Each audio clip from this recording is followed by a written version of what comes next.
The ultimate quest, to spend an astronomical sum of 100 trillion yuan. Why does spending money yield growth fruits and skill books? Pray tell, is this a system where spending money brings momentary pleasure, perpetually indulging in expenditures? Chapter 1. Pink. When one is suffocated to the utmost, a sensation of descent often emerges, as if drawing ever closer to the abyss. Zhang Xiaojian currently feels this way, as if bound hand and foot and cast into the depths of the ocean. He is gripped by a terror that borders on madness. His consciousness grows increasingly blurred, and all struggles become futile amidst the engulfing darkness. Unless fate intervenes, he should, perhaps, be nearing death imminently. Yet his final perplexity lies in why he would suffocate within the confines of his own home. Truly a tragic tale. Cough, cough. The sound reverberates through the less than 25 square meters of his rental apartment, as though his lungs might be expelled. The source of the noise, Zhang Xiaojian, is a sight to behold, his face awash with tears and mucus, half kneeling upon a hardboard bed, his chest rising and falling as he greedily inhales the fresh air. His blurred vision begins to clear. Zhang Xiaojian perceives the checkered bedspread, the cigarette box and lighter atop the nightstand, and, naturally, the Pink Panther plushie he despises yet cannot bring himself to discard. He is now endeavoring to recall why he inexplicably found himself suffocating at home. He remembers the sound of a ding just before the asphyxiation. Time-limited mission, a small trial. Spend 100,000 yuan within 2 hours and failure to comply triggers system penalties. But what transpired before that? Zhang Xiaojian shakes his head, lights a cigarette, and takes a deep drag, attempting to steady his nerves. The scene begins to rewind.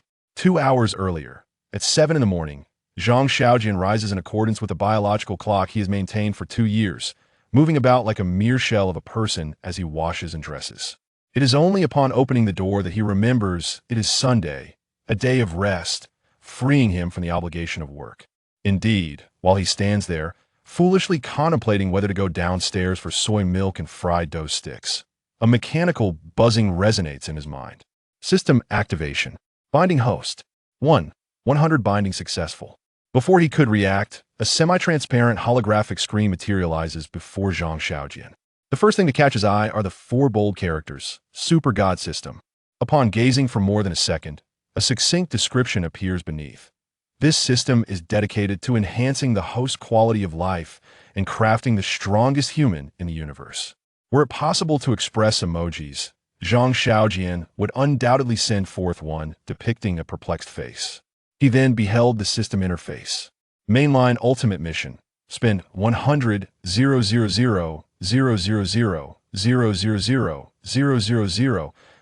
progress bar 0. Mission description. Spending money can bring joy. Does material enjoyment hinder human ambition? Completing tasks and stages can earn points, which can be exchanged for rewards in the marketplace. Shifting his gaze downward, he notes, time-limited mission, none. Mission description. Completing tasks within the stipulated time yields rewards. Next appears, random mission, none. Mission description. Triggering random tasks can yield substantial rewards. Rewards are broadly classified into 3 categories. 1. Growth fruits. 2. Skill books. 3. Buffs. All of which can be exchanged for points in the marketplace. But what purpose do these items serve? The character panel materializes. Host, Zhang Xiaojian. Strength, 10. Resilience, 1. Agility, 10. Intelligence, 15. Growth fruits correspond to character attributes. Skill list, knowledge, sports arts. Knowledge list, mathematics, chemistry, physics, literature, astronomy, materials, history, politics, finance. List of sports, combat, basketball, football, table tennis, long jump, running, car racing, skiing, triathlon, and so forth. List of arts, music, painting, performance, dance, etc. Each of these categories encompasses a multitude of subdisciplines. For instance, mathematics includes calculus, geometry, functions, algebra, and much more. Musical tones can be classified into singing, piano, violin, guitar, and so on. Moreover, the realm of sports encompasses combat disciplines, encompassing martial arts, judo, Muay Thai, and Brazilian Jiu-Jitsu, rendering it all-encompassing and strikingly intricate. The skill books correspond to all of the aforementioned abilities. Upon reviewing this, Zhang Xiaojian was left bewildered. The super divine system is astonishingly straightforward.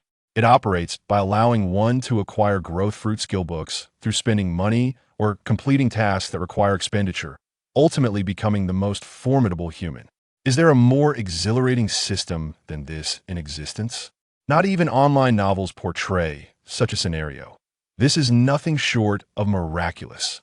No, something must be amiss. Zhang Xiaojian touched his forehead, suspecting that he might be hallucinating due to a fever, for his emotions over the past few days had mirrored the dreary, rainy weather of Jiangcheng, leading him to believe he had reached the pinnacle of mental exhaustion. While pondering this, a chime resonated in his mind, announcing a time-limited task, a trial of skill, spend 100,000 within 2 hours. Reward, double points. Failure to complete will result in suffocation punishment. Soon after, Zhang Xiaojian beheld a crimson card materialize before his eyes, an instinctual urge surging within him. If he merely reached out, this red card would manifest in reality. However, he refrained from extending his hand, stubbornly convinced that all of this was mere illusion. He closed the door and collapsed into a deep slumber, awakening 2 hours later to a scene reminiscent of his recent near-suffocation experience. With his recollections complete, Zhang Xiaojian extinguished his cigarette and confirmed that everything that had transpired was not a figment of his imagination. Before him, the system interface reappeared, and the red card was presented in a three-dimensional manner, tantalizingly within reach. Simultaneously, 2 notification messages appeared before him. Friendly reminder: donation actions do not yield points. Friendly reminder: improper spending behaviors do not yield points. Impropriety determined by the intelligent system. Zhang Xiaojian paid little heed to these 2 notifications, his focus entirely on the red card. The thought of reaching out surged in his mind, and inexplicably, the card found its way into his grasp. This was his left hand, which had just extinguished the cigarette. He raised it to examine the vividly crimson card, even catching a whiff of the lingering smoke on his fingertips. The texture of the red card was remarkably delicate, resembling not plastic, but rather a metallic substance. Yet, it lacked even a chip. Could this card truly withdraw funds? The system offered no response to his inquiry, instead emitting a chime. Time-limited task. Spend 2 million within 24 hours. Reward: 1 strength fruit. Failure to complete will result in doubled suffocation punishment. The recent experience of suffocation punishment had yet to fade from his memory. Zhang Xiaojian clutched the card, its vivid hue almost enchanting, and without hesitation, he dashed out of his rental apartment, sprinting towards the nearest ATM. Approaching June, Jiangcheng was enveloped in incessant rain. The light drizzle washed over this second-tier city, not revealing anything fresh, but rather accentuating the dilapidated state of its older structures. Wearing a pair of flip-flops, Zhang Xiaojian waded through the rain to the bank entrance. Surveying his surroundings, he noticed the absence of people and, like a thief, slipped into the ATM room. Standing before the machine, he wiped the mixture of sweat and rain from his forehead, feeling a bit anxious. Naturally, he was anxious, despite remaining skeptical of the existence of the super divine system. The crimson card in his possession was undeniably real. During his hurried journey to the bank, he conjured countless possibilities. Perhaps he had caught the attention of extraterrestrials, or a mysterious organization sought to subject him to bizarre experiments. He even pondered whether the world he inhabited was merely a facade, an elaborate game of sorts. Ultimately, however, these increasingly absurd notions could not convince him.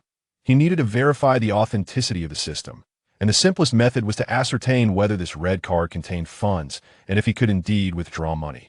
With slightly trembling hands, he inserted the indistinguishable red card into the card reader.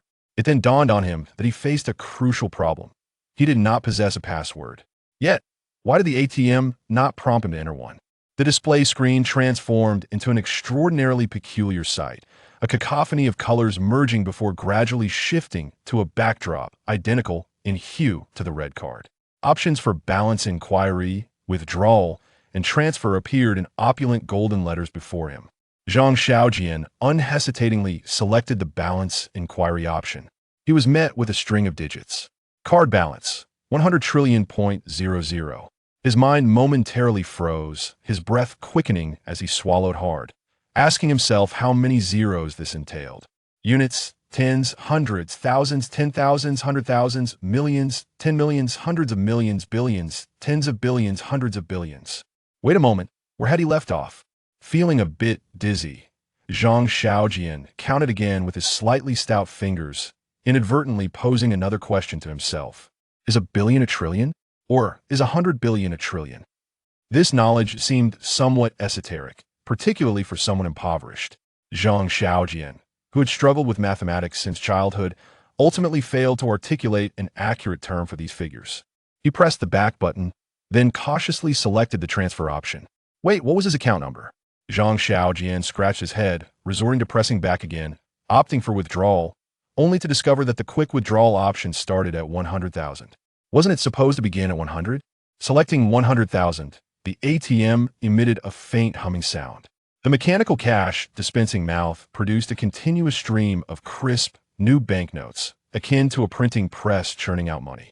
Zhang Xiaojian, rendered speechless, dared not touch the money, constantly reminding himself that this was all real, that it should indeed be real. Yet another voice echoed in his mind. Is this truly real? It was not until the ATM emitted a beep alarm that Zhang Xiaojian finally regained his senses. He discovered, to his bewilderment, that he was encircled by several bank security guards. Instinctively raising his hands in surrender, he felt certain he had been ensnared in a trap. What kind of novel scam was this? The ATM could actually dispense cash? What purpose would it serve to apprehend him? His thoughts, swirling in confusion, were abruptly interrupted as the security guards burst into laughter. Observing the cold sweat beading on Zhang Xiaojian's forehead, one of them remarked, "The ATM has run out of money. Why are you so anxious?" Upon exiting the bank, Zhang Xiaojian clutched a pink bag. Reflecting on how he had just entered the VIP room like a zombie, he had withdrawn 2 million in cash under the attentive care of a rather pleasant-looking bank employee. It felt nothing short of surreal. Yet, as he felt the weight of the bag heavily resting in his arms, Zhang Xiaojian realized at that moment he had seemingly transformed into a wealthy individual. Not merely wealthy, but extraordinarily affluent. As for why he withdrew 2 million, it was a subconscious utterance made in a dazed state after being invited into the VIP room, for he knew he must spend that sum within 24 hours. Zhang Xiaojian numbly moved his legs, reaching the ground floor of his building, where he noticed the overcast sky beginning to clear, a ray of sunlight illuminating his face, providing a touch of warmth. He smiled, albeit awkwardly, his expression tinged with a hint of trepidation. System, suffocation, red card, digits, withdrawing money. Zhang Xiaojian's performance that morning could only be described as abysmal, lacking the calm and composure typically exhibited by protagonists in novels after acquiring a golden opportunity. He was merely an ordinary person, working an ordinary job, earning an ordinary salary, subsisting on ordinary takeout. Apart from being unable to prepare a simple instant noodle, he was truly ordinary to the core, as mundane as dust. Therefore, after experiencing all of this, his emotions were a tangled web. A mere description of mixed feelings would be insufficient. Fortunately, ordinary people have ample time. After an hour of contemplation, a desire for wealth began to stir within him. He piled stacks of banknotes into a small mountain on his bed, beginning to admire them quietly. He discovered that 2 million in cash did not amount to the towering pile he had imagined. He found the scent of fresh notes, when amassed together, pleasantly aromatic, capable of uplifting one's spirits. He also discovered, before he could continue savoring the moment, his phone on the bedside table buzzed, ringing with a rather unmelodious tone. He answered, and a familiar voice greeted him. "Xiaojian, you're not going to Lin Lin's wedding tonight, are you?" Before Zhang Xiaojian could respond, the voice continued. "It's probably for the best. You can contribute whatever you wish, and I'll cover it for you." Holding the phone, Zhang Xiaojian glanced back at the 2 million in cash piled on his bed and replied, "I'll go. See you tonight." "Go? Are you insane? Others may not know you, but I certainly do." Ignoring the incessant chatter from the other end, Zhang Xiaojian hung up the phone. At that moment, the gloomy clouds outside dissipated entirely, and sunlight streamed through the rain-washed window, illuminating the corner where a Pink Panther plush toy had languished in the shadows for an unknown time. Zhang Xiaojian glanced at the pink toy he could not bear to part with. then at the pink bag, recalling the scene from earlier at the bank. Sir, the cash you requested is ready. May I ask how you would like it packaged? The bank teller, noticing Zhang Xiaojian's slightly damp appearance and the absence of any bag or container, added, Shall I package it for you? She headed towards the nearby financial VIP table, where bags adorned with various institution logos were displayed. Zhang Xiaojian instinctively replied, I'll take a pink one. Bringing his thoughts back to reality, he shook his head. He had never been fond of pink. He merely chose it subconsciously because she liked it. Bending down, he picked up the pink bag and placed a stack of money into it. Suddenly, Zhang Xiaojian realized that even the 100 yuan bills were pink. What a color that was both detestable and delightful. Chapter 2. The Poplar is a Tree. For a while, Zhang Xiaojian sat on the aged floor of his cramped rented room, resembling a machine prone to occasional short circuits. The conclusion of his romance with Zhao Linlin was neither abrupt nor complex. It was merely a matter of finances. In this day and age, the measure of one's success often hinges upon that single word, money. Zhang Xiaojian was not deemed successful, nor did he possess wealth. Hence the relationship that had endured for 4 years, 1 month, 8 days, and 12 hours met an unexpected demise overnight. The Pink Panther was a remnant of her. And today, he contemplated using a pink cloth bag to hold pink banknotes as a gift. He could accept the sudden end. Yet he found her decision to hastily marry another just 3 months post-breakup utterly intolerable. He was skeptical of love at first sight, deeming the term too romanticized, translating it instead as mere physical attraction. As for a whirlwind marriage, to him, it epitomized irresponsibility. Perhaps there indeed exists a serendipitous alignment of the right time and the right person. However, considering Zhao Linlin's circumstances, Zhang Xiaojian surmised that her mother must be orchestrating the union. Consequently, he contemplated sabotaging the wedding, for he now possessed the means to do so. He was, after all, quite affluent. His musings were abruptly interrupted by a series of knocks on the door. The sound was insistent, shaking the dust from the doorframe. Xiaojian, open the door. I know you're home. Upon opening the door, Zhang Xiaojian was met by the flustered visage of Bai Yang, beads of sweat dotting his forehead. Knocking is one thing, but why the urgency? Zhang Xiaojian quipped. Seeing Zhang Xiaojian unharmed, Bai Yang exhaled a sigh of relief. You scared me. Do you know I rushed here? Running 3 red lights after our call? He understood Zhang Xiaojian all too well and sensed something was amiss during their conversation. As he spoke, Bai Yang clasped Zhang Xiaojian's shoulders, repeating, As long as you're here, that's what matters.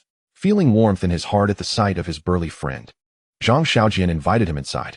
Bai Yang plopped down at the dining table, casually grabbing a cheap stainless steel mug to drink some water. Quenching his thirst, he let out a deep breath. On my way here, I imagined the worst. What if I found you hanging from the beams, or dead in the bathtub, or worse, jumping down from above to land on my car roof? The thought gave me chills. Zhang Xiaojian chuckled, replying, The bathtub scenario does have a certain aesthetic, but I lack even a showerhead in this tiny place. How did you conjure up such imagery? Bai Yang waved his hand dismissively. Let us not dwell on that. It's morbid. Speaking of which, I wonder if I got caught on camera running those lights. If I end up with a ticket, you're covering it. In the past, Zhang Xiaojian would have boasted, Don't even mention reimbursement. How about a hug instead? But today was different. He nodded and said, Sure. Reimburse me for however many tickets you get. Bai Yang paused, sensing something was off with this sudden shift in tone. He scrutinized Zhang Xiaojian's expression, questioning. You're not pretending to be fine while secretly planning to take drastic measures, are you? Zhang Xiaojian rolled his eyes in exasperation. Who taught you those idioms? Haven't you heard of worrying unnecessarily? Bai Yang nodded, feeling reassured that Zhang Xiaojian was still himself, though he remained perplexed. But why would you offer to reimburse me? That's bizarre. While they weren't childhood friends, their bond had been forged during their school years and had persisted for over a decade. They had faced numerous challenges and met many people, yet their friendship remained as strong as that of brothers. Bai Yang knew that reimbursement was a ridiculous notion. Zhang Xiaojian struggled to provide an answer, grateful for the smallness of his rented space. He glanced toward the bedroom, prompting Bai Yang's gaze to follow. Then he froze. There, stacked in disarray, lay bundles of cash, neatly tied, yet haphazardly arranged. A pink cloth bag hung askew, also filled with money. What in the world is this? Zhang Xiaojian, you better tell me the truth. Have you been engaging in illicit activities? You are the one selling yourself short. Your entire family is selling themselves. Zhang Xiaojian's retort lacked conviction, as he too was at a loss to explain the sudden influx of money. However, he had no intention of concealing it from Bai Yang, for he was acutely aware of the hardships Bai Yang had faced over the years. With newfound wealth, he yearned to improve his friend's circumstances. Besides, his funds seemed endless, and sharing with a friend might help him fulfill his own hidden aspirations. Bai Yong lunged into the bedroom, snatching a stack of bills, and swiftly extracted one to inspect against the sunlight. The watermark was accurate, the security thread felt authentic, and the color-shifting ink was correct. This was indeed real money. His eyes widened in disbelief as he pulled out another bill for inspection. "This is genuine," he exclaimed, his mind reeling, half kneeling beside the bed, murmuring, "How much is this? How much could it possibly be?" Bai Yang's astonishment was understandable. As an ordinary man among ordinary men, he had never encountered such a sum. Last year, he had ventured into a small business, only to be swindled, losing the dowry his mother had prepared for him. He had remained silent, now buried under a mountain of debt, struggling to maintain a facade of success before his mother while juggling a grueling delivery job to make ends meet. As for his earlier transgressions of running red lights, they were irrelevant. He was driving a beat-up vehicle, and the likelihood of incurring a fine was negligible. Thus, he had initially perceived Zhang Xiaojian's behavior as erratic. But now he questioned his own sanity. "What is happening here? How much do you owe?" Zhang Xiaojian casually gathered a pile of cash from the bed, suggesting, "This should suffice. Pay off your debts first, and perhaps give Aunt May a little bonus. You don't want to be caught off guard when she inquires about your business." Bai Yong felt dizzy as he stared at the mountain of money, even though Zhang Xiaojian had merely placed it on the bedspread rather than throwing it at him. The impact was no less shocking. Naturally, he wouldn't be polite with Zhang Xiaojian. He wrapped his arms around the cash. However, after a moment's reflection, he curbed his impulse, shaking his head and releasing his grip. "No, this isn't a joke. Where did this money come from? Are you involved in something illegal? I don't want to end up in prison delivering you meals. No matter what happens, brother, I'll do my best to support you." Zhang Xiaojian felt helpless. He couldn't possibly explain the situation involving the system to Bai Yong, and even if he tried, it would be met with disbelief. Crafting a tale seems entirely unnecessary, for he harbored a genuine aversion to fabricating lies. Thus, he deftly diverted the conversation. "I recall your dream was to drive a Maserati to the university gate and place drinks on its roof. How about we procure one tomorrow?" Bai Yang's mouth fell agape, overwhelmed by the sheer magnitude of the information. "All right," seeing your dazed expression, "assist me in stashing the cash into the bag." Bai Yong hesitated, for he understood Zhang Xiaojian's character better than anyone. Not only was he averse to breaking the law, but he would likely shy away from a brawl as well. However, at this moment, he clearly chose silence, perhaps out of respect. With this thought in mind, Bai Yong grasped a stack of bills and began filling the pink cloth bag. The sensation of the cash was exquisite, almost feverish to the touch. He reminded himself, "Bai Yong, you must remain emotionless. You are merely a machine for stowing money." Before long, the bag was filled, prompting Bai Yong to ponder a question. "How much is this, after all?" 2 million, came the reply. Bai Yang's thick brows knitted together. Is that truly just 2 million? He had never encountered such a sum before and didn't perceive it as particularly remarkable, especially since properties in Jiangxing now often exceeded 1 million. Yet, witnessing 2 million in cash felt as staggering as imagining 20 million. "Come on, we should set off." "Set off? To where?" Bai Yong queried, confusion etched across his face. Zhang Xiaojian hoisted the bag brimming with money to attend a wedding. Bai Yong finally recalled Zhao Linlin's wedding that evening and nodded in agreement. "First, let us go to the bank to deposit the money. Take 3,000 for yourself. I'll prepare a red envelope for you. Considering you've been together for so long. No, we shall reserve this money for the occasion." What did you say?" Zhang Xiaojian enunciated deliberately. 2 million for the celebration." Bai Yong, who had just risen, stiffened. At that moment, he felt he was no longer Bai Yong, but rather a tree named Bai Yong, rooted in place and utterly immobile. Zhang Xiaojian understood the reason behind Bai Yang's transformation into a tree, and, as he pushed open the door into the hallway, uttered, "Let us go." Bai Yong was no longer the tree. He hastily followed suit, furiously demanding, "Zhang Xiaojian, have you lost your mind? Are you planning to elope? Is your money merely a product of the wind? Is it not minted by the state? Just scraps of paper scattered about?" Zhang Xiaojian turned to Bai Yong, speaking with a calm earnestness. "At this moment, money genuinely feels like mere scraps of paper to me." The moment he crossed the threshold, Bai Yong reverted to his tree-like state. What did this imply? It suggested that 2 million was merely a trifling sum. The magnitude of this revelation was overwhelming. As a person, he struggled to digest it, but as a tree, he stood firm. Bai Yong once again transformed into a tree until Zhang Xiaojian called from downstairs. "Are you coming or not?" Chapter 3, a new page. Money as scraps of paper? Such a statement is indeed a grand proclamation. However, Bai Yang's transformation back into a tree was not merely due to the ostentatious nature of that phrase, but stemmed from his understanding of a deeper implication. When combined with Zhang Xiaojian's current circumstances, it led to a straightforward conclusion. Zhang Xiaojian intended to convey that he possessed not only 2 million, but an abundance of wealth, so vast that it defied belief. Indeed, Zhang Xiaojian meant precisely that. Having been modest and unassuming throughout his life, he sought to make a preemptive statement. Bai Yong was his dearest friend. He did not wish to deceive him, nor did he intend to conceal the truth, but rather to assist him. Therefore, in the days to come, Bai Yong might witness many extravagant displays of wealth, and to prevent him from becoming a mere statue in response, Bai Yong would have to learn to adapt swiftly. He must accept that his childhood friend had transformed into a tycoon, and that the brother with whom he once shared cigarettes on the curb might indeed purchase a Maserati the following day. Most importantly, he must come to terms with the fact that the Zhang Xiaojian, who once refrained from ordering more than a small bowl of noodles for fear of affording a new phone for his girlfriend, was now prepared to spend 2 million to make a grand gesture. Watching Zhang Xiaojian descend the stairs with 2 million in hand, vanishing from sight, Bai Yong, forced to accept this new reality, shouted in exasperation, "Hey, can we limit it to 100,000? At most, 20. It cannot exceed that." In most instances, wealth dictates spending levels. Zhang Xiaojian was evidently an exception.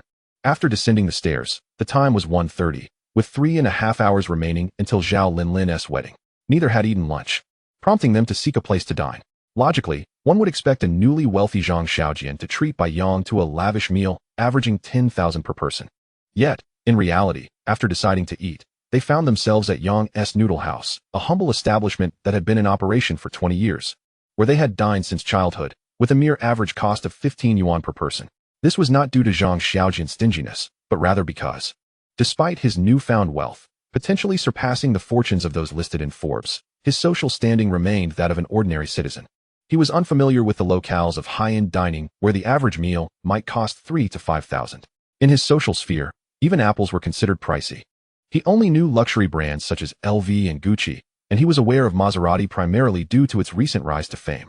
Thus, seated in the bustling noodle shop, Zhang Xiaojian and Bai Yong felt no discomfort in the chaotic surroundings. Zhang Xiaojian called out, 2 large bowls of wide noodles and a plate of kelp. His tone was casual, friendly. The noodles, slippery and mixed with pork lard, were devoured with great focus. Before long, he finished his bowl and even savored the broth, only setting it down once empty, beads of sweat forming on his forehead. He grabbed a low-quality paper towel to wipe his brow, then produced a box of 7 yuan 50-cent cigarettes, lighting one and taking a satisfying drag. Bai Yong, too, effortlessly took one for himself, and after a puff, glanced around before quietly inquiring, "Can you let your brother in on the source of this money?" Zhang Xiaojian anticipated Bai Yang's continued questioning. Not wishing to divulge the truth, he instead replied with a statement that, while unrelated, held enough weight to astonish Bai Yong.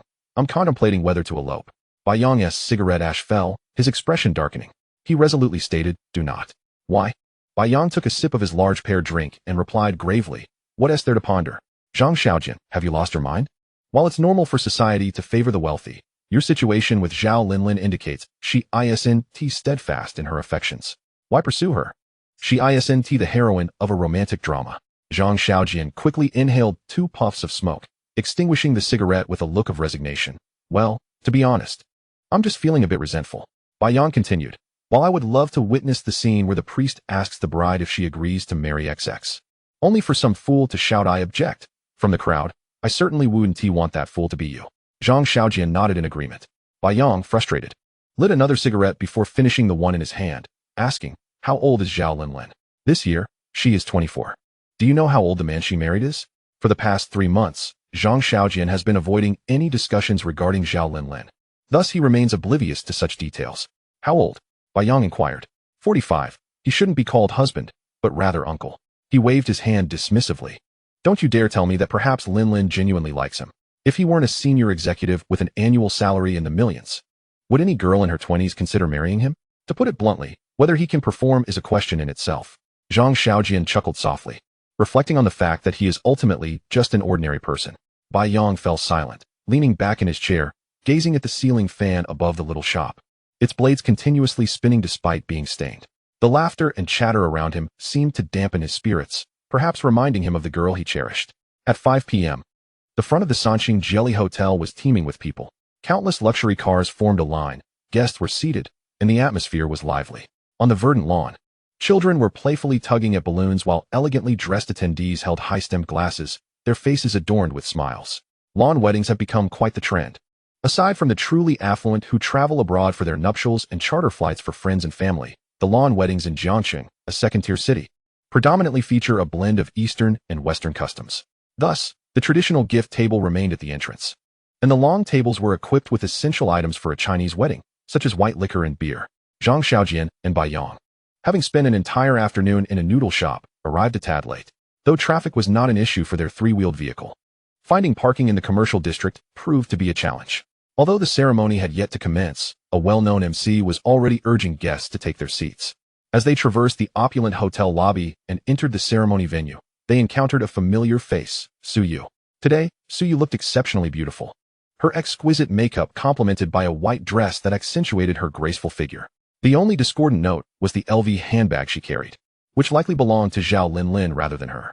Being a bridesmaid is indeed a thankless task, as her true best friend was evidently occupied with collecting gifts for the bride. This bag must be brimming with red envelopes.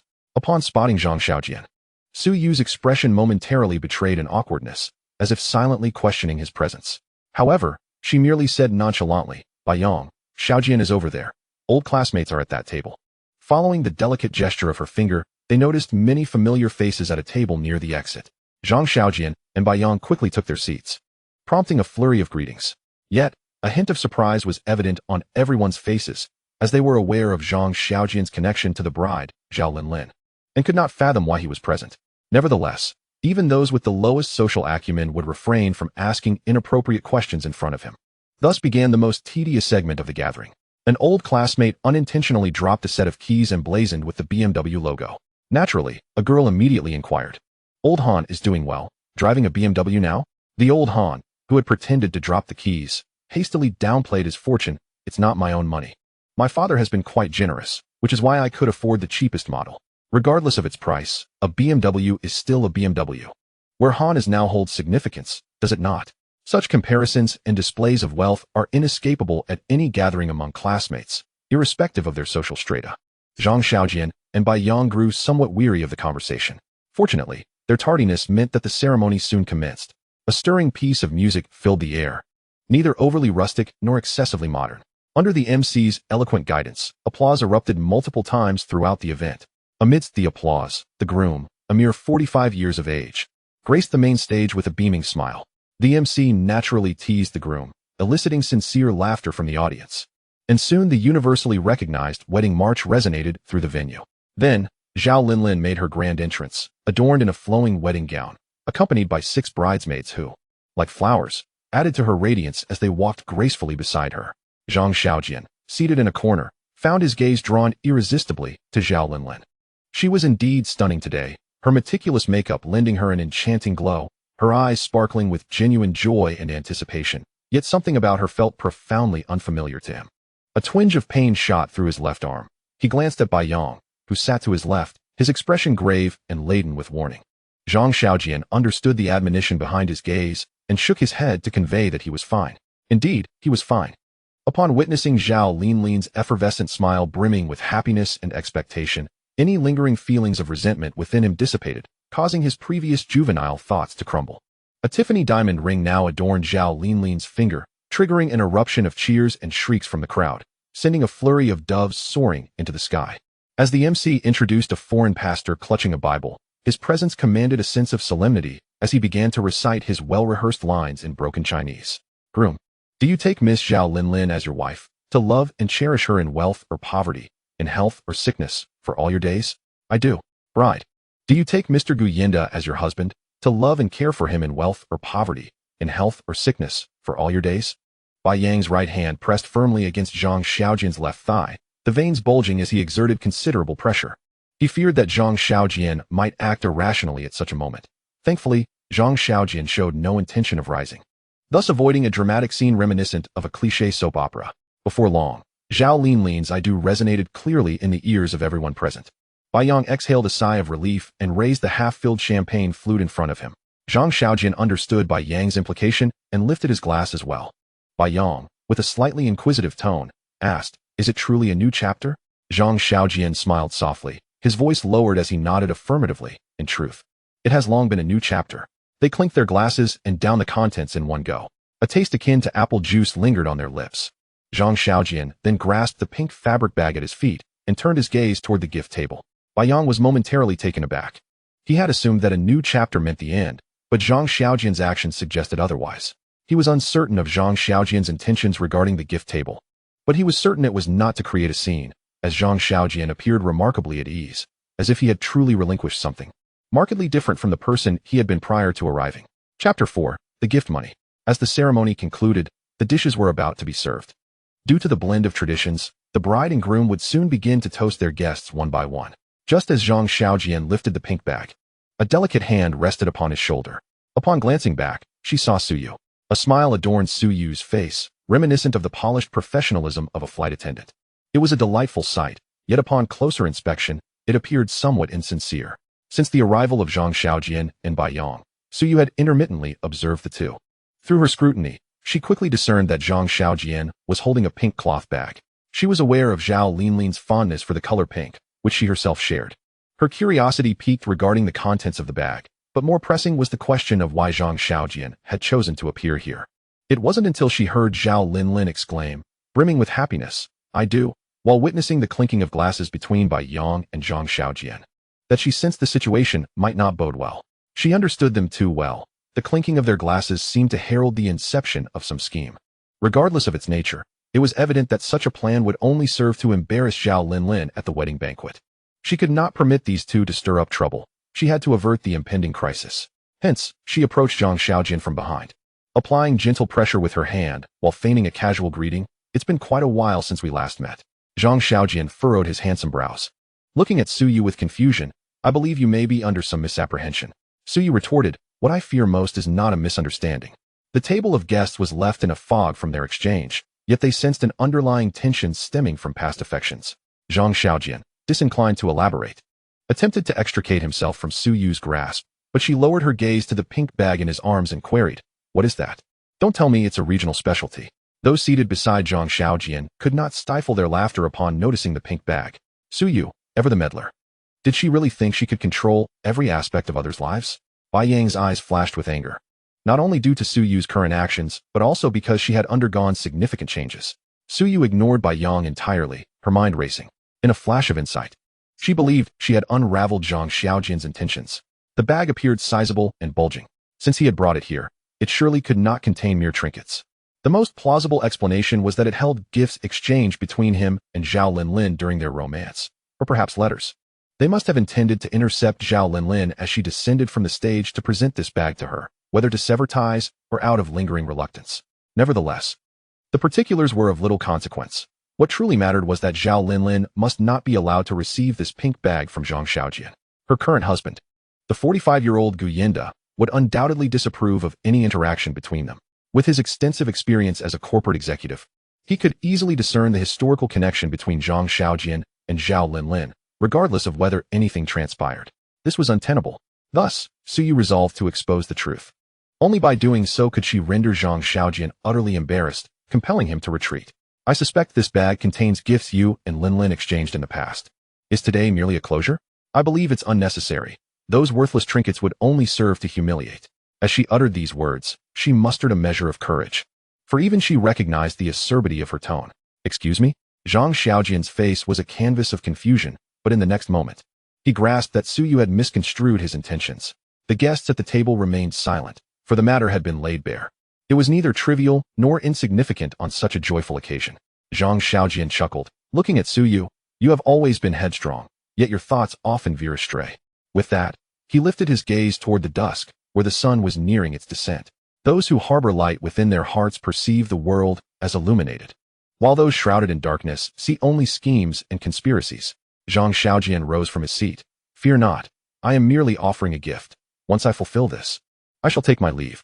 He then strode towards the nearby gift registration table, clutching his cloth bag. Suyu was unable to intervene, for Bai Yang had grasped her arm tightly, causing her discomfort. Bai Yang silently observed Zhang Xiaojian's retreating figure. He alone understood that even if the past was behind them, Zhang Xiaojian undoubtedly had his own reasons for parting with this sum of money, although he was currently oblivious to what those reasons might entail. Bai Yang was aware that Zhang Xiaojian had not uttered a single disparaging word about his ex-girlfriend in 3 months. He even refrained from making any critical remarks. Thus, Zhang Xiaojian's intent to use this money was certainly not to slap the Zhao family in the face, nor was it a reaction to Su Yu's provocations. But what then? Was the rationale? Bai Yang could not fathom it. However, it mattered little, as long as it was not a case of wedding crashing. Bai Yang would support Zhang Xiaojian in whatever he chose to do. Following the ceremony, the atmosphere was rife with commotion, and few took notice of the events unfolding in this corner. The newlyweds had long since departed to change outfits, preparing for the upcoming toasting segment, while the 6 beautiful bridesmaids sat nearby, curiously observing Su Yu and the striking young man with the exquisitely shaped eyebrows. Some wore expressions of complex familiarity, while others were utterly bewildered.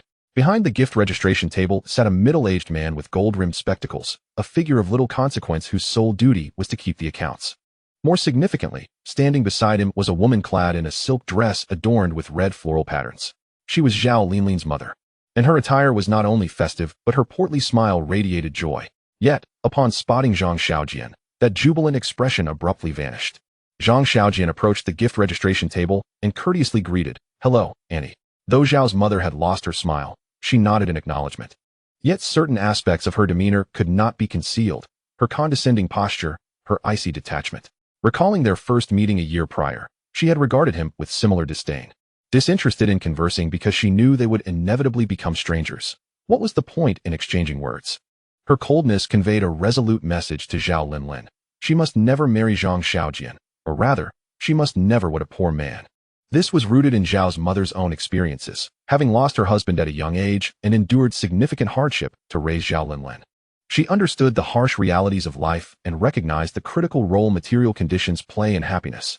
Wishing for her daughter to find happiness and marry a man of good standing was never a flaw. It was entirely justified. Zhang Xiaojian grasped this. Thus, once the sting of resentment dissipated, he discovered that he bore no animosity towards Zhao's mother, the architect of his woes. After exchanging pleasantries, he even complimented her. "Annie, you look beautiful today." This was a heartfelt sentiment, for he had never witnessed Zhao's mother smile before. Coupled with the joyous occasion, this middle-aged woman had finally realized her aspiration of marrying off her daughter to the man of her choice. She no longer needed to worry about her daughter's future or the burdens of material concerns. The weight that had pressed upon her for years had finally been lifted. How could she not appear radiant? At his words, Zhao's mother was taken aback, feeling inexplicably that this young man was not as intolerable as she had previously thought.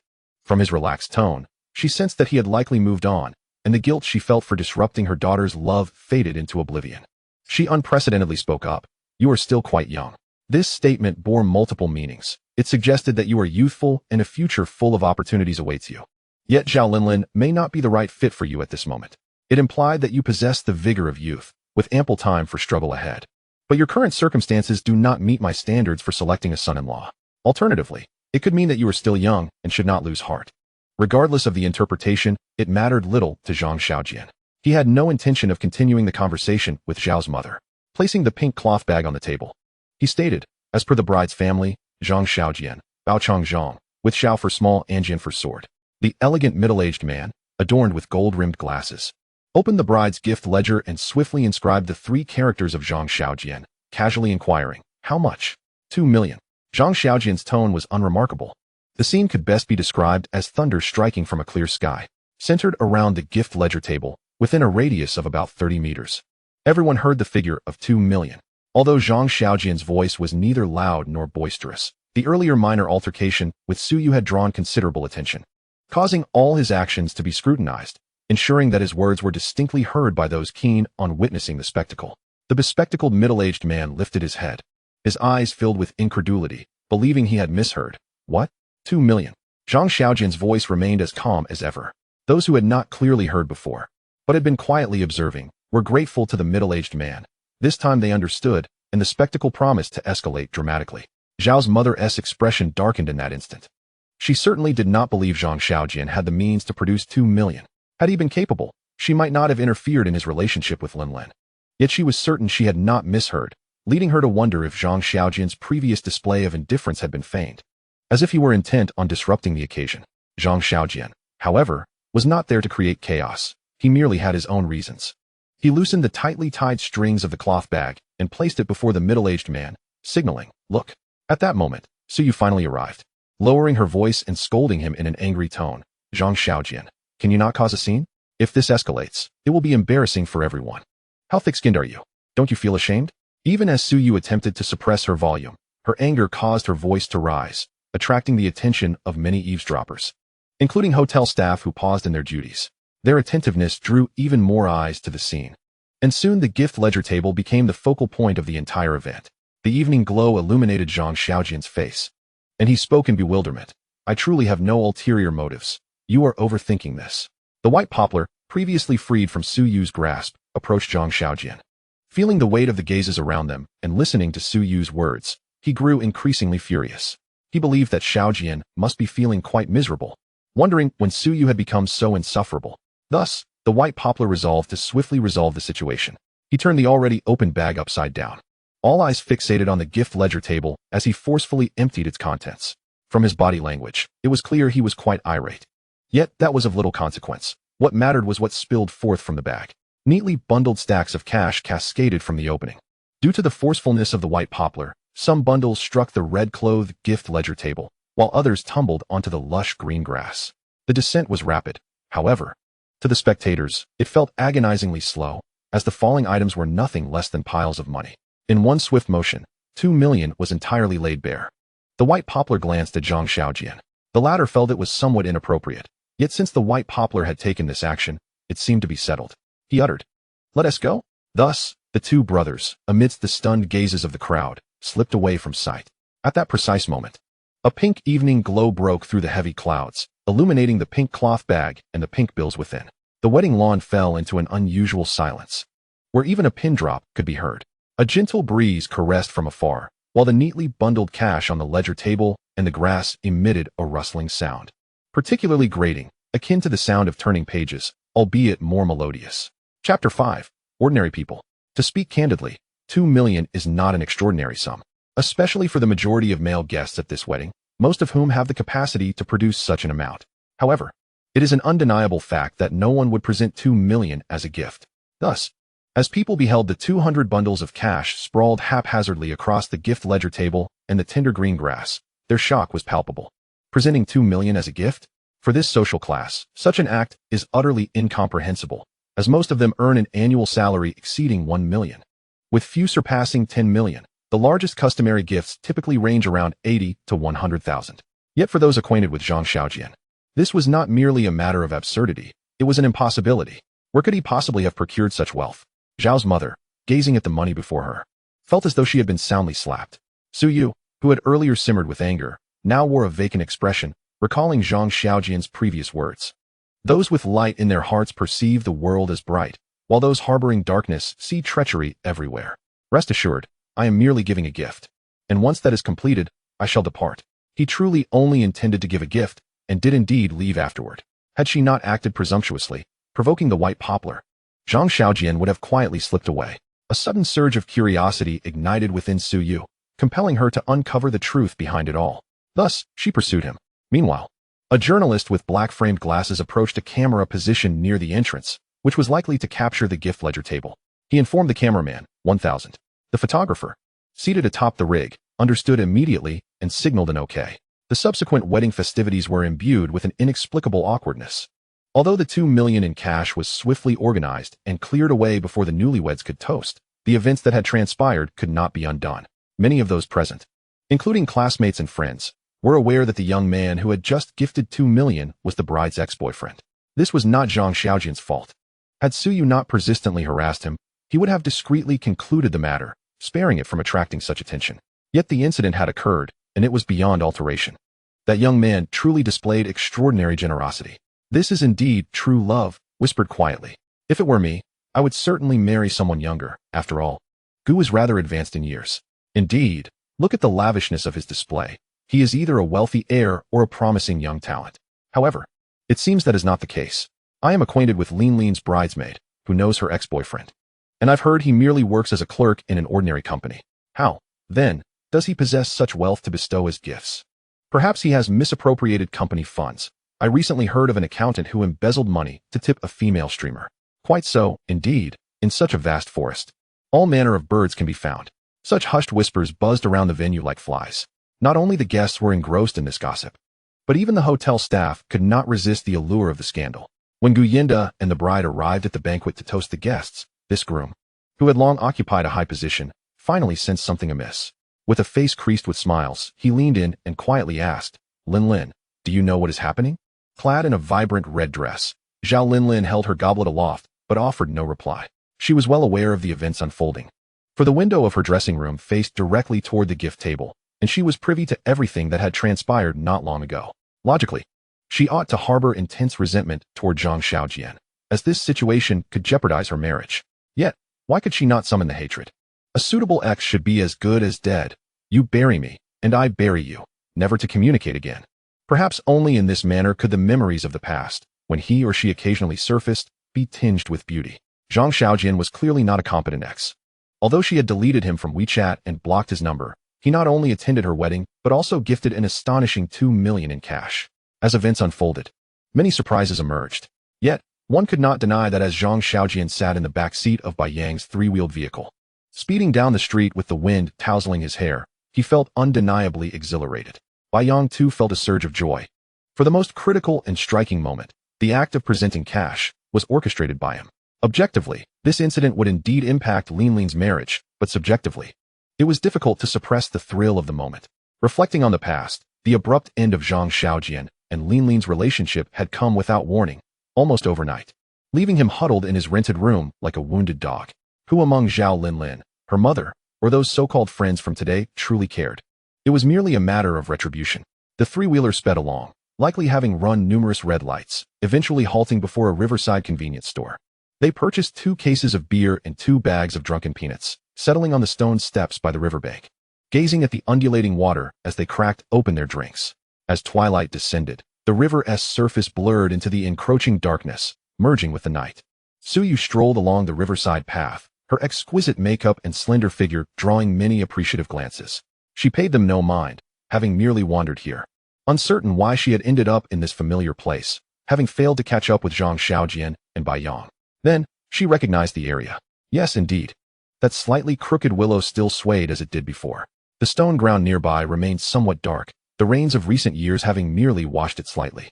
This was where she, Lin Lin, Zhang Xiaojian, and Bai Yang often barbecued years ago, beneath the shade of the willow, shielded from the sun, with the Yangtze River ahead. A splendid locale for grilling. Many images began to resurface in her mind. Back then, Zhang Xiaojian and Lin Lin were sweethearts, often leaning against one another, enjoying the breeze under the shade. Bai Yang was the one toiling away, tending to the charcoal and grilling skewers, his face darkened by the smoke on hot summer days, eventually turning the ground black as well. Huh, what is this? As Suyu approached the shade, she spotted 2 familiar silhouettes on the steps below. She remained still, silent.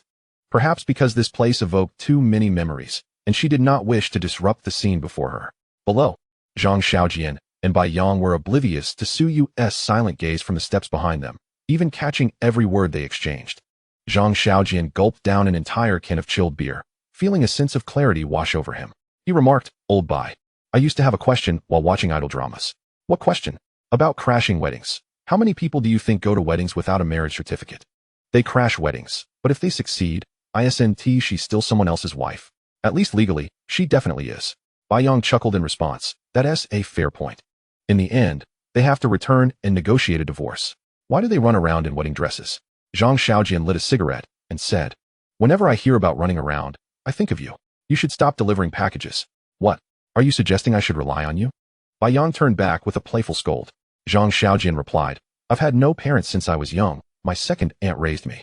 The only one I'm close to besides my little sister who went to the Magic City is you. And then, now I'm quite wealthy. Do you want to squander it or squander it?" Bai Yang nearly spat out his drink. "What's with the change in orientation? You're making me sound like your little wife. Get lost. Which wife of yours is as dark and burly as you?" Bai Yang interjected, glancing down at himself. "That's the kind of thing I like to hear. It's the truth." Zhang Xiaojian lightly punched him. "No fuss." Bai Yang tilted back, taking another swig of beer. "Your wealth is yours. I won't be shy about accepting your help, but I won't let you support me. I'll do what I need to." Zhang Xiaojian conceded, recognizing the validity of this reasoning, and grabbed a handful of peanuts, crunching them noisily. Bai Yang stretched and yawned. "This weather is the most comfortable. Come July, the mosquitoes will swarm by the river. Indeed, I remember the old days.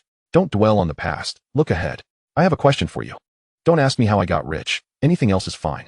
Bai Yang fell silent, deciding against probing further, and clinked his beer can with Zhang Xiaojian. The cold beer and the cool evening breeze enveloped them, and Bai Yang gazed out over the river, suddenly stating, "Xiaojian, I truly admire you from the bottom of my heart." Zhang Xiaojian was taken aback. "What do you admire me for?" Bai Yang laughed. "I know you've had a tough few months. If it were me, I would have been venting about Zhao Linlin nonstop. Yet, in these 3 months, you've not spoken a single ill word about her and even stopped me from doing so. It's been quite difficult for me." Zhang Xiaojian chuckled softly. "You haven't had a girlfriend for 4 years. You wouldn't understand." As he spoke, he lit another cigarette and continued, "From university to work. That girl devoted her best 4 years to me. Regardless of the reasons for our breakup, how can a man publicly berate his ex? She hasn't done anything unforgivable. She merely made a choice based on reality." Bai Yang still didn't comprehend. "I tried to put myself in your shoes. If I were you, I'd not only vent, but would also wish her a miserable life filled with regret." Zhang Xiaojian took a deep drag from his cigarette. "When you called me, I had already resolved to go with that intention. But then it changed?" "Indeed." He took another sip of his drink, while seated at her wedding banquet. "I realized that the last remnants of my unwillingness had vanished, and I just wanted to give the money and leave promptly." Bai Yang, puzzled, asked, "Why 2 million?" Zhang Xiaojian crushed the empty beer can underfoot and began to recount slowly. "About 4 years ago, before she had those family issues, we used to chat aimlessly. She mentioned that for a wedding, a house with a river view would be ideal, as she loved gazing at the river. At that time, we never really considered if we could afford it. I simply said we should buy it, and it had to have floor-to-ceiling windows. Later, as we started working, we noticed that all our relatives and friends had cars. We began discussing vehicles, thinking of saving up to buy one, and we excitedly browsed online, looking at quite a few. But I knew her favorite was a white BMW Mini, and I promised her I would buy it one day. By that point, however, I was already feeling guilty. Eventually, we realized we couldn't afford any of it, and so we broke up." At this, Zhang Xiaojian opened another can of beer and took a couple of gulps. "When you called me today and asked, I calculated that a decent riverside property now costs around 1,600,000, while a high-end BMW Mini is over 300,000, which adds up to about 2 million. So, you gave her 2 million. Bai Yang stated rather than questioned. "Yes, exactly 2 million, not a penny more. Not a penny less." Under the shade of a willow tree, Suyu listened quietly, her eyes slightly reddening. She could not recall precisely when she had begun to drift away from Zhang Xiaojian and Bai Yang. Yet, she vividly remembered countless summers spent laughing and singing around a fiery charcoal stove. Over the years, it was not Zhang Xiaojian and Bai Yang who had changed, but rather herself and Zhao Linlin. "Old Bai, do you know why it can't be more or less?" Bai Yang shook his head. "Isn't it already calculated? Is there another meaning?" Zhang Xiaojian set down his beer can, propped himself back, tilted his head, and gazed at the crescent moon that had just appeared tonight, speaking slowly. "I believe I must fulfill the promise I made to her. 2 million is more than sufficient for a house and a car. It cannot be less. However, since she will vanish from my life henceforth, I cannot be responsible for her future. Even if she later wishes for me to take responsibility, I shall not. Therefore, it cannot be more." At this point, Zhang Xiaojian chuckled. "In truth, this is merely self-deceiving rhetoric. I selfishly sought to provide myself with closure, using this trivial sum of money that I truly do not care about to draw a final line. I am, after all, an ordinary person." After a lengthy silence, Bai Yang patted Zhang Xiaojian on the shoulder. "I have grasped another layer of meaning." Zhang Xiaojian raised an eyebrow. "What have you understood?" Bai Yang smiled softly, choosing not to elaborate. Unbeknownst to them, Suyu, standing behind, silently walked away after hearing this exchange. After a considerable distance, she picked up her phone and dialed Zhao Linlin. When the call connected, both women surprisingly remained silent. After an indeterminate period, Suyu broke the silence with a firm tone. "From now on, no matter what happens, you are never to step back into Zhang Xiaojian's life." Chapter 6. Never again in the days to come. Zhao Linlin set her phone down, gazing at her reflection in the hotel restroom mirror, feeling a sense of unfamiliarity with the woman staring back at her. The exquisite eye makeup accentuated her eye contours, lending a hint of allure. The shadows were artfully applied, making her face appear slender and her nose more prominent. The blush provided vitality to her evenly applied foundation, and her skin now glowed with a flawless, porcelain-like whiteness. Her off-shoulder attire revealed a pair of collarbones to the open air, enhancing her grace. Yet, she felt estranged from this version of herself. For Zhao Linlin had never adorned herself with such intricate makeup, but she had to admit the expensive makeup artist certainly possessed skill. She looked undeniably beautiful today. Unfortunately, what was the use of such beauty? The man she was to marry was not him. As this thought crossed her mind, Zhao Linlin let out a calm sigh. She had envisioned this day countless times, but in all those fantasies 3 months prior, her husband had naturally been Zhang Xiaojian. Today was different. So what significance did being beautiful hold? Zhao's mother appeared in the mirror, standing beside her with a pink bag in hand. Zhao Linlin knew exactly what was inside. Yet she remained silent, searching her mother's face in the mirror for signs of resemblance. You need to provide your husband with an explanation. Zhao Linlin furrowed her brows. What explanation? Her mother fell silent. Turning away from her reflection, Zhao Linlin spoke in a flat tone. Mom, did you know the window in the makeup room is diagonally opposite the gift table? Zhao's mother did not comprehend the intent behind her daughter's words. Zhao Linlin continued, maintaining her indifferent demeanor. After they left, your manner of collecting money resembled that of a dog. Zhao's mother's face flushed instantly. Her voice lowered in anger. And what are you? Zhao Linlin replied flippantly. Just a little puppy. Woof woof woof. How can you demean yourself so? It doesn't matter. Zhao Linlin waved her hand dismissively. Seeing her once obedient and docile daughter, now so unrecognizable, Zhao's mother felt her heart bleed. Mom only wants what is best for you. You are still so young. How can you understand what reality is? I have experienced more than you can imagine. You will understand one day. In this world, everyone will deceive you, but your mother never will. As she reflected on these words she had repeated countless times throughout her life, Zhao's mother began to question if she had been wrong. Yet, her deeply ingrained beliefs quickly dispelled any doubt. She placed the pink bag on the sink. Find someone to return it to him. I don't know where he got this money. The implication being her concern for Zhang Xiaojian's well-being. Yet Zhao Linlin understood that her mother was merely worried the money would bring trouble. You really are quite kind. I am your mother. Thinking of your future, I am not truly a bad person. Zhao's mother spoke smoothly. Zhao Linlin, with her French manicured fingers, touched the bag filled with cash. I will deliver it myself. No. Zhao's mother declared resolutely. Zhao Linlin grasped the bag. You go and tell Gu Yinda the truth. If he can accept it, fine. If not, we will divorce tomorrow. Zhao's mother's determination turned to helplessness, as she questioned whether this girl before her was still her obedient daughter. As Zhao Linlin reached the restroom door, she turned back to add, anyway, we never signed a prenuptial agreement, so you can have half. The emphasis on you is unmistakable. Zhao's mother attempted to grasp Zhao Linlin's hand, but found herself frozen in midair, devoid of the courage she once had to confine her daughter at home for a month. The once jubilant visage, typically radiant with the joy of a celebratory occasion, suddenly appeared aged by a decade, its creases accentuated. Yet, she remained inexplicably composed as she stated, I merely confined you for a month. If you persist in your resistance, what more can your mother do to you? In the end, do you not relish the material comforts your current husband provides? Tell me, which of your possessions did you acquire when you could afford them? You have purchased your dream car and adorned your ideal home. How could I have missed the joy in your laughter back then? Now, you come to blame your mother. Yet do you not bear any responsibility? Each of Zhao's mother's words pierced Zhao Linlin's heart like a dagger. Linlin's complexion turned ashen, her mother unearthing all her buried wounds. Beneath those scars lay the reality of her surrender, 2 months prior, to Gu Dian's embrace, a decision that had once filled her with a sense of material fulfillment. A figure now faded amidst her glamorous life.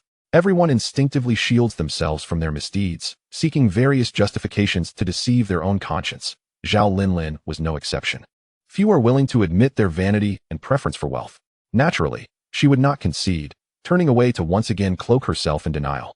A white BMW Mini glided to the side street of Jingyang Community. It was late at night, the streets largely deserted except for a couple strolling hand in hand.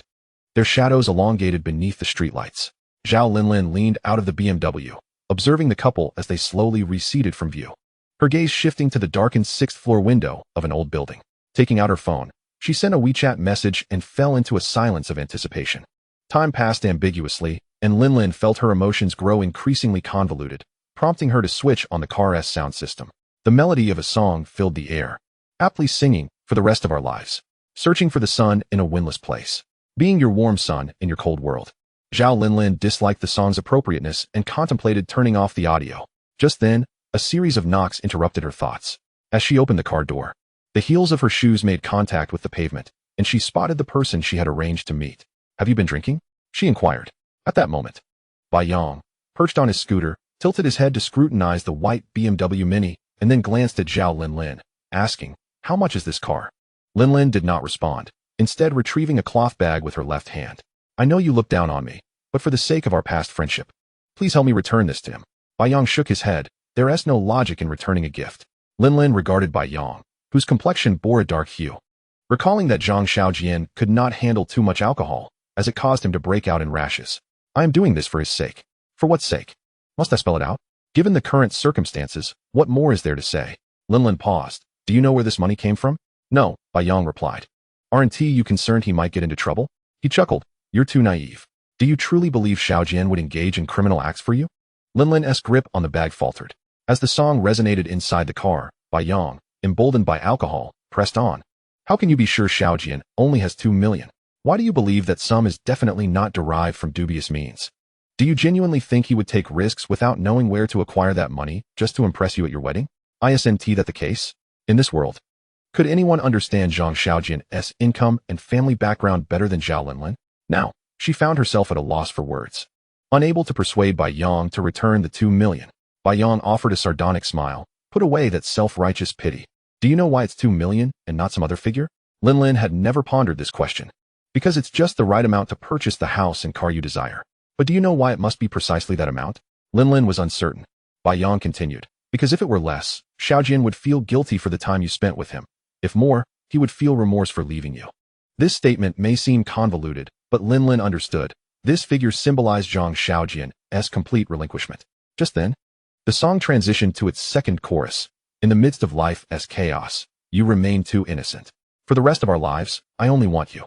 Bai Yang remarked. To put it simply, Xiaojian's message is quite clear. He enunciated deliberately. For the rest of our lives, I do not want you. With that, the scooter emitted a buzzing sound as it expelled a cloud of acrid exhaust, and Bai Yang vanished down the side street. Linlin stood enveloped in the fumes, feeling a mix of suffocation and distaste. Yet, she did not retreat. Instead, she raised her gaze to the familiar window. A light flickered on, yet no figure appeared. Zhang Xiaojian was oblivious to Bai Yang's receipt of the WeChat message and the ensuing confrontation below. He felt elated, for he had finally drawn a satisfying conclusion to his own narrative. System, are you there? He pondered while removing his shoes. The system interface materialized before his eyes. Main storyline ultimate task. Spend 1,000,000,000,000,000,000,000,000,000,000. The time-limited task was completed, accumulating 2,000,000,000 points. System rewards distributed. Power Fruit X1. Zhang Xiaojian turned on the light, revealing a crimson fruit in his hand.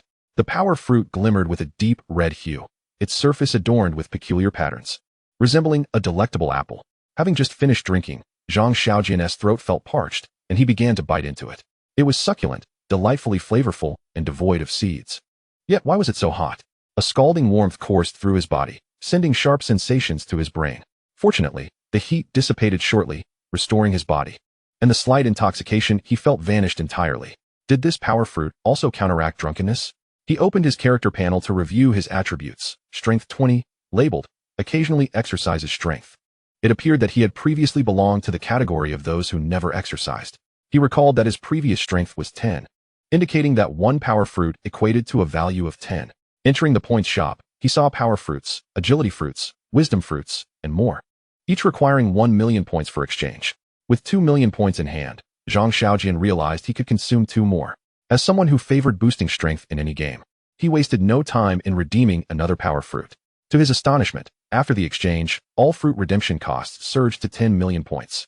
The rules for redeeming fruits are as follows. Upon successful redemption of each fruit, the redemption points for all fruits will surge tenfold, although they can be reduced through random tasks.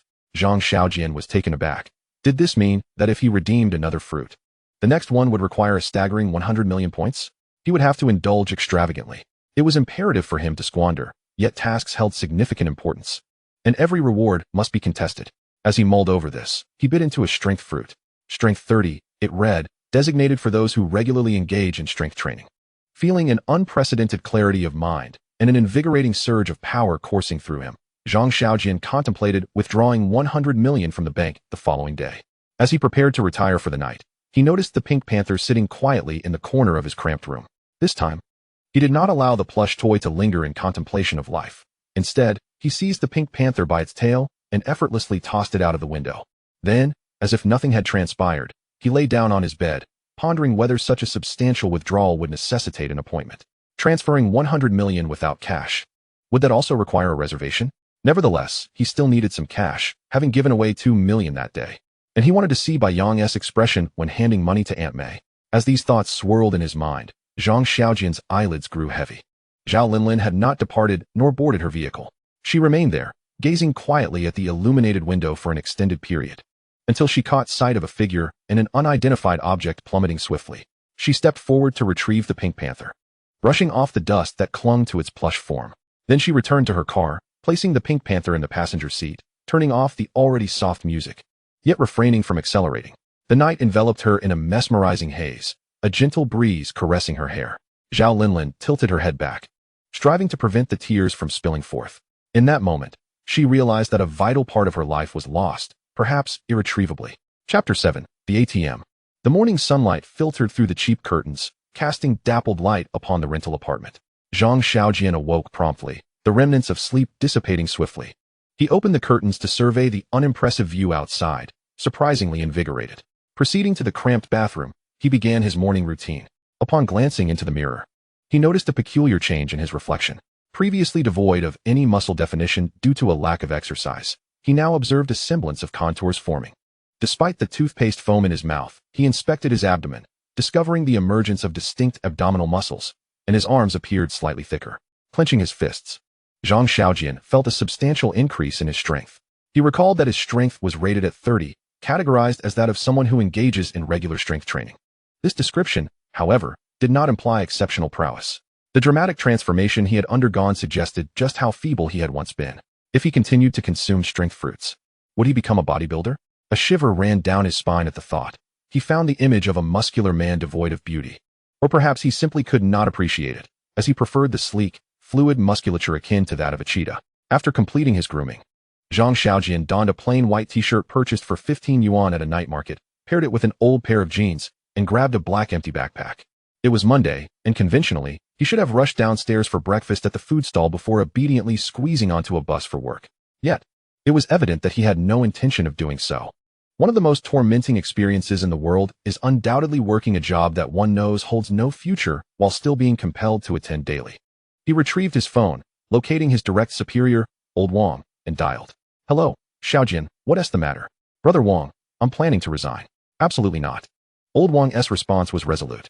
What followed was a lecture, as he inquired whether Zhang Xiaojian had secured another position and what his plans were post-resignation. Was Zhang Xiaojian supposed to admit that he needed more time to spend the seemingly endless wealth he possessed? Thus, he could only falter in his words. Sensing Zhang Xiaojian's vagueness, Old Wang, who had always maintained a good relationship with him, was even less inclined to acquiesce. The conclusion was as follows. It's not that I want to force you to stay, but you can't just resign without having thought things through. I'll grant you a 3-day paid leave instead. After 3 days, if you've made up your mind, come back to the office to discuss it. Oh. After hanging up, Zhang Xiaojian descended the stairs to the breakfast stall he had frequented for many years, ordering a bowl of soy milk and 2 fried dough sticks. As he munched on the dough sticks, he pondered what a wealthy person would eat for breakfast. At his current spending level, he certainly fell short. He needed to indulge, to revel in extravagance. Only then would his consumption points rise, enabling him to exchange for fruits and skill books. Before he could devise a plan for his splurge, he overheard the elderly couple who had run the stall for 12 years whispering to each other. Let us keep the stall open for another 2 hours. Every penny counts. Sure, Xiaolan is heading to university, and expenses are high. It's wise to save up. As they conversed, they continued to serve their patrons. In Zhang Xiaojian's memory, Xiaolan was still a little girl with pigtails, and now she was on the cusp of university. Time to pay, Zhang Xiaojian called out. The elderly stall owner, though not yet 50, sported silver hair, resembling an old man. Zhang finished eating? 5 yuan. He retrieved a slightly dirty QR code card. Zhang Xiaojian scanned it with his phone, entered 1,000, and clicked confirm. The small speaker responded with an electronic voice. 1,000 yuan deposited. 1,000 yuan deposited. Oh, Zhang Xiaojian thought, alarm bells ringing in his mind. When did this stall acquire such an intelligent notification system? The elderly couple was momentarily stunned, and nearby patrons turned to stare. Zhang, it must be a mistake. I'll give you change. Let me see your phone. Zhang Xiaojian stood up and waved his hand dismissively. No mistake. I've known Xiaolan for many years. With her heading to university, she'll need a graduation party. Consider this my gift. As he uttered those words, he internally berated himself for being so generous. The elderly man insisted, no. But Zhang Xiaojian had already dashed away. A young man in his 20s can run swiftly, and the elderly man could hardly keep up, shouting after him, I'll keep this money for you. We'll settle it slowly later. Just past 8, the bank had yet to open its doors. However, the 24-hour ATM was operational. He inserted his red card into the slot, and the familiar crimson interface appeared once more. Zhang Xiaojian pondered for a moment. Contemplating the complexities of binding this card to online banking, he figured it would be more prudent to transfer a few million into his own account, thereby facilitating various future expenditures. He proceeded to initiate the transfer, only to discover a line of small print beneath the input box. The minimum transfer amount for this card is 10 million. What? Zhang Xiaojian felt a wave of disdain wash over him. What kind of high-end card was this? Not only did it alter the interface upon insertion into the ATM, there was no password required, and now it imposed a minimum transfer threshold? Frustrated, Zhang Xiaojian entered the amount, 100,000,000. Let us transfer 100 million, humph. After inputting the figure, he retrieved his savings card and meticulously entered the card number, double-checking before he clicked confirm. The display screen revealed the account holder, Zhang X. Jian, and he clicked confirm once more, feeling an inexplicable surge of anxiety. Before long, a text notification chimed on his phone. Your account has received a deposit of 10,000,000 RMB at 8:07 on May 31st, 2019. Current balance, 10,001,025,000 RMB. Zhang Xiaojian could feel his heart pounding wildly. The sheer number of zeros dazzled him. Taking 3 deep breaths, he clicked return and then selected the withdrawal option. He had already considered that in the future, his outings would predominantly take place in upscale venues, where, as depicted in idol dramas, tipping was customary. It was impractical to use WeChat for tips. Carrying around a sum of 1 or 200,000 was rather necessary. Thus, withdrawing 800 to a million to keep at home would prove convenient. The ATM's options only included amounts of 100,000, 200,000, 400,000, and 800,000. Without a moment's hesitation, Zhang Xiaojian opted for 800,000. Today, he was well prepared, his black empty backpack clasped in front of him. However, he was still relatively inexperienced. Having previously only withdrawn a few thousand, he was not well versed in the mechanisms of ATMs. Generally, an ATM is equipped with 4 cash dispensers, each capable of holding 200,000. Logically, a fully stocked machine would indeed contain 800,000. However, banks typically do not fill all dispensers to capacity, often opting for 1 or 2 instead. More importantly, this bank was known as the Jingyang branch, situated in an older, more modest neighborhood, where withdrawal activity was typically low. Thus, it was likely that this machine housed only 1 dispenser. Considering yesterday's withdrawals, how could Zhang Xiaojian expect to withdraw 800,000 from this ATM? Unbeknownst to him, he opened his backpack wide, watching as bills cascaded from the dispensing slot, feeling elated. He withdrew 1 stack, then a second, then a third. Suddenly, a piercing alarm rang out. Having experienced this once before, Zhang Xiaojian realized that this troublesome ATM had run out of cash. He glanced to his left and noticed a small note affixed to the adjacent machine, reading out of service. With only 2 machines available, it meant his withdrawal plan had once again hit a dead end. Before he could rise from his crouched position, the door to the withdrawal room swung open, and a security officer reappeared, one whose face seemed vaguely familiar. Perhaps it was Zhang Xiaojian's earlier display of vulnerability that had left a lasting impression on the officer. Ah, it's you again? Zhang Xiaojian felt a twinge of embarrassment. I apologize, I've emptied the machine again. Chapter 8, Random Tasks. Zhang Xiaojian was once again invited into the VIP area. Prior to this, he and the security officer had been sitting on the curb, engaging in light conversation while waiting for the bank to open. Young man, you seem to have quite a fortune. It's all right, Zhang Xiaojian replied, unable to divulge the truth about the 100 million he had just deposited into his bank account, aiming to spend it all within 10 days. The young lady who had assisted Zhang Xiaojian with his withdrawal yesterday arrived at the bank just as he had finished puffing on 2 long cigarettes. As the bank finally opened its doors, a sweet voice called from behind him, "Sir, you may proceed with your transactions." Turning around, Zhang Xiaojian took a closer look at her name tag, discovering her name was Lin Qing. Lin Qing had learned from the security officer that Zhang Xiaojian had once again drained the ATM, leaving her feeling somewhat perplexed. Logically, individuals possessing a card without a code were either extraordinarily wealthy or privileged, and they certainly understood that withdrawing large sums from an ATM was not feasible without prior arrangements. More importantly, the red card Zhang Xiaojian had used yesterday not only lacked a code, but also granted him special privileges. This privilege meant that, as a bank employee, she could not even view the balance of the card on the back-end screen. Possessing such a card was indicative of a status far beyond mere wealth, although she was unaware of the exact requirements. However, she did understand that as a staff member, it was an honor to serve someone of Zhang Xiaojian's caliber. Thus, even as Zhang Xiaojian stared at her name tag for an extended period, she maintained her composure and exemplary service. "How much would you like to withdraw today, sir?" Lin Qing inquired with a smile, completely devoid of the disinterested demeanor often exhibited by bank staff when Zhang Xiaojian visited the counter previously. Zhang Xiaojian contemplated for a moment before opting not to use the red card. Instead, he handed over his regular bank card and, lifting the somewhat heavy backpack filled with cash, asked, "How much do you think this can hold?" Early in the morning, several bank employees were filling water cups or yawning behind the counter, and they all paused to observe the scene. Lin Qing appeared somewhat flustered, although she was young. She had worked at the bank for 3 years and was still a junior employee. She had never encountered anyone attempting to withdraw money while carrying a large backpack and inquiring how much it could contain. Yet, being the professional she was, Lin Qing quickly estimated that the pink bag from yesterday could hold around 2 million, and this backpack was slightly larger, so it might also accommodate roughly 2 million. Zhang Xiaojian nodded. "All right, let us withdraw 2 million. Lin Qing responded. "Is that so casual? 2 million is considered a significant withdrawal, and generally, one would need to make an appointment at the branch." Fortunately, after Zhang Xiaojian's previous withdrawal, the branch had received a replenishment of 10 million the night before. Moreover, due to the privileges afforded by the red card, Lin Qing knew that even if they had to adjust the funds on the spot, they were obliged to accommodate this young man. Thus, she nodded, accepted Zhang Xiaojian's card, and was taken aback to find that it was merely an ordinary savings card.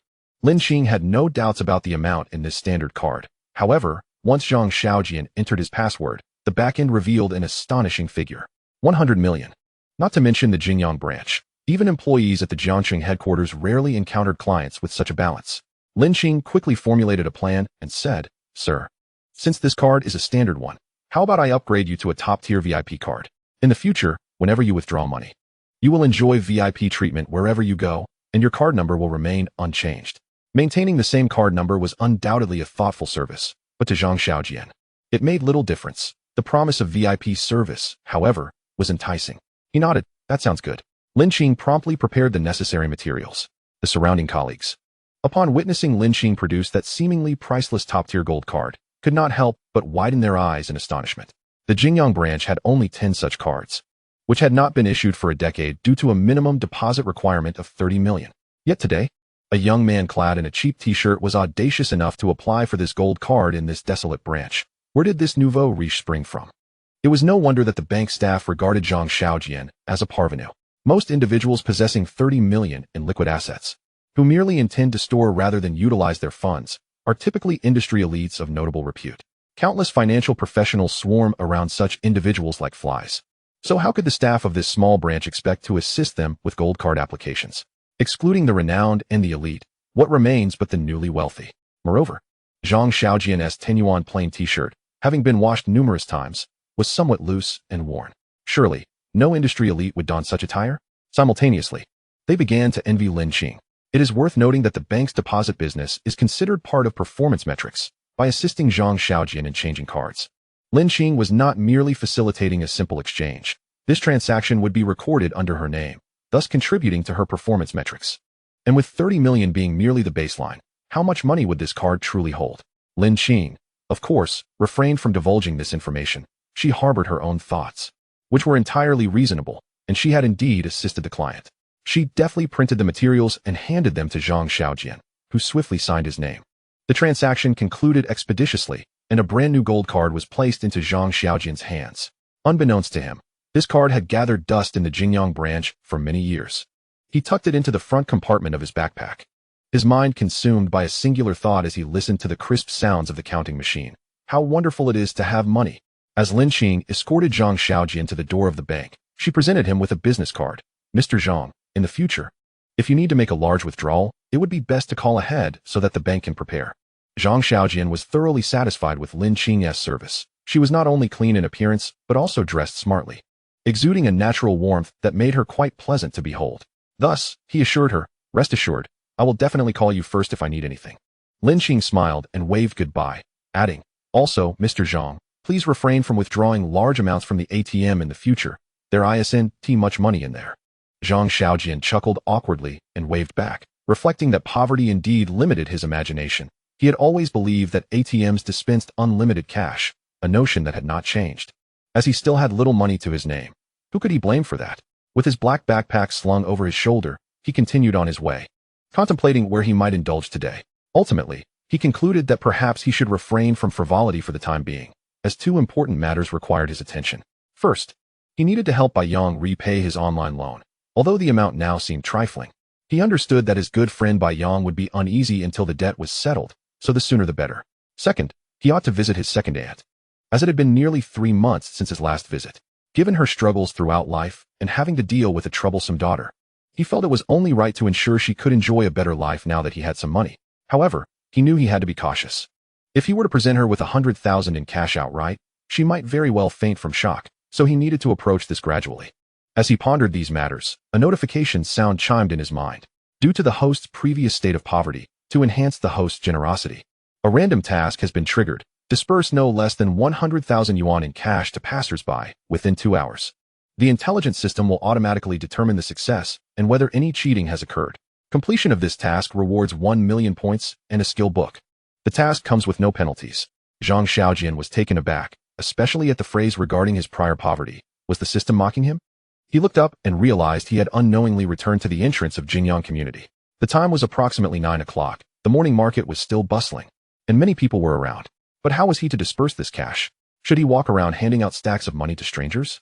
Even if he had the courage to do so, would passers-by accept it? He would be lucky not to be mistaken for a lunatic and assaulted. Moreover, with a 2-hour time constraint, what was he to do? His mind raced. Although his intelligence was only 15, Zhang Xiaojian was certainly no fool. He devised a plan and immediately set to work. He found a corner, removed his backpack, and laid 10,000 yuan on the ground, unbinding the stacks of cash. After securing his backpack, he picked up 50,000 in each hand and returned to the entrance of the community. This was the prime time when those who slept in were rushing off to work. Zhang Xiaojian quickly spotted his target, a girl clad in denim overalls, sporting a pair of white Nike Air sneakers. Moving with such urgency, she seemed to be flying. She weaved through the crowd, overtaking elderly men and women and young men, seemingly in a great hurry. You're the one, he resolved. With determination, he rushed straight towards her as she turned sharply. As Zhang Xiaojian collided with the girl at the entrance of Jingyang community, he raised his hands, and a shower of pink bills, totaling 100,000 yuan, rained down from the sky. Many witnesses gasped in astonishment, their pupils dilating in unison. The girl stumbled, landing on the ground, her gaze captivated by the swirling cash. She had merely intended to sidestep the elderly lady ahead who was walking too slowly, only to accidentally bump into someone. Now, witnessing the scene before her, it seemed this person held a veritable fortune in his grasp. Zhang Xiaojian did not fall, but he exaggeratedly twisted his leg, collapsing in a way that minimized any pain. He then quickly surveyed his surroundings with the utmost discretion. At least 70 or 80 people had halted in their tracks, and even a street cleaner several hundred meters away turned to observe. Excellent, excellent. Yet why was no one coming forward to collect the money? Was the public's moral standing so elevated these days? Zhang Xiaojian waited patiently until the last bill settled on the ground, and as he noticed glimmers of eagerness in the eyes of some onlookers, he decided to stoke the fire. Oh no, he exclaimed dramatically, followed by an exaggerated, I'm faint. Zhang Xiaojian sprawled on the ground, embodying the spirit of a hapless bachelor, and closed his eyes. As the first person bent down to collect the cash, a second quickly followed suit. Elderly men, women, young men, and girls alike rushed forward, each faster than the last. One elderly gentleman even tossed aside his cane to seize the most advantageous position. Yi Maju, the girl who had been knocked over, was momentarily stunned. She could only gather the money in front of her as, in mere moments, the pink bills scattered across the ground were snatched up entirely. You can't leave. That money isn't yours. Unbeknownst to her, a surge of audacity propelled her to shout aloud.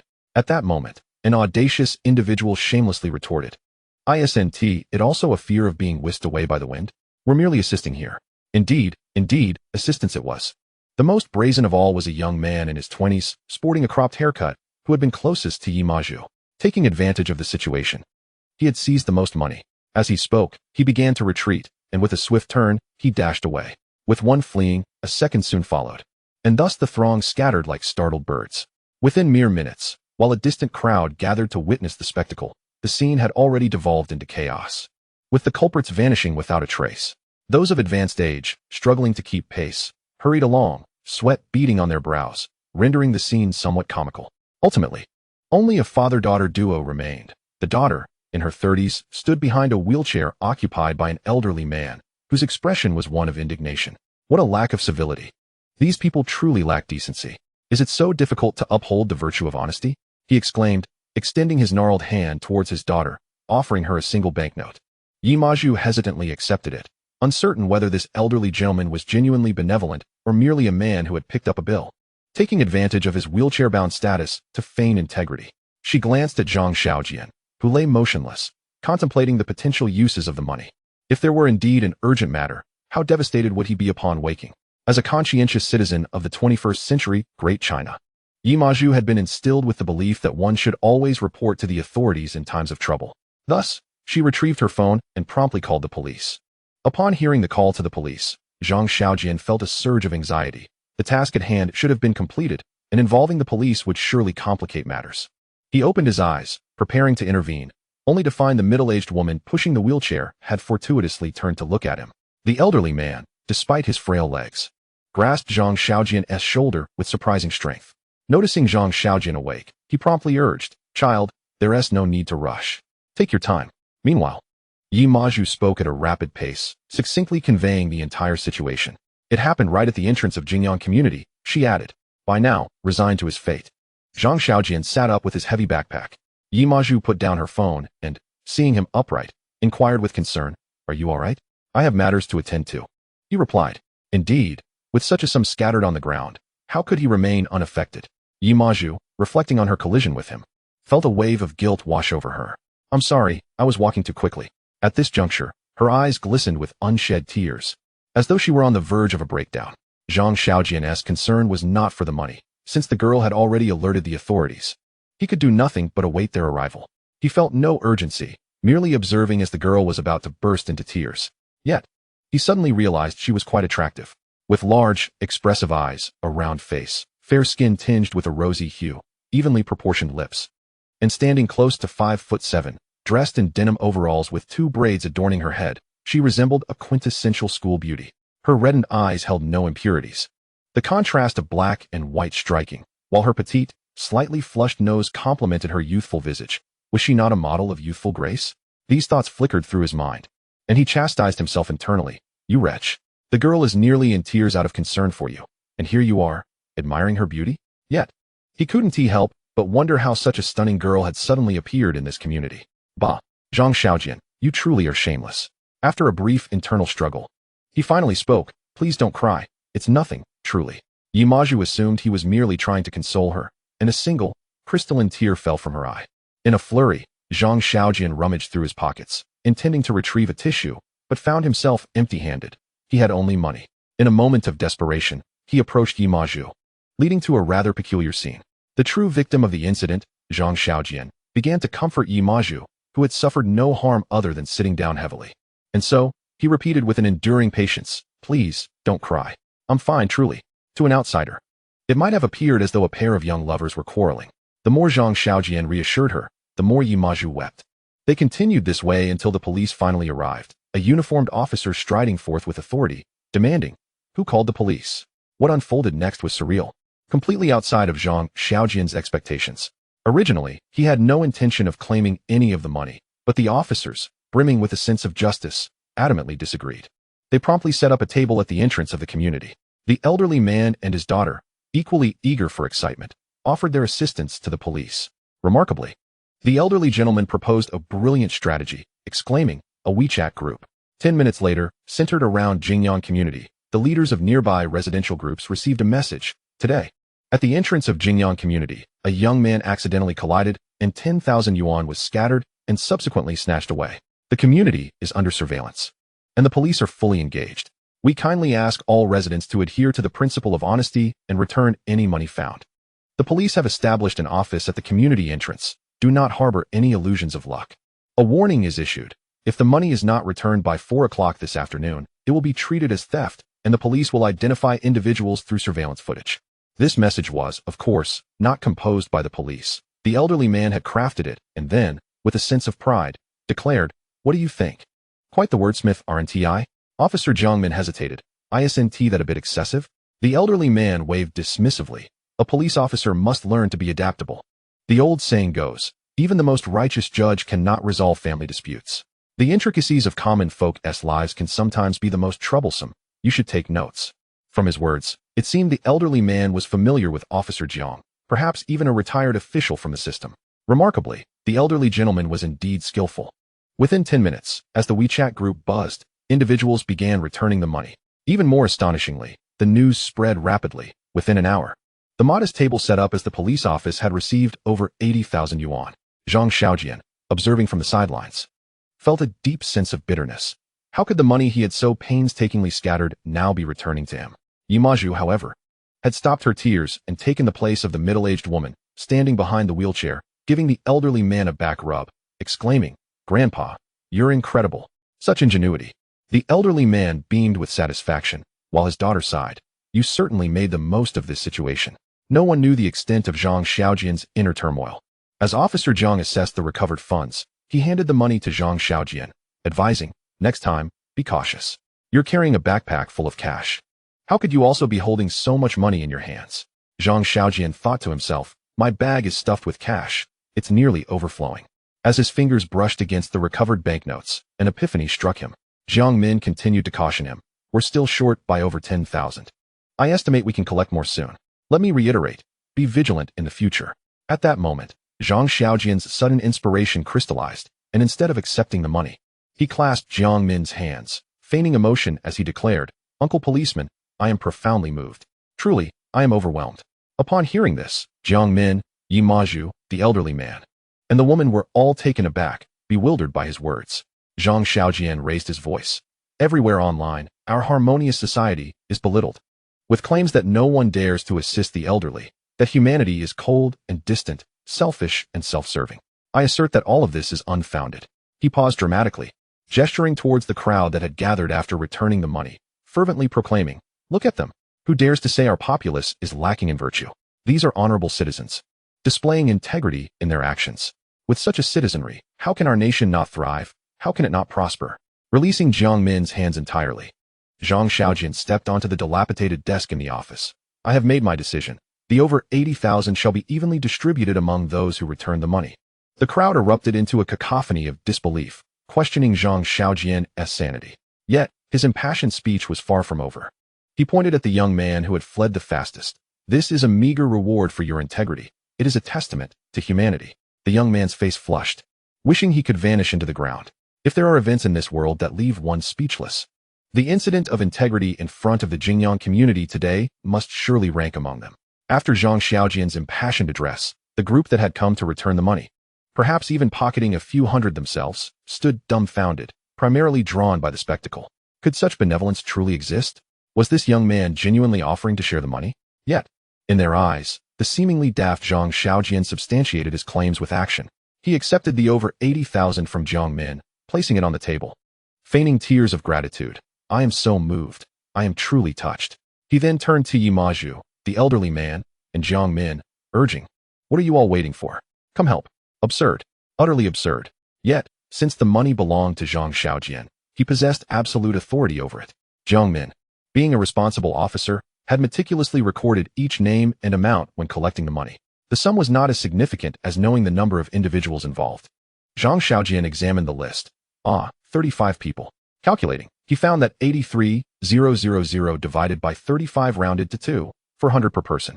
This amount, while not excessive, was certainly not trivial. Finding 2,400 while out and about could be considered quite fortunate. Zhang Xiaojian called out the first name, Yi Maju. The girl, standing behind the elderly man, was momentarily stunned. Did this concern her? Zhang Xiaojian, focused ahead and unaware of the hesitation, waited for a response. After a prolonged silence, he called again, "Yi Maju?" She timidly raised her hand. "It's me." Zhang Xiaojian, having just learned her name, grinned. "Ah, it's you. Please wait a moment. We'll settle your share last." Yi Maju did not comprehend what he meant by last. Zhang Xiaojian had his own intentions. He could clearly see the system task unfolding before him. Trigger a random task of distributing wealth. Disperse no less than 100,000 yuan to passers-by within 2 hours. The intelligent system will automatically determine success and whether any cheating occurred. The description within the parentheses was crucial. What did it mean that the intelligent system would automatically judge success or cheating? Although he had currently retrieved over 80,000, the number of recipients was sufficient.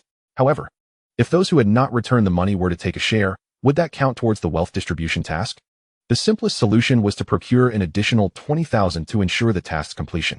He resolved to allocate some of that to Yi Maju, ensuring no loose ends remained. Moreover, this girl was genuinely kind-hearted. She had not only refrained from complaining when knocked down, but had also safeguarded over 10,000 and was the first to report the incident. Such a girl surely deserved a reward. With a sly smile, Zhang Xiaojian called out the next name, Sunda. A young man in his 20s, with dark skin, stepped forward. Zhang Xiaojian promptly handed him 400, and a notification chimed in his mind. Task of wealth distribution complete. Total amount 100,000. Number of recipients 101. So, there was a task prompt? Indeed, it was his quick wit that enabled him to fulfill the task rather than squander the 100,000 aimlessly. It appeared the system was quite astute after all. The money that had been taken earlier not only did not count towards spending points, but also did not contribute to completing the task. Zhao Shui, a middle-aged woman, her arms laden with groceries, approached with a smile. Zhang Xiaojian offered her another 400, successfully completing another distribution. Yi Maju, why am I being called again? Help me with the money. Zhang Xiaojian placed the 80,000 plus in Yi Maju's hands and focused intently on the list as he continued to call out names. The crowd continued to swell. This incident rapidly morphed into a bizarre little tale, spreading like wildfire. Fortunately, with only 35 individuals involved, the distribution plan reached a seamless conclusion before it could draw too much attention. In the end, Zhang Xiaojian sincerely invited Jiang Min, the elderly man, and Yi Maju to visit his home. The elderly man was the first to decline. You're quite the character, but my legs make climbing stairs a challenge. So I will pass. Jiang Min followed suit. There are still many matters to attend to at the station, so I must decline as well. However, I must say this. If you are truly moved by everyone's integrity, you might consider donating some money to charitable organizations. The children in remote villages and patients suffering from severe illnesses are in desperate need of funds. Truly, the wisdom of the people's policeman is unparalleled. Zhang Xiaojian quickly nodded in agreement, then turned to the youthful and innocent Yi Maju. You must come. I still need to thank you. Yi Maju slapped her forehead. Her eyes momentarily unfocused as if recalling something significant, and she quickly shook her head. No, I have urgent matters to attend to. I would have left earlier had I not been delayed here. Zhang Xiaojian had a compelling reason to invite Yi Maju upstairs. He stated, We've already spent so much time here. It wouldn't hurt to go up for a bit. As he spoke, an ingenious rationale formed in his mind, leading him to ponder. Was his intelligence truly only rated at 15? Zhang Xiaojian first glanced at the onlookers still gathered, then addressed Jiang Min, Uncle Policeman. Look at how many people are around. I should return alone. What if I am followed? Jiang Min considered this and found it reasonable. Zhang Xiaojian added, You shouldn't mind taking 10 more minutes. Accompany me, and you can leave with Yi Maju afterward. Jiang Min had no grounds to refuse. Zhang Xiaojian had just distributed nearly 100,000, and those gathered here to watch were well aware of his wealth. It was entirely possible that someone, driven by greed, might engage in illicit activities. Thus, returning the money to him seemed the safest course of action. Very well, Jiang Min replied. Upon hearing the police officer's agreement, Yi Maju contemplated for a moment, hesitated to speak, and then nodded in assent. After bidding farewell to the old man, Zhang Xiaojian led the way, with Jiang Min and Yi Maju following closely behind. As expected, the trio's movements attracted the attention of onlookers. Fortunately, Jiang Min turned around and called out, Everyone disperse. Stop following us. Although Jiang Min was merely a community officer, he never forgot the counter-surveillance techniques he learned in police academy. They meandered through the expansive Jingyang community, completing 3 laps before he confirmed that no one was trailing them. Zhang Xiaojian escorted the 2 upstairs, but upon opening his front door, he suddenly sensed an unusual atmosphere emanating from his companions. The reason for their disquiet was straightforward. Zhang Xiaojian's home was in a state of disrepair. The doorframe was noticeably worn and peeling. The folding table appeared as if it could collapse at any moment, and the uneven floor was glaringly apparent. How could someone who casually discarded 100,000 live in such a dilapidated abode? Zhang Xiaojian, unable to provide an explanation, pulled out 2 somewhat wobbly chairs and casually propped them up with 2 books, saying, Please, have a seat. I'll just change my clothes and be right back. Jiang Min and Yi Maju sat down and exchanged glances, both silently acknowledging each other's thoughts. Zhang Xiaojian left the door ajar, placing his heavy backpack on the floor. The reason he had invited them upstairs was that it was rather inconvenient to retrieve money in a public setting. Now, however, it mattered little. The half-open door was sufficient to shield their view. He quickly changed into a t-shirt and retrieved 20,000 yuan. Returning to the cramped living room where he placed the money on the table, he addressed Yi Maju. I sincerely apologize for bumping into you this morning. You've been such a great help. Please accept this money and consider visiting a hospital for a checkup. Yi Maju was taken aback. Wasn't it I who bumped into you? What help have I provided, aside from a bit of cash? According to her usual principles, she ought to refuse the money. Yet, she bit her lip, revealing a conflicted expression. Zhang Xiaojian inquired, What's wrong? Seemingly having made a decision, Yi Maju replied, "It's nothing, thank you." This was an implicit acceptance. Jiang Min furrowed his brow, clearly surprised that Yi Maju would actually accept it. However, this was a personal matter, devoid of right or wrong. How many naive young women could withstand the allure of money in this world? Zhang Xiaojian had assumed this girl, who left a favorable impression on him, would refuse. He had even prepared a plethora of arguments for such a scenario, but it appeared that money indeed possessed an inexhaustible charm.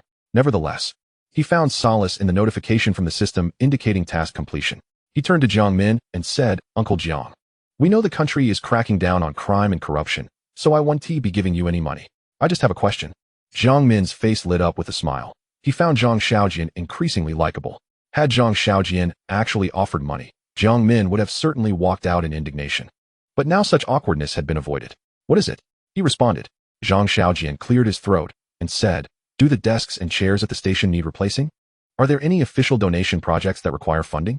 Jiang Min replied with disbelief. Is this kid burning through his money? Has he lost his mind? In Chapter 11, Trending Topics and News, it was clear that the desks and chairs at Jingyang Police Station did not require replacement, and even if they did, it certainly wouldn't be Zhang Xiaojian footing the bill. Moreover, there were currently no verified donation projects in need of funds. Thus, Zhang Xiaojian simply added Jiang Min on WeChat and concluded, "Uncle Jiang, if you ever genuinely need money, you can count on me." Jiang Min sighed, waving his hand in resignation as he stood to leave. Yi Maju hesitated, wanting to say something, but ultimately chose to follow Jiang Min down the stairs. Notably, Zhang Xiaojian did not add Yi Maju on WeChat, perhaps due to her swift acceptance of the 20,000. After seeing the two off, Zhang Xiaojian lay down on his bed and swiftly claimed the points and 10 skill books awarded for this random task. He now faced a dilemma regarding the skill books. Upon opening the character skill panel, the overwhelming array of options encompassing virtually every skill in existence left him bewildered. He was uncertain about which skills to acquire. Unsure of his own needs, he began to peruse the options. Upon selecting basketball, subcategories appeared: jump shot, dribbling, slam dunk, three-point shot, and so forth. Each of these subcategories had a limit and required an increase in physical attributes to continue improving. He then opened the history section under knowledge, where subcategories such as Tang, Song, Yuan, Ming, and Qing emerged. Attempting to fully grasp these historical topics was no easy feat. It necessitated a sufficiently high intelligence attribute. Interestingly, there was also a life skills option, which included farming, detailing everything from planting to fertilizing. Zhang Xiaojian scrolled through these options, losing track of time. And before he knew it, 2 hours had passed. Upon reaching the racing section, he contemplated trying his hand at drifting, as drifting was a dream every man harbored. Then he came across the cooking skill and pondered whether he should aspire to become a culinary master, capable of creating the finest egg fried rice reminiscent of Stephen Chow's films. There was even a singing option, given the current sparse talent in the Chinese music scene. Devoid of any dominating figures like the four heavenly kings of the 90s or later Jay Chou, he wondered if he could become the next generation's singing sensation. His imagination ran wild with possibilities. Yet amidst all this contemplation, Zhang Xiaojian ultimately decided against using the skill books and instead drifted off to sleep. In his dreams, he encountered Zhao Linlin, who was sobbing while clutching a pink panther. This time, however, he felt no pang of emotion and simply turned to walk away. Yet, as he strolled, he found himself back at the starting point, Zhao Linlin's face inexplicably morphing into Su Yu's. He awoke with a start, his eyes fluttering open to the sight of his own aged ceiling, and a glance to the side revealed the backpack filled with cash. Shaking off the lingering remnants of his dream, Zhang Xiaojian glanced at his watch, realizing it was already 1 in the afternoon, and his stomach growled in response. Reluctant to venture outside, he opened a food delivery app and casually ordered a reasonably priced claypot pancake, only to remember that he should treat himself to something nicer. However, having already placed the order, he felt it would be a hassle to cancel, especially since the claypot pancake from this particular restaurant was genuinely delicious.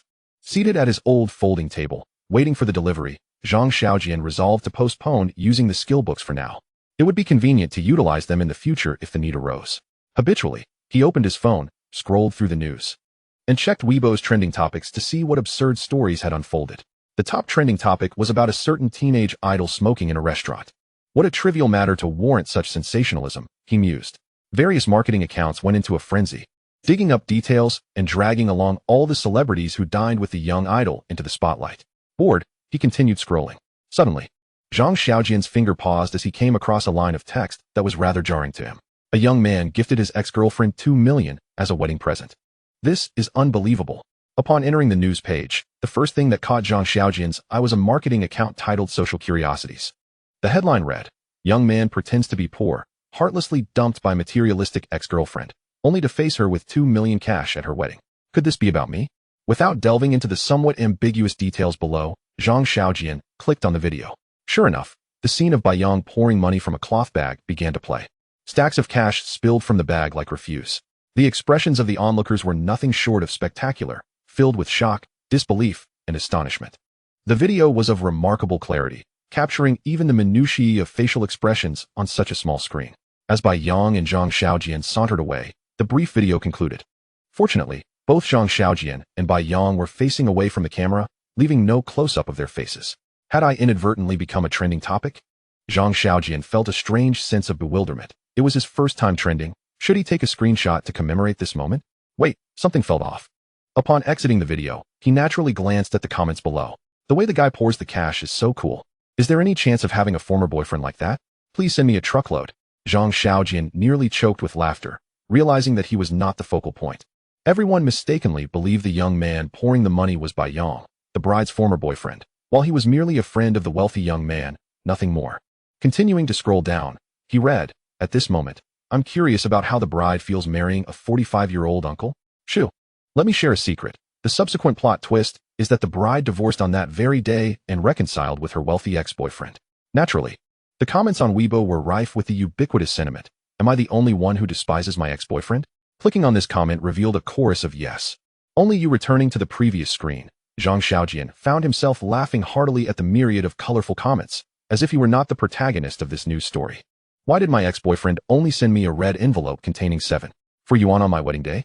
I still can't comprehend what that meant. Following comments echoed, 74. Go to hell. And further up, the truth is revealed. The one above is just stating the obvious. The ex forgot to mention to his former girlfriend that he has practiced for 2.5 years, enjoys singing, dancing, and rapping, and is a wealthy second generation. Suddenly, a series of knocks interrupted Zhang Xiaojian's scrolling. Opening the door to receive his delivery, he set his phone down, opened the food container, and couldn't resist dialing Baiyang's number. "Hey Lao Bai, what are you up to? What do you think?" "Just traversing through the rain and wind. Hustling across the land. I've been reading a lot lately. My vocabulary is becoming increasingly ostentatious." "Not bad, not bad. What wisdom do you have for me, dear Xiaojian? Did you know you're trending?" "What? I'm trending. Have you forgotten your dashing pose while pouring money yesterday?" Baiyang was taken aback. "Is it really trending?" "Yes. Number 59 on Weibo. They all think you are the ex-boyfriend. Do I need to hold a press conference to clarify? Otherwise, wouldn't that tarnish my pristine reputation of 24 years? Get lost. Do you want me to transfer the money, or do you prefer cash?" Baiyang hesitated before replying.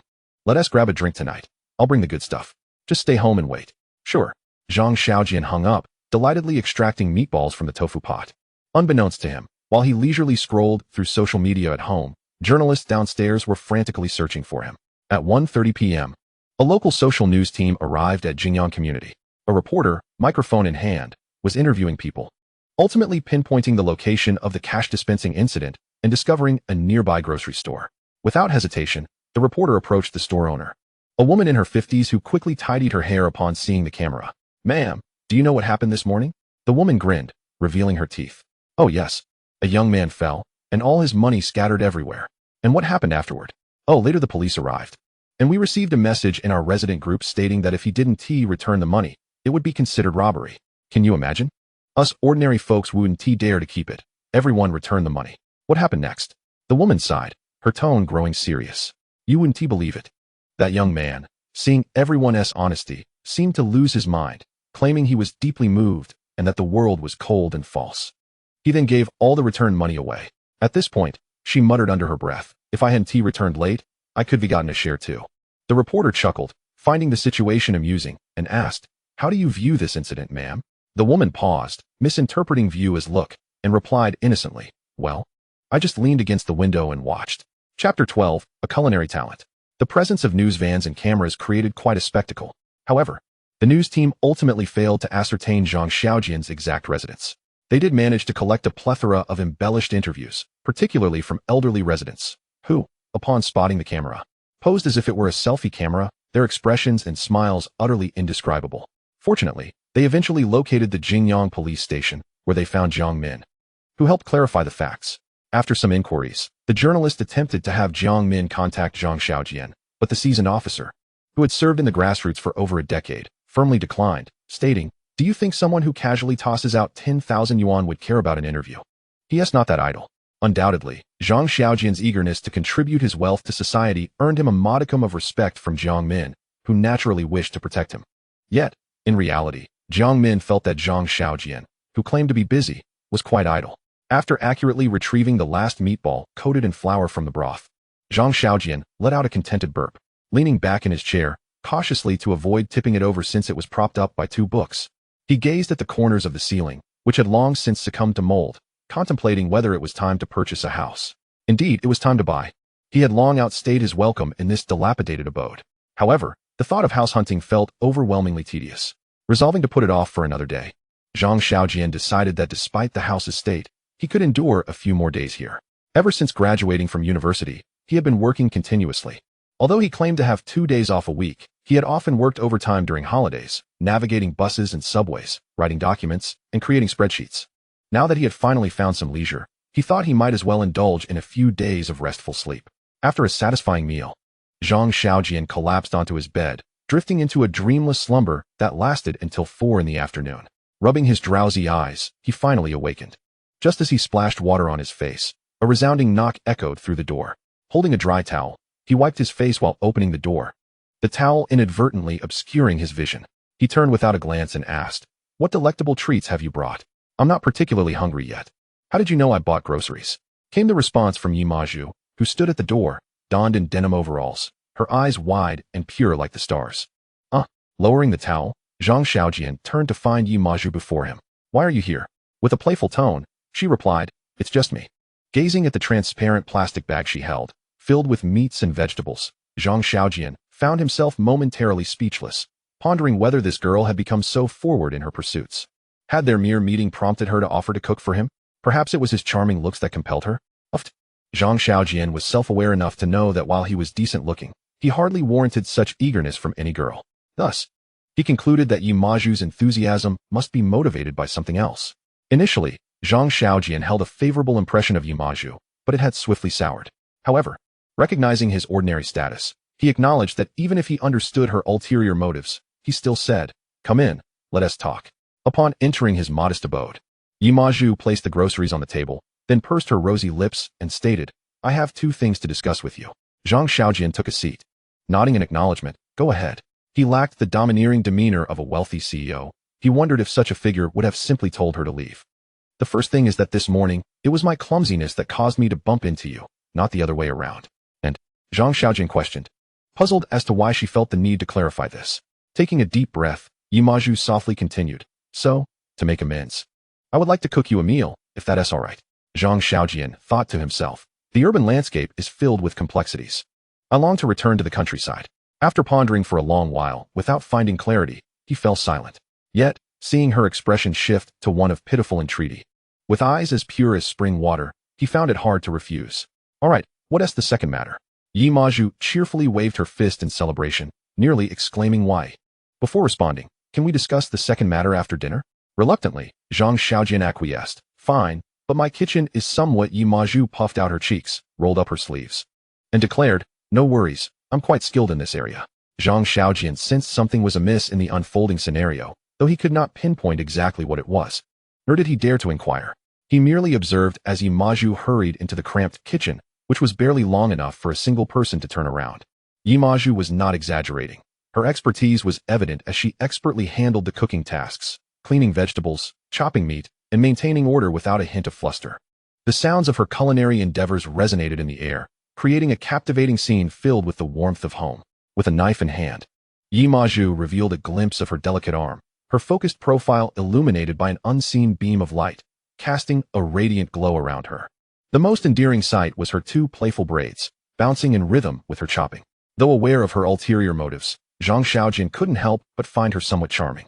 Unbeknownst to her, as she busied herself in the kitchen, Zhang Xiaojian wrestled with his thoughts, questioning whether he had truly moved on or if he was simply falling for her innocence. As time slipped away, he suddenly remembered that Bai Yang should be arriving soon. He worried about the implications of having an attractive girl cooking in his home. Would he be left speechless? Would this sharp-tongued friend dare to call her sister-in-law? As if summoned by his thoughts, a knock resounded at the door. Zhang Xiaojian, lost in contemplation, ultimately resigned and opened it. His jaw dropped, momentarily stunned. Suyu stood outside, holding several food containers. Observing Zhang Xiaojian's expression, she raised an eyebrow, questioning, "What is this? Not welcome?" "No. It's just a surprise to see you here." Hearing voices from within, Suyu's intuition flared. "Is there a woman here?" Zhang Xiaojian stepped aside, feeling a bit awkward. "Ah, yes, there is." As he gestured for her to enter, Suyu stormed into the room, her food in hand. And her gaze locked onto Yi Maju in the kitchen. Zhang Xiaojian sensed an electric tension in the air. "Here to introduce us?" Suyu scrutinized Yi Maju.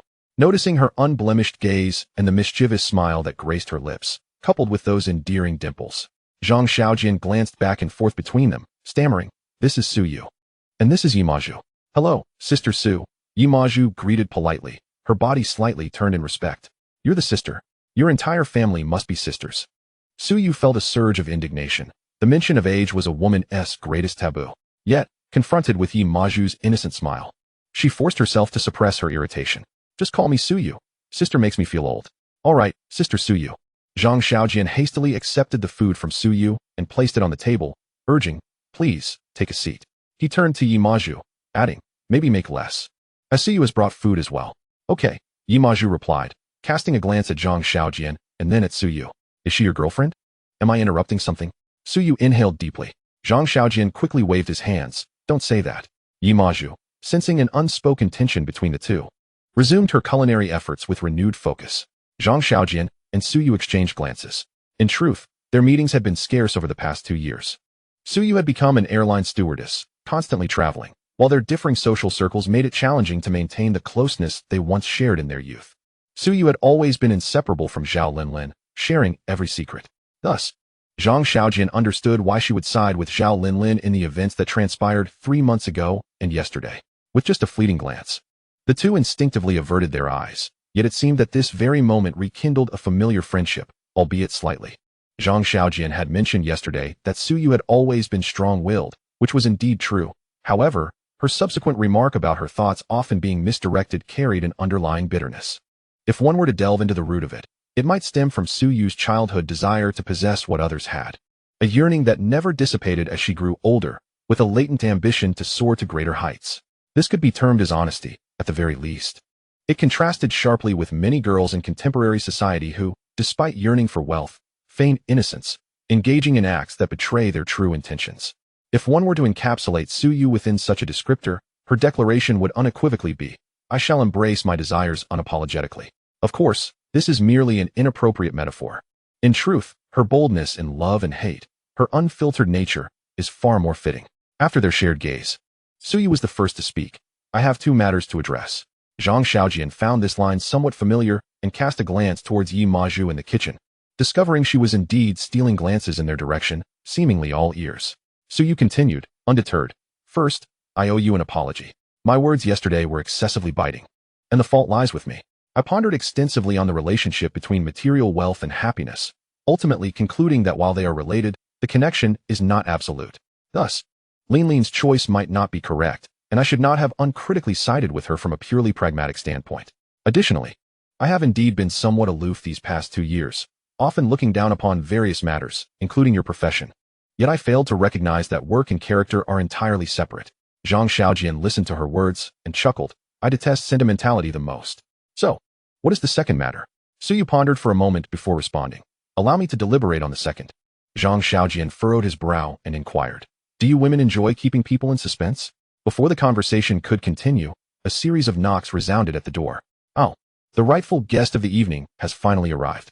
Zhang Xiaojian opened the door to find Bai Yang, grinning and holding a roasted chicken, who immediately exclaimed, "Don't you dare tell me you also have 2 matters." Bai Yang stood there, bewildered. What was happening? What 2 matters? Had he inadvertently committed some offense? No, he hadn't done anything to provoke Zhang Xiaojian.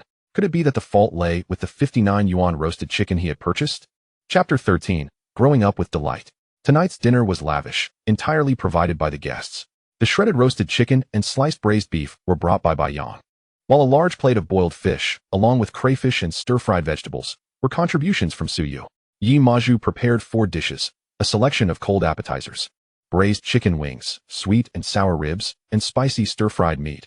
It was clear from their appearance and aroma that the dishes were a feast for the senses. Due to the limited space on the table, the 9 dishes had to be precariously stacked together. The living room was equally cramped. Forcing 4 individuals into such a tight space would make even lifting chopsticks a challenge. Ultimately, Zhang Xiaojian and Bai Yang opted to stand while Yi Maju and Suyu enjoyed the privilege of sitting on 2 chairs that had been propped up with books.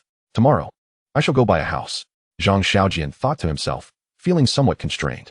Bai Yang, meanwhile, was glancing around, evidently still in a state of confusion.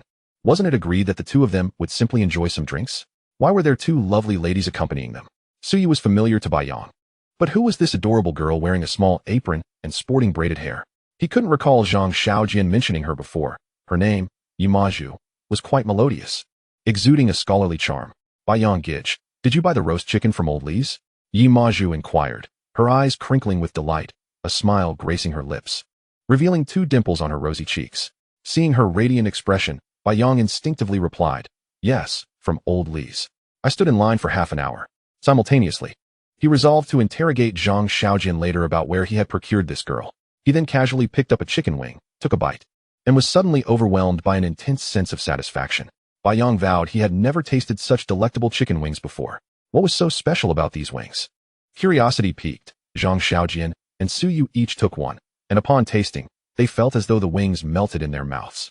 The delicious juices instantly tantalizing their taste buds, conjuring the same satisfaction that had just arisen in Bai Yang. The 3 of them turned to Yi Maju in unison. Delicious. Yi Maju beamed sweetly. I told you I am quite skilled in the kitchen. The trio resumed eating, this time targeting the sweet and sour ribs. The final result of the meal was that Yi Maju's 4 dishes were completely devoured, while the items brought by Suyu and Bai Yang remained largely untouched. The reason for the disparity was clear. The food was simply too good. Even someone like Suyu, who had experienced finer dining and visited renowned establishments, could not help but acknowledge Yi Maju's culinary prowess. If she were to open a small restaurant serving home-cooked meals, it would undoubtedly be bustling every day. Yi Maju, seeing her dishes so well received, beamed with joy, becoming increasingly endearing. After tidying up the dining area, Zhang Xiaojian patted his stomach and glanced at Suyu and Yi Maju. To be honest, both of you mentioned having 2 matters to discuss, revealing one while concealing the other. Who will be the first to disclose the second matter? Suyu, without hesitation, directed her gaze at Yi Maju. You go first. Yi Maju bit her lip, hesitating for a moment before ultimately deciding to be forthright. I need 500,000. Bai Yang, who had been sipping water, sputtered it out in shock. Sitting in her chair, Suyu turned to Zhang Xiaojian, her eyes filled with growing confusion. Although she had previously suspected Yi Maju's overt friendliness might have ulterior motives, she was taken aback by this figure. Having just come into some wealth, Zhang Xiaojian felt a shiver run through him at the mention of such a sum. This little girl had quite the appetite. What was this scheme, starting with 500,000? Zhang Xiaojian gazed at Yi Maju, perplexed by her calm demeanor, and inquired, what do you need 500,000 for? My classmate's father has been admitted to the ICU. Wasn't that an utterly unrelated matter? How cliché. Suyu instantly thought of that word, as the closeness that had been established over dinner with Yi Maju felt abruptly severed. Yet, she remained silent, watching Zhang Xiaojian quietly. Bai Yang's expression twisted with confusion. Lacking knowledge of the circumstances, he was reluctant to make any judgments, though his reluctance likely stemmed from his overly favorable impression of Yi Maju. Zhang Xiaojian was no fool. In this age of information overload, even the most naive individuals become wary after hearing and seeing enough. Yet, for reasons unknown, he instinctively felt that Yi Maju was not deceiving him. Could you elaborate? Zhang Xiaojian asked. Yi Maju resolved to lay it all bare. How much more specific do you need? The more specific, the better. Yi Maju nodded and began to recount her story at the rapid pace she had used when calling the police at the entrance of Jinyang community. My classmate is named Li Mingji. He is studying at university with the help of financial aid, as his family is impoverished and he grew up in a rural area. I don't know him very well. I only learned about this matter 2 days ago. My best friend is his girlfriend. The incident occurred approximately 5 days ago when Li Mingji's father, after drinking, rode his electric scooter into a concrete truck, resulting in severe bleeding and multiple compound fractures. His family is so destitute that they cannot afford even a week in the ICU, and they lack health insurance. Moreover, given the severity of his injuries, it won't be resolved in just a week. After hearing this, my friend and I have been tirelessly raising funds for him. But our efforts have been merely a drop in the ocean. The school has yet to initiate any fundraising efforts. This morning, I spoke to a teacher who had no classes and mentioned this situation, which is when I encountered you. Upon hearing this, Zhang Xiaojian grasped the context. When he had given Yi Maju 20,000 yuan, her immediate acceptance was likely due to this very reason. He inquired, "Why did you run off this afternoon without telling me directly?" Yi Maju, feeling helpless, replied, "We had only just met, and I hadn't yet resolved to seek your help.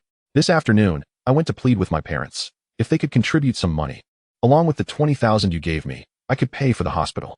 However, the doctor informed me that even considering the factors of extreme poverty, we would still need at least 500,000 yuan. With a sigh, Yi Maju concluded, I felt utterly powerless and decided to come here. At this moment, despite the apparent holes in the narrative, Zhang Xiaojian believed her 9 out of 10 times. From the simplest logic, Yi Maju could not possibly fabricate a story about a classmate's father. It was far too convoluted. If she intended to deceive someone, she would surely have chosen a closer relative, from whom she could elicit tears and sympathy. Reflecting on his previous misconceptions about her, he felt a pang of shame. He asked, why not just say so directly, instead of preparing this meal? Zhang Xiaojian could not fathom why she would withhold such urgent information. Yi Maju bit her lip, her eyes shimmering, and timidly replied, my father is a chef, so the first lesson I learned as a child was. What was that? Yang asked, sensing that Yi Maju found it difficult to articulate. You can't bite the hand that feeds you, Yi Maju offered with a somewhat awkward smile. Zhang Xiaojian looked at her, overwhelmed by a singular thought.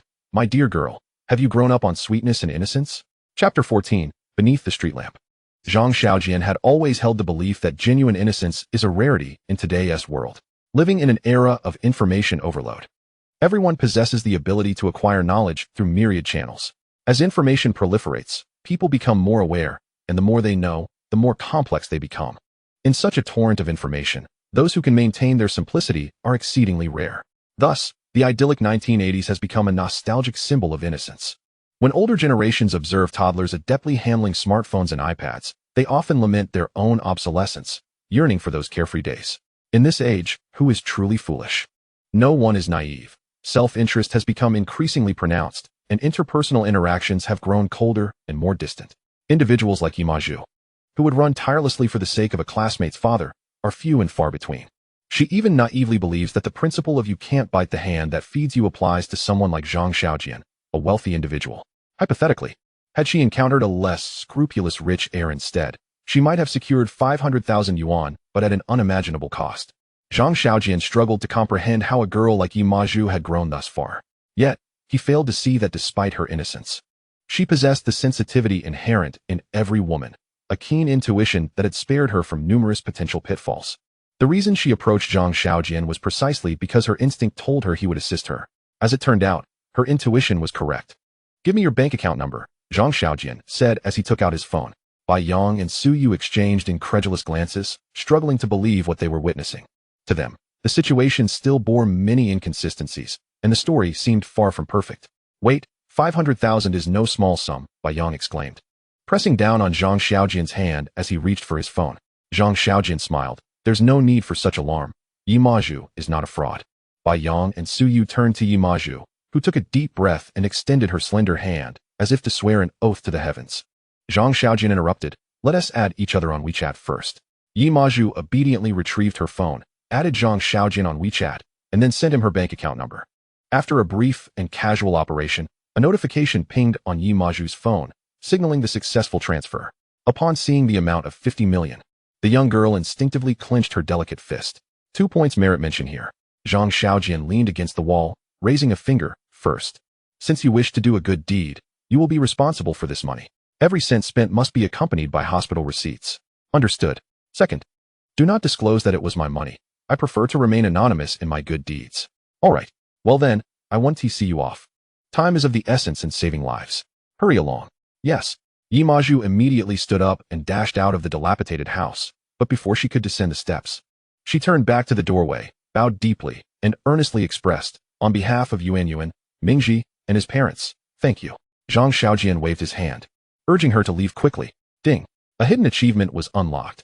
Good deeds awarded strong buff, 24 hours. Zhang Xiaojian had just pulled out a cigarette, ready to light it, when he saw this notification and felt a surge of excitement coursing through every cell of his body. Another hidden achievement? He mused, wondering if an achievement list should not accompany such notifications. The list did not materialize in his mind as he had hoped, but the changes on his character attributes panel were stark. Strength, 3010. Resilience, 110. Agility, 1010. Intelligence, 15. Before he could further scrutinize the appended descriptions, he noticed Bai Yong standing directly opposite him, visibly agitated. Have you lost your mind? You just gave away 50,000 like that? Su Yu echoed his disbelief, unable to comprehend how Zhang Xiaojian had suddenly become so affluent. Regardless of the good intentions, such hastiness seemed unwarranted. Both Bai Yong and Su Yu shared the same concern. What if she were a con artist? While charitable efforts are commendable, should one not exercise a modicum of caution? They were unaware that, to Zhang Xiaojian, 500,000 was no different from 5 cents. What was there to see? Zhang Xiaojian remarked, if Yi Maju is a fraud, the next time I encounter her, I shall certainly recommend she pursue a career in acting. She would undoubtedly win an award. Listening to his boastful chatter, Bai Yong felt exasperated, while Su Yu said, all right, it's too late for any discussion now. The person has already left. Not wishing to dwell on the topic of Yi Maju any longer, Zhang Xiaojian inquired, what about you? What is your second matter? Su Yu stood up and asked, will you walk me out? Let us talk while we stroll. Zhang Xiaojian scratched his head. All right then. Bai Yong plopped down in his seat, declaring, I'll keep watch. As the city lights flickered to life, night descended. Zhang Xiaojian and Su Yu walked side by side through the poorly lit community. Su Yu looked stunning as ever. Clad in a simple t-shirt and jeans, her towering height of 172 centimeters, paired with her model-like physique, rendered her captivating in any attire. The dim streetlights highlighted her sharply defined features, and, to put it in online lingo, her beauty was strikingly fierce. Zhang Xiaojian glanced at her profile and said, I remember when we first met, you weren't very attractive at all. This was indeed an unceremonious opening line. Yet it served as a roundabout compliment to Su Yu's current beauty. Su Yu chuckled, girls change as they grow. Yet you, over the years, have hardly changed at all. As they exchanged light banter, a familiar sense of comfort began to resurface. Upon reaching the entrance of the community, Su Yu paused, saying, all right, I've gathered my thoughts. Zhang Xiaojian noticed the streetlight at the entrance was particularly bright and squinted. Quickly, speak. Su Yu straightforwardly asked, are we still friends? Zhang Xiaojian was initially taken aback, then smirked. Do women often pose such trivial questions? Or is it that you ladies harbor such narrow minds? Forever measuring a gentleman's heart with the yardstick of a petty person? Su Yu rolled her eyes at him, yet simultaneously opened her arms. Zhang Xiaojian laughed and embraced her gently. After a moment, they parted, and Su Yu asked, where did all the money come from? Zhang Xiaojian pondered for a moment. Would you believe me if I said my father, who abandoned me to my aunt when I was 3, was a billionaire, and now he has passed, leaving me his fortune? Su Yu nodded. I would, as there is no other way to explain it. With that, they both burst into laughter. Meanwhile, with the money in hand, Yi Maju had arrived at the hospital, hurrying towards the ICU to share the good news with the vigilante Yuan waiting outside. However, before she could step into the hospital, she spotted Yuan among the hurried crowd on the street. Yuan? Yi Maju called uncertainly. The relatively attractive Wang Yuan, upon seeing Yi Maju, exhibited a noticeable emotional shift, rushing towards her and enveloping her in a tight embrace, bursting into tears. What's wrong? Wang Yuan produced a phone and handed it to Yi Maju. Look. Yi Maju took it, opened it, and began to scroll quickly, her expression growing increasingly grim. Chapter 15. Lavishly spending to request a song. Upon returning home, it was nearly 8 o'clock. Bai Yong sat at the table scrolling through his phone. And by the look on his face, it was evident he was checking his trending topics. After a day of rising on the hot search list, the news titled Young Man Gifts Ex-Girlfriend 2 Million had climbed from 59th place to 20th. Zhang Xiaojian snatched his phone away. Enough of that. Bai Yong exclaimed excitedly. Xiaojian, you must understand, this could very well be the pinnacle of my life. Isn't it a tad inhumane to snatch my phone away like that? Zhang Xiaojian settled down, gazing out at the enchanting night, and an idea struck him. I believe we should experience the nightlife of Jiangqing. Bai Yong countered. A bar? Zhang Xiaojian nodded. After taking 2 naps during the day, he was bursting with energy, especially now that he was wealthy. Let us head to the hottest bar in Jiangqing. Bai Yong paused, then asked again, where exactly is the hottest bar? Zhang Xiaojian replied. Once again, it was evident that social strata were omnipresent. For Zhang Xiaojian and Bai Yong, money was not everything. At least, these 2 former impoverished souls had no idea where the hottest bar in Jiangqing was. Not wanting to search online, as the information might not be reliable, Bai Yong suggested, a while back, I went to a bar for a colleague's birthday, and the resident singer was quite good. Let us go. The name of the bar, singing, sounded outdated at best. Yet, despite the dusty LED sign at the entrance, a few luxury cars could still be seen, seemingly stubbornly asserting that the establishment held some worth. Upon entering the bar, the music greeted them. The song, instantly recognizable as Happy Breakup, was being performed by a short-haired singer clad in heavy makeup, leaning against a high stool, one hand gripping the microphone stand. Her voice melodious and enchanting. Yet, in this day and age, who still sang such songs? Regular patrons of such pure karaoke bars would immediately discern that this was not a song chosen by the singer herself. It was undoubtedly requested by some wealthy individual in the audience. Amidst the melodies, a swift bartender approached the two. "Excuse me, gentlemen, almost all the seats are filled. There's only one half-private table in the front row left, but it does have a minimum consumption requirement." The minimum consumption refers to the baseline expenditure required to secure a seat. In the past, they would have inquired about the minimum consumption amount. But Zhang Xiaojian was now unconcerned. "Just ensure we have a seat." Recognizing that this customer hadn't even asked about the consumption limit, the bartender immediately understood he was another ordinary-looking yet unquestionably affluent patron. Under his guidance, Zhang Xiaojian and Bai Yang took their seats. This half-private table was located in the first row to the left of the stage, affording an excellent view. The bartender picked up the price list, ready to present it to Zhang Xiaojian. "The minimum consumption here is..." Before he could finish his sentence, Zhang Xiaojian waved his hand, interrupting. "Just bring me the most expensive set, and add 2 boxes of soft zhonghua." The bartender nodded eagerly.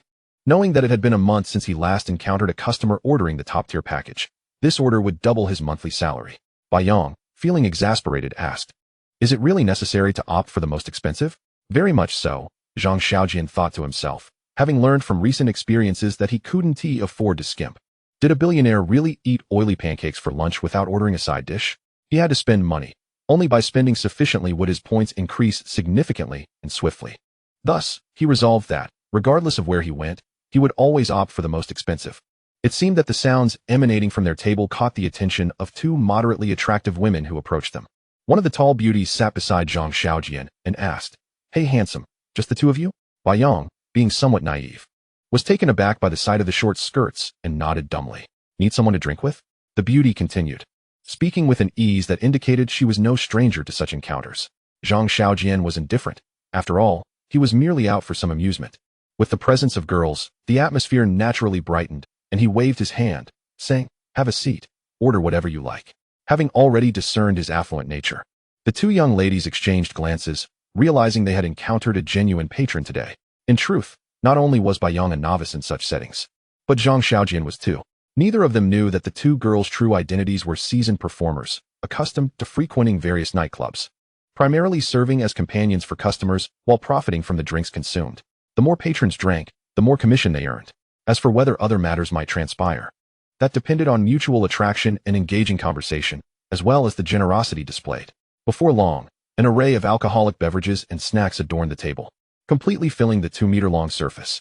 Zhang Xiaojian paid little heed to the brands of the drinks, as he was unfamiliar with them. After a brief conversation, the girls quickly realized that both Zhang Xiaojian and Bai Yang were not seasoned nightclub goers. However, they were, and after downing a couple of drinks, the atmosphere grew increasingly convivial. Yet, the music became increasingly awkward. The first song played was Happy Separation. Just as it finished, the next was their a kind of love called Letting Go. After that, they moved on to The Day of Our Breakup, followed closely by Breakup That Autumn, Crying While Saying Goodbye, and I'm Really Hurt. Not to mention Happier Than Me. Was there no end in sight? Zhang Xiaojian gestured, and a nearby service attendant promptly approached. "What's the deal with your bar? Why do these breakup songs seem endless?" The attendant chuckled ruefully. "Brother, these are all songs from the 3rd card, 400 each. It's just the bar's rule. Whatever is requested must be sung. Since they've paid, we have no choice." Zhang Xiaojian raised an eyebrow. "Then I'd like to request some songs too." The attendant inquired, "What songs would you like?" "I'll arrange it for you. First, give me 10 upbeat songs. Remember, they must be cheerful and lively. Don't let me hear any ballads, understand?" "Sure thing, brother, I got it." The 2 young ladies seated beside Zhang Xiaojian exchanged glances, their eyes reflecting a newfound intrigue. Despite Zhang Xiaojian's somewhat shabby attire, his looks were quite striking, particularly his pronounced eyebrows, which lent an air of heroism to his features. Furthermore, his lavish spending on top-tier drinks showcased a conspicuous display of wealth. The service attendant, fulfilling his task, soon returned with the short-haired singer, who, with a flourish, announced, "Next up, this song, Learning to Meow, is dedicated to our 2 handsome guests at Card 1. Zhang Xiaojian nearly spluttered his drink. Well, it was certainly better than the previous drudgery of breakup songs. Undeniably, regardless of how much this song was derided by intellectuals. Once it reached the chorus of "Let us learn to meow together," the entire venue would erupt in unison. Meow, meow, meow, meow, meow. The previously somber atmosphere dissipated instantly. lifting the spirits of the patrons. However, sitting at card 3, Gao Song, accompanied by a long-haired beauty, was far from pleased. He had been the one fervently requesting breakup songs, for today marked the saddest day of his 19-year life. To be precise, he had never been in a relationship. Yet the romance he had imagined had come to an abrupt end. He longed for melancholic melodies that resonated with his sentiments. Occasionally, a lyric would bring tears to his eyes, as if it were speaking directly to him, evoking profound emotion. Regardless, Gao Song would not allow himself to endure a song like Learning to Meow in such a state of despair. He signaled for the attendant. When the attendant approached, Gao Song demanded, "I want to request another 10 songs, the more sorrowful the better, preferably related to breakups." The attendant, recognizing the customer's discontent, did not dare to provoke him and promptly went to arrange it. After Learning to Meow, the singer, evidently more comfortable now, unleashed a series of upbeat songs, elevating the atmosphere to its zenith. The vibe at card 1 reached a peak as Zhang Xiaojian and Bai Yang, engrossed in dice games and drinks, were thoroughly immersed in the moment, guided by the two seasoned performers. Occasionally, Bai Yang would cautiously place her hand on the fair thigh of the girl beside him, and the girl made no objection. Zhang Xiaojian, though not as audacious, noticed that the girl was inching closer, often brushing against him. In such moments, the short-haired singer began belting out Zhang Jinshuan's classic breakpoint. This was utterly disheartening. Typically, Zhang Xiaojian would not deliberately seek to make a fuss, but considering he had just attended his ex-girlfriend's wedding the day before, despite having moved on completely, these songs inevitably irked him. He beckoned the service attendant over. "What time do you close?" The attendant, puzzled by the question, replied, "4 o'clock." Zhang Xiaojian then asked, "What time is it now?" A nearby girl answered, "Not yet 10.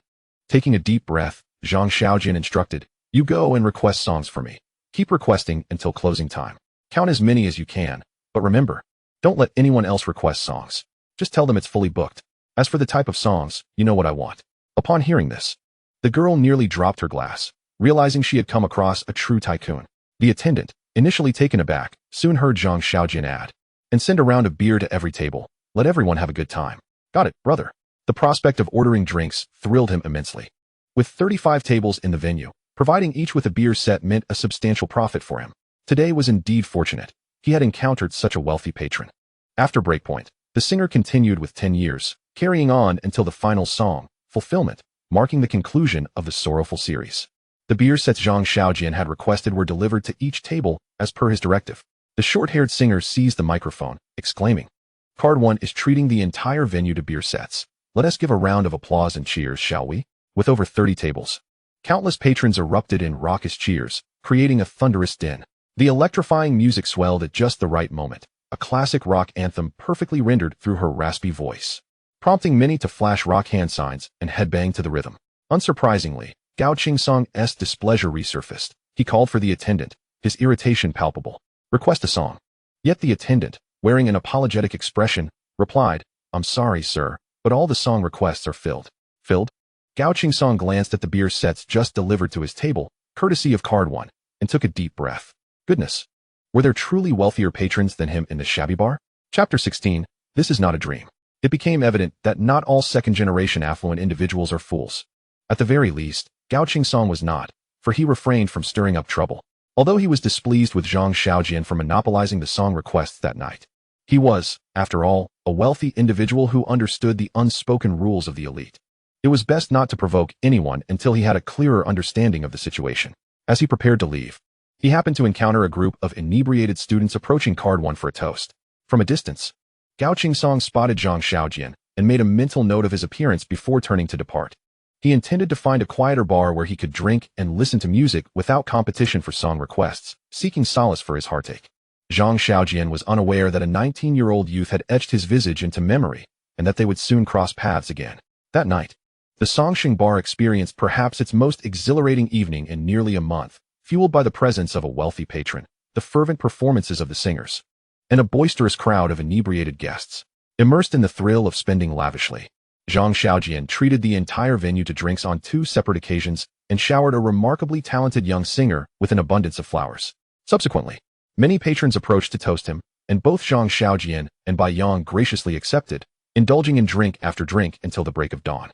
Under usual circumstances, Zhang Xiaojian would have likely succumbed to the effects of alcohol much earlier, but perhaps it was the invigorating influence of a robust buff that enhanced his physical resilience, allowing him to remain sober while Bai Yang, who typically outdrank him, began to stagger.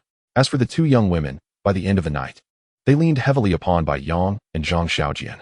The latter harbored no interest in such pursuits. His mind was still relatively clear, and beneath the young woman's heavy makeup, he could scarcely fathom what her natural visage might reveal. Bai Yang, on the other hand, embarked on an escapade that would consume a significant portion of his night. They did not return home. Instead, they booked 3 opulent hotel rooms, one of which remained unoccupied. Zhang Xiaojian claimed one room for himself, while the other was shared among 3 individuals. After a refreshing shower, he succumbed to slumber. Upon opening his eyes again, it was already 8 in the morning, marking a rare deviation from his consistent 2-year biological rhythm, now delayed by an hour. Rising and attending to his morning routine, he inquired with the hotel staff about the location of breakfast. The establishment was quite impressive, seemingly a 5-star venue. The breakfast area was located on the 29th floor, and the floor-to-ceiling windows appeared to have just been polished to a brilliant shine, offering a breathtaking view of the morning skyline of Jiangxing. He felt no surge of ambition, for it seemed that his life, having been blessed with an abundance of wealth, had reached an early culmination at the mundane endpoint of ordinary existence. Fortunately, he had only recently acquired his fortune, igniting within him a fervent desire to indulge in consumption and extravagant pursuits. Otherwise, a life devoid of purpose, filled only with fine dining, exquisite clothing, and leisurely diversions, might eventually breed tedium. Contemplating these musings, Zhang Xiaojian polished off a plate of shrimp dumplings, presumably quite costly, though he paid them little heed, before reaching for a napkin to dab his mouth, simultaneously pondering whether he should purchase property or a vehicle today. The dilemma of choosing between a home and a car often perplexes the younger generation, who possess a modest fortune, with insufficient funds to acquire both. Those yearning for a home typically seek a sense of stability, while those desiring a vehicle undoubtedly harbor aspirations of adventure. Zhang Xiaojian, however, faced no such dilemma. He intended to procure both, merely deliberating on the order of his purchases. Swiftly, he resolved to buy a car first, not out of a desire for escapades, but simply because the process of purchasing a vehicle was more straightforward and expedient than that of acquiring real estate, which often entailed a labyrinth of bureaucratic procedures. Moreover, having the ability to drive oneself was undeniably more convenient. After making this decision, he opened his phone to explore options, only to realize that it might be prudent to replace his device first.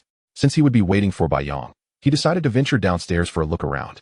The hotel was situated in one of Jiangxing's 3 major commercial districts. It was effortless to locate a Huawei store on the roadside, and upon entering the freshly opened establishment, Zhang Xiaojian was greeted by a warm and enthusiastic sales associate. After exchanging a few pleasantries, the saleswoman inquired, "Sir, what price range are you considering for your new phone?" Zhang Xiaojian scanned the counter and immediately spotted the Huawei Mate 20, prominently displayed at a price of $13,999. "I'll take this one," he declared. The saleswoman, somewhat uncertain, hurriedly dove into the display case, retrieving the most expensive model available, the Mate 20 Porsche edition, also available in red. "Here you go," she said, extending the device toward him, as it was customary for customers to test the phones before purchasing. Clearly misunderstanding, Zhang Xiaojian reiterated, "No need for alternatives. Just wrap up this one in both colors, please." The saleswoman's face lit up with joy, as not only would she finalize a sale first thing in the morning, but it would also amount to over 50,000 in total. After swiping his card and completing the transaction, she mentioned, "Sir, our store is running a promotion. For every phone over 3,000, you can receive a complimentary gift, such as a rice cooker or a weighing scale." Accepting the bag containing his newly acquired phones, Zhang Xiaojian cheerfully interrupted, "You can keep the gifts." After purchasing the phones, Zhang Xiaojian did not rush back to the hotel. He surmised that Bai Yang must have been quite fatigued from the previous night and would undoubtedly still be asleep at this hour. Entering the shopping mall, he decided to take the opportunity to refresh his wardrobe. However, purchasing clothing was a different endeavor than acquiring electronic devices. The latter invariably promised superior performance with a higher price tag, while clothing did not follow the same principle. In Zhang Xiaojian's mind, clothing should be comfortable, neat, and clean, nothing more. He eschewed luxury boutiques, even though he possessed the financial means to purchase every high-end item in the mall, opting instead for a substantial haul at Adidas. The comfort of athletic brands remained unquestionable. After changing into a fresh outfit, Zhang Xiaojian felt considerably more at ease. Glancing at the time, he noted it was still early, leaving him with no choice but to meander aimlessly for a while longer. By the time he returned to the hotel, it was 11 o'clock, and the sun was high in the sky. Approaching Bai Yang's door, he was greeted by the sound of lively chatter emanating from within. Uncertain about what transpired the previous night, he knocked, and, upon entry, presented the two red-mate 20 bags to the two young women who might have been quite exhausted from their escapades. Upon seeing the latest model, particularly one with a price tag exceeding 10,000, the two ladies felt a surge of emotion, realizing that the previous night had been worthwhile. Bayang, however, appeared somewhat downcast. Understanding that the young women were not in a position to speak freely, Zhang Xiaojian waved dismissively, saying, "You two can leave. We have matters to attend to shortly." The adage of being beholden to others was poignantly illustrated in that moment. The two young women, clutching their new phones, bid farewell to Zhang Xiaojian and Bayang with cheerful smiles, though they did not forget to cast lingering glances filled with unspoken feelings toward Zhang Xiaojian. "What's wrong? Why do you look so glum?" Zhang Xiaojian inquired, puzzled. Bayang waved his hand dismissively, saying, "Xiaojian, I feel embarrassed." "What's the matter?" Zhang Xiaojian was perplexed by this sentiment. Bayang lamented, "Had I known, I would have drunk less. You know how it is when one overindulges." Zhang Xiaojian erupted into laughter. After a moment of contemplation, Bayang added, "I added them on WeChat. There's still a chance for redemption." Zhang Xiaojian patted him on the shoulder in a gesture of encouragement, proclaiming, "Who dares to stand against the formidable General Bai?" Bayang rolled his eyes in response. "Are you mocking me?" Zhang Xiaojian tossed the other newly purchased black Huawei Porsche Edition phone to Bayang, instructing, "Put this on. We're heading out to buy a car soon." Bayang accepted the phone, examining it closely, appreciating the craftsmanship of such an expensive device. "Look at these lines. Feel this texture," he marveled, yet as he recalled the events of the past night, an uncanny sense of unreality lingered. He tapped his forehead, asking, "Xiaojian, please tell me this isn't a dream. This is real." Zhang Xiaojian playfully kicked him, gesturing toward the bag. "And here are the new clothes I bought for you. Change into them and toss the old ones." Bayang leapt up excitedly, exclaiming, "So it is real. I can feel the pain." He had intended to check the nearby 4S car dealership street for specifics. Without waiting for a response, Bayang brandished his new phone and said, "Xiaojian, there's a car exhibition today, and Su Yu is attending." Zhang Xiaojian tilted his head and glimpsed the text on the screen, where Su Yu had posted on her social media, "A friend is buying a car. Who understands cars? I need someone to help me choose." While Zhang Xiaojian and Bayang could claim to have some knowledge about cars, they were certainly no match for the experts. Nevertheless, since they were also in the market for a vehicle, attending the exhibition would be quite convenient. "Let us make a call to see where it is. We can join in the fun and perhaps have dinner together later. What do you think? Shall we mend our fractured friendship from last night?" Zhang Xiaojian chuckled. "What do you say?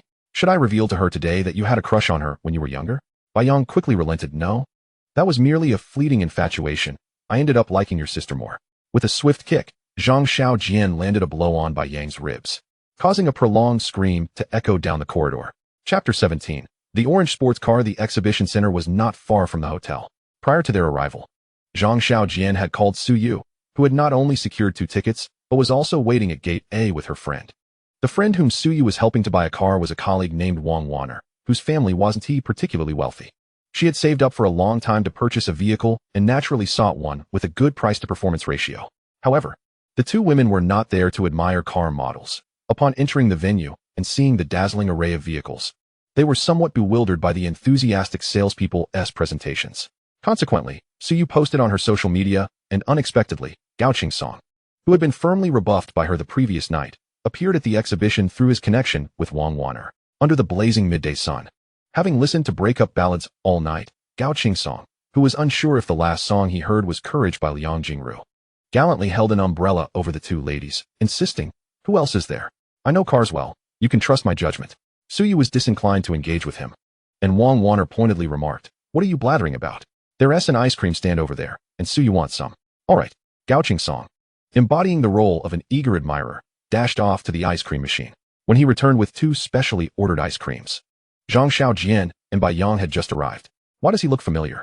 Gao Qingsong instantly recalled the 2 gentlemen from the bar the previous night. What a coincidence. The 5 of them met, and Su Yu introduced Wang Wanner.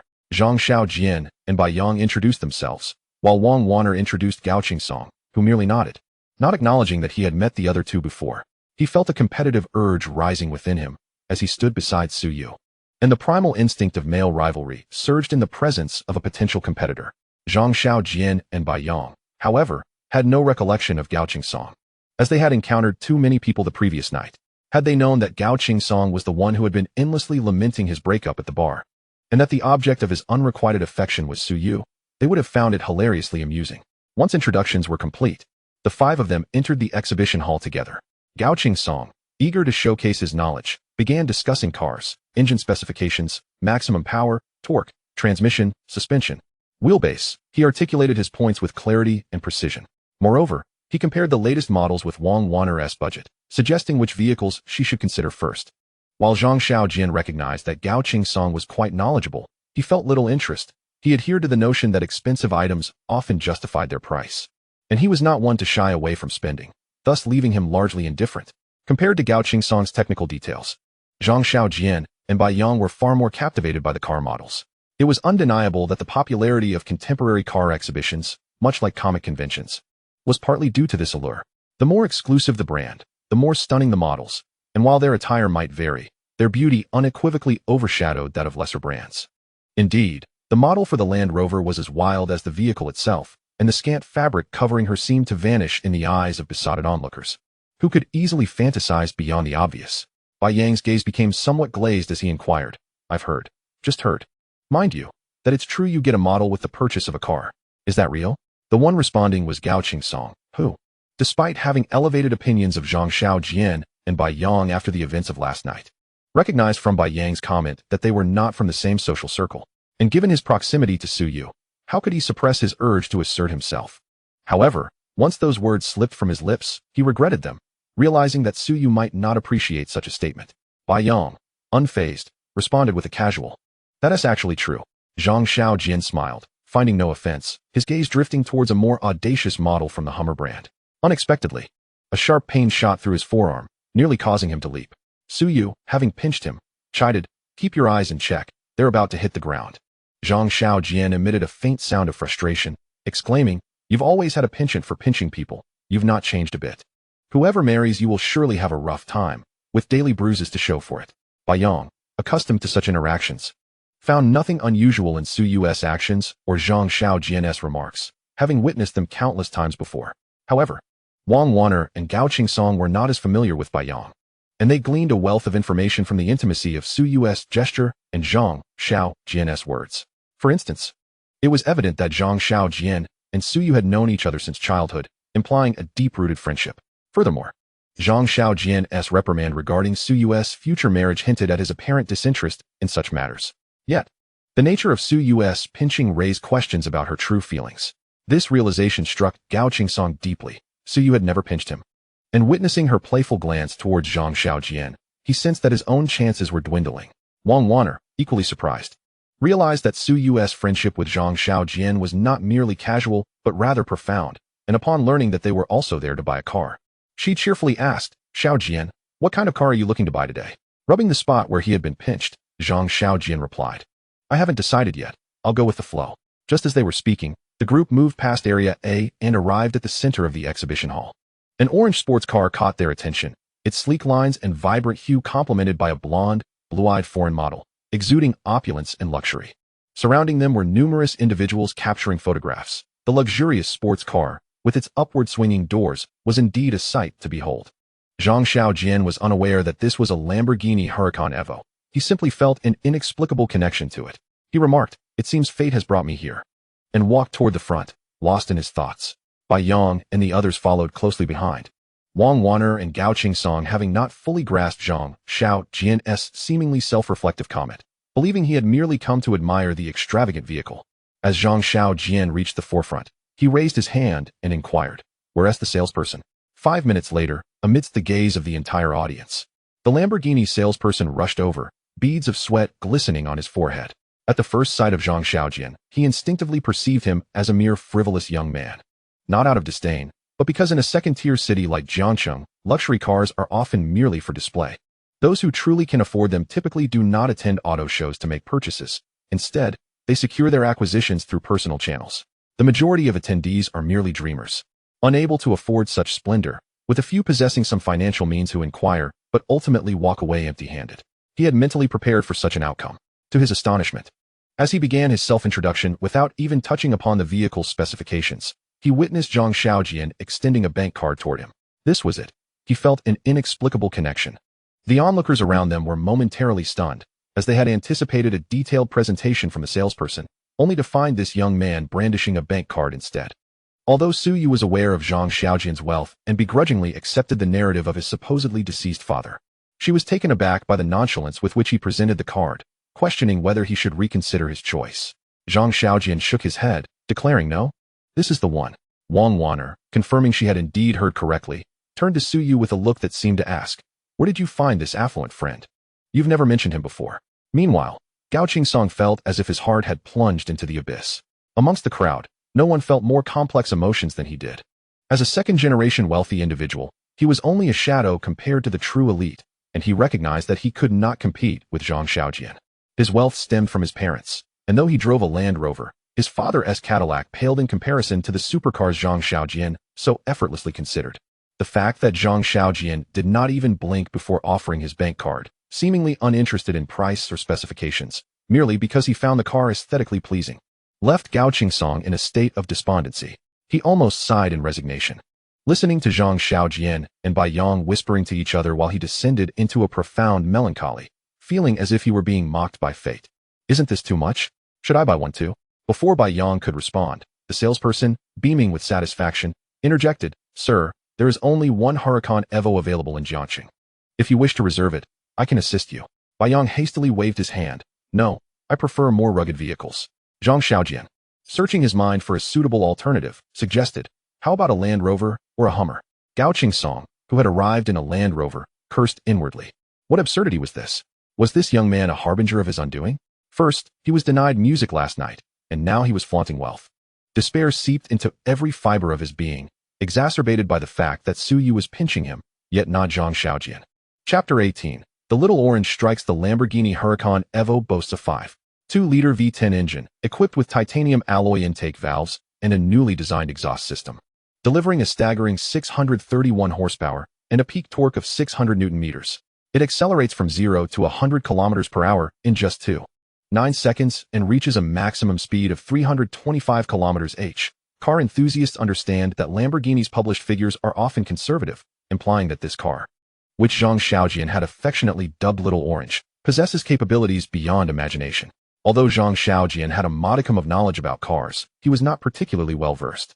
He simply found Little Orange visually appealing and decided to purchase this luxury vehicle priced over $3 million. Moreover, he insisted on taking a display model, preferring to drive it away that very day. Typically, at an auto show, it is arduous to finalize a purchase on the same day, as companies and salespersons prefer to maximize sales during the event. However, Zhang Xiaojian's situation was unique. There was only one Huracan Evo available. His financial means allowed him to expedite the necessary procedures, with the salesperson eager to ensure the transaction went smoothly, fearing any hiccups might jeopardize the deal. After completing all the required formalities, Zhang Xiaojian finally returned to the main area.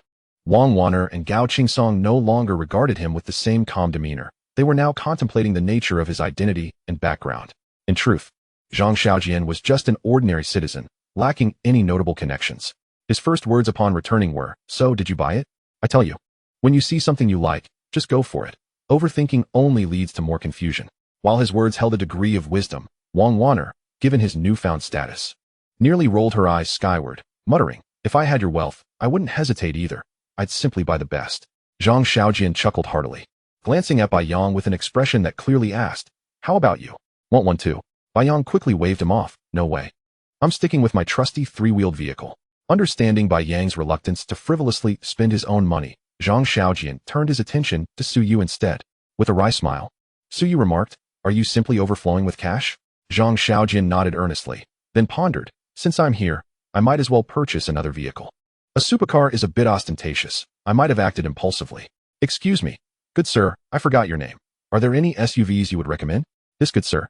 Gao Qingsong cursed inwardly. Just purchased a supercar and now seeking an SUV? Why not simply buy an SUV outright? However, perhaps swayed by Zhang Xiaojian's overwhelming affluence, Gao Qingsong instinctively suggested, "The Mercedes-Benz GLC is quite commendable." "Then that one it is. Where is the Mercedes display?" Zhang Xiaojian inquired, scanning the surroundings. With a swipe of his card, he secured the SUV, though unlike Little Orange, this vehicle would take a fortnight to be delivered due to its more accessible price and higher demand. After completing the transaction, Zhang Xiaojian stood in contemplation as a system notification flashed in his mind. System determined. Current expenditure constitutes unreasonable consumption. No points awarded. Buying 2 cars is deemed unreasonable consumption? Does the system even recognize frugality? Zhang Xiaojian scratched his head, realizing the sophistication of this intelligent system, and concluded that his previous plan to purchase numerous villas to accrue points was now futile. He wondered if gifting a car to a friend would be classified as unreasonable consumption. Embracing a spirit of experimentation, Zhang Xiaojian inquired, "Bai Yang, your 3 delivery donkeys are excruciatingly slow. Why not acquire an off-road jeep instead?" At that moment, Bai Yang, caught mid-sip of his mineral water, nearly spewed it forth, retorting, "Have you ever seen anyone delivering packages in a jeep? That wouldn't even cover the fuel costs." Zhang Xiaojian, with earnest persuasion, replied, "Perhaps you could once again grace the trending topics, reaching the pinnacle of your life once more. What could be the harm in that?" Bai Yang's curt response was simply, "Get lost." Meanwhile, Wang Wanner had already observed Zhang Xiaojian's swift resolutions on 2 occasions. With a decisive clap of her hands, she proclaimed, "I've made my decision. We shall purchase the Volkswagen model." What prompted this sudden resolution? Su Yu inquired. Just moments ago, while Zhang Xiaojian was handling paperwork, they had meandered through the dealership multiple times, with Wang Wanner unable to commit. Sighing in response to Su Yu's question, she admitted, "Xiaojian is right. The more I deliberate, the more I hesitate, and the more I hesitate, the more I become entangled. It is far better to act decisively." With a smile, Su Yu remarked, "I suspect you can no longer tolerate his ostentatious demeanor and wish to expedite your return home for dinner." Wang Wanner cast her friend an eye roll, thinking to herself, "If the Jeep salesman knew how much I wavered, he might very well kneel and plead for me to hesitate a while longer. How about I treat you all to dinner tonight?" Zhang Xiaojian suggested. "Where shall we dine?" Su Yu raised an eyebrow. Gao Qingsong interjected, "Jinxiu, of course. Since Xiaojian is treating, it has to be the finest establishment in Jiangxing." He mused that since he could not outspend Xiaojian, it was best to let him indulge a little. However, Zhang Xiaojian turned and asked, "What kind of place is Jinxiu? Is it spicy? I have a penchant for spicy food." If Gao Qingsong had been handed a baseball bat at that moment, he might have struck Zhang Xiaojian into the ground to quell his annoyance, once again swiping his card to complete the payment. This time it was Wang Wanner who took the lead. Simultaneously, Zhang Xiaojian received a call from the Lamborghini salesman, informing him that the Orange Beauty was now on the road, adorned with a temporary license plate. After inquiring about the exact location, the group made their way to the exit at Gate A of the exhibition center. The Lamborghini Huracan Evo gleamed resplendently in the hues of the setting sun, drawing the gaze of many passers-by, captivated by its sleek form and dazzling colors. Bai Yang, feeling bold, declared, "No more waiting, I'll drive it first. I want to see whether the Lamborghini or my 3 delivery donkeys has a more ferocious start." Zhang Xiaojian tossed the car keys to him, intending to take the passenger seat, when his phone emitted a notification sound. With excitement, Bai Yang revved the engine, the roar of power igniting a thrill within him. On the other side, Zhang Xiaojian, standing beside the vehicle, felt his expression darken as he glanced at his phone. Just then, Gao Qingsong arrived in the Range Rover. Rolling down the window, he asked, "What is going on? Shall I lead the way to Jinxiu?" Zhang Xiaojian replied, "I have a sudden matter to attend to at Shida. You all head to the restaurant first. We'll catch up with you after we finish, and I'll call you." Bai Yang, upon hearing this, noticed Zhang Xiaojian's grim demeanor and realized something was amiss. As soon as he settled into the driver's seat, Zhang Xiaojian added, "Let us go, Shida," and resumed his focus on his phone. Bai Yang gently pressed the accelerator, suddenly realizing the car's overwhelming power. He quickly corrected the steering, narrowly avoiding a collision with the Range Rover, and sped off. "Keep up with him. Something's off," Su Yu instructed from the Range Rover. "Isn't he the one who didn't want to treat us to dinner?" This question remained unvoiced, but Gao Qingsong, with a hint of bitterness, remarked, "Sis, if you say that in the wild my Range Rover is decent, on this road, we're up against a Lamborghini. Why the unnecessary chatter? Just follow." Gao Qingsong felt a twinge of pain in his right arm. Su Yu had pinched him. She actually pinched him? His eyes flared with determination, and he floored the accelerator. Let it be known, whether the vehicle ahead was a Lamborghini or even an aircraft, Gao Qingsong was determined to chase it to the skies. Chapter 19. The Presence of Evil in the World. In this world, there are occurrences that even a screenwriter would hesitate to fabricate. 5 minutes prior, Zhang Xiaojian received a WeChat message from Yi Maju, revealing a story so unsettling that it evoked fear within him. It was not that Yi Maju had been deceived out of his 50,000 yuan, but rather that now, the question loomed whether that sum should be donated. The sequence of events began when Yi Maju encountered Wang Yuanyuan outside the hospital last night. Wang Yuanyuan, Yi Maju's close friend and Li Mingji's girlfriend, found herself in dire need of funds as Li Mingji's father had been admitted to the ICU. Following the incident involving Li Mingji's father, Wang Yuanyuan tirelessly sought financial assistance, working around the clock, humbling herself to plead with family, relatives, and anyone who might help. Yet, such sincere intentions seemingly yielded no favorable outcome. The first WeChat screenshot depicts the day Li Mingji's father was hospitalized in the ICU. Why am I so unfortunate? Li Mingji lamented. Why must I be the one to face such calamity and have this family? He continued. Are they trying to drive me to my end? Damn it. Wang Yuanyuan urged. Calm down, don't get agitated. The priority is to save your father. Let us first borrow from anyone who can lend us something, even if it's a little. She suggested. That's an astronomical sum. What good is whatever little we can borrow? He retorted. Damn it, I'm doomed. I just want to isolate myself from the world. Wang Yuanyuan insisted. You need to comfort your mother. She must feel utterly helpless right now. This initial screenshot does not convey much on its own. It is entirely normal for individuals to experience emotional upheaval during significant life events. Next, Yi Maju texted. In recent days, Li Mingji has not reached out to Yuanyuan. Initially, Yuanyuan thought he was merely despondent, but upon seeing him at the hospital yesterday, she noticed he was wearing a new pair of YEZY sneakers. Yuanyuan knew Li Mingji all too well. Could he genuinely afford those shoes? During a meal, when Li Mingji excused himself to the restroom, Yuanyuan had secretly set up his phone with her fingerprint and unlocked it. Another image appeared on Zhang Xiaojin's phone. Yet again a WeChat screenshot. Sweetheart, I've been yearning for this pair of Yeezys for ages, accompanied by a picture of the shoes. Li Mingji replied. I'll buy them for you. Let us get matching pairs. Oh, you shouldn't have. They're too expensive. Let us forget it, she responded.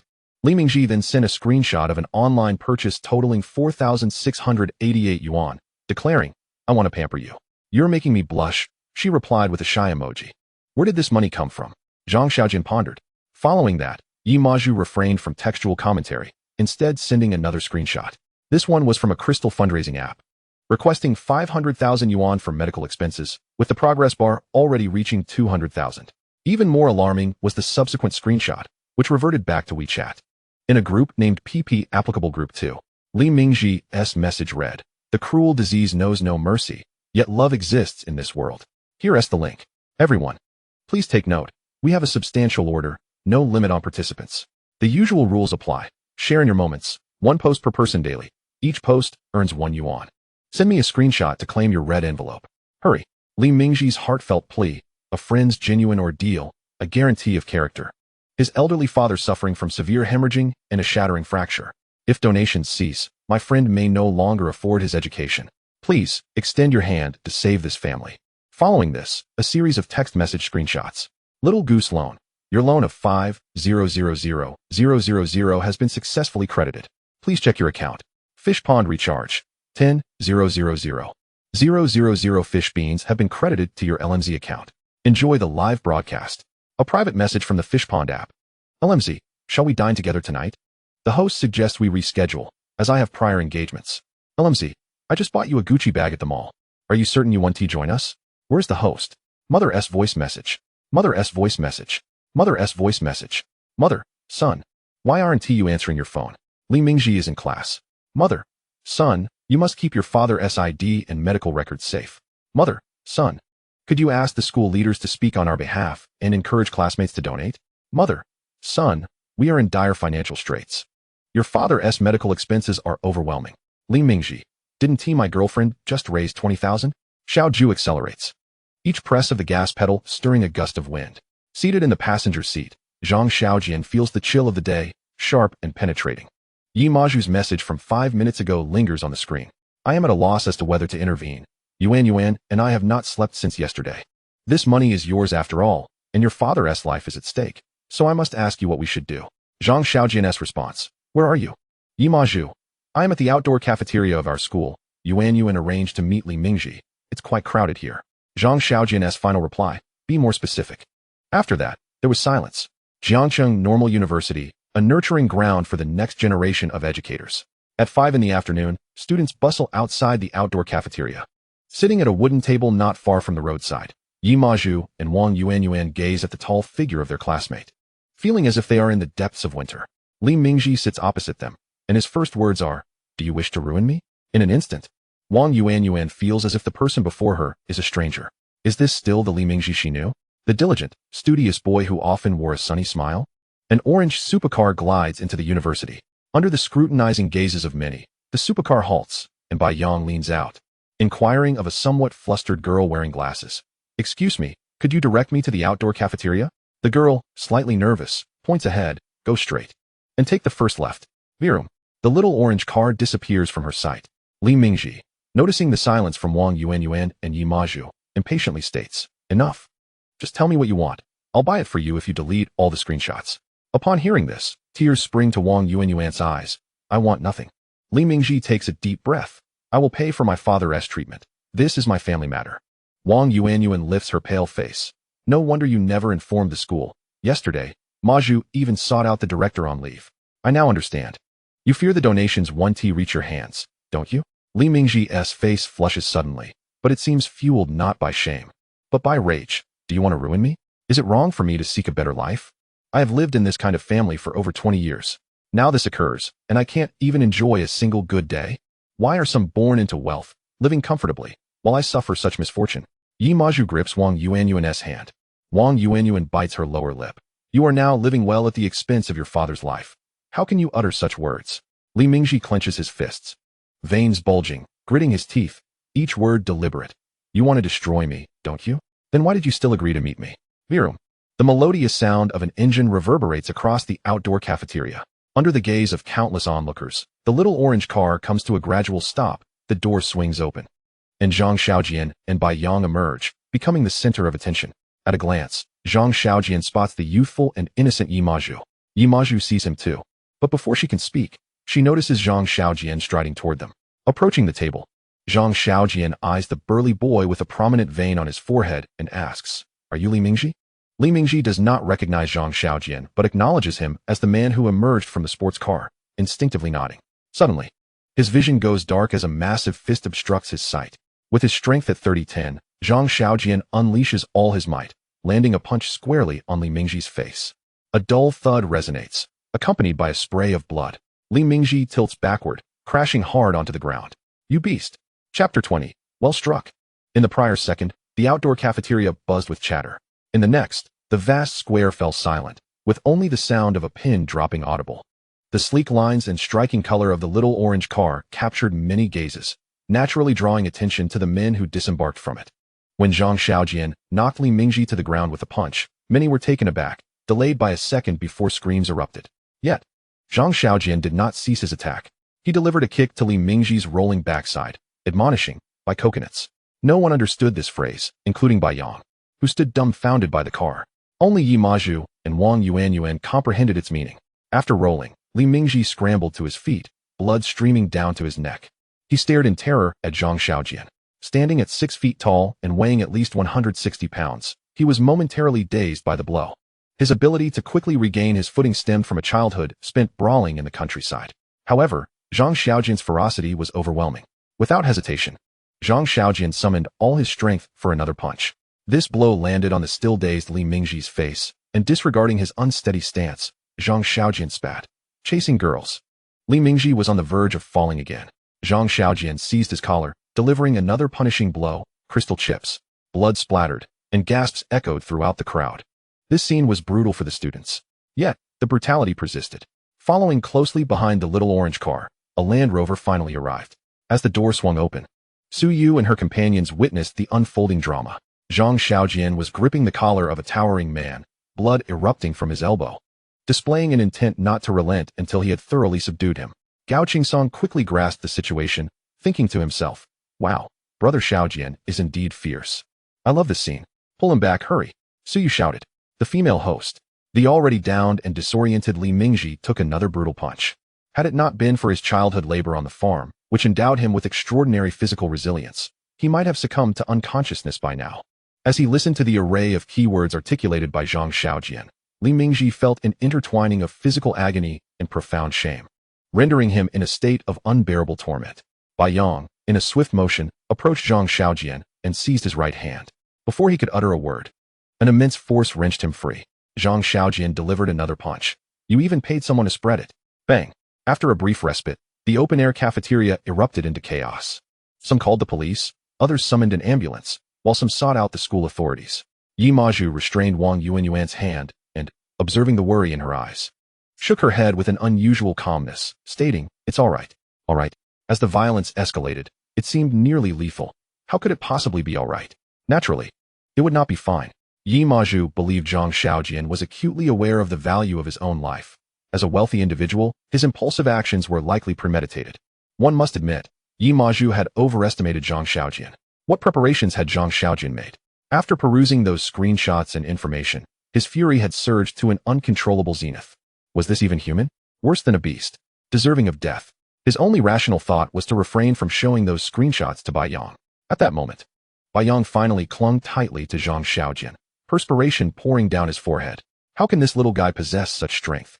Damn it, I can barely hold on. Is there anyone who can lend a hand? It seemed his unspoken plea was heard. Gao Qingsong finally arrived. Positioning himself between Zhang Xiaojian and Li Mingji instead of pulling Zhang Xiaojian away, he inquired, "What is going on?" Just then, Su Yu and Wang Wanner, one on each side, grasped Zhang Xiaojian's arms.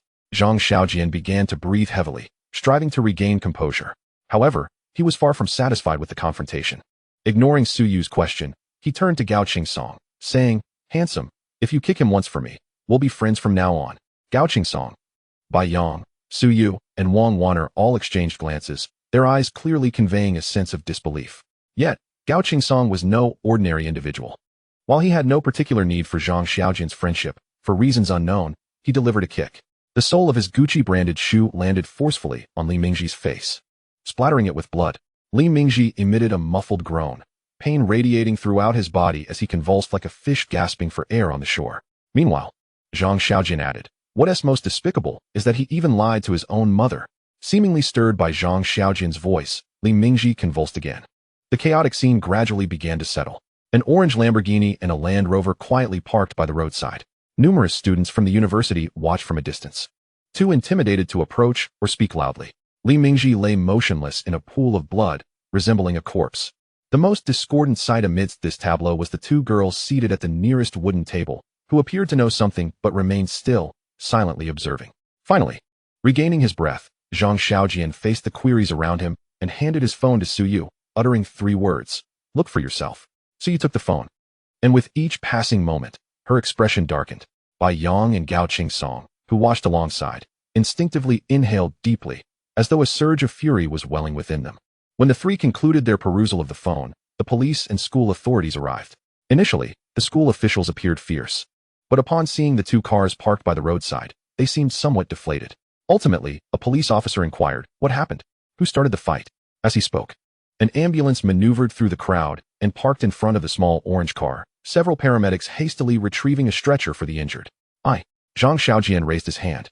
The officer, with a stern expression, glanced at the Lamborghini parked by the roadside. "Don't think you're special just because you have some money. Come with me to the station."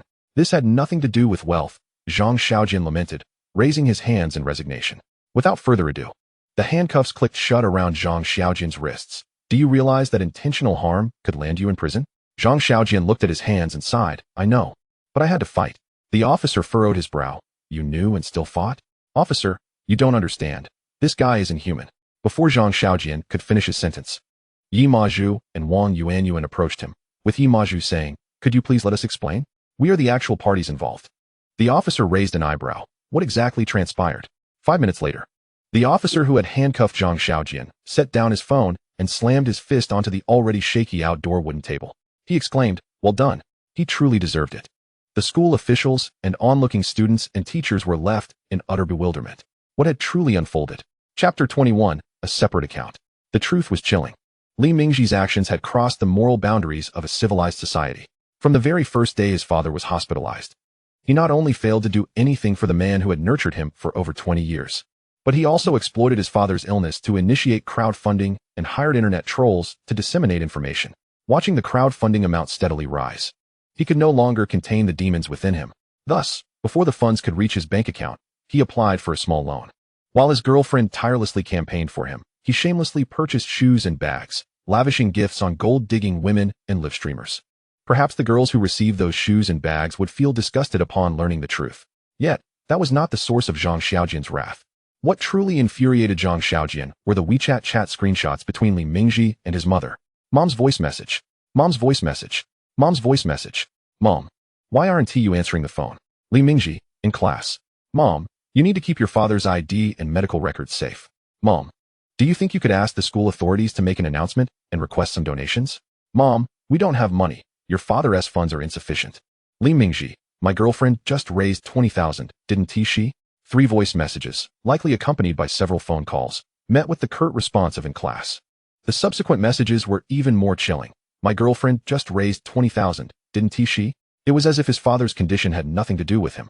Such coldness was heart-wrenching. Zhang Xiaojian could not fathom the emotions that must have coursed through Li Mingji's mother as she read her son's replies. But it was likely that her son was far from being in class. Zhang Xiaojian had never known his biological mother. Growing up in his aunt's home and considering her as his true mother. Over the years, Zhang Xiaojian's second aunt has endured great hardship to raise him and his sister, a struggle he keenly perceives. Thus, he finds it utterly intolerable that this incident has occurred. The reason he felt compelled to deliver that kick to Gao Qingsong is that it was a kick aimed at the very person who gave him life and nurtured him. It was a necessity. This is the principle that governs Zhang Xiaojian's actions. It is a principle that demands retribution. The police officer, understanding Zhang Xiaojian's rationale, empathizes with him, knowing that he too would likely be unable to restrain himself under similar circumstances.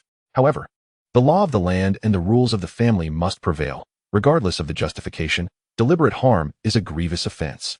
Zhang Xiaojian was taken to the police station, with a Lamborghini and a Range Rover following the police car, attracting considerable attention. Once they departed, the open-air cafeteria resembled a scene of devastation. Bloodstains on the tiles were still vivid, indicating that the victim had indeed sustained severe injuries. Yet, no one present knew the full truth. Were they to learn it, few would feel any sympathy for the so-called victim. Upon arriving at the police station, Zhang Xiaojian was unceremoniously tossed into the interrogation room. Soon after, a throng of school officials and friends rushed in, causing the civil servants at work to cast numerous curious glances. However, despite the apparent gravity of the situation, it did not seem to stir any considerable uproar. The officer in charge of the case, named Sun Qingyong, surprisingly took the time to brew a pot of tea. He paid no heed to the school officials or to Su Yu and the others. Instead, he brought the tea to the interrogation room personally and filled Zhang Xiaojian's cup. You must be exhausted. Take a moment to sip some water. Zhang Xiaojian, taken aback, awkwardly lifted the teacup, took a sip, unable to discern any flavor, and politely remarked, "Thank you for your concern." Sun Qingyong waved his hand dismissively. No need for such formality. Emotionally, I am certainly on your side and would cheer your actions. But we must separate personal feelings from the law. If the other party seeks accountability, you must consider how to proceed. Zhang Xiaojian's brow furrowed at the mention of accountability, his anger flaring. Accountability? Does he have the audacity to seek that? All right, calm down for now. With that, Sun Qingyong tossed a cigarette to Zhang Xiaojian and lit it for him. As he inhaled, Zhang Xiaojian thought to himself that this treatment felt rather generous. It became evident that justice resides in the hearts of the people, and leniency under the law is not merely an old adage. Zhang Xiaojian not only received treatment that felt almost too good to be true. Meanwhile, after Yi Maju finished reporting the entire incident to the school officials, this group of elderly men, averaging nearly 60 years in age, began vociferously cursing in the police station, genuinely believing that Zhang Xiaojian had done well. The police staff and other citizens present were bewildered. What could possibly instigate such an uproar in a police station? Fortunately, the elderly men, despite their frailty, managed to vent their frustrations for a solid half-hour before their anger subsided. Following this, discussions commenced regarding how to resolve the matter. Naturally, medical expenses were unavoidable, and Zhang Xiaojian, unconcerned, nodded in agreement. The remaining issue hinged on the attitude of Li Mingji's family. Currently, Li Mingji's father remained in the ICU, and he himself lay in a hospital bed. The only one able to come to the police station was Li Mingji's mother, a diligent sanitation worker. By the time she was summoned, it was nearly midnight, and the person who fetched her was Wang Yuanyuan. Both women had red-rimmed eyes, clearly having recently wept. Upon seeing Li's mother, Zhang Xiaojian felt a pang in his heart. It was an uncomfortable sensation. Li's mother was an unassuming middle-aged woman, somewhat gaunt, with a pallid complexion. As she entered the interrogation room, her rough hands fidgeted awkwardly, unsure where to place them. Wanting to turn away but ultimately choosing to abandon that thought. Her complex feelings towards Zhang Xiaojian were evident in her gestures. This was because, not long ago, he had generously provided 50,000 yuan to Yi Maju to save her husband. Such selfless generosity from a stranger could not possibly mark him as a villain. Yet, just before that, he had also severely injured her son, and although the doctors claimed there was no serious harm, the visible bruises on his face told a different story. Zhang Xiaojian stood up, politely nodded. "Hello, Annie." Li's mother was at a loss for words, surrounded by unfamiliar faces. Not just Wang Yuanyuan, but a throng of others from the school and police force, which made her extremely anxious. Sun Qingyong stepped in at the right moment. Please, take a seat. As both parties sat down, before he could proceed with the mediation he was accustomed to, Zhang Xiaojian took the initiative to speak. Maju? Yi Maju immediately squeezed her way through the crowd. Zhang Xiaojian continued. Please transfer the 50,000 I gave you to Annie. Yi Maju froze. In the atmosphere among the police personnel, the old professors from the school, and Zhang Xiaojian's friends grew heavy with complex emotions, rendering the room silent. Did you not hear what I said? Zhang Xiaojian retorted. Yi Maju bit her lip and asked Li's mother, Auntie, could you provide me with your bank account number? Li's mother appeared dazed, not merely due to the recent turmoil in her life, but because she was already aware of her child's actions on the way there. How could she accept this money? Sensing her predicament, Zhang Xiaojian spoke in the calmest of tones. Auntie, a deal is a deal. I promised Maju I would help save a life, and I intend to fulfill that promise. As for your son's debts, we shall settle those separately, for reasons unknown. Zhang Xiaojian's tranquil voice struck the ears of everyone present with the force of thunder, profoundly moving their hearts. Chapter 22. Seeking Your Understanding. The interrogation room was filled with people, and it did not appear overly serious. This was not merely because the interrogation room was spacious enough to accommodate many individuals. Rather, it was due to the unique nature of this mediation, where it seemed everyone wished to lend a hand. Friends of Zhang Xiaojian, such as Bai Yang and Su Yu, needed no further encouragement. Following the news spreading in the evening, even off-duty police officers returned to the station, eager to assist. Not to mention the elderly professors from the university, who, if necessary, could provide Li's mother with a round-the-clock lecture on political ideology and ethics. This was the power of goodwill, an invisible yet palpable force manifested through the actions of all present. However, when Zhang Xiaojian proposed that Yi Maju transfer 50,000 yuan to Li's mother, the group was taken aback. It could not be described as repaying virtue with virtue, but Zhang Xiaojian's magnanimity and character were indeed commendable. Gao Qingsong, for the first time, genuinely wished to befriend the Xiao Jian he spoke of, recognizing him as worthy of camaraderie. Su Yu smiled, feeling that this matter was indeed justly handled. In Wang Wanner's eyes, Zhang Xiaojian appeared immensely admirable. At that moment, he seemed incredibly handsome, capturing her heart entirely. Bai Yang, without need for further mention, silently stood behind Zhang Xiaojian like a steadfast poplar tree. The old professors from the university silently gave him a thumbs up in their hearts. The police personnel remained quiet, with the first thought being that reconciliation should not prove difficult. Only Wang Yuan could no longer hold back her tears. If one were to consider who had suffered the most in this ordeal, besides Li's mother, it was undoubtedly Wang Yuan, whose body and spirit had endured an almost devastating blow. Upon witnessing Yuan's tears, Li's mother grasped her hand tightly. My son has brought this upon himself. Where else could one find such a wonderful daughter-in-law? As she spoke, tears threatened to spill from her own eyes. Sun Qingyong quickly produced a tissue and handed it to them, urging, please try to compose yourselves. How can we discuss matters otherwise? The imposing presence of his police uniform had a sobering effect, compelling Li's mother to stifle her tears, although her eyes remained red-rimmed. Sun Qingyong continued, since this involves a donation, we can liaise with the hospital to ensure that the funds are held there. This will clarify the accounts and ensure fairness. What do you think? Zhang Xiaojian nodded in agreement. In truth, Li's mother felt deeply ashamed to accept this money, yet with her husband in critical condition. She had no choice but to swallow her pride and nod in acquiescence. Sun Qingyong's tone grew serious. There is another matter regarding your son. Zhang Xiaojian's demeanor shifted to one of gravitas. Given that I am donating this money, the ongoing crowdfunding must cease. The platform must be made aware of the truth. We cannot continue to exploit people's goodwill. Everyone nodded in unison. Over recent years, crowdfunding had seen its share of scandals. The platforms, while established with noble intentions, had genuinely aided many. Yet there were numerous families, well-off and fully capable of covering medical expenses, who submitted false information, manipulating the kindness of others, and crying poverty online. Zhang Xiaojian, although powerless to address this societal issue, found it unacceptable that Li Mingji should evade consequences. He deserved punishment. Li's mother, despite her lack of formal education, understood that this was the right course of action. She glanced at a middle-aged man standing nearby, who had recently been called teacher by Yuan. The man understood her unspoken message and stated, the impact of this incident is too severe. The school will convene tomorrow to decide. Li Mingji's actions are indeed difficult to fathom. I apologize. Li's mother fell silent, recognizing that her son had brought this upon himself. Zhang Xiaojian redirected the conversation. Auntie, I will cover the medical expenses for Li Mingji during his hospitalization, but there will be no additional compensation. Moreover, I cannot guarantee that I will refrain from striking him should I encounter him again. I hope you can understand. To utter such words in the context of a violent incident seemed utterly preposterous. The perpetrator had the audacity to be so brazen. However, Zhang Xiaojian spoke with righteous conviction, and those around him, be it the school officials or the police, found his proposal quite reasonable. Li's mother slowly nodded in agreement. This was not an act of bullying, merely candor. Were it not for Li Mingji's current critical condition in the hospital, having reviewed the evidence on Wang Yuanyuan's phone, she would have promptly broken her son's legs, even if she lacked the strength to do so now. Li's mother did not impose difficulties on Zhang Xiaojian, and the two parties quickly reached an understanding. Yet, the repercussions of this incident were far from over. Questions lingered. Would the school expel Li Mingji? What actions would the crowdfunding platform take upon seeing those screenshots? How would Li Mingji repay his loans? What lay ahead for his future? None of these concerns pertained to Zhang Xiaojian. Upon exiting the police station, he took a series of deep breaths. Accompanying him were not only his friends, but also several elderly professors and law enforcement personnel.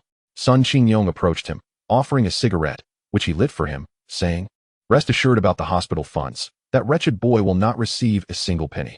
Zhang Xiaojian smiled gratefully. "Thank you." Sun Qinyong clapped him on the shoulder, glancing at the Lamborghini parked by the roadside, remarking, "You are too modest. I have met many wealthy individuals, but none quite like you." Zhang Xiaojian was taken aback. "Me?" Sun Qinyong elaborated. "To put it plainly, most wealthy individuals possess a certain decorum, yet they often exude indifference. You, however, are filled with passion and kindness, setting you apart." Zhang Xiaojian scratched his head. "Please, no flattery. It makes me feel quite uncomfortable." Sun Qinyong chuckled heartily. "Very well, go about your business. Should any issues arise, I will be in touch. All right, goodbye." Zhang Xiaojian turned to wave at Sun Qinyong, only to notice several young officers waving back at him, smiles adorning their faces. Just as they parted ways with the police, representatives from the school arrived. Leading them was the education director from the university, who warmly clasped Zhang Xiaojian's hand. "You handled this matter commendably. We, the more scholarly types, hold you in high regard." Zhang Xiaojian quickly replied, "I am not worthy of such praise. But you must refrain from resorting to violence in the future. Fighting classmates in school can easily incite public outrage. You were fortunate this time. Had you been surrounded, escaping unscathed would have been quite challenging." Zhang Xiaojian acknowledged this, realizing that schools could indeed become hotbeds of conflict, and being cornered by a group of hot-headed youths could lead to unpredictable outcomes. He nodded vigorously. "I will take this to heart." After patting him on the shoulder, the school representatives finally departed. Subsequently, Bai Yang and others gathered around. "It seems we won't be heading to Jinxiu today. But how about a celebratory drink for our hero who rid the world of evil?" Gao Qingsong was the first to speak. "When did you start thinking about drinking? Let us disperse now." Su Yu doused his enthusiasm with cold water. Gao Qingsong immediately protested. "After all that, I even helped kick that scoundrel. Isn't that worth at least a meal?" This time, it was Zhang Xiaojian who patted Gao Qingsong's shoulder. "Your kick was splendid, handsome. What is your name again?" Gao Qingsong nearly choked on his frustration, responding seriously, "Gao Qingsong." Laughter erupted among the group. Yet, no one noticed that Wang Wanner, who had just acquired a new car, remained unusually quiet, secretly watching Zhang Xiaojian with stars in her eyes. Chapter 23. You Are That Fool. The incident at the university rapidly escalated, sparking fervent discussions among students and faculty alike. Reports indicated that the police had apprehended the perpetrator driving the Lamborghini, while the school had dispatched representatives to demand a fair explanation, yet no updates were forthcoming. The identity of the victim, a senior student named Li Mingji, had been confirmed. What was even more heart-wrenching was that his father had recently been admitted to the ICU following a car accident for the past few days. He had scarcely been present at school, likely preoccupied with matters concerning his father. This naturally drew even more sympathy from the community. A more troubling development occurred around 10 o'clock that evening, whether it was a deliberate act or an accidental leak. Surveillance footage from the outdoor cafeteria was disseminated as a short video. The information spread like wildfire. Throughout the dormitories of the university that night, conversations about the incident erupted, and public outrage began to swell. Yet, the true instigator, Zhang Xiaojian, was seated at a barbecue stall, savoring grilled kidneys. The charcoal grilled pieces, perfectly marbled, burst with flavor. And with each bite, the mingling of cumin and chili ignited his palate. Followed by a mouthful of garlic paired with beer, he could only think, who else is there? It must be said that Zhang Xiaojian's taste truly leaves much to be desired. In truth, having never indulged in gourmet delicacies, he had always believed that grilled skewers were the most delectable offerings in the world. Otherwise, why would they have spent their youth barbecuing by the riverbank? Indeed, Gao Qingsong's grand culinary dreams remained unrealized. Instead of dining at an exquisite restaurant, They opted for a roadside skewer shop. This humble establishment thrived with patrons. Situated right next to a public restroom on the far right side. Fortunately, Zhang Xiaojian and his companions occupied the far left corner, sparing them from the less than savory odors. Each table bore the remnants of neglect, with faint traces of grease visible upon their surfaces. The chairs were rudimentary, and anyone with a sensitive back would surely suffer from prolonged sitting. One could only hope to remedy their discomfort with a serving of kidney. Gao Qingsong had to concede that indulging in such roadside fare occasionally surpassed the experience of dining in grand restaurants. He relished a skewer of lamb kidney, emitting an ambiguous hum in appreciation. Suyu was quite adept at this, diligently wiping the charcoal dust from the tips of each skewer with a napkin, exhibiting meticulous care in her task. Wang Wan'er, on the other hand, hardly touched her food, stealing glances at Zhang Xiaojian from time to time, her heart fluttering. It was not without reason. Zhang Xiaojian was not unhandsome, particularly with his striking eyebrows that not only enhanced his demeanor, but also lent depth and vigor to his features. Yet, among Zhang Xiaojian's attributes, his appearance was the least remarkable. He was extraordinarily wealthy. Wang Wan'er had witnessed his extravagant spending at the car exhibition. Wealthy, youthful, and moderately attractive, these three characteristics alone could nearly ensnare the hearts of modern urban women. However, what stirred her heart even more was Zhang Xiaojian's fervent spirit. Wang Wan'er had gleaned from Suyu insights into aspects of Zhang Xiaojian she had not yet observed. Entrusting a sum of 500,000 to a stranger was no trifling matter, revealing a man with a passionate heart. Yet, unbeknownst to her, Wang Wan'er had overestimated Zhang Xiaojian. She was unaware of his earlier remark that money was merely pieces of paper to him. Thus, she maintained that 500,000 was a substantial amount for anyone, while for Zhang Xiaojian, it was merely paper. Beyond his ardent heart, Zhang Xiaojian possessed an exceptionally upright moral compass. This became evident when, after confronting Li Mingji, he nonetheless donated 50,000 to Li's mother, demonstrating his clear sense of right and wrong. Who could fail to admire such a wealthy, principled, warm-hearted, young man of sound reason, who also happened to be quite good-looking? This was, of course, Wang Wan'er's one-sided thinking. She was now not only smitten but also ready to act. Xiaojian, what do you love to eat the most? She asked, her large eyes sparkling, recalling how she had just touched up her makeup in the car, feeling a bit bashful. The rugged Zhang Xiaojian, completely oblivious to Wang Wan'er's transformation. Not on a bone-in lamb chop, mumbling me. I eat anything, never picky. Bai Yang chuckled, remarking, he loves offal, liver, heart, intestines, tendons, eggs. He relishes them all. Zhang Xiaojian playfully punched Bai Yang, exclaiming, you were quite exhausted last night. Need a little pick-me-up? I hear Lao Mao's grilled tendons are exceptional. Bai Yang recalled his melancholy from the previous night at the hotel. Had it not been for the alcohol. Suyu raised an eyebrow at this, inquiring, what did you two get up to last night? Gao Qingsong replied, at the bar, little sister, singing songs. They must have had a good time. Zhang Xiaojian and Bai Yang turned to Gao Qingsong, asking in unison, how do you know? Gao Qingsong silently cursed his loose tongue. He wished to avoid explaining, for if the truth came to light, it would reveal his foolishness in choosing breakup songs at the bar. Zhang Xiaojian pondered, furrowing his brow, and fixed a scrutinizing gaze on Gao Qingsong. Moments later, he asked, Brother Qingsong, you weren't the one who played a bunch of breakup songs at the bar last night, were you? Gao Qingsong, taken aback, felt his face flush with embarrassment. He was unaware that his evident desire to pursue Suyu provided Zhang Xiaojian with the basis for his speculation. Zhang Xiaojian slapped Bai Yang on the shoulder, and the two erupted into uncontrollable laughter. As Zhang Xiaojian and Bai Yang doubled over in mirth, Suyu and Wang Wan'er exchanged glances, inquiring, what on earth is going on? Zhang Xiaojian set down the remaining skewer of lamb and, still chuckling, addressed Gao Qingsong. So, it seems Suyu has caused you some heartache? Gao Qingsong averted his gaze, pretending that nothing had transpired. Zhang Xiaojian and Bai Yang, in perfect harmony, began to sing. Love truly requires courage to face the rumors. Gao Qingsong leaned back, hands pressing against the ground, gazing up at the starry sky, letting out a melancholic sigh. The meal unfolded with unrestrained joy. Later, when Zhang Xiaojian recounted Gao Qingsong's antics from the previous night to Suyu and Wang Wan'er, Suyu managed to maintain her composure, while Wang Wan'er nearly doubled over in laughter. However, as the saying goes, all good things must come to an end. Gao Qingsong's final task was to escort the two ladies home. Since the truth had been unveiled, he felt little embarrassment. He wished to first take Wang Wan'er home to carve out a moment alone with Suyu. Yet, inexplicably, the usually accommodating Wang Wan'er failed to grasp his deeper intentions. No, we should take Suyu home first. I have something to ask her. Reluctantly, Gao Qingsong conceded. unwilling to jeopardize his last stronghold in the pursuit of Su Yu, and complied with Wang Wanner's wishes. Throughout the journey, Gao Qingsong sensed that Wang Wanner's questions were not merely idle chatter. Su Yu, when did you meet Zhang Xiaojian? Initially, Su Yu answered without much thought.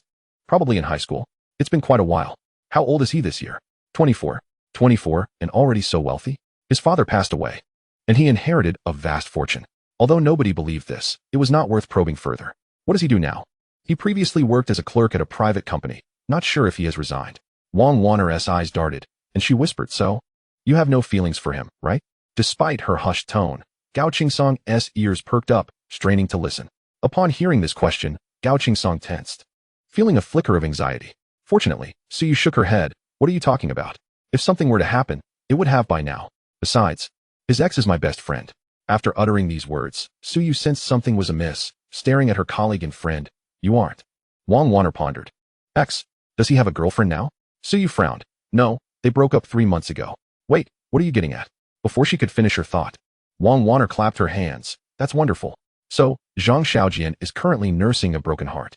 Feeling somewhat bewildered by Wang Wanner's enthusiasm, Su Yu finally managed to articulate. What exactly do you want? Wang Wanner balled her small fist, declaring, they say the best remedy for heartbreak is time. But the quickest way is to find the next relationship. Then she shifted her tone, cautiously gazing at Su Yu. What do you think about me becoming his next girlfriend? Su Yu.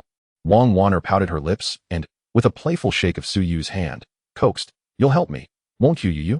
Chapter 24. Offensive Strategy. The Land Rover sped down the roads of Jiangqing.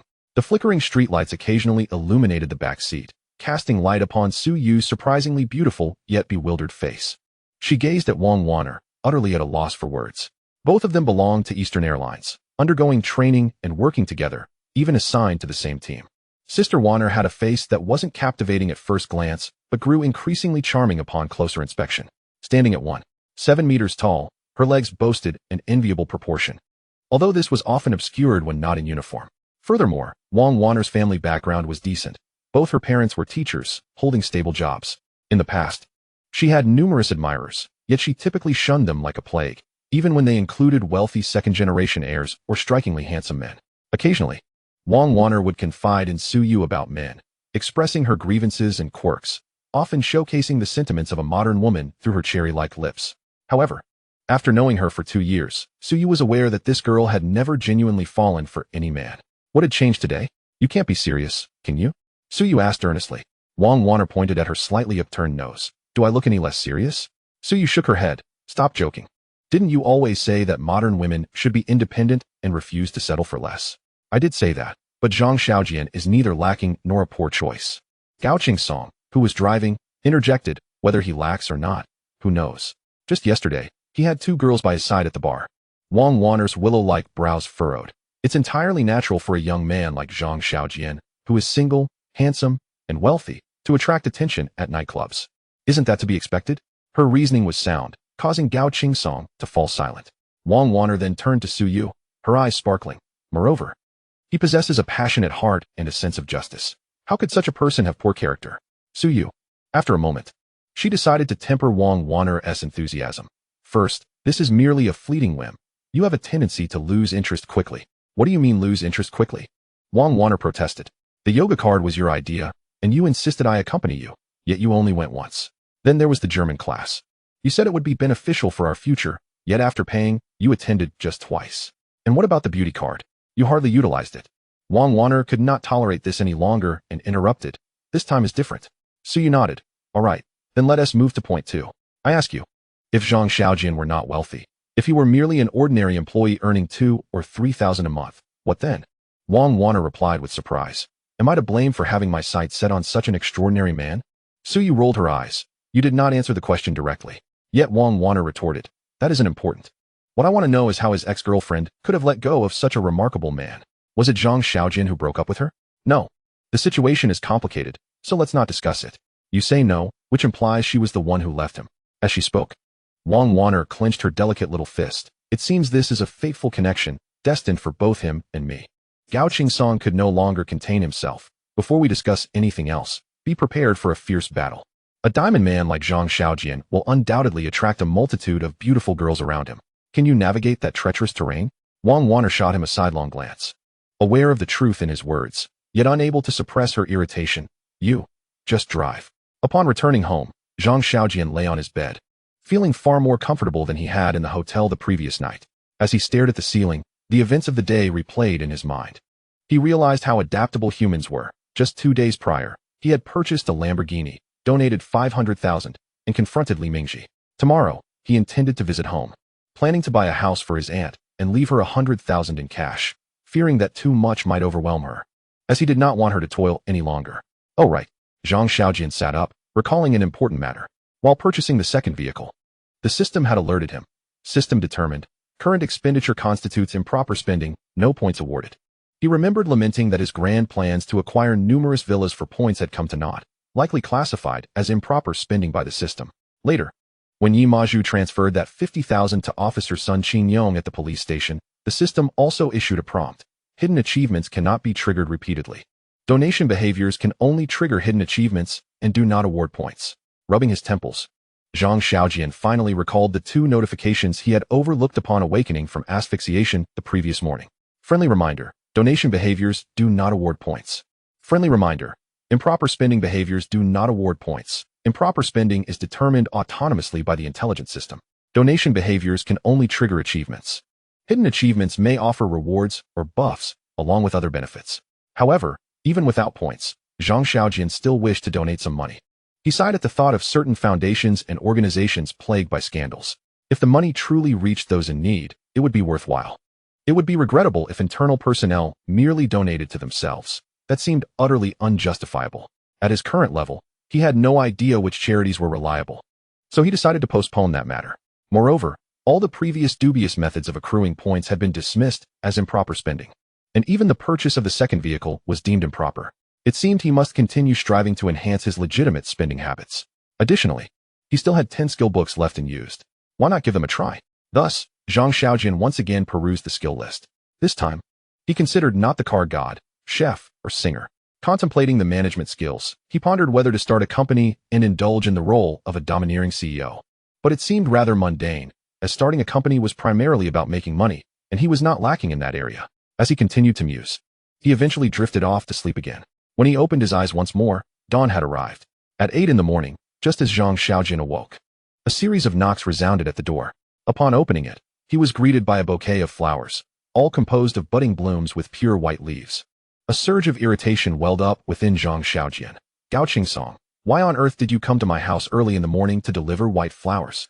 Are you asking for a beating? Gao Qingsong appeared quite embarrassed and replied, these flowers aren't for funerals. They're called lilies of the valley. Zhang Xiaojian, lacking any knowledge of flowers, was utterly oblivious to the fact that the language of the lily of the valley signifies the return of happiness, and even more so, that this was merely the inception of certain advances. Chapter 25, A Child with Ample Pocket Money. What on earth is a lily of the valley? Zhang Xiaojian, his eyes still heavy with sleep, pondered over the bouquet of skeletal buds in his mind, confirming that he had never heard of such a flower. Gao Qingsong, who had only learned the meaning of this flower the previous night, wore a broad smile as he proclaimed, the lily of the valley symbolizes the return of happiness. Sharp-witted Zhang Xiaojian sensed an unusual undertone, scrutinizing the 19-year-old with a square face and a smile that conveyed a perplexing ambiguity. He earnestly stated, I'm not. Please don't misunderstand. Gao Qingsong's hand, clutching the flowers, trembled. What does that mean? Am I? He exclaimed in frustration, I'm not either. Not. ISNT at you who came over this early to present me with flowers? I truly am not. Just listen to me. Zhang Xiaojian took small, cautious steps backward into the house, raising a hand in a gesture akin to that of a traffic officer. Let us discuss this here. Maintain a safe distance. Observing Zhang Xiaojian's barely concealed disdain, Gao Qingsong inhaled deeply and explained, what I meant was that the flower signifies the return of happiness. A shiver ran down Zhang Xiaojian's spine, and he immediately interrupted, no, you big man. What happiness are you talking about? If you wish to seek happiness, go find it elsewhere. Just don't recite flower meanings at my doorstep. I truly cannot tolerate it.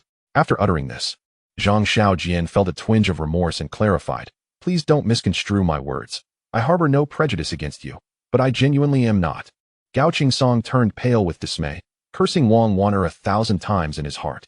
Last night, he received a message from her instructing him to deliver this bouquet of lilies of the valley to Zhang Xiaojian before 8 this morning, complete with Zhang's address. To top it off, she cautioned, Don't express it too overtly. Just say that last night I heard Suyu mention his recent breakup. So we're sending him this bouquet to wish him happiness upon his return. As the sole bastion in the pursuit of Suyu, Wang Wan'er was, of course, Gao Song's little matriarch. Whatever she said was law. Thus, Gao Song arose early to knock on the doors of several flower shops and finally managed to procure this bouquet of lilies of the valley, only to be misconstrued.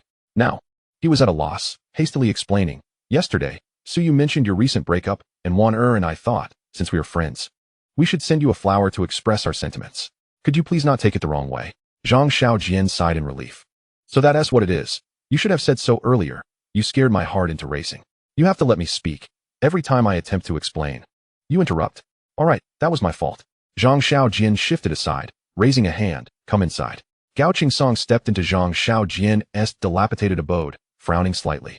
Clearly, he found the state of the house did not match Zhang Xiaojian's apparent status, and he couldn't help but ask, why do you live in such a rundown place? Zhang Xiaojian refrained from answering that question, eyeing Gao Song closely, and lowered his voice to inquire, brother, are you truly not?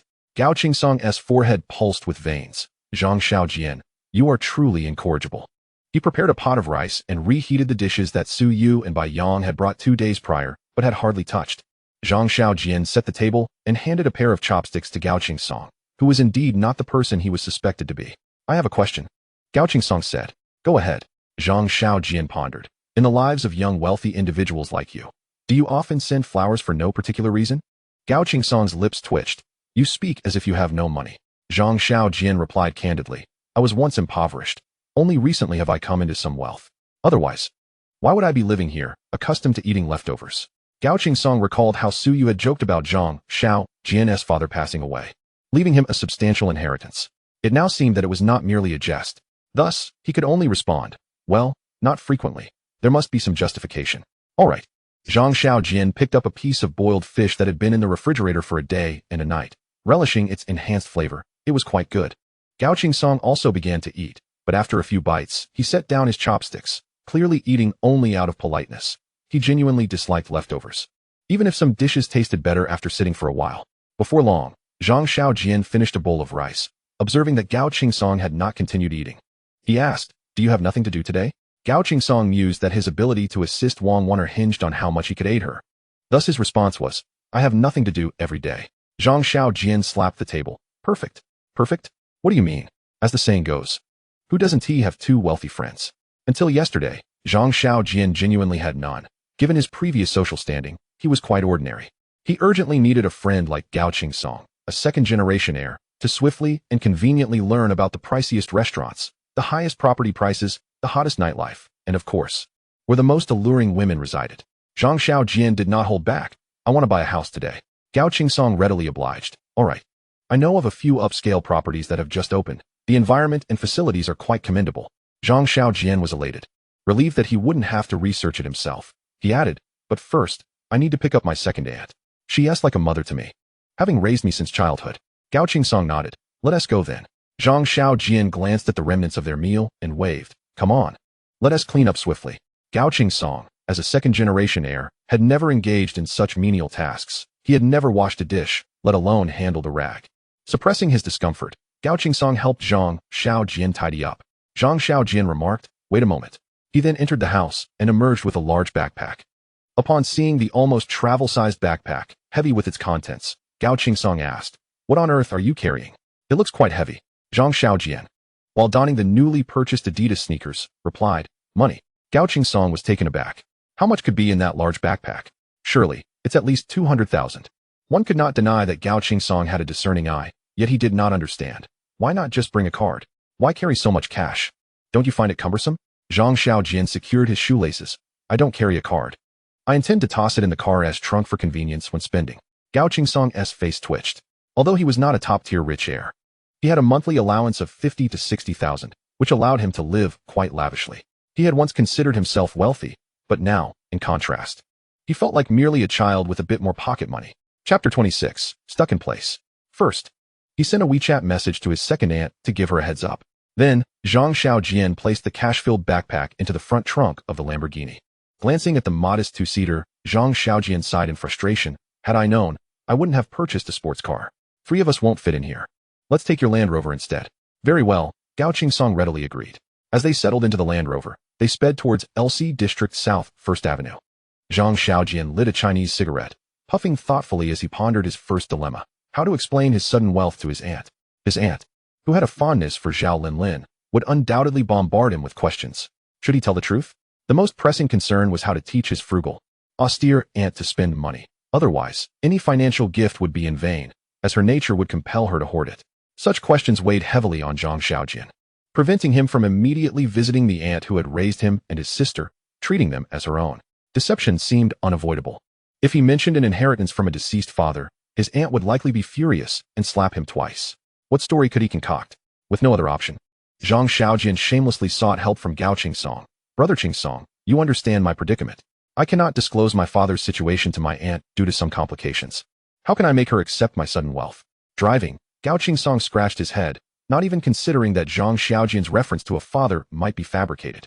The stark reality of Zhang Xiaojian's newfound riches necessitated a plausible explanation. However absurd it might be, it was the only narrative available, and thus, it must be accepted. After a moment's contemplation, Gao Qingsong inquired, "What kind of person is your aunt?" Zhang Xiaojian instinctively replied, "Stingy, extremely so. She loves money and wouldn't overlook a single water bottle by the roadside. She is frugal to the point of keeping even the dirtiest used plastic bags, resulting in a home cluttered with items that have sat unused for decades, nearly rivaling a junkyard." Gao Qingsong, drawing from his 19 years of life experience, admitted he had never encountered such a person. He pressed on, "What is your aunt's current occupation?" Zhang Xiaojian answered honestly. She is retired and works the morning shift cleaning at KFC. At home, she even wraps chopsticks. Wrap chopsticks? What does that entail? Gao Qingsong frowned, struggling to comprehend. It's the disposable chopsticks used in restaurants, the cheapest kind, which require someone to package the wooden chopsticks produced by the factory. Such a job exists? I always thought they came prepackaged.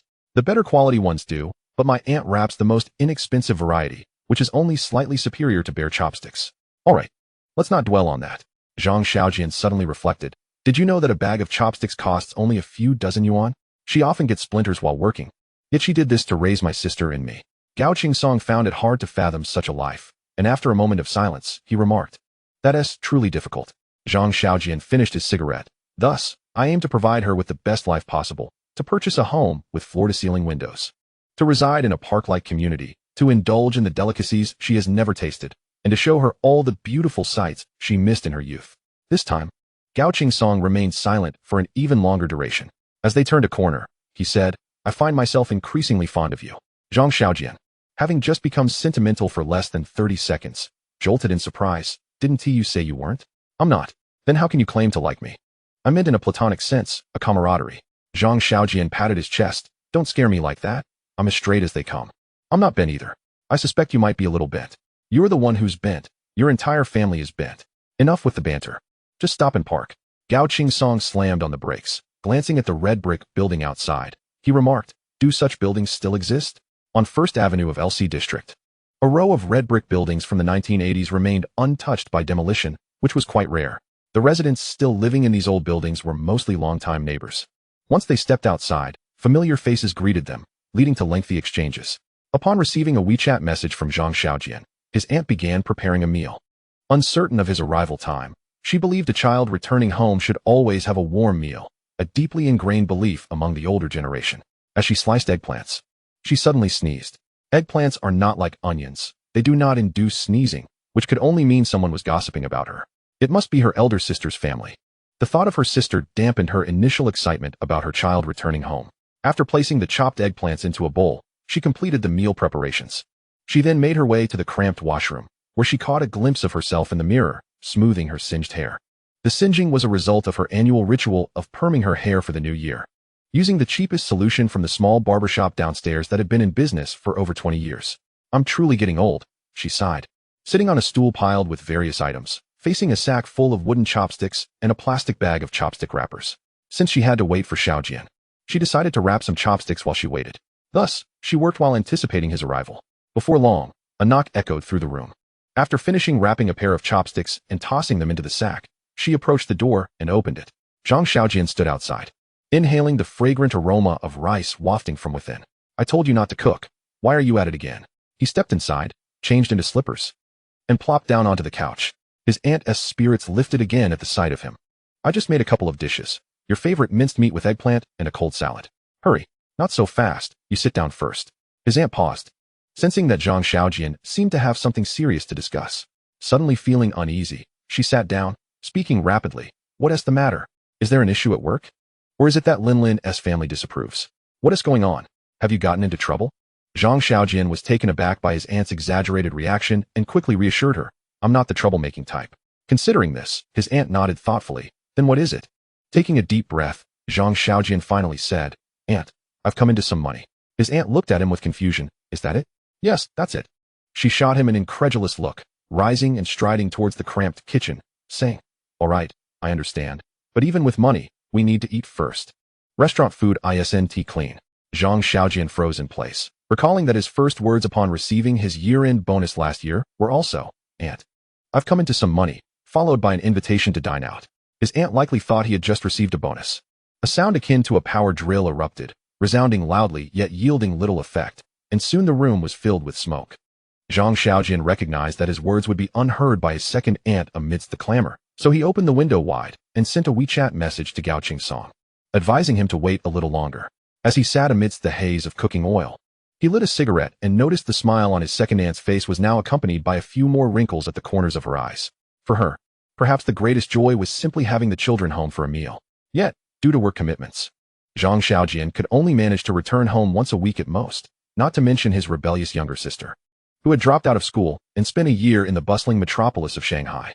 His second aunt was less concerned about how much money the children earned and more about their happiness, whether they were well fed, and if they were warm enough, those trivial matters that seemed inconsequential. Of course, if their financial status exceeded a certain threshold, she would certainly be pleased. Followed inevitably by a barrage of questions. As Zhang Xiaojian was lost in thought, his second aunt brought out a dish of minced eggplant. He gazed at it and remarked, Aunt, there seems to be rather little meat in this. She replied, Little? It's enough for you. Pork prices rose by a yuan this morning, and it might drop back tomorrow. I didn't tea-buy more since I had some at home, and besides, I just learned you were coming back today. All right.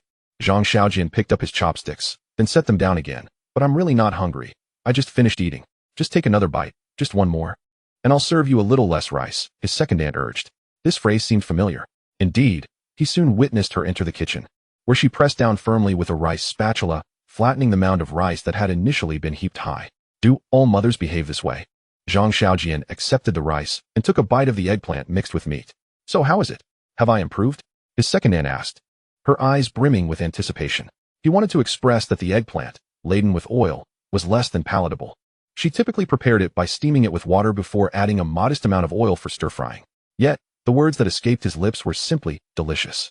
Thus, his second aunt swiftly served him several more chopsticks worth, insisting, if it's good, eat more. Zhang Xiaojian regretted having eaten leftovers that morning.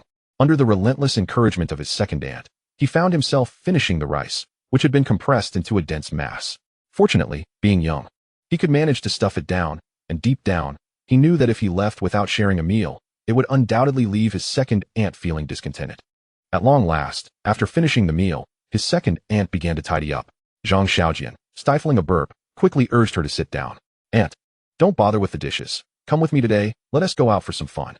He had resolved to act first and explain later. Otherwise, it was likely they wouldn't be able to leave the house that afternoon, as his second aunt would undoubtedly inquire about his newfound wealth. What fun can we have? At my age, I promised someone I'd deliver a bag of chopsticks tomorrow. The car downstairs has been waiting for quite a while. Hurry up and get ready. Right. Don't forget your ID, he added. Reluctantly, his second aunt complied, feeling a mix of joy at Zhang Xiaojian's return and concern for the expenses that might arise from their outing. However, a leisurely stroll might be beneficial, and she was determined to curb any unnecessary spending, especially since it would also provide a chance to avoid his older sister. Meanwhile, Gao Qingsong, idling in the Land Rover, spotted two elderly gentlemen engrossed in a game of chess at the entrance of the building where Zhang Xiaojian had gone. He dashed over to observe, finding it surprisingly engaging as the two old men displayed remarkable skill, each move filled with tension and strategy. Before he realized it, nearly an hour had passed. As the game concluded, the victorious elder wore a triumphant expression while the defeated one protested, demanding a rematch. Gao Qingsong intended to message Zhang Xiaojian to inquire when he would come down, but just then, a family of 3 arrived and stood nearby. Though he intended to eavesdrop, he couldn't help but overhear their conversation. Son, When you go up, just cry a bit. Your second aunt has a soft heart, and she might just agree, said a middle-aged woman, her voluminous curly hair framing her face as she held an LV bag. Clearly a cheap imitation. Her son, tall at around 6 feet, donned glasses, appearing refined. Upon hearing his mother's advice, he immediately replied, "Don't worry, Mom. I've brought eye drops. Just wait and see. I'll surely shed tears." A middle-aged man interjected, "Your second aunt is biased. Her daughter will surely get married. She has done enough for the child of her classmate, hasn't she? What? Does she intend to give that scoundrel Zhang Xiaojian her relocation fee? Dad, don't get angry yet. You'll need to play it cool. You and Mom can be the good cop and bad cop. Today, we'll surely return in triumph." Zhang Xiaojian, a scoundrel? Gao Qingsong furrowed his brow, starting to piece together the situation. However, he struggled to comprehend why they would show such disdain when the building required demolition for just a few coins.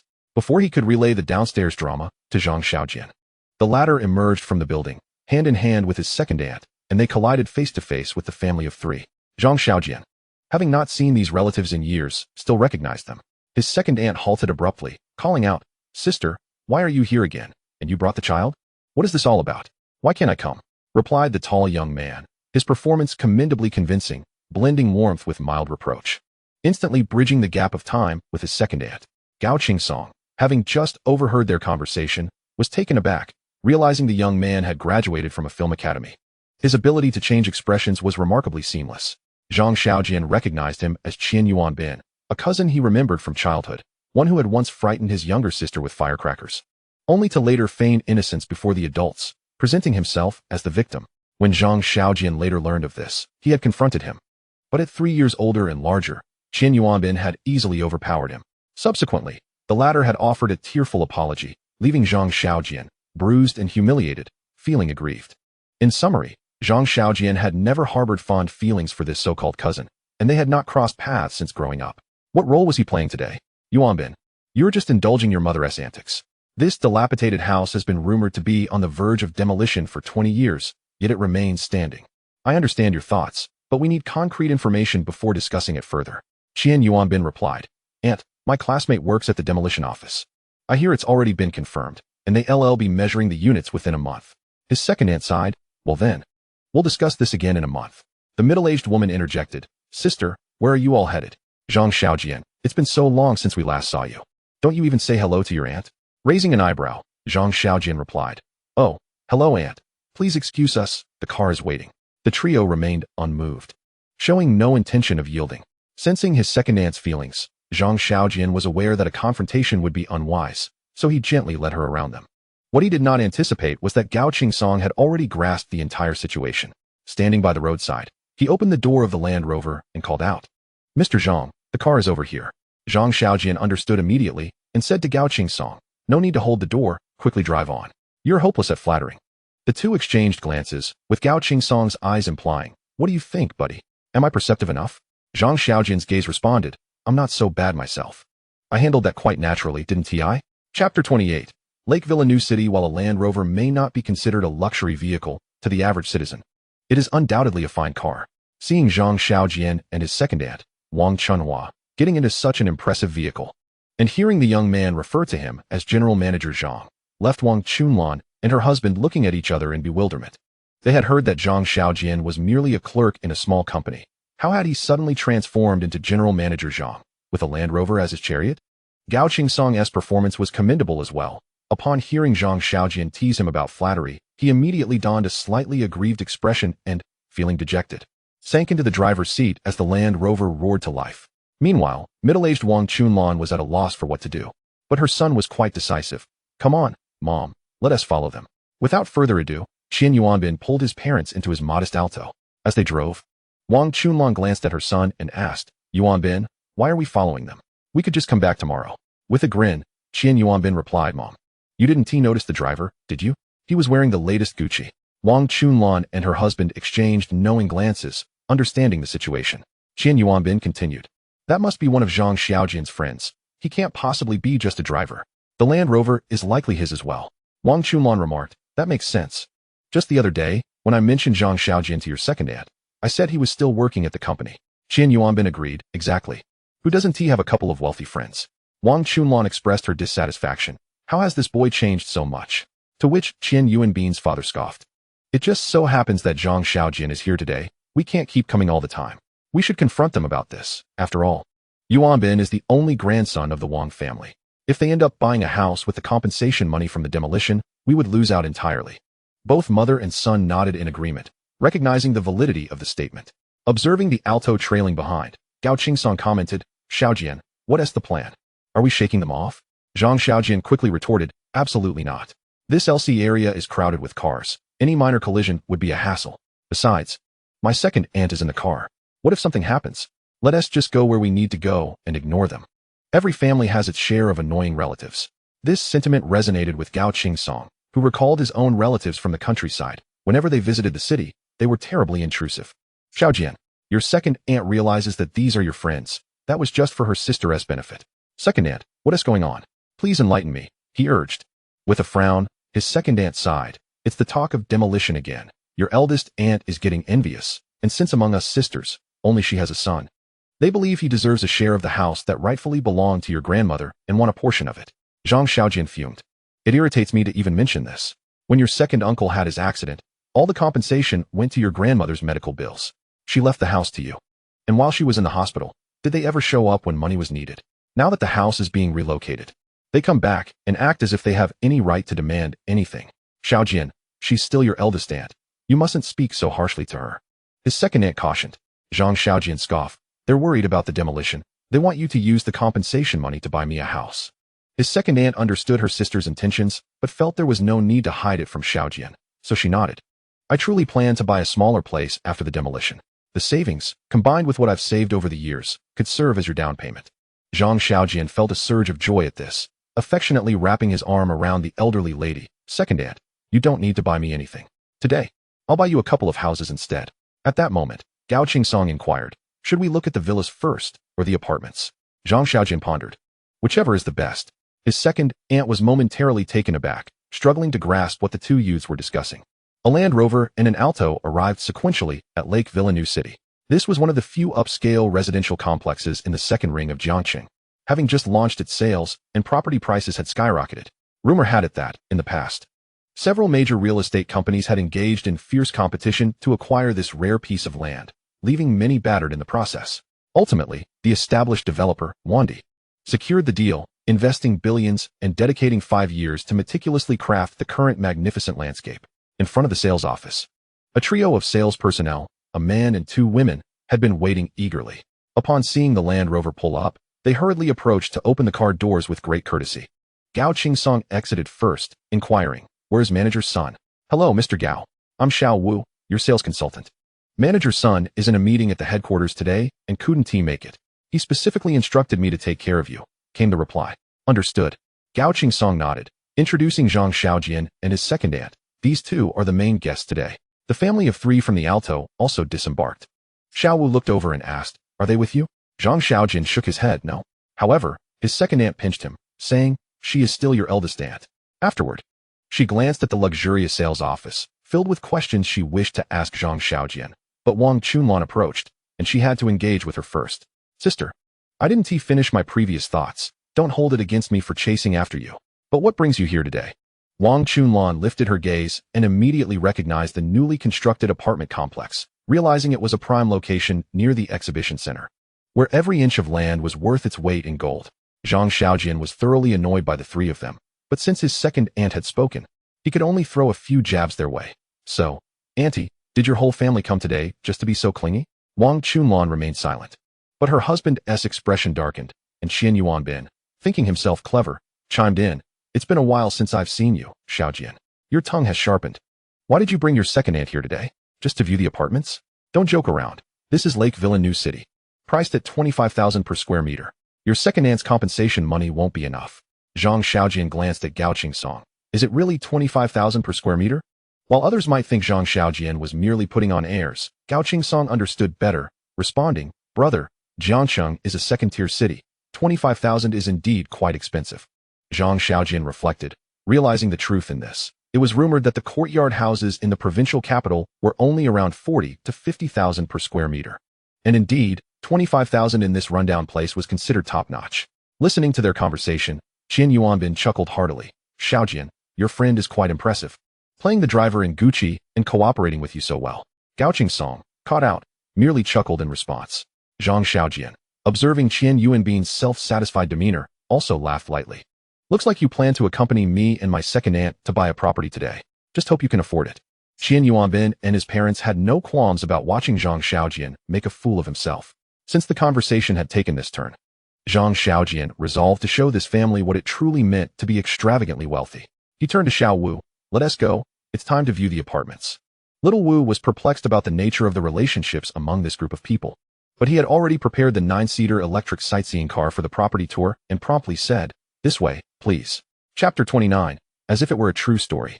The 9-seater car was just right for the 9 individuals as it glided into the Lake Villa New City. Zhang Xiaojian and Qian Yuanbin had ceased their bickering, as their elders had intervened. The second aunt, caught in a dilemma, wore a troubled expression, uncertain of Zhang Xiaojian's intentions. Hearing that the land price was 25,000 per unit only deepened her distress. Her modest savings were likely insufficient even for a restroom. Yet, as a mother, she could not undermine Xiaojian's endeavors. She thought to herself, let's see how this unfolds. After all, a property tour incurs no cost. And the scenery of this community is indeed splendid, so much so that it feels less like a residential area and more like a garden. The landscaping of Lake Villa New City was executed to perfection, designed by the renowned landscape architect, Stefan. As the sightseeing car ventured into the community, the expansive canopy of trees enveloped them in shade, blocking out the sunlight. Along the roadside, rows of flowering shrubs bloomed, their names lost to memory, while the gentle sound of flowing water drifted from nearby. The group turned to see a meandering stream, its bed lined with smooth pebbles. Shortly thereafter, the car made a turn and arrived at the villa district. The group disembarked, and as they walked, Little Wu began his introduction. Mr. Zhang, behold the villa district of our community, where the spacing between buildings is maximized to ensure no obstruction of light. Each floor hosts a single unit. Although the highest floor is the 5th, elevators are provided. The greenery is indeed impressive, Zhang Xiaojian remarked, stretching lazily and inhaling the fresh air. Qian Yuanbin remained silent, thinking to himself, let us see how long you can keep this up. Little Wu, with an air of pride, stated, Mr. Zhang, I dare say there is no community in Jiangxing with better landscaping than Lake Villa. The second aunt nodded, somewhat entranced by the current scenery. It truly is lovely. Even parks cannot compare. This way, Little Wu continued to lead them. Walking through Lake Villa New City felt akin to wandering in a forest. Surrounded by trees of varying heights, vibrant flowers competing for attention, and the winding paths evoking a sense of secluded tranquility. Upon reaching a villa, the group noticed a trench dug around the building, filled with clear water, where koi occasionally swam. Little Wu boasted, this is a unique design of our community. As the saying goes, water brings prosperity. This trench connects with the stream we saw earlier and the mirror lake deeper within, allowing fish to swim here, symbolizing the carp leaping over the dragon gate. Having seen little of the world, Zhang Xiaojian genuinely admired this design and could not help but give a thumbs up. Let us go inside and take a look. Little Wu nodded eagerly, not overly eager to show off, simply replying, all right. As he opened the door, the group entered the model unit on the first floor. The interior boasted a minimalist design, with a predominant wood tone that harmonized beautifully with the vast landscape visible through the expansive floor-to-ceiling windows, evoking a sense of serenity. The large windows, spacious and bright living room, open kitchen, and an array of functional rooms including a gym, children's room, master bedroom, and guest room were all present. It was a home that no one could dislike. Yet, very few could afford such a residence. Perhaps because of the house's remarkable quality, Wang Chunlan and her family, who were also in the market for a property and hoping to take advantage of the second aunt, observed with keen interest, yet they knew they could not afford it, which ultimately led to a sigh of resignation. Zhang Xiaojian paid no heed to the trio, who seemed overly eager to scrutinize the property. He settled at the small bar in the living room, where the charming young lady who had remained quiet beside Little Wu served him a drink. How does it feel? Gao Song asked, feeling quite proud to be there. Zhang Xiaojian replied, Andy, what do you think? The second aunt, just having finished her tour, casually remarked. What good does it do to think it's nice? So it is nice then? Zhang Xiaojian responded, rising to embrace the second aunt's shoulders. Which floor do you prefer? At your age, the first floor is ideal, and the spacing is ample, ensuring no obstruction of light. The second aunt quickly brushed Zhang Xiaojian's hand away, frowning slightly as she whispered, Stop it, Xiaojian. We cannot afford this house. We are family, and we should give each other a way out. Zhang Xiaojian whispered back, Auntie, prepare yourself mentally, don't be shocked later. Remember, although I call you Auntie, you are my mother, and you cannot lose face for me. Stay composed. The second aunt felt a flutter of joy at the first part of his statement, about to respond when Zhang Xiaojian called out, "Little Wu." Little Wu immediately approached. "Mr. Zhang, do you have any questions?" Leaning against the bar stool, Zhang Xiaojian replied, "No questions. Just find a good spot for my auntie. She wants the first floor. We'll go check it out in person later, all right?" "Rest assured," Little Wu said confidently, pulling out an iPad and using some professional software to display a panoramic view. Pointing, "For the first floor, we have this one and that one. The advantage of this one is its proximity to the entrance. While this one is closer to the Mirror Lake, just a 3-minute walk, with a beautiful view." At that moment, Qian Yuanbin and his family had just exited from the entertainment room on the east side. Hearing Zhang Xiaojian's words, they wore expressions of disbelief. Waiting for the spectacle to unfold, Zhang Xiaojian turned to ask, "Auntie, which one do you prefer?" With the family now in the living room, the second aunt had no choice but to say, comparatively, the one closer to the exit. "All right, we'll take this one." Upon hearing this, Little Wu realized that it was indeed a high-profile client brought by Mr. Sun. He was quick and efficient. Although he already knew the answer, he had to ask, "Will you be paying in full or financing?" "If it's a full payment, there are discounts available." Zhang Xiaojian did not even blink. "Full payment. You don't need to calculate anything for me. By the way, are there any commercial spaces available at the entrance?" Little Wu, sensing the implication, sighed. "The commercial spaces have all been reserved for 3 years." Zhang Xiaojian replied helplessly, "All right then." Gao Song, upon hearing this, picked up the phone. "If you want to buy a commercial space, I can ask Old Sun for you." Little Wu nodded. "Yes, I've heard there are a few that are associated, but none have paid a deposit. If we buy outright, the big boss will definitely want to sell. This matter is up to manager Sunday." Zhang Xiaojian replied, "All right. Please inquire." Gao Song promptly picked up the phone, briefly explaining the situation, and handed the phone to Little Wu. After a prolonged conversation filled with ahas and ahs, Little Wu finally set the phone down and retrieved the iPad again, pointing to a couple of storefronts. "Mr. Zhang, our manager has instructed me that these two are available. You may choose either, with each priced over 20 million. Let's go with this one, the one in the middle of the intersection. It's well situated for business." "What kind of business are you planning to run?" Gao Song inquired, curious as he took a sip from his water cup. Zhang Xiaojian candidly replied, "My aunt has always dreamed of opening a small warehouse." Gao Song nearly spit out his drink. "A warehouse in a 20 million plus property? No way. You must be thinking of opening a fresh food supermarket." Meanwhile, the second aunt stood in stunned silence, wondering how this had all turned into such a serious affair. The Qian family, standing beside the second aunt, began to sense that something was amiss, their hearts racing as they observed Zhang Xiaojian's nonchalant demeanor. But reason quickly reminded them that none of this could possibly be real. Everything before them was undoubtedly a performance. Chapter 30. A comforting pat on the shoulder.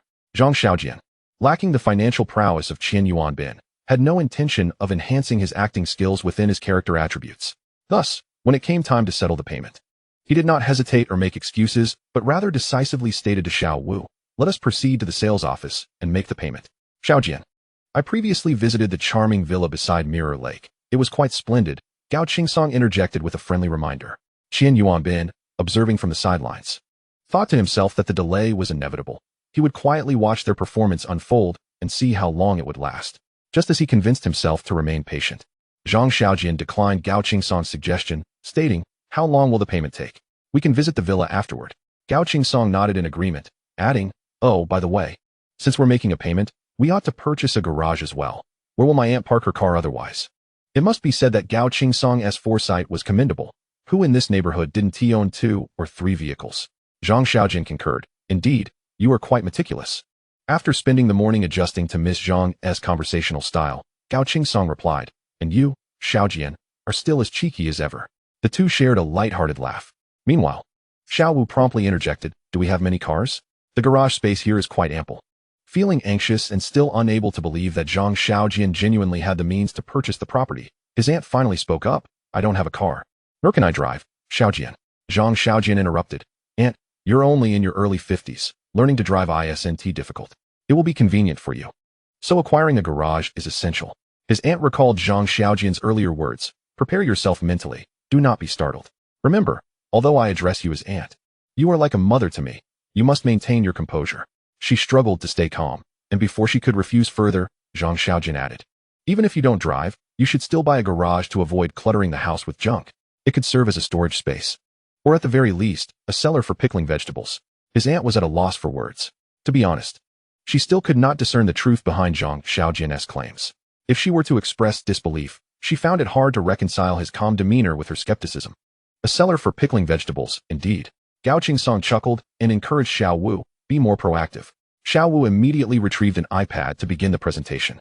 Selecting the garage nearest to the property they intended to purchase, Zhang Xiaojian stood up, stating, "Let us go, no more dilly-dallying. We still need to return to view the villa." Xiao Wu and the two sales ladies beamed with joy as they led the way. On the other side, Wang Chunhua and her husband exchanged astonished glances, both recognizing the shock reflected in their eyes. Qian Yuanbin, however, remained confident, muttering softly, "Just wait and see. He certainly cannot afford it. Perhaps he will pull a disappearing act when we reach the sales office." Indeed, upon returning to the sales office, Zhang Xiaojian excused himself to the restroom. Qian Yuanbin wore a smug expression as he glanced at the seemingly affluent Gao Qingsong, saying, "Buddy, you might be in for a disappointment." Gao Qingsong, now uninterested in engaging with this obnoxious fool, turned to Xiao Wu. "You may begin preparing the paperwork and calculating the prices. Let us get this done swiftly." Xiao Wu nodded eagerly, and with a glance, the sales ladies began tapping away at their calculators. He then turned to prepare the purchase contract. The total price for the property, a commercial unit, and a garage amounted to 31,240,000. Upon hearing this figure, Wang Chunhua and her husband could not suppress their gasps. The aunt's expression also darkened. Over 30 million? How could this possibly be a sum that Xiaojian could earn? What on earth was he up to?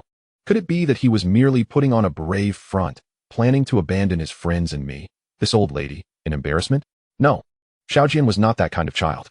Recalling Zhang Xiaojian's previous words to remain calm, the aunt, who had immense faith in the child she raised, struggled to maintain her composure.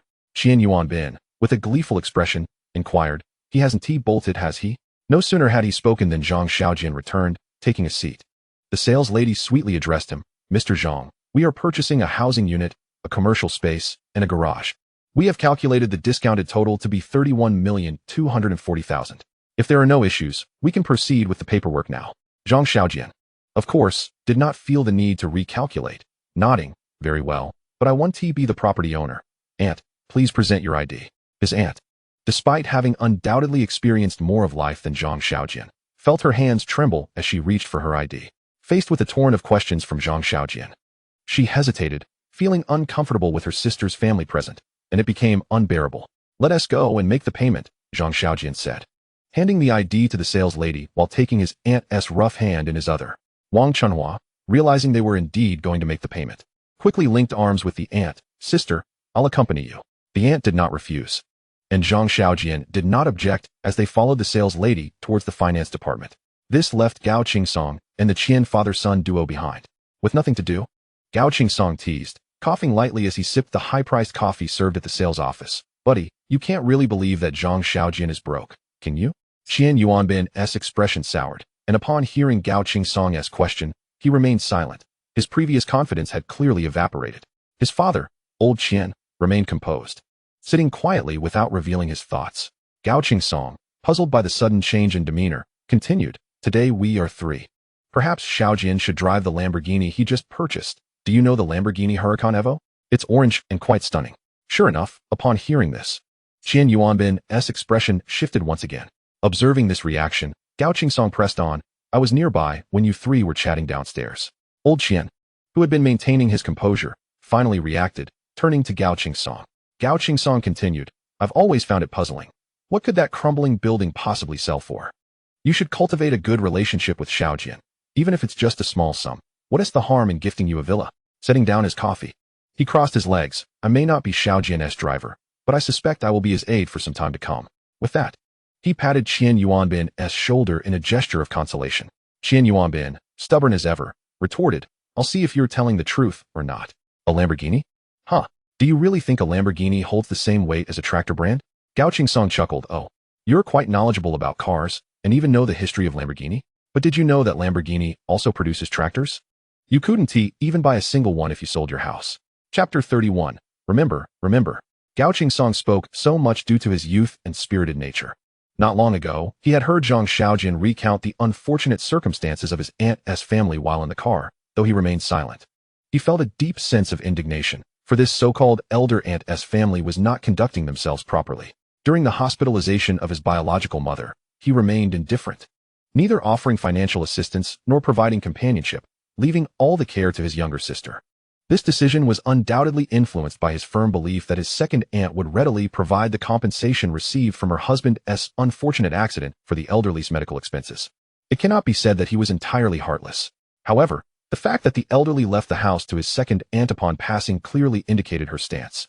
It was rather unbecoming of them to return upon hearing of the impending relocation, seeking a share of the spoils.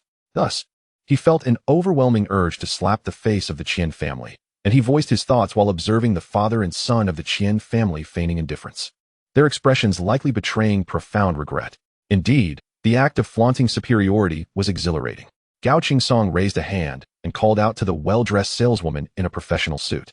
"Another cup of coffee, please." He was eager to witness how Zhang Xiaojian would perform. He had no doubt that Zhang Xiaojian would not shy away from being more ruthless than himself, delivering sharper blows. Meanwhile, the second aunt rapidly signed numerous documents. After finally completing all the contracts, they arrived at the thrilling moment.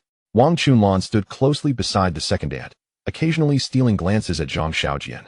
Observing his calm demeanor and sensing the imminent reality, Zhang Xiaojian swiped his card, entered the password, and completed the payment. The finance department received the full payment, and the stamps echoed as they were pressed down. Soon, 3 copies of the contract returned to Zhang Xiaojian's hands. The finance staff advised, "Sir, please keep your contract and receipts safe. You will need these for future property documentation." Zhang Xiaojian replied, "Understood," and handed the folder filled with documents to the second aunt, saying, "Aunt, please take care of this." To be honest, the second aunt had yet to come to terms with what had just transpired. Cautiously accepting the documents, she inquired, "Is this the completion of the payment?" The finance staff chimed in, "Auntie, it's all settled. Look how accomplished your son is, so young. And he has bought you such a wonderful house. You shall enjoy a comfortable life from now on." The second aunt turned to Zhang Xiaojian, who embraced her shoulder and smiled. "Enjoying life is a must, but my mother has always been frugal. She is likely to hesitate at spending. It is often said that age brings wisdom." The once stern Wang Chunlan, who had previously worn a widow's expression towards Zhang Xiaojian, instantly transformed into a benevolent elder, earnestly advising him, "Let me tell you, it hasn't been easy for your second aunt to raise you. She wants to know how to spend your money." Little Wu, standing aside, was taken aback, pondering that if anyone should be ashamed, it was indeed these old folks. One might mistakenly think they were a loving family with Zhang Xiaojian. Zhang Xiaojian felt disdainful. It seemed the art of face-changing was indeed hereditary in Qian Yuanbin. However, on the way back, he realized he had underestimated this aunt. The journey was not long, filled with pleasantries. After a few exchanged words, Wang Chunlan began reminiscing about the strong bond she once shared with the second aunt. Listening to her made Zhang Xiaojian feel slightly nauseated, while the second aunt appeared uncomfortable, only managing to respond with half-hearted and awe. Upon returning to Gao Qingsong's side, Wang Chunlan exchanged glances with her husband and son, and they instantly understood that Zhang Xiaojian had indeed paid over 30 million. Although Gao Qingsong's earlier remarks had prepared them mentally, confirming this fact through Wang Chunlan's expression still left them in disbelief. Wasn't he just an office worker? How could an office worker afford to spend over 30 million without batting an eye? Why had the second aunt previously mentioned wanting to save for Zhang Xiaojian's down payment? As Qian Yuanbin continued to ponder these questions, his father set an example. His face crinkled with a smile. "Sister, it is said that good deeds are rewarded. Your later years are now secured." The second aunt had been inundated with her sister's buzzing voice all along. Now, witnessing her brother-in-law's obsequious grin made her feel a wave of nausea.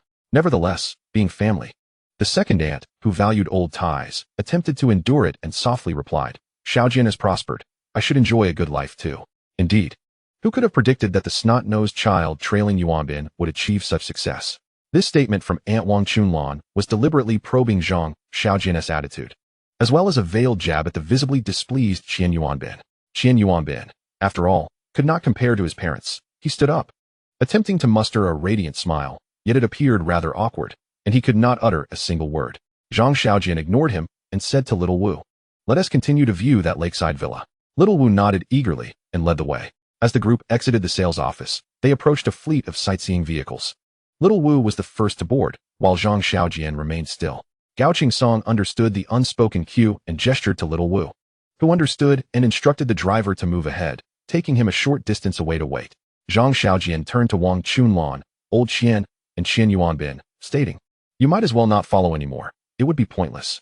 Wang Chunlan, demonstrating her cunning, replied, "And isn't just happy for your second aunt. She is here to broaden her horizons and witness the grandeur of luxury homes." Upon hearing this, Zhang Xiaojian's expression immediately turned serious. There's no need for that. It's better to keep your heart cool. After all, my second aunt and you are two different worlds. It's best to limit your interactions. Old Qian immediately interjected, adopting a tone reminiscent of an elder, carefully choosing his words. Xiaojian, you shouldn't speak like that. Even if your aunt has done something to upset you, she is still blood-related to your second aunt. Bones may break, but flesh is connected. Moreover, have you forgotten that your aunt bought you candy when you were a child?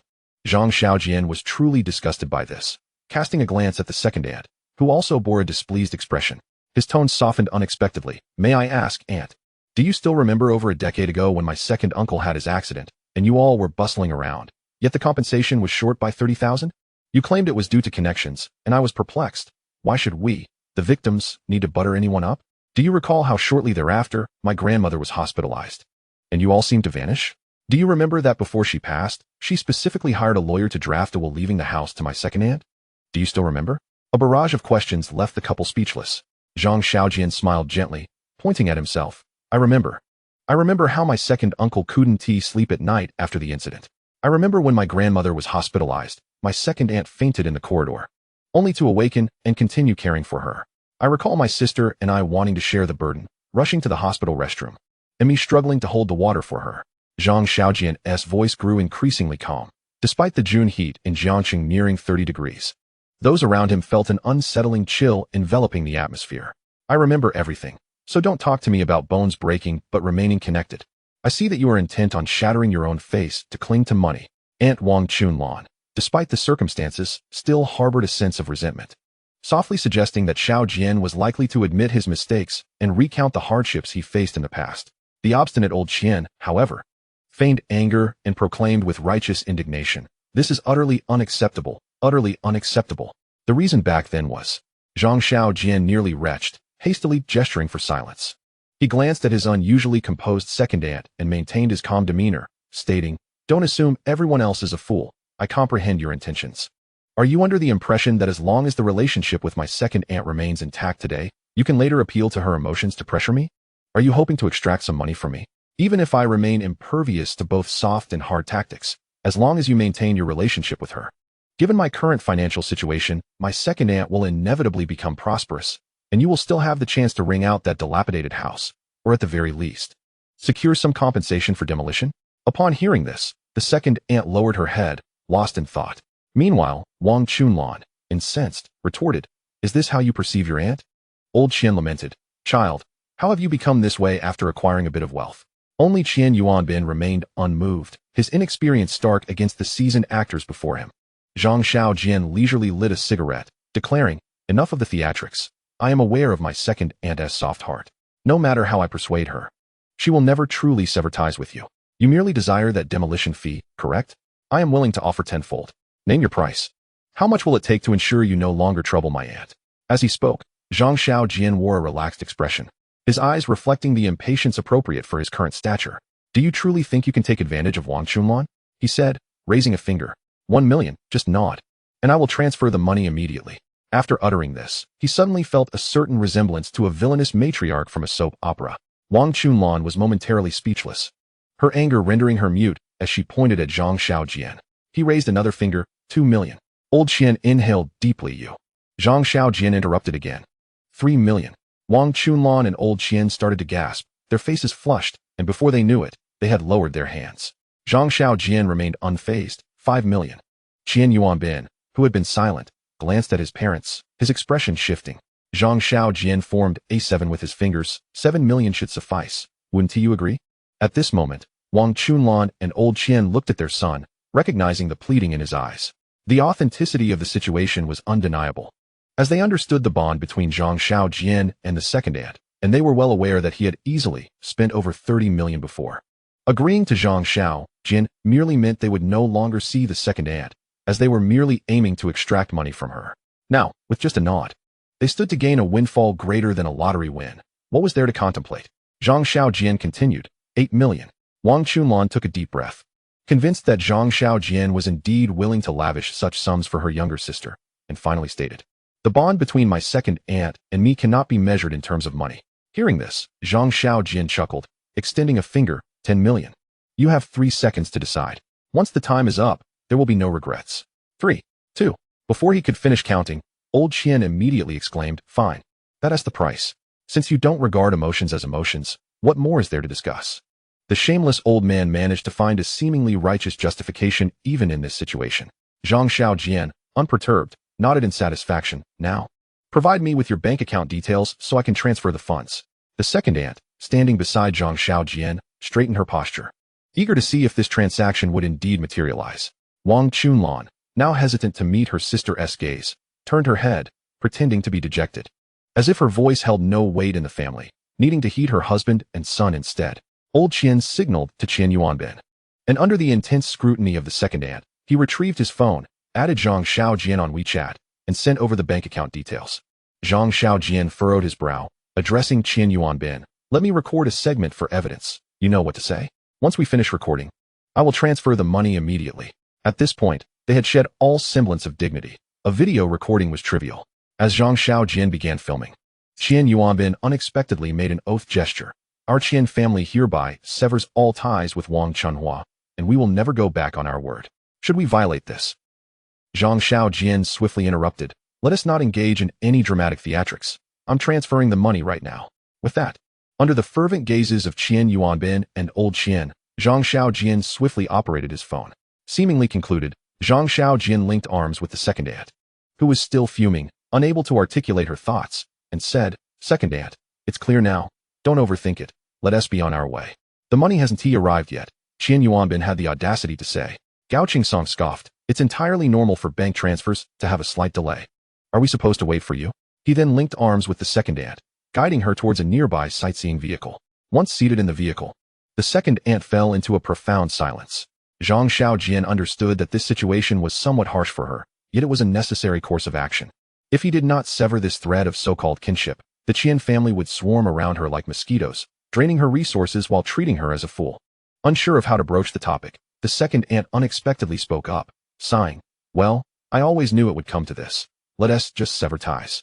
They never considered me a true sister, and here I am, foolishly acting as their older sister for so many years." Zhang Xiaojian consoled her. "Second aunt, shouldn't you be asking me why I have come into such wealth?" The second aunt considered this, but lost the enthusiasm she had when she first thought to ask. Delivering Zhang Xiaojian a playful punch, "You foolish boy, how could you give them that much money, you know?" Gao Qingsong interjected in astonishment. "Second aunt, you don't truly believe Zhang Xiaojian gave them 10 million, do you?"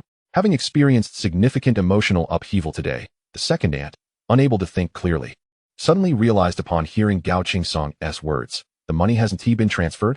What else could it be?" Gao Qingsong replied, looking at her with certainty.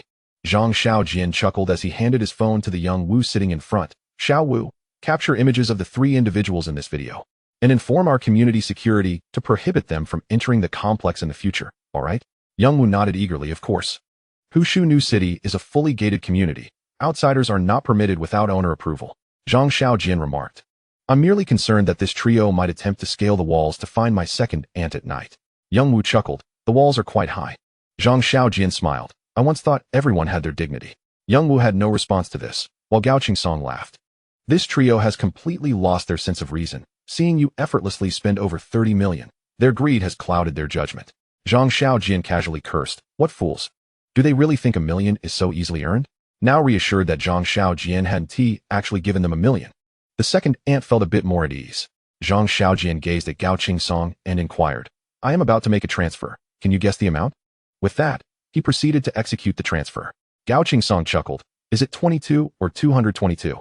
Zhang Xiaojian was initially taken aback, then shook his head to indicate the answer was incorrect, though it seemed to be close.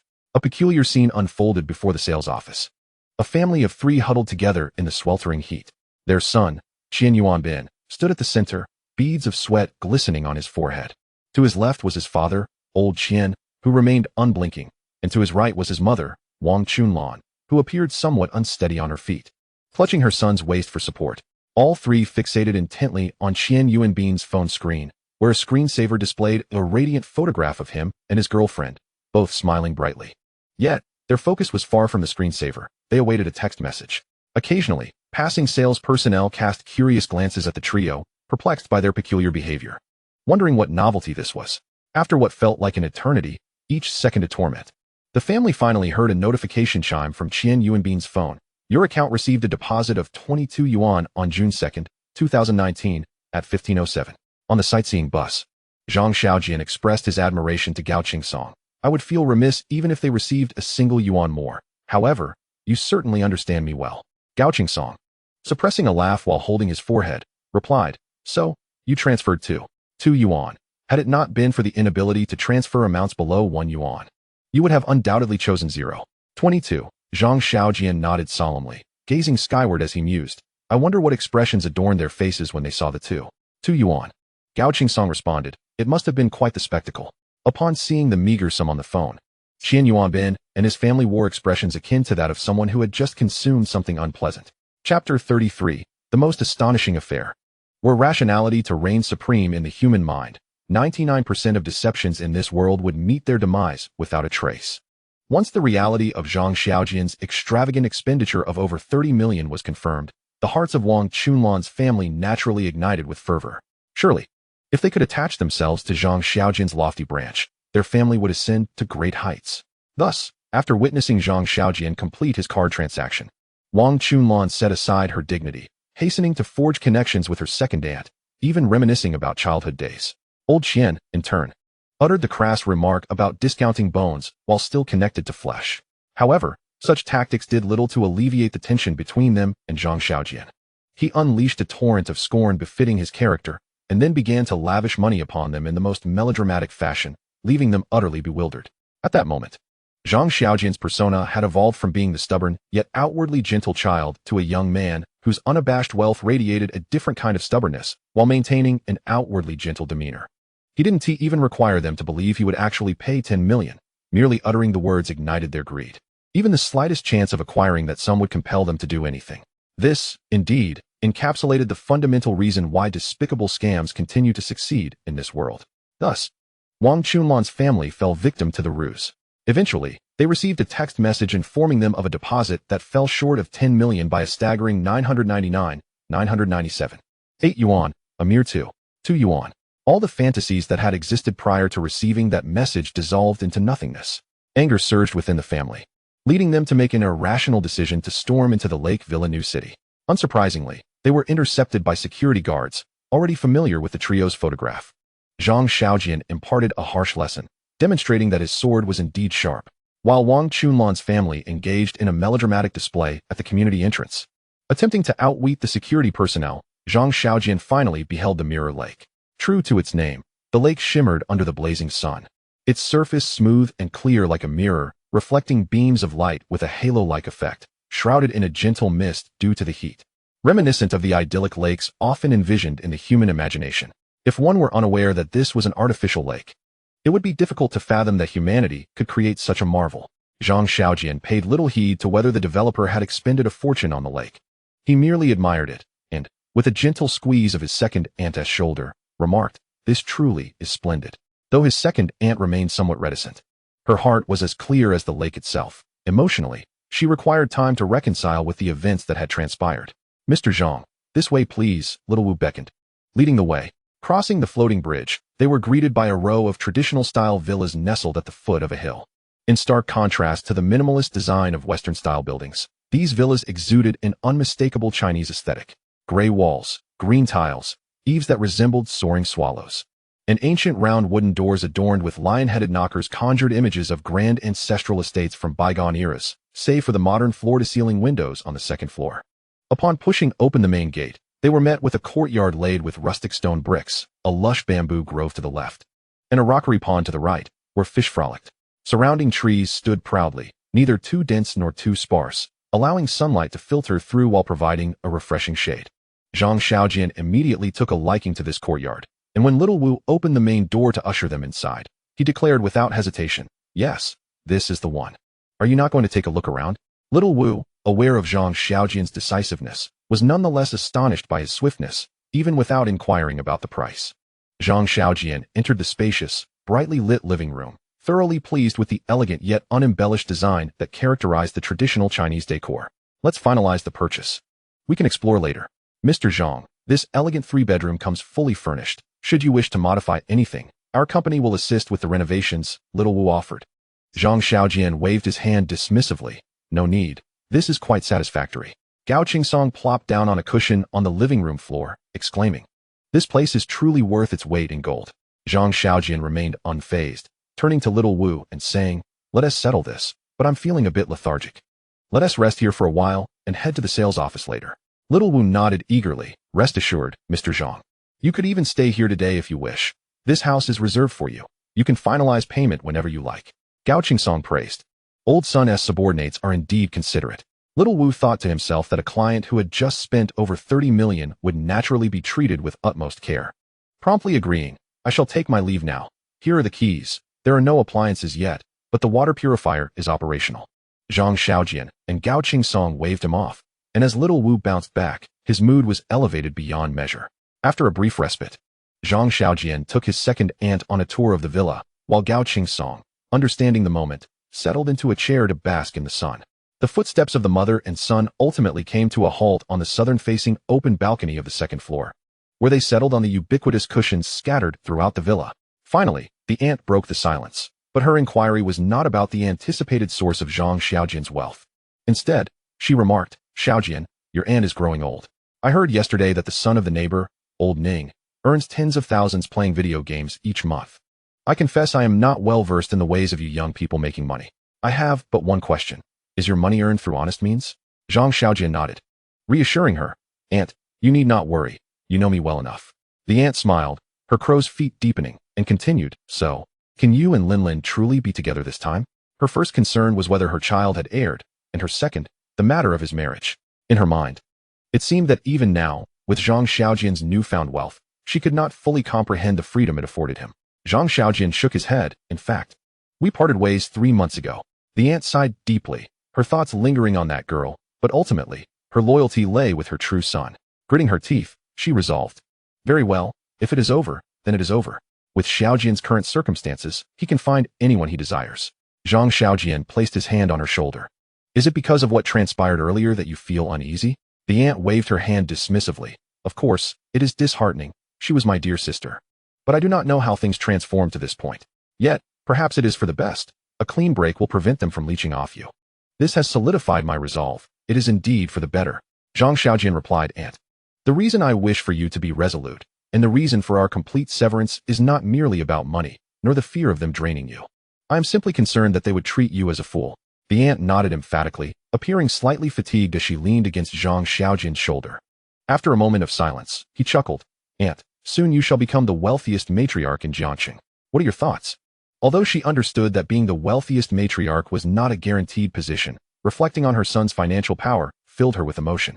"My thoughts are that you should marry quickly so I can hold my grandson soon. And that stubborn girl is still wandering in the magic city. Shouldn't you, as her brother, bring her back?" Bringing her back is a certainty, but aunt, do you truly grasp what being wealthy entails? What do you mean? Zhang Xiaojian began counting on his fingers. "Tomorrow, you need not go to KFC to clean. Our family does not lack that 10 or 20 yuan for an hour. Tomorrow, you need not use chopsticks. Your hands will be free from splinters. Tomorrow, you need not cook. There are chefs who use oil generously, far surpassing your culinary skills." The aunt pondered this. Indeed, the changes were numerous, and she was not foolish enough to refuse blessings. Zhang Xiaojian continued, "Also tomorrow, aunt, you can do whatever you wish." The aunt blinked in surprise. "At my age, what can I do?" Zhang Xiaojian replied, "Did you not wish to open a convenience store since we were children? Had it not been for grandma's illness, you would have done so." He gestured into the distance. "Did you not just buy a storefront? You can open whatever you desire. Unafraid of losses. Can one truly engage in business without fearing losses?" Shifting the conversation, Zhang Xiaojian said, "If you do not wish to run a business, simply rent it out and wait for the income." "That sounds wonderful." The aunt finally allowed herself to be swept into the daydreams of newfound wealth. Observing the yearning glimmer in her eyes, Zhang Xiaojian spoke fervently, "If Jiangxing becomes mundane, we shall travel across the land, fly first class, stay in the finest hotels, and dine at the most renowned restaurants. We will visit the 3 mountains and 5 peaks, explore the magic city and the imperial capital. Once we tire of domestic travels, we shall venture abroad. Europe should be splendid, though I have yet to visit. Furthermore, don't you adore taking selfies? We shall acquire the world's most expensive DSLR and a smartphone with the highest resolution and beauty filters, ensuring you appear stunning in every photo. For a full hour." Zhang Xiaojian animatedly spoke. The aunt listened with a smile, her once murky eyes now sparkling with hope. The gentle breeze lifted her disheveled hair, and she felt her eyelids grow heavy, contemplating whether, in the future, she could finally forego the cheapest hair treatments for a perm. It seemed so, and it felt delightful. Thus, the aunt leaned against Zhang Xiaojian's shoulder and drifted into slumber. Zhang Xiaojian gazed at her profile, remaining silent and still, akin to a statue. Basking in the twilight glow, a silly smile gracing his features.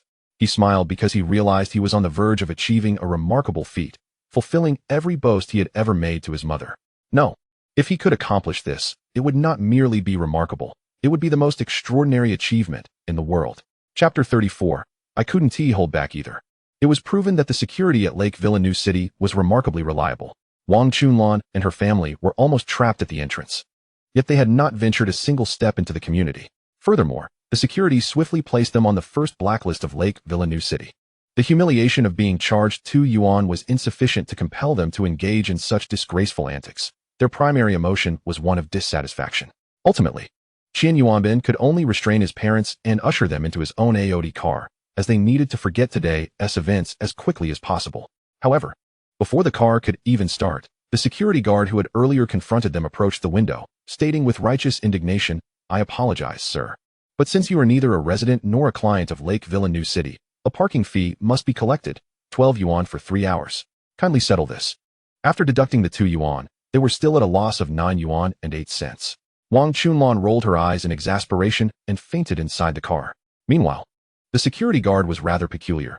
He picked up his phone and asked, "Would you like me to call an ambulance?" The seemingly fainted Wang Chunlan was roused by anger. Gasping for breath, "Drive, just drive." Zhang Xiaojian was unaware that the security at Lake Villa New City bore a striking resemblance to himself. The aunt, exhausted from the day's tribulations and the emotional upheaval, slept soundly. In his boredom, Zhang Xiaojian exchanged for a power fruit, spending 1 million points, causing the required points for all future exchanges to surge to 100 million. After consuming 2, Zhang Xiaojian's strength value rose to 40, accompanied by the description of an excellent strength trainer. Clenching his fist, he mused, if his strength value reached 100, could he not, with a single punch, slay a cow? But why would he want to harm cows? Perhaps he should check the skill points? No, he decided against it. One look was likely to send him to sleep. Maintaining his statue-like posture, Zhang Xiaojian gazed at the setting sun, feeling somewhat drowsy. Gao Qingsong was wide awake. He had come to the villa's courtyard to bask in the sun, partly to give Zhang Xiaojian and his mother space to converse, and partly to report back to Wang Wanner. Gao Qingsong reported that today, Zhang Xiaojian had purchased a villa in Lake Villa New City, comprising a flat, a garage, and a commercial space. Wang Wanner inquired, "How much did that cost in Lake Villa New City?" Gao Qingsong replied, "Close to 50 million. Wang Wanner remarked, "I once thought you were quite wealthy, but now it seems you are nothing." Gao Qingsong responded, "I am merely a child with a bit more pocket money." What else has Wang Wanner been up to? Gao Qingsong has also dealt with 3 foolish individuals who are overly eager for money. How did Wang Wanner handle it? Gao Qingsong recounted the events in meticulous detail. In summary, this evening was rather dull. Only Wang Wanner, while waiting for her flight, was laughing joyfully at the messages on WeChat, attracting the curious glances of her fellow flight attendants. It was not until her aunt awakened that Zhang Xiaojian finally grasped the advantages of the power fruit. Had it been his former self, he surely would not have been able to remain seated for nearly 2 hours without moving. "Aunt, what would you like to eat tonight?" Upon awakening and confirming that the scene before her was indeed real, Zhang Xiaojian's aunt, who realized he had come into money, resolutely declared, "Of course. Something delicious and expensive." Zhang Xiaojian smiled, pleased with his aunt's transformation, feeling that his earlier boasting had been worthwhile. He approached the balcony's edge and called out, "Qingsong, how about we go to Jinxiu tonight?" Gao Qingsong responded enthusiastically, "Absolutely, that sounds perfect." Standing on the balcony, Zhang Xiaojian inquired, "What exactly does Jinxiu serve?" Gao Qingsong replied, "Well, it certainly doesn't include grilled kidneys." Just as Zhang Xiaojian was about to retort, his phone rang, and he received a call from Sun Qingyong. Sun Qingyong informed him about Li Mingji's injuries and current condition. The injury consisted of a broken nasal bone, the cause of which might have been the last kick from Gao Qingsong. The rest were superficial wounds, along with a mild concussion. Normally, Li Mingji would need to stay a couple more days, but his mother was adamant about his discharge, likely out of concern to spare Zhang Xiaojian any further expenses. It was hard to believe that the victim's family would consider saving money for the assailant. Sun Qingyong suggested that Zhang Xiaojian should visit the hospital now and provided him with the room number. Zhang Xiaojian understood that this meant he was to pay the promised medical expenses, thus concluding the matter and severing his ties to it. However, he was reluctant to go. After hanging up, he messaged Yimaju. "How is your best friend doing?" Yimaju replied that she had cried all night and was feeling slightly better today, though she was still struggling to come to terms with everything. Pretending to be strong in front of him, Zhang Xiaojian acknowledged that matters of the heart require time to heal. "I'm just worried she might not be able to cope," Yimaju added. "Oh, by the way, I reimbursed the money Yuan borrowed from her family. Otherwise, how would she explain this incident to her relatives?" Yimaju responded, "What's wrong, Zhang Xiaojian? I'm just afraid she owes you too much and won't be able to repay it." Zhang Xiaojian reassured her, "No need for repayment. I have something to ask of you." "What could you possibly need from me?" Yimaju inquired.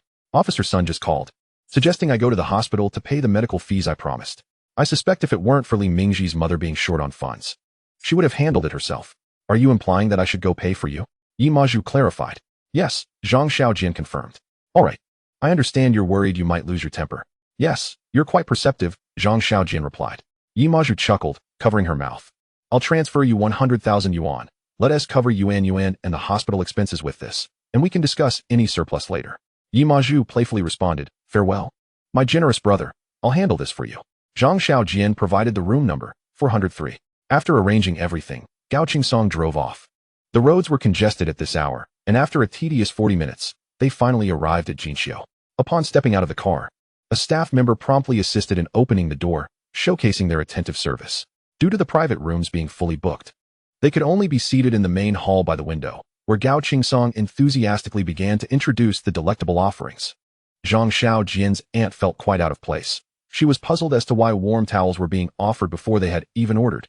Watching Gao Qingsong dry his hands, she finally caught on and followed suit. Picking up the menu, Zhang Xiaojian's eyes immediately fell upon the priciest dishes without even glancing at their names, pointing to several and instructing the waiter, "This one, this one, this one, and that one." Gao Qingsong chimed in, "This one too, it's particularly good. Then let us add that as well." Hearing their repeated "this one," Zhang Xiaojian's aunt leaned over to glance at the menu, only to be taken aback by the price of the shredded potatoes at 199 yuan. "What kind of black shop is this? They charge 199 for a plate of mere potato shreds?" Noticing the change in her expression, Zhang Xiaojian firmly grasped her hand, saying, "Aunt, remember, you are now a person of status. Do not overreact." Taking a deep breath, she attempted to calm herself. Just then, Zhang Xiaojian's phone emitted a notification. "Xiaojian, your phone," Gao Qingsong reminded, with one hand still holding his aunt's to maintain her composure. He picked up the phone and, after scrolling, saw the latest message from Yimaju. "I couldn't hold back either." Zhang Xiaojian was taken aback. "Couldn't hold back? What do you mean? Could it be that you little girl actually laid a hand on Li Mingji?" Chapter 35, 10 bottles of red medicine. 40 minutes ago, Yimaju set off directly for the hospital. Today, she wore a simple 3-leaf clover oversized t-shirt, which highlighted her delicate collarbone, paired with denim shorts that accentuated her long, slender legs. Most importantly, she had her hair styled in a ponytail, which swayed as she walked, complementing her youthful and innocent face, making her the most radiant presence on campus. Occasionally, when greeted by others, she would smile in response, appearing to be in high spirits. Yet, in truth, she should have been feeling down, having spent the night comforting Yuan, who was in distress, naturally affecting her own mood. However, for some reason, once she stepped outside, her spirits lifted.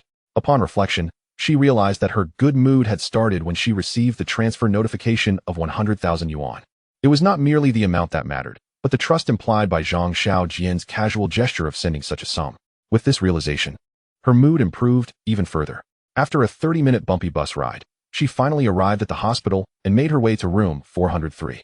Pushing the door open, she was greeted by a strong, indiscernible scent of medicine. Pinching her nose, she spotted Li Mingji, whose face was covered in band-aids. He was equally surprised to see her, not quite understanding why she was the first visitor. Yimaju certainly hadn't come to see him. Her previously cheerful demeanor plummeted the moment she laid eyes on him. The hospital room contained 2 beds. Li Mingji occupied one, while a middle-aged man lay in the other, his head wrapped in bandages and numerous injuries evident on his body. A nurse was tending to him, changing his dressings. Seemingly having struck up a pleasant conversation with Li Mingji earlier, the middle-aged man jested, "Hey, kid, your girlfriend is quite the looker." Li Mingji's expression grew awkward, and with the slightest movement, a wave of intense pain surged through his already battered face. Upon hearing this, Yimaju felt a fire ignite within her. Her cold demeanor immediately manifested as she retorted, "Sir, please refrain from making unfounded claims. I am not his girlfriend. The middle-aged man, self-assured and with a corner of his lip curling despite his injuries, remarked, "Oh, you young people," before he could finish his sentence. Yi Maju's face turned even frostier. The middle-aged man quickly fell silent, redirecting his gaze elsewhere, just as the nurse tending to his wound inadvertently brushed against his leg injury, eliciting a pained gasp from him. Li Mingji, managing to endure the pain, looked like a bruised pig, his face obscured by an unknown ointment that nearly concealed his features. This was after professional swelling treatment. When he spoke, his voice bore a noticeably heavier timbre. Where is Yuan Yuan?" Hearing the name Yuan Yuan ignited the flames of anger within Yi Maju, reminiscent of the heart-wrenching cries from the previous night. The image of Li Mingji, who had been flirting with the younger female student, while Yuan Yuan foolishly borrowed money from her relatives, sent Yi Maju into a rage. "How dare you ask about Yuan Yuan?" She approached Li Mingji's bedside and, without a moment's hesitation, delivered a resounding slap. The sharp sound reverberated throughout room 403 and into the corridor beyond. The middle-aged man lay stunned on the bed, while the nurse, busy with her duties, turned her head in shock at the second slap. With a swift motion, Yi Maju retaliated again. The slaps continued, one after another, echoing loudly. The middle-aged man visibly noted that Li Mingji's already swollen face had swelled further. Finally, the nurse managed to restrain Yi Maju, displaying remarkable quickness. Most timid nurses would have hesitated to intervene. Fortunately, being a young girl, Yi Maju's strength, though fierce, was no match for a proper punch. Thus, Li Mingji only suffered from increased redness and swelling without enduring more severe injuries. Once released, Yi Maju took a few deep breaths, her heaving chest gradually calming, and she firmly stated, "I 1T hit him again." Given the ferocity of her earlier actions, the nurse timidly inquired, "You really 1T hit him again?" "Indeed, I 1T, Yi Maju affirmed. The nurse released her grip. Yi Maju added, "Nurse, please take me to settle the payment." The bewildered nurse stammered, "What payment?" Pointing towards Li Mingji, Yi Maju replied, "His medical and hospitalization fees." The nurse, seeing that Li Mingji remained silent, reluctantly agreed and led the way. As Yi Maju and the nurse disappeared from the doorway, the middle-aged man cast a sympathetic glance at Li Mingji, reflecting on the scene of the beautiful young girl delivering those slaps, murmuring, "That was rather ruthless." Upon receiving a message from Yi Maju, Zhang Xiaojian was momentarily taken aback, his mind racing with questions. Observing Zhang Xiaojian's bewildered expression, Gao Qingsong inquired, "What's wrong?" Zhang Xiaojian blinked repeatedly, incredulous as he remarked, "It seems Yi Maju has hit someone." Gao Qingsong searched his memory for the name Yi Maju and recalled the stunning girl from the police station the day before. Ani frowned and asked, "Who is Yi Maju?" Gao Qingsong answered, "A beautiful girl." Ani's eyes lit up, "How beautiful?" Zhang Xiaojian sighed, "Wait, I'll find out what happened first." He quickly typed a message. "You hit him?" Yi Maju replied with a look of grievance. "Otherwise, why would I say I couldn't hold back?" Zhang Xiaojin asked, "How did you hit him?" Yi Maju answered, "Slaps." Zhang Xiaojin remarked, "That is not too bad. Just one slap is lenient." Yi Maju retorted, "I hit him 7 times. Zhang Xiaojin was taken aback. "Did you go too hard?" "I did," Yi Maju admitted. "How hard?" "I swung my arm around and slapped him." Zhang Xiaojin mused, "I didn't see that coming." "You're quite the fierce girl," Yi Maju confessed. "Seeing him reminded me of Yuan Yuan crying in my arms yesterday, and I just lost control." Zhang Xiaojian reassured her. "It's fine. It's just 7 slaps. Let him stay a few more days, and I'll cover the hospital fees." Yi Maju replied, "I've already completed his discharge and settled the medical fees." Zhang Xiaojian teased, "So he didn't try to extort you?" Yi Maju added, "I didn't need him to. I paid out of my own pocket." Zhang Xiaojian was surprised. "You paid out of your own pocket?" Yi Maju explained, "Before I left, I opened 10 bottles of red ointment and told the nurse to let him apply it at home." Zhang Xiaojian couldn't help but laugh for quite a while. Then typed, "Yi Maju, are you a bit too adorably excessive?" After a moment's thought, he deleted that and replaced it with, "Does the red ointment reduce swelling?" As for whether the red ointment indeed reduced swelling, Zhang Xiaojian was uncertain. He only remembered that whenever he had minor injuries as a child, Ani would apply the cheapest red and purple ointments from the pharmacy. As for which was effective for reducing swelling, he guessed Ani wouldn't know either.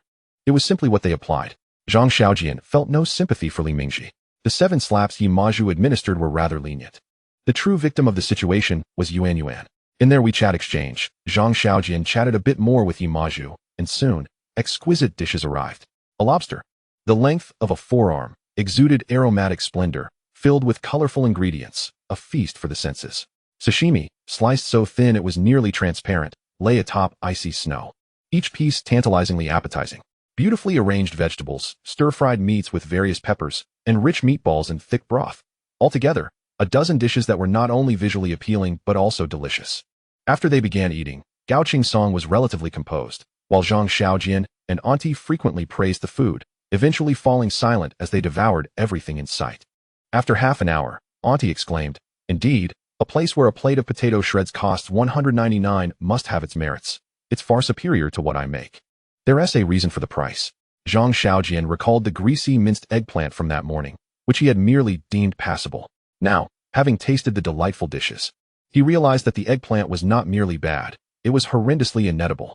Wiping his mouth, he said, "Auntie, you need to acknowledge a fact. Your cooking has never been particularly good." "Auntie," before she could retort, Zhang Xiaojian continued, "In the future, I shall hire a dedicated maid to prepare your meals." Gao Song took a sip of the expensive red wine and smiled, realizing he possessed a discerning eye for beauty. What was initially a mundane conversation took on a distinct flavor. Zhang Xiaojian's disparagement of his aunt's culinary skills was, in fact, motivated by a deeper concern. His suggestion of hiring a full-time cook was merely a means to alleviate his aunt's burdens in the days to come. Without allowing Gao Song to fully appreciate the beauty of the moment, Zhang Xiaojian interjected, "There are no grilled pork kidneys. But surely we can order some kidney flowers to taste?" Gao Song remained silent, feeling that the fresh ingredients flown in from afar were being insulted. Ultimately, having eaten to the point of discomfort, Zhang Xiaojian abandoned the notion of ordering another dish to try. He also contemplated that the events of the afternoon might lead to that shameless trio squatting beneath the red brick building, which is why he resolutely refused to let his aunt return home that evening. He booked 2 of the most expensive rooms at the 5-star D Yuan Hotel, allowing his aunt to experience the indulgence of a spa. After their pampering session, as Zhang Xiaojian prepared for slumber, his aunt showed no intention of retiring to her own room. The day's events had been rather overwhelming for her, and sleep eluded her. Zhang Xiaojian had intended to engage in conversation with her, seeking to prepare her for a life of comfort. But he forgot a terrifying truth. Every elderly woman possesses an insatiable penchant for selfies, perhaps in an effort to consciously forget the discomfort caused by his elder sister's family. His aunt snapped one picture after another, ultimately insisting that Zhang Xiaojian capture a photograph of her beside the bathtub adorned with rose petals. In the end, she even posted the pictures on her social media. The location tagged D Yuan Hotel. To his surprise, his aunt's post attracted quite a few discerning comments. Before long, the comments section was filled, and his aunt eagerly showed them to Zhang Xiaojian. "Wang Jia, you're quite the catch, staying in a 5-star hotel." His aunt replied, "My son brought me here. What does 5-star even mean? A night at D Yuan costs no less than several thousand." Wang Jia remarked, "Looks like you've struck it rich." To which his aunt responded, "I'm not sure. I wouldn't dare ask my son. Wang Jia has raised a fine son. I doubt I will ever stay in such a splendid hotel in my lifetime." His aunt commented, "The quality of the hotel doesn't matter. What's important is my son's heart. It's the same no matter where we stay." Upon reading this, Zhang Xiaojian was filled with goosebumps. His aunt's words were undeniably resolute. Observing his aunt's proud and content demeanor, Zhang Xiaojian mused that the adage about every woman being born with a touch of vanity was indeed accurate, whether comparing herself to boyfriends in youth, to husbands in marriage, or to children in old age. 90% of women inevitably fall into this cycle. He himself had not even flaunted his day on social media. Instead, it was his aunt who had taken center stage. It was uncertain how late his aunt indulged in her selfies, but Zhang Xiaojian eventually succumbed to sleep. The next morning, Gao Song arrived punctually at the hotel. After breakfast, he proceeded to the sales office to settle the full payment for the villa he had purchased for his aunt. Unlike the villa, which came with furnishings, the apartment would require hiring a renovation company, purchasing appliances, and relocating. Thus, there was much to be done. However, just as he exited the sales office, a phone call interrupted Zhang Xiaojian's subsequent plans. The call was from his direct supervisor, old Wang. "Xiaojian, why haven't you come to the office?" Zhang Xiaojian suddenly remembered that his paid leave had come to an end. "If you truly wish to resign, you must come in to process your departure." "All right, I'll head over now." "Good, I'll wait for you in the office." After hanging up, Zhang Xiaojian handed his aunt the bank card, which had previously held a balance of 100 million but now contained only several million, saying, "Auntie, you know the password. Song, take Annie to look at the appliances. If you find something good, just buy it." Gao Song inquired, "Is something up?" "Yes. Where to?" "Pingy Road." Upon saying this, Zhang Xiaojian reconsidered. Since he was resigning, he needed to return certain items, and he amended his statement. "I'll be heading home first. That's out of the way. I want to give you a ride." "All right, you two go on." He hailed a cab and was dropped off at the entrance of Jingyang Community. Zhang Xiaojian returned home to retrieve his work ID, cabinet keys, and a plethora of other items needing to be returned. Afterward, he drove his eye-catching Lamborghini, which always drew attention, directly to the company. Upon arriving at Pingyi Road, Zhang Xiaojian parked in the underground garage, and for the first time in his familiar office building, he ascended the elevator with a sense of self-assurance. Pushing open the glass door, he casually greeted his colleagues before making his way straight to Old Wang's office. As usual, the hefty Old Wang sat like a mountain in his cramped swivel chair. Upon seeing Zhang Xiaojian, a hint of reproach flickered in Old Wang's eyes. "Are you certain you want to resign?" Zhang Xiaojian smiled, took a seat, and began placing the items he had brought onto the desk. "Yes, by the way, have you gained weight since we last met?" Ignoring the hurtful comment about his weight, Old Wang continued, "If you resign now, you might not receive last month's salary. You know how it is in a private enterprise. There's no room for negotiation." "I understand. I'll forgo it." Old Wang recognized that once a young person decides to leave, a small company like theirs could not deter them. So he ceased his attempts to persuade. He opened a drawer and retrieved a thin stack of cash, placing it on the desk. "This 1,000 is from me personally. We've known each other for 2 years, and I can't let you leave with a bitter memory of the company." Zhang Xiaojian stared at the money for a long moment, feeling both absurd and touched. Absurd because, as a billionaire, he was being given severance pay by a supervisor who earned merely 5,000 or 6,000 a month. Touched because Old Wang, despite his strictness at work, had a genuine warmth to him. Zhang Xiaojian pushed the 1,000 back toward himself, smiling. "Old Wang, I appreciate the gesture, but I'll pass on the money. If you ever find yourself in need of funds, don't hesitate to call me." Chapter 37. Digesting. In the company, Old Wang and Zhang Xiaojian were superior and subordinate. But outside, they were actually friends. Zhang Xiaojian had always been playful, frequently joking with Old Wang, who would in turn tease Zhang Xiaojian. Thus, when Zhang Xiaojian mentioned, "If you ever need money, remember to call me," Old Wang took it as a jest and feigned anger, pushing the money back toward Zhang Xiaojian. This expression resembled Old Wang's usual demeanor when issuing commands. Having been Old Wang's subordinate for 2 years, Zhang Xiaojian instinctively accepted the thin but weighty 1,000 yuan. Old Wang chuckled and handed Zhang Xiaojian a resignation form. Zhang Xiaojian picked up a pen and began to fill it out. When it came to the reason for his resignation, he did not pen a sensational internet catchphrase, but simply wrote the mundane 4 characters, "personal reasons." Old Wang carefully placed Zhang Xiaojian's resignation letter away, asking, "Are you going home afterward?" "I'm going to the exhibition," Zhang Xiaojian replied truthfully. Old Wang stood and said, "In that case, I'll give you a ride." Zhang Xiaojian responded, "No need, I have my own." As the conversation was only half finished, it was abruptly interrupted by Old Wang, who approached and said, "Remember to keep in touch with me. If you encounter any issues in society, don't hesitate to ask your brother Wang. After all, I have far more experience in the world than you." This interruption prompted Zhang Xiaojian to retort, "Well, Old Wang, you really ought to lose some weight. What do you know? A bit of flesh is a blessing." Old Wang replied defiantly, "A bit? At your age, in your 30s. You're still in your prime, but come 40, various ailments will start creeping in. You should take advantage of your current state and slim down." All right. Old Wang responded helplessly as he pushed open the office door. The two entered the office area, and naturally, Zhang Xiaojian bid farewell to his former colleagues, casually distributing some items from his desk to those he had a decent rapport with. In the end, only the young apprentice, whom he had recently taken under his wing and whom he referred to as master, saw him off. The others simply resumed their tasks. Zhang Xiaojian, however, didn't take offense at this. Upon exiting the company, Old Wang expressed his dissatisfaction. "Look at that little chun, Old Huang, and Gongxi. You've always helped them out, but now they can't even be bothered to walk you out a few steps." Zhang Xiaojian chuckled. "Colleagues are just like that. How many are as loyal and righteous as my brother Wang?" Old Wang, placing a hefty hand on Zhang Xiaojian's shoulder, said, "I love to hear that." As they stepped into the elevator, they soon arrived at the underground parking lot. From a distance, Old Wang pressed the remote to unlock his grandfather's Volkswagen. While approaching his vehicle, he inquired, "Where are you headed for the exhibition?" "If it's near where I'm going, I'll drop you off at the door." Zhang Xiaojian suddenly realized he might have to put on a show, as he certainly couldn't return to the exhibition riding in Old Wang's car, and then come back later to retrieve his little orange car. Today's turn of events was quite coincidental. Who would have known Old Wang was heading to the exhibition? Thus, he replied, "I drove here, you can go ahead." Old Wang, upon hearing this, felt a bit annoyed. It angered him because he had been open-hearted with Zhang Xiaojian. Yet the latter was still trying to play the big shot in front of him. When he needed money before, he sought him out. And now he claimed he had driven here, likely intending to sneak away and catch a bus instead. Although Old Wang understood Zhang Xiaojian's desire to impress, he found it rather insincere. "What car did you drive?" "Let me see. he said, with no malice, just wanting to tease Zhang Xiaojian. Thus, the plump old Wang strolled past a Mercedes, a BMW, several Great Walls, and a few Volkswagens, finally stopping in front of Zhang Xiaojian's Lamborghini Huracan Evo. I reckon it must be this one. You're actually a hidden rich second generation, aren't you? You came to our company mainly to experience the life of the common folk, right? Zhang Xiaojian replied. Old Wang, how did you guess so accurately?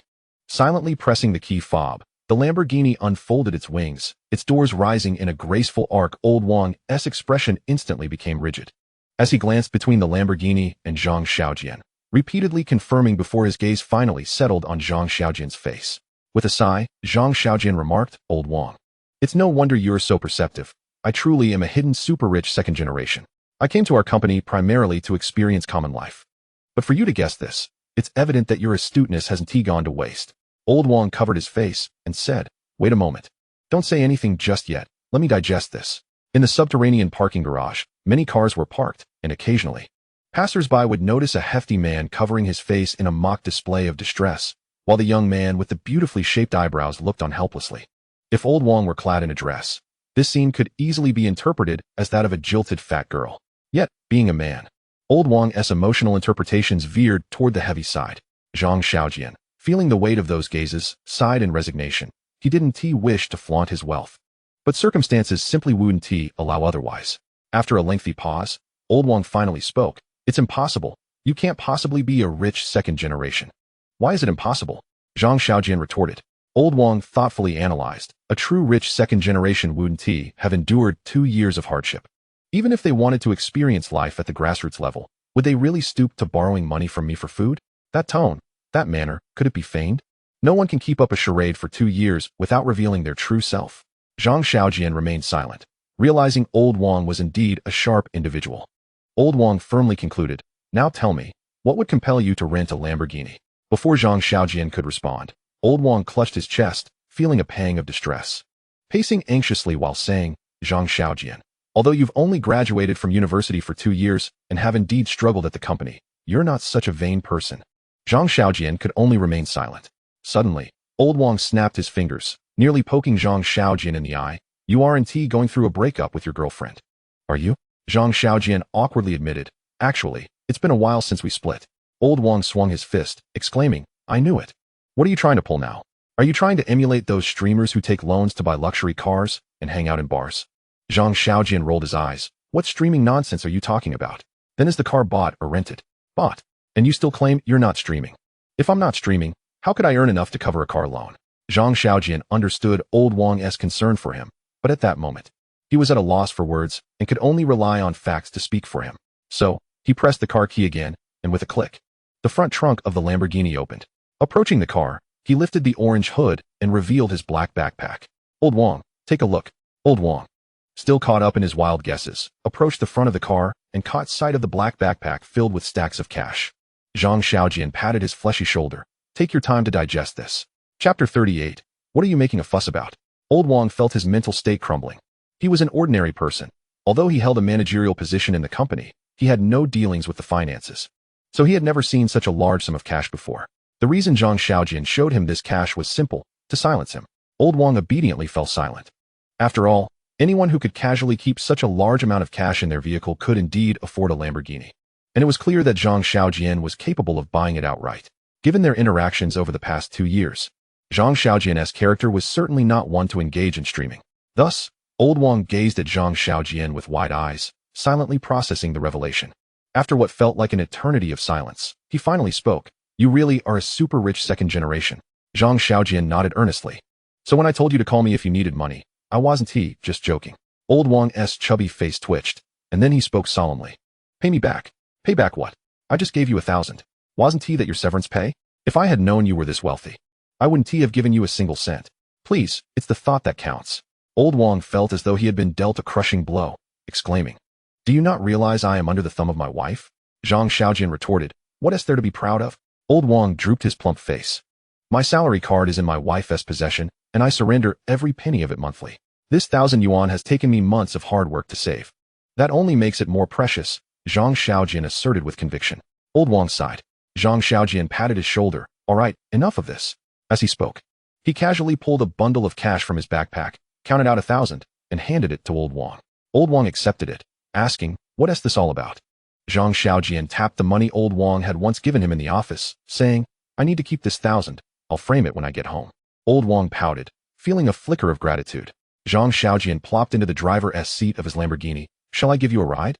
Old Wang eagerly squeezed into the passenger seat. "This isn't tea over yet.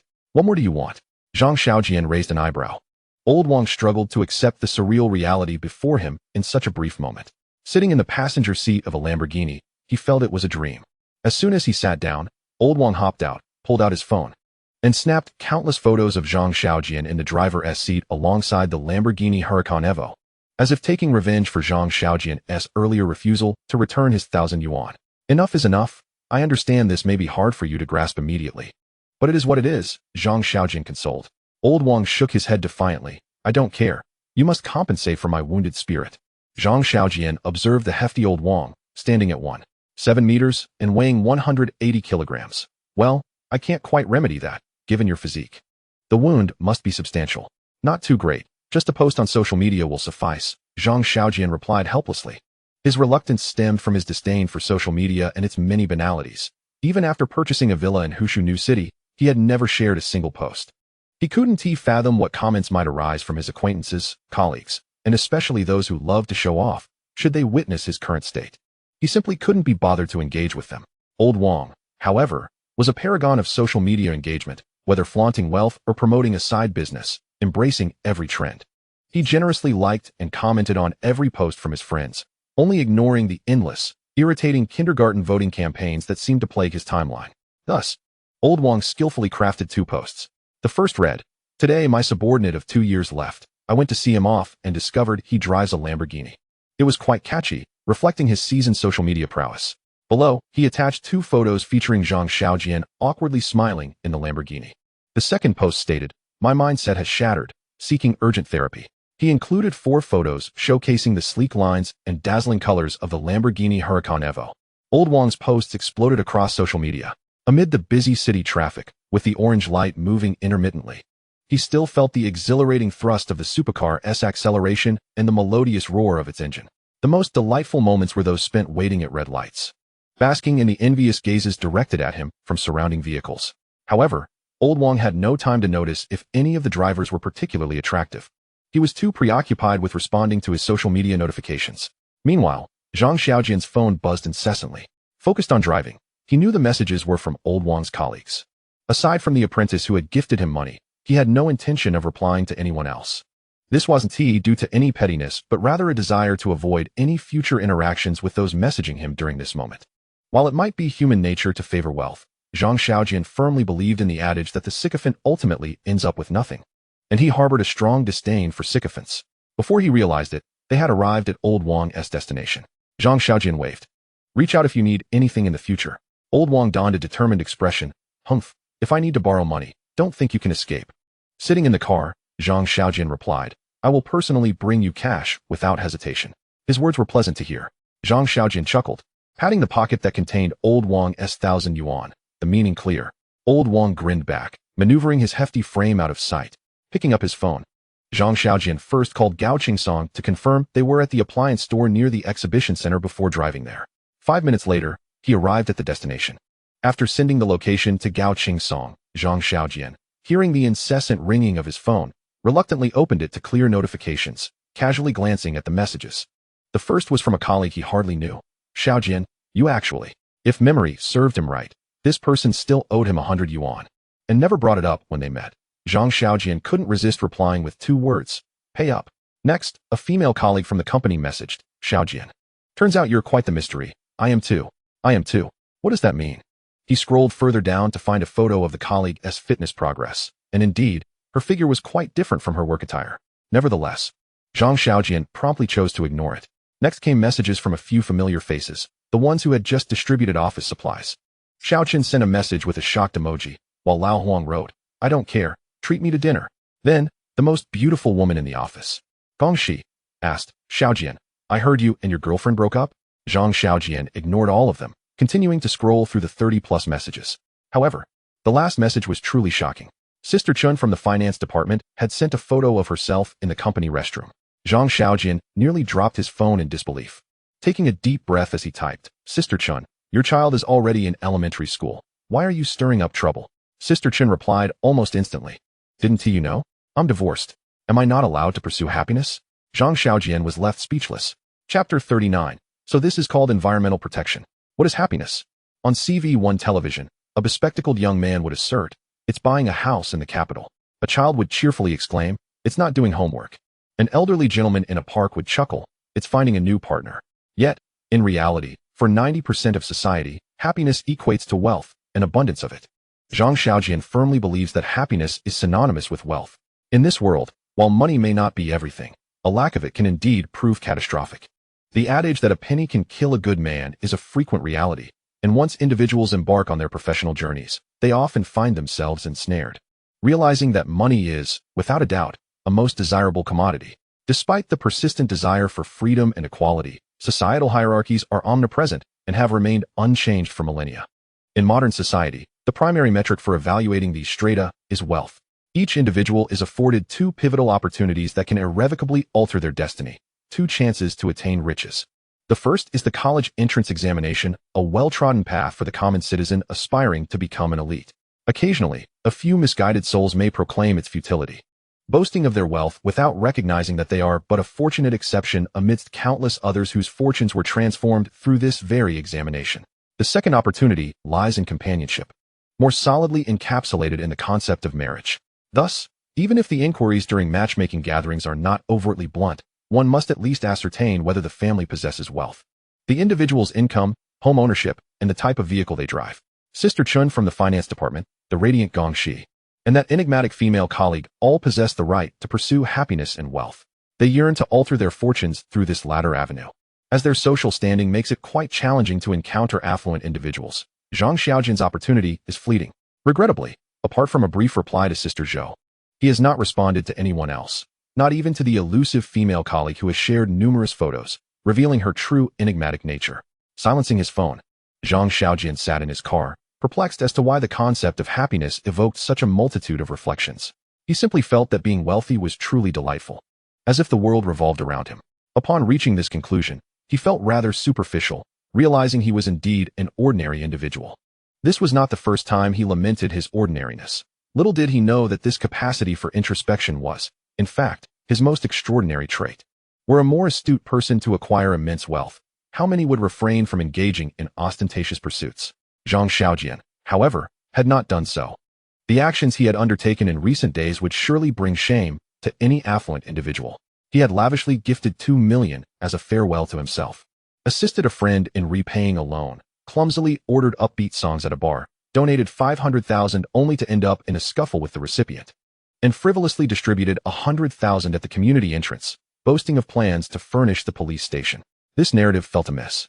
Shouldn't the affluent character in a story be reveling in luxurious hotels and nightclubs, jet-setting from city to city? Moreover, he realized he had yet to visit the finest nightlife venue in Jiangqing. Thus, Zhang Xiaojian resolved to adhere to the expected script and experience the grandeur of Jiangqing's premier night spot. Yet, for reasons unknown, thoughts of his runaway younger sister intruded upon his mind. Ignoring the barrage of messages, he picked up his phone and dialed. Sorry, the number you have dialed is not in service. Dejected, he set the phone down, recalling the naive girl and wishing to tell her, brother is wealthy now. I can support you for life.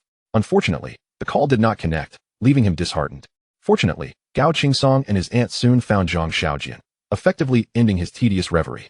Upon seeing the orange vehicle, his aunt, though unable to name it or its price, recognized it as a fine car and naturally took her place in the passenger seat.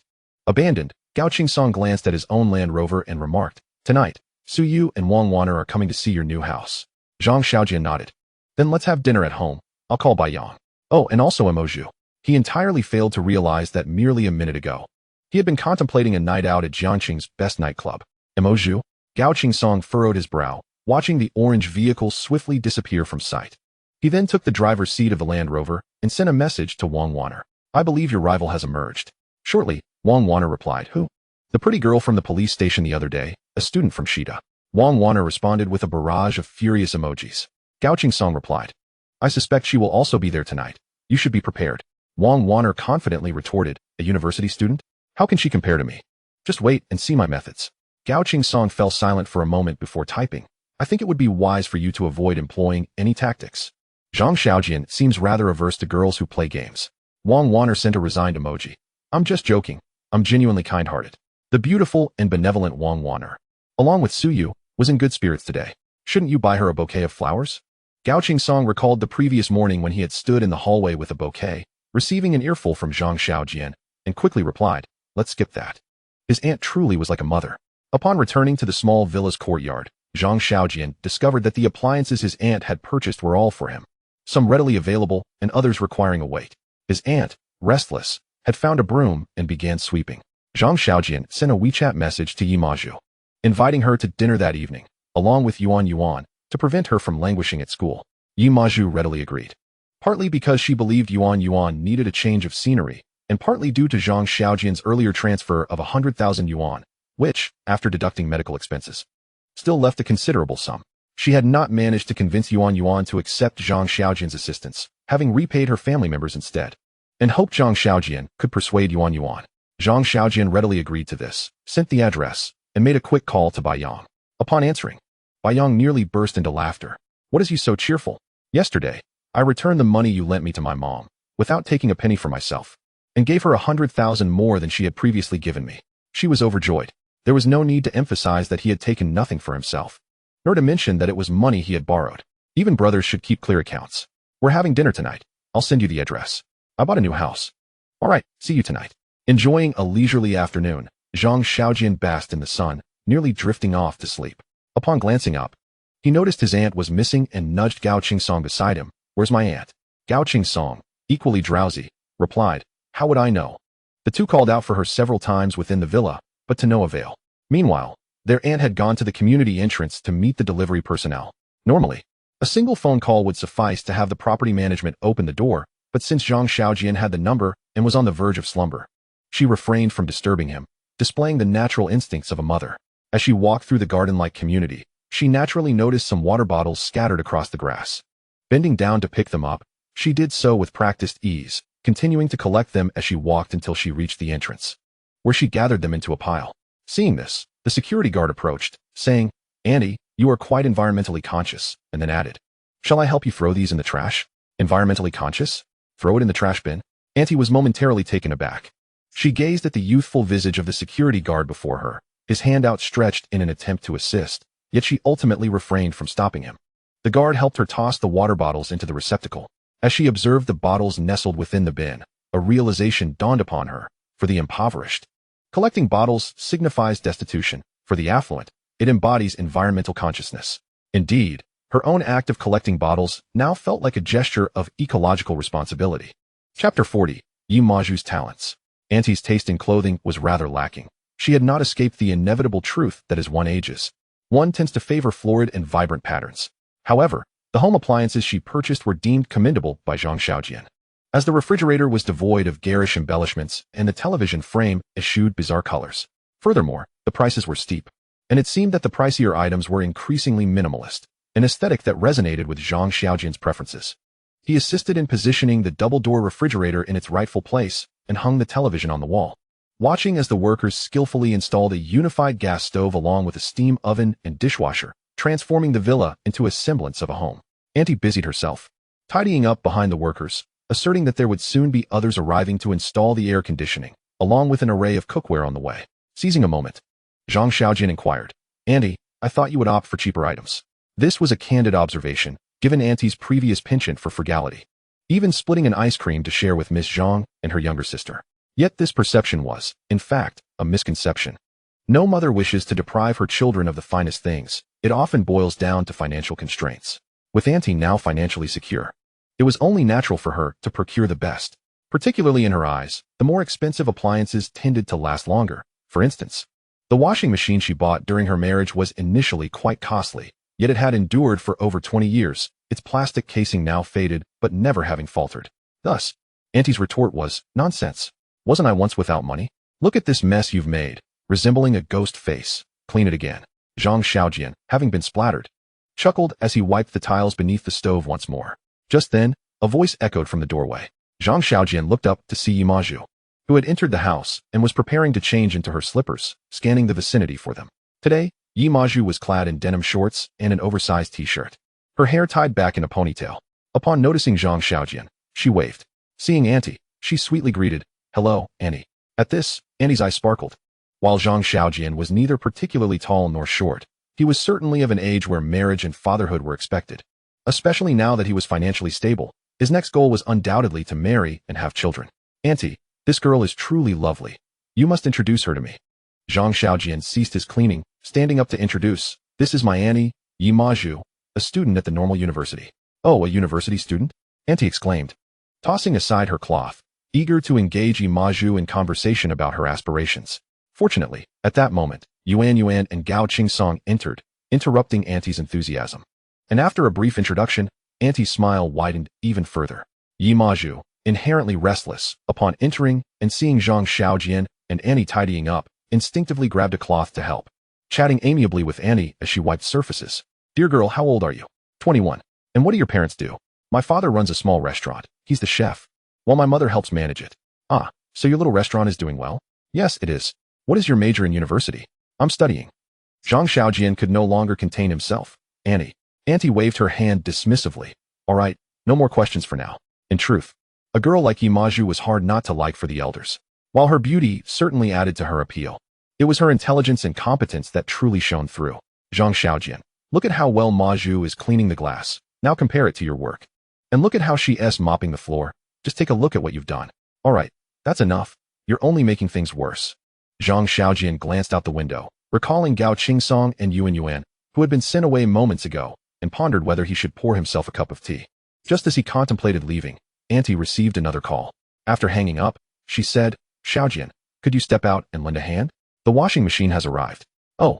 As Zhang Xiaojian was about to leave, he exchanged a glance with Yi Maju, their eyes conveying mutual understanding, hers assured, as if to say, "You need not worry. I can handle this." They toiled away until nearly 4 in the afternoon when Auntie and Yi Maju finally concluded their cleaning, coinciding with Zhang Xiaojian's stomach growling in protest. At that moment, a vital question struck him. What would they have for dinner? Gao Qingsong, ever practical, suggested, "I know a decent restaurant nearby. Let us just have them deliver food tonight." Zhang Xiaojian nodded in agreement. At this juncture, Annie interjected, No, we can't keep eating takeout. It's not clean. I'm going out to buy groceries, and we'll prepare a nice meal for you all." At her insistence, Zhang Xiaojian and Gao Qingsong dared not mention the restaurant again. However, did Auntie not realize that her cooking was notoriously subpar? Suddenly, a flash of insight struck Zhang Xiaojian as he recalled the meal Yi Maju had prepared at his home a few days prior. When Zhang Xiaojian's gaze turned to Yi Maju, she seemed to grasp his thoughts instantly. "Auntie, I'll accompany you. My cooking isn't too shabby either." Auntie, eager for a deeper acquaintance with Yi Maju, readily agreed. Gao Qingsong raised his hand. "Let us go. I'll drive you." Meanwhile, Yuan Yuan, still unfamiliar with Zhang Xiaojian, likely felt that staying alone with him would be awkward. Thus she chimed in, "I'll go too." "All right, I'll keep an eye on the house," Zhang Xiaojian replied. Half an hour later, they returned, laden with countless bags of ingredients. Auntie and Yi Maju promptly entered the open kitchen to commence their preparations, while the others became spectators. "Let us cook some shrimp." "Annie, how about I make garlic steamed shrimp? It's tastier than boiling it in salty water." Auntie, delighted, immediately encouraged, "That sounds great. Go ahead." Yi Maju fetched a small knife and, taking a shrimp, swiftly sliced along its back with a flourish. Utilizing an unknown technique, the shrimp curled beautifully. Its flesh displayed attractively in the dish. Auntie exclaimed, "Maju, your technique is impressive." Yi Maju beamed sweetly, "It's all right. How did you do that? Teach me." Yi Maju proceeded to demonstrate her technique once more, showcasing her culinary skills. Auntie attempted to learn once, but failed to grasp the technique. Before she could fully comprehend it, Yi Maju had nearly completed an entire plate and decided to abandon her efforts. Meanwhile, Annie was slicing potatoes. Yi Maju offered, "Allow me to assist you." Auntie relinquished the knife, and Yi Maju began to chop with remarkable speed, her slender forearm, reminiscent of a segment of lotus root, vibrating as if powered by electricity. The potato strips she produced were exquisitely thin and uniform in size. Auntie was utterly dazzled by Yi Maju's culinary prowess. She retreated from the kitchen and approached Zhang Xiaojian. Whispering, "This girl is quite impressive." Zhang Xiaojian replied, nonchalantly. Auntie continued, "Xiaojian, do you have any feelings for her?" Zhang Xiaojian responded, noncommittally. Auntie playfully punched Zhang Xiaojian's arm. "What's with you, child?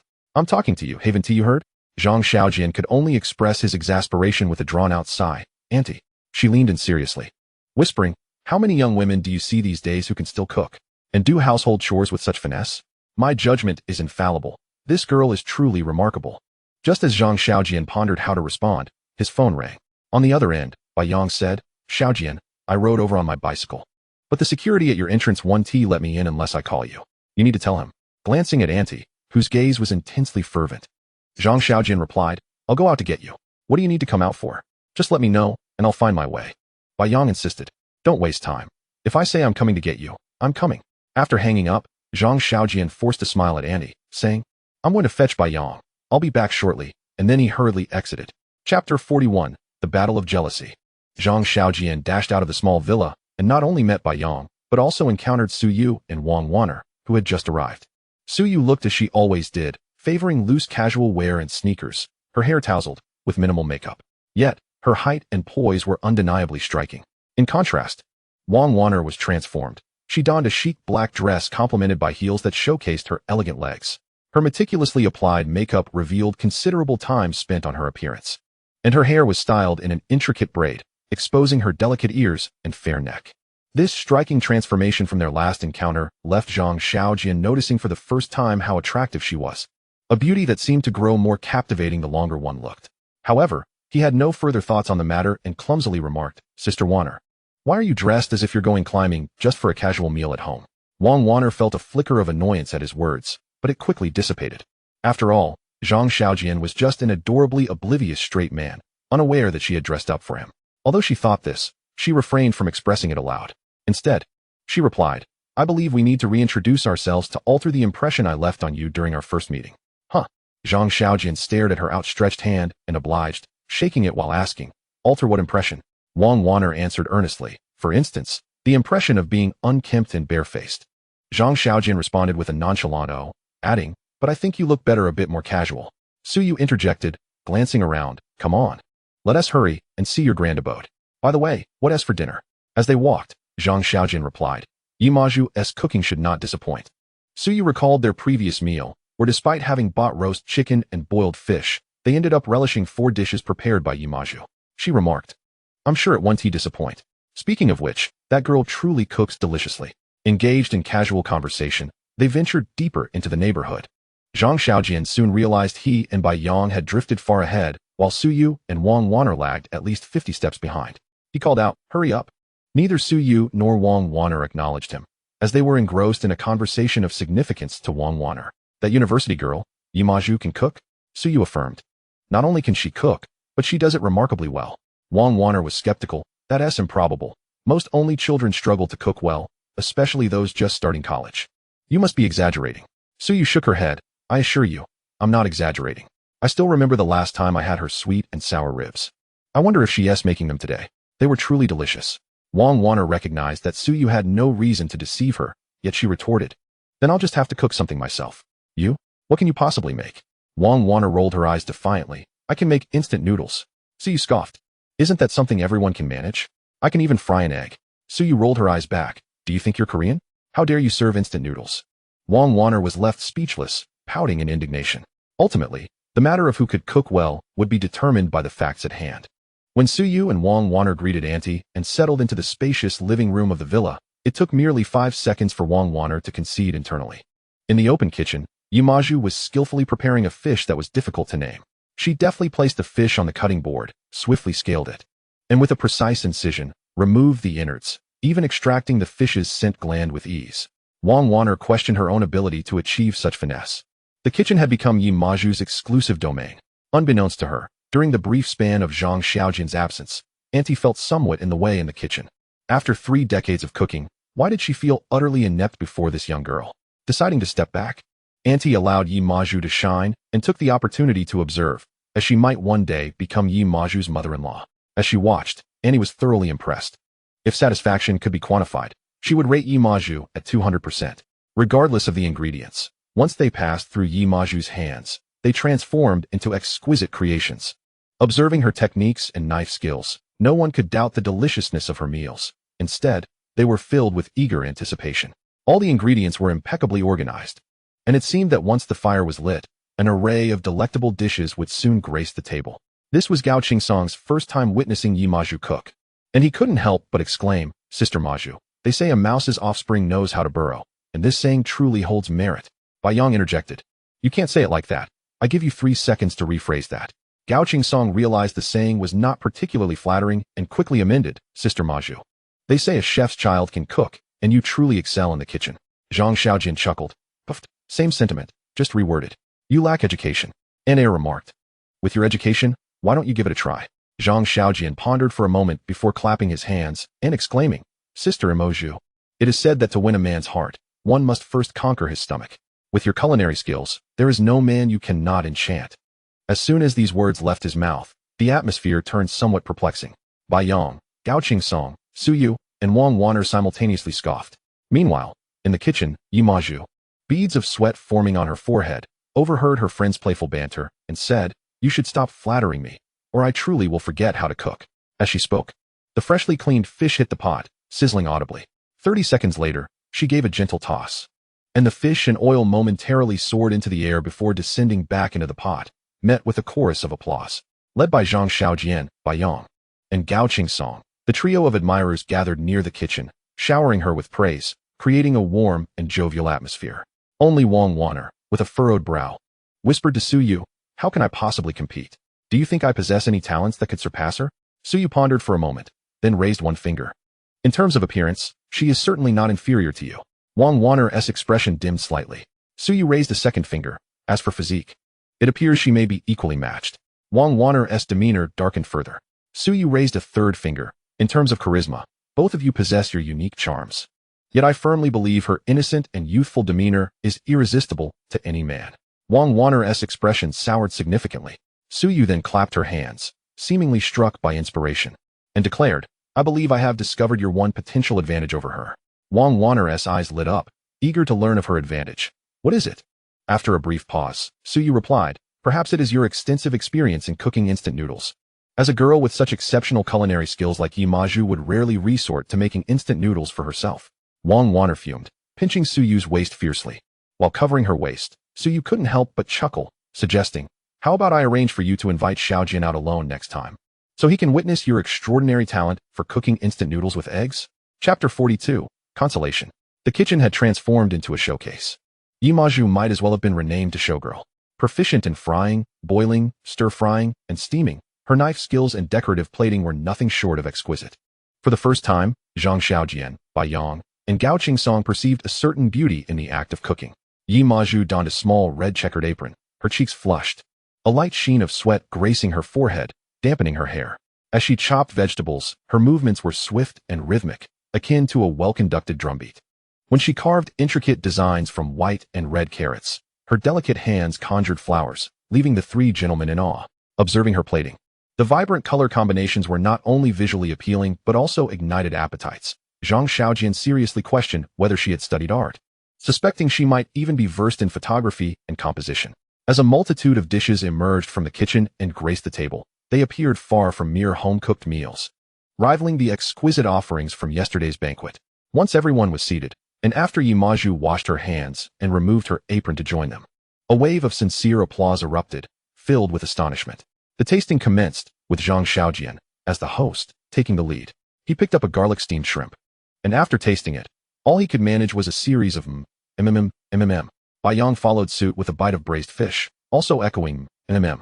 Gao Song, confused by their reactions, scooped a bowl of soup, blew on it, and took a sip, also exclaiming mm. So you picked up a meatball, splitting it in half to share with Wang Wan'er. After both took a bite, they chimed in with mm. Aunt Air, who had been silent, listening to the chorus of mm, finally picked up a relatively mild piece of lettuce and exclaimed loudly, her eyes sparkling, mm. This spectacle left Yuan Yuan hesitant to reach for her chopsticks. Yi Maju, a bit anxious, worried that her culinary skills might be lacking, asked, Is it good? What does all this mm mean? To which the group responded in unison, their voices rising like a military drill, Delicious. The 3 gentlemen particularly shouted the loudest. The chorus resumed, followed by Zhang Xiaojian letting out a loud belch, patting his belly in satisfaction, and breaking into a silly grin. His mind wandered to those television cooking shows, realizing that the exaggerated praise following a single bite was surely disingenuous.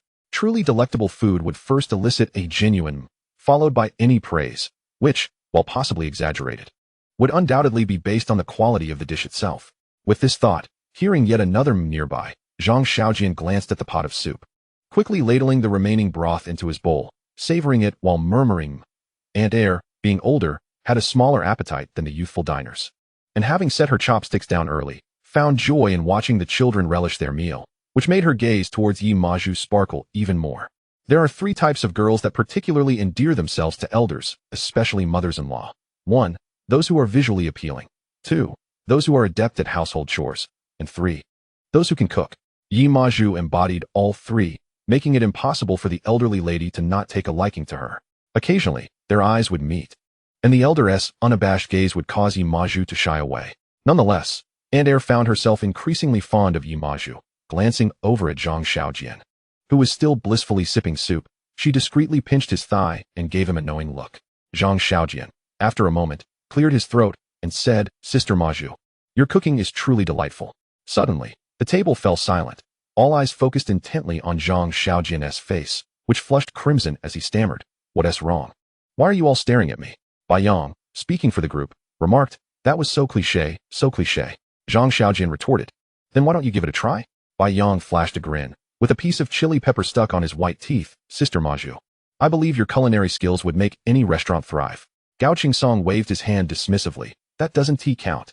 If you ask me, Sister Maju's cooking surpasses even my esteemed culinary prowess. Says who? What good does that do? Su Yu quipped, striking a nerve, and continued. I think it should be said that it has the comforting essence of home-cooked meals while transcending the ordinary, possessing an elevated sophistication. Each dish feels like the best I have ever tasted, distinctly different from the formulaic flavors of restaurants.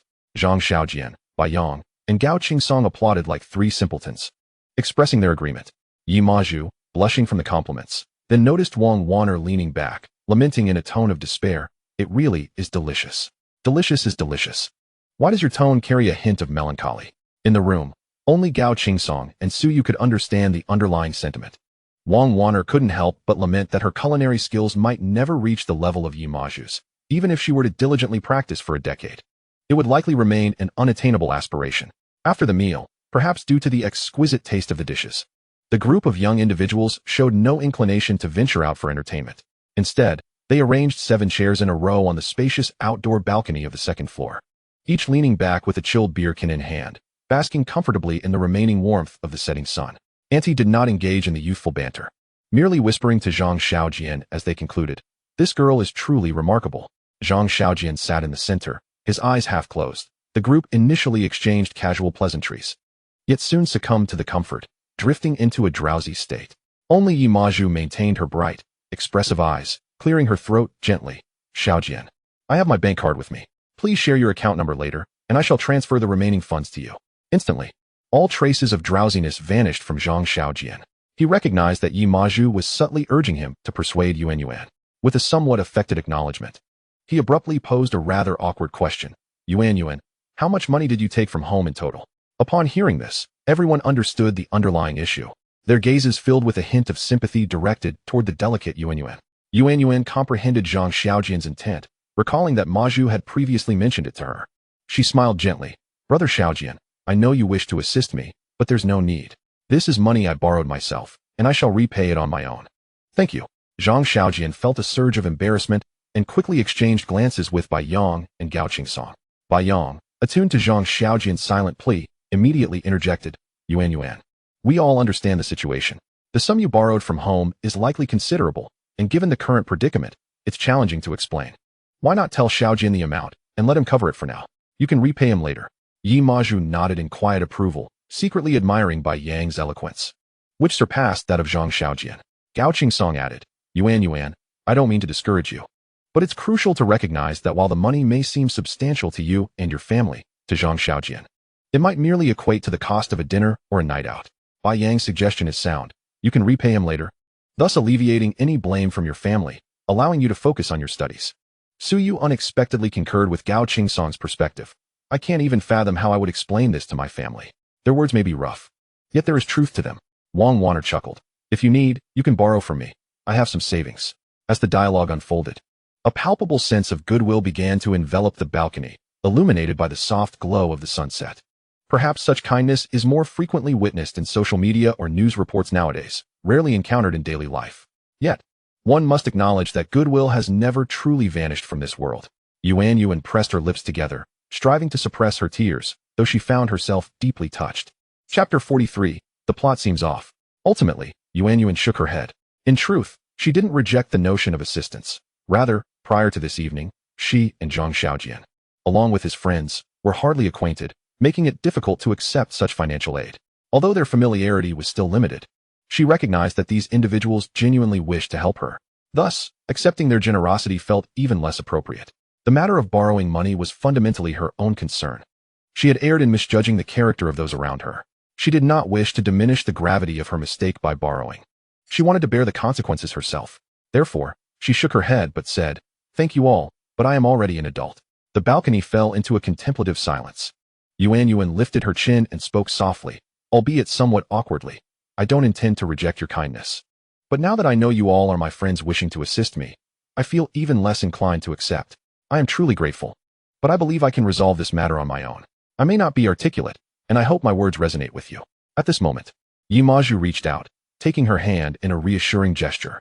Zhang Xiaojian observed Yuan Yuan closely for the first time, noting her plain appearance and modest attire, and suddenly felt that the saying one's appearance reflects one's heart held a certain truth. He replied, "We understand. Let us consider this matter settled." Wang Wanner appeared somewhat perplexed, eager to contribute further, yet was halted by Su Yu. Zhang Xiaojian turned to Yi Maju, asking, "By the way, how did you make that soup today? It was absolutely delightful." This was clearly an awkward attempt to alleviate the emotional atmosphere on the balcony, as Zhang Xiaojian preferred to avoid sentimentality.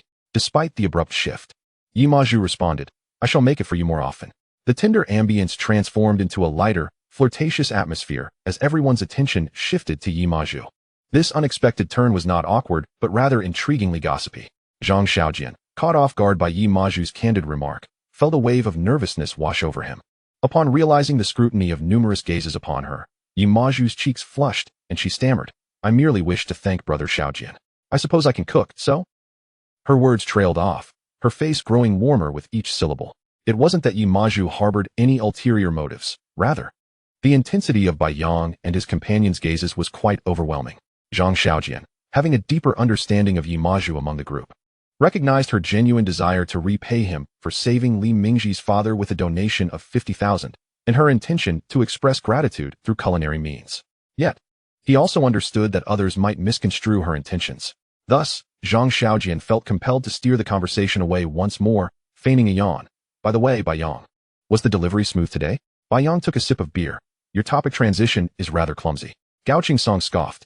"Not just clumsy, it's downright awkward." Su Yu chimed in. "Awkward doesn't even begin to cover it. It's more like grasping at straws." Wang Wanner added, not to mention struggling to find suitable descriptors. The group erupted into laughter, leaning back in their chairs, gazing up at the sky as they awaited the night to descend and the stars to twinkle. That night marked the first gathering of the 7 young individuals as they admired the starry sky, engaging in endless conversation filled with joy and laughter. By the end of the evening, the balcony was littered with empty beer cans. Gao Song called for a designated driver to take Su Yu and Wang Wanner home. Yuan Yuan, perhaps affected by her emotions, had indulged a bit too much. Though only 3 cans, it felt like the most she had ever consumed, causing her to sway unsteadily as she walked. Zhang Xiaojian summoned a car and, along with Bai Yang, escorted them back to their dormitory. Upon returning home, Bai Yang assisted Zhang Xiaojian in tidying the second floor and discovered a black crossbody bag left on the table. Zhang Xiaojian recognized it. "It's Yuan Yuan's. She must have forgotten it. I'll return it when I have the chance." "When will you have the chance?" The answer would come the following morning. In order to assist Zhang Xiaojian in procuring items for his new home, Bai Yang once again requested a day off, much to the satisfaction of his colleagues eager to secure orders. Gao Song had also arrived early, yet his growing irritation with his own Land Rover made him restless, as the desire to change cars was nearly overwhelming. However, before heading to the furniture market, the trio drove to the university gate. As Yuan Yuan's bag needed to be returned promptly, especially since her phone was inside, Bai Yang sent a WeChat message to Yi Maju, informing her of their arrival. While seated in the passenger seat of the small orange car, Bai Yang suddenly recalled, "Xiaojian, do you remember my dream?" Zhang Xiaojian looked momentarily taken aback. "This early in the morning, are you certain?"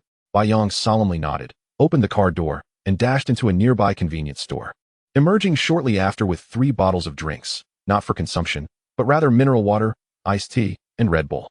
Zhang Xiaojian inquired again, "Are you sure?" Bai Yang insisted, Get out of the car. With a resigned sigh, Zhang Xiaojian opened the door and took the passenger seat in the back of the Land Rover.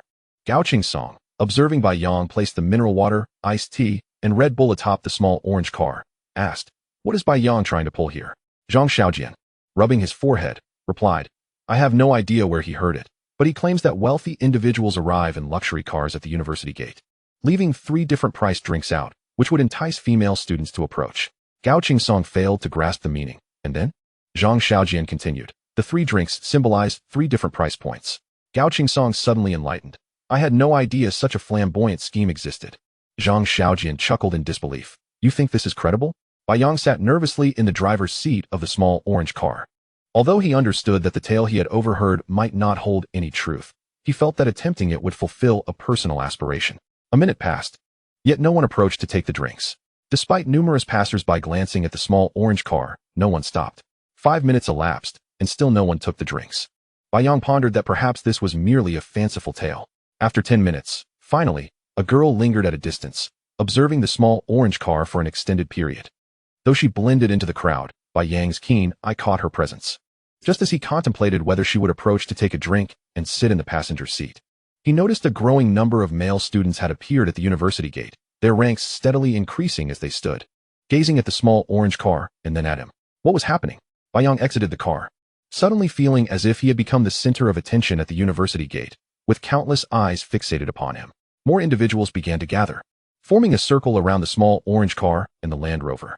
A quick glance revealed at least 200 people, many of whom were tall and robust, some even more imposing than himself. Before he could inquire about the situation, a voice from the crowd shouted, "That's them."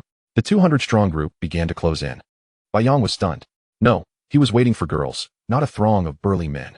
This narrative was entirely off course. Chapter 44, The Little Inner 8 Characters. Indeed, the plot had gone awry. Zhang Xiaojian and Gao Song, seated in the Land Rover, also sensed something amiss and promptly exited the vehicle. They too were met with a similar reception, as over 400 pairs of eyes turned toward them, with Zhang Xiaojian acutely aware that upon his appearance, the gazes of the approaching crowd seemed to intensify with a hint of fury. Zhang Xiaojian could not ascertain whether his distinctive eyebrows had made him easily recognizable, but he sensed an underlying anger emanating from the crowd, fueled by the recent videos circulating not only at the university, but also in surrounding schools. The videos depicted Zhang Xiaojian engaging in a physical altercation with a student from the university. Subsequently, it was revealed that this student, Li Mingji, had been hospitalized in the ICU following an unfortunate incident. Those familiar with Li Mingji regarded him as a diligent and humble individual.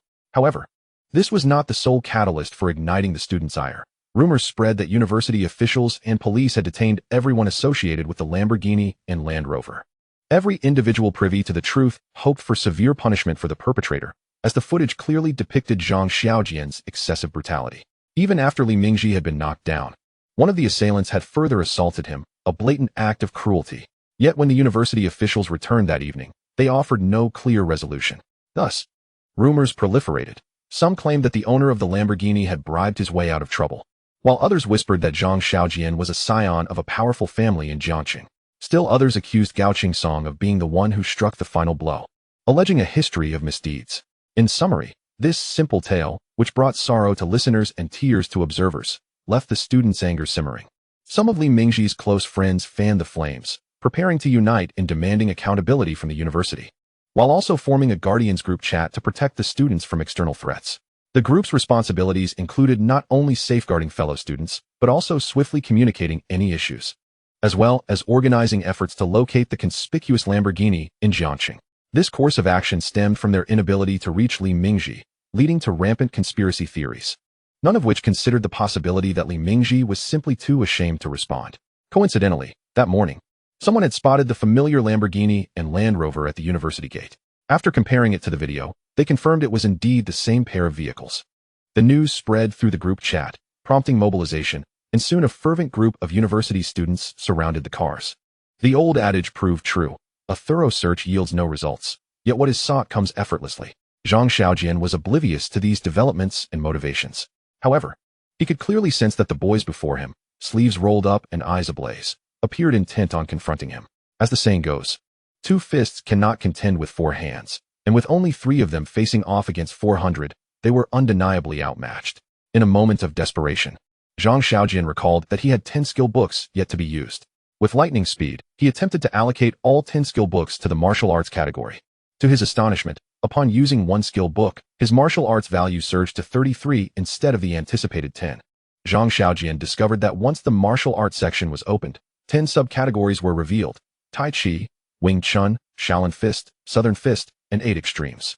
Without a moment's hesitation, he allocated the remaining 9 skill books to Wing Chun.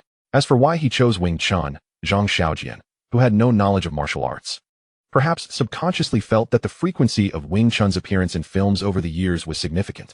However, as his Wing Chun proficiency soared from 0 to 90, he discovered that he had not experienced any notable change, lacking that invigorating sensation one typically feels after consuming a fruit of strength. Holding on to the mindset of avoiding conflict whenever possible, Zhang Xiaojian, viewed by the students as an unforgivable villain, spoke up. "Classmates, I merely wish to ask, what have we done to provoke you?" No one responded, but Zhang Xiaojian clearly saw a boy with a crew cut pointing at him and shouting, "It's him." Thus, chaos erupted. Gao Qingsong sensed the gravity of the situation and shouted, "Get in the car." Yet, unbeknownst to him, a group of classmates, perhaps emboldened by excessive gaming, had flanked them and firmly held the car door shut. This was a predicament that could easily lead to a beating. Gao Qingsong thought as he attempted to crawl underneath the vehicle, only to see a classmate charging towards Zhang Xiaojian.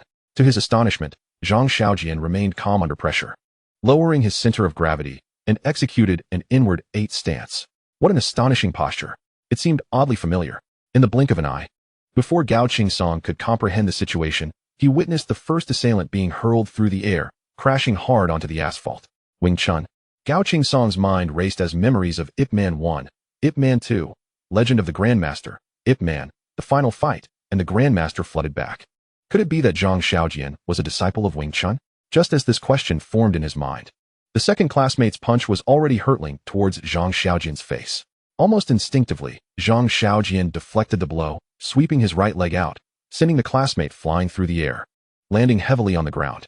Soon, a cacophony of curses filled the air. "Damn it, you bastard. Beat them up. We have the numbers. Don't be afraid."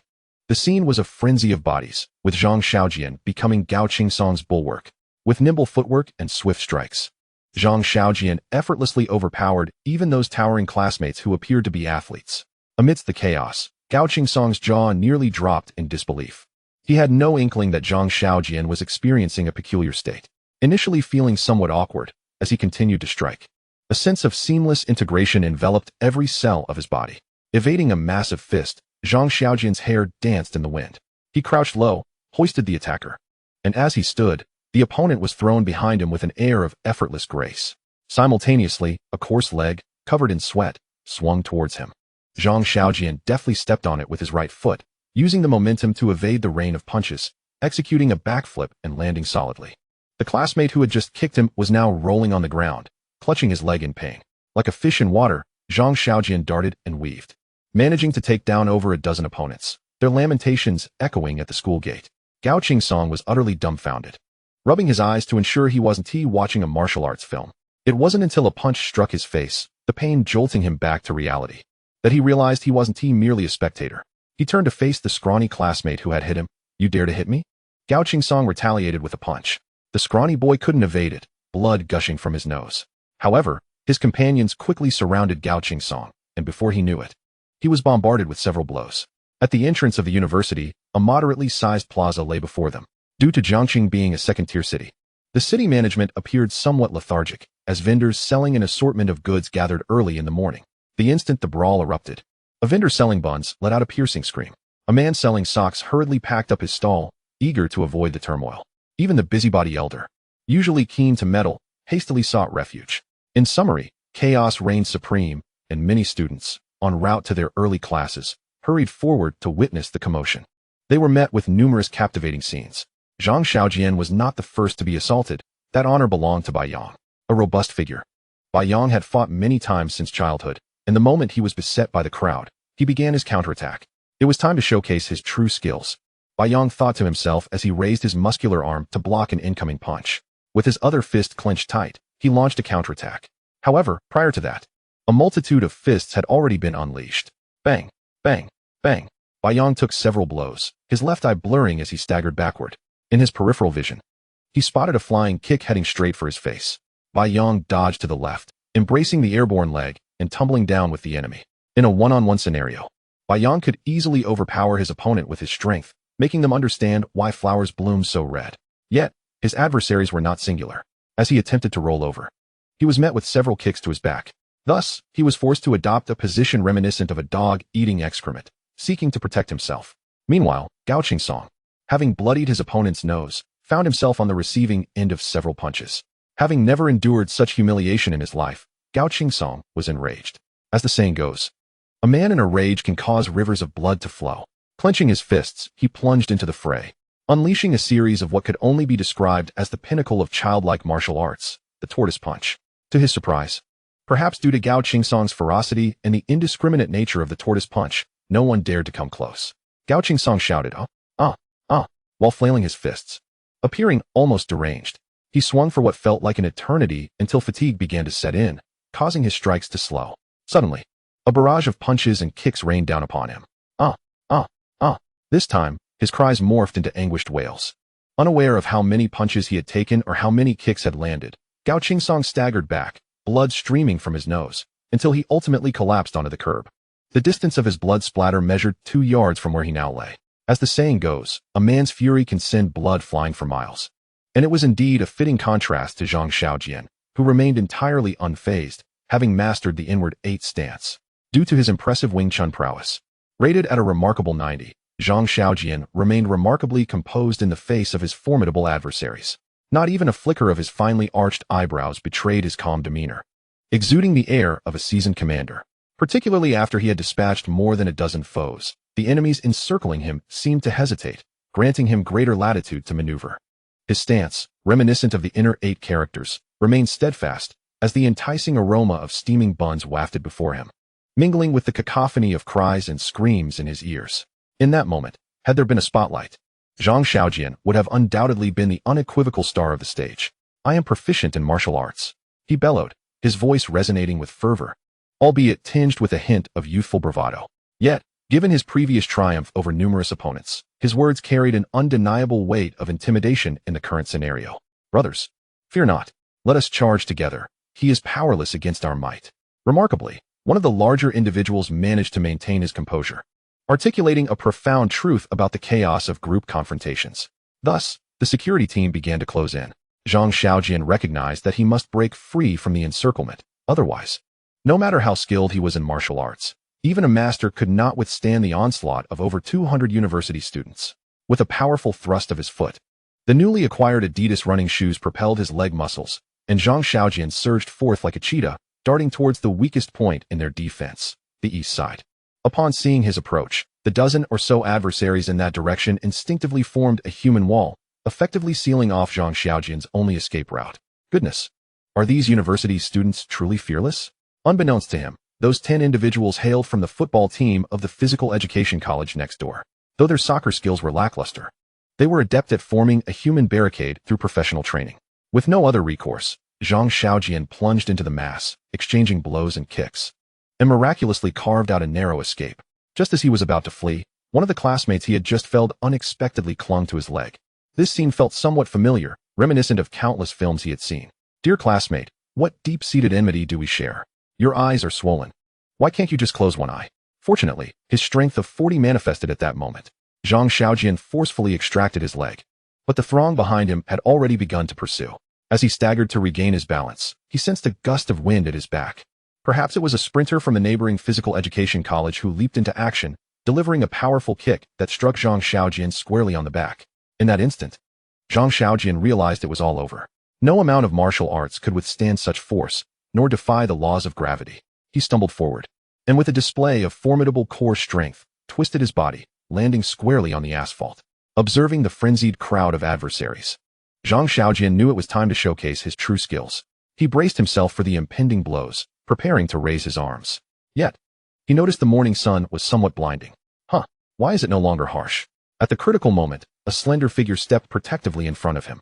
Seated on the ground, Zhang Xiaojian was shielded by her silhouette, which also conveniently blocked the sunlight. Her ponytail swayed in the air as she extended her arms in a defensive gesture.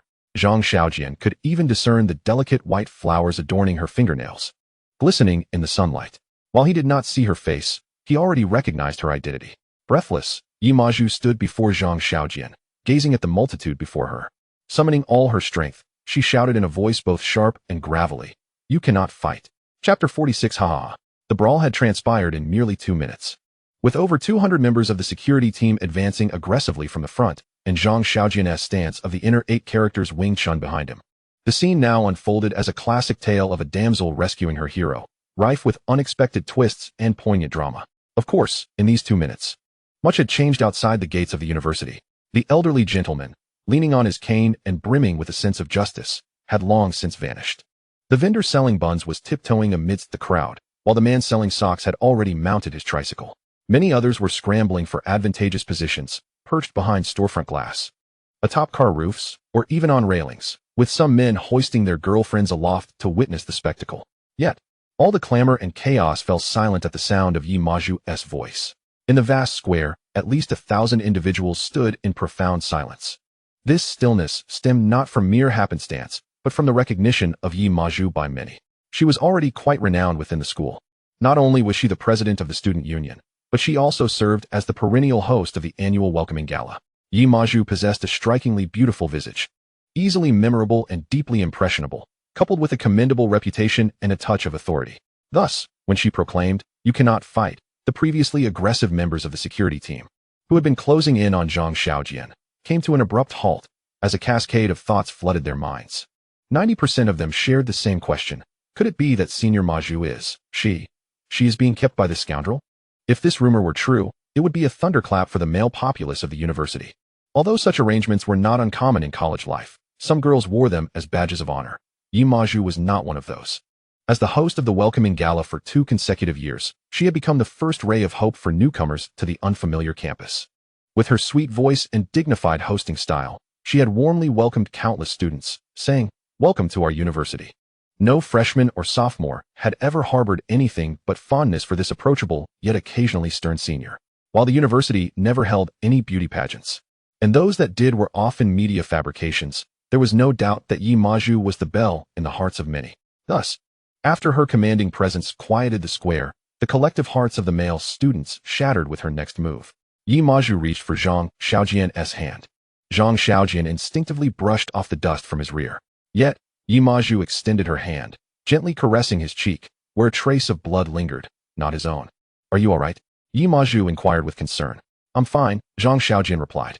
Observing the blood on her fingertip, her delicate face flushed, not with shyness, but with indignation.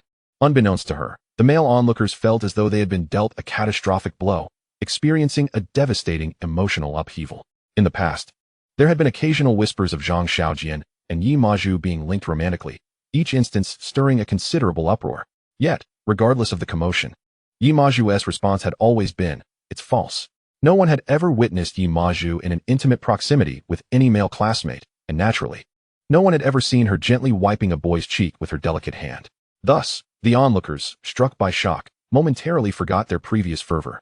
The sorrowful tale of Li Mingji that had moved many to tears, the very purpose of their gathering, and most importantly, the necessity of dispersing immediately.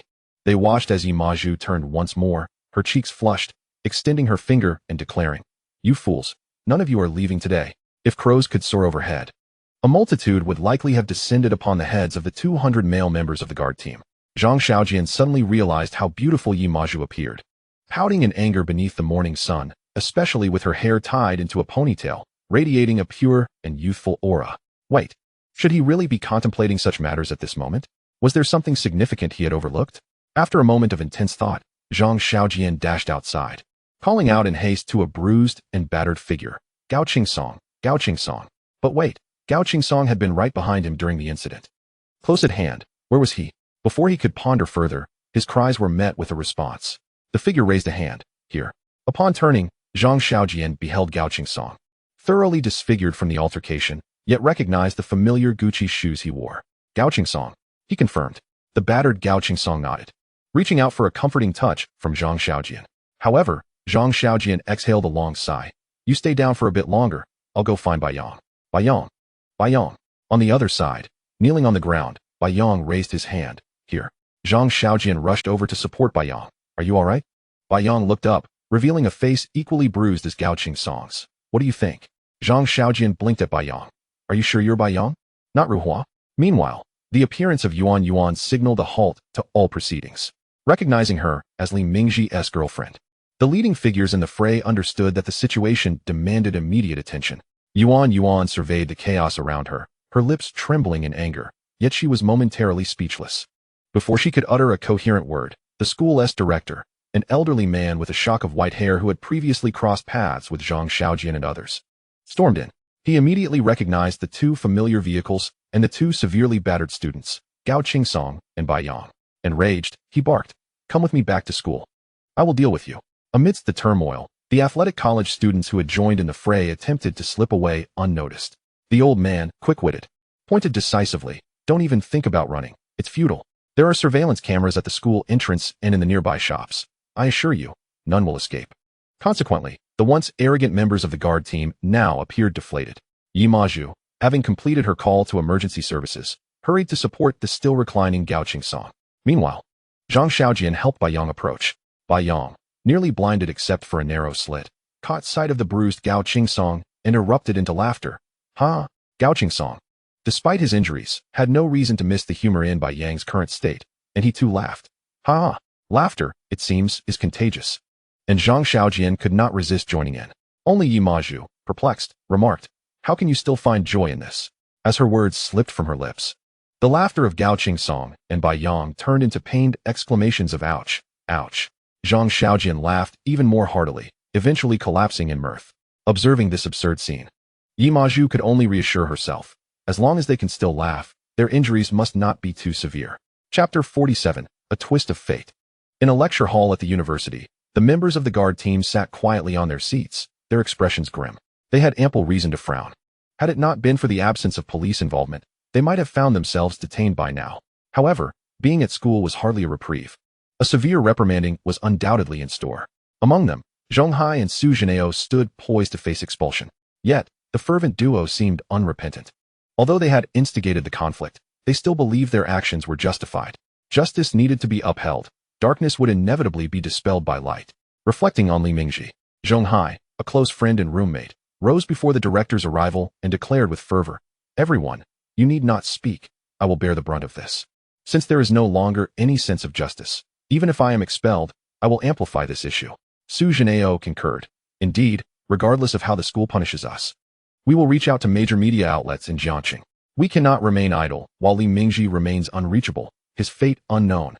Their classmates, hearing their words, nodded in agreement, their expressions shifting from despair to resolve. Yet, fundamentally, these matters were worlds apart.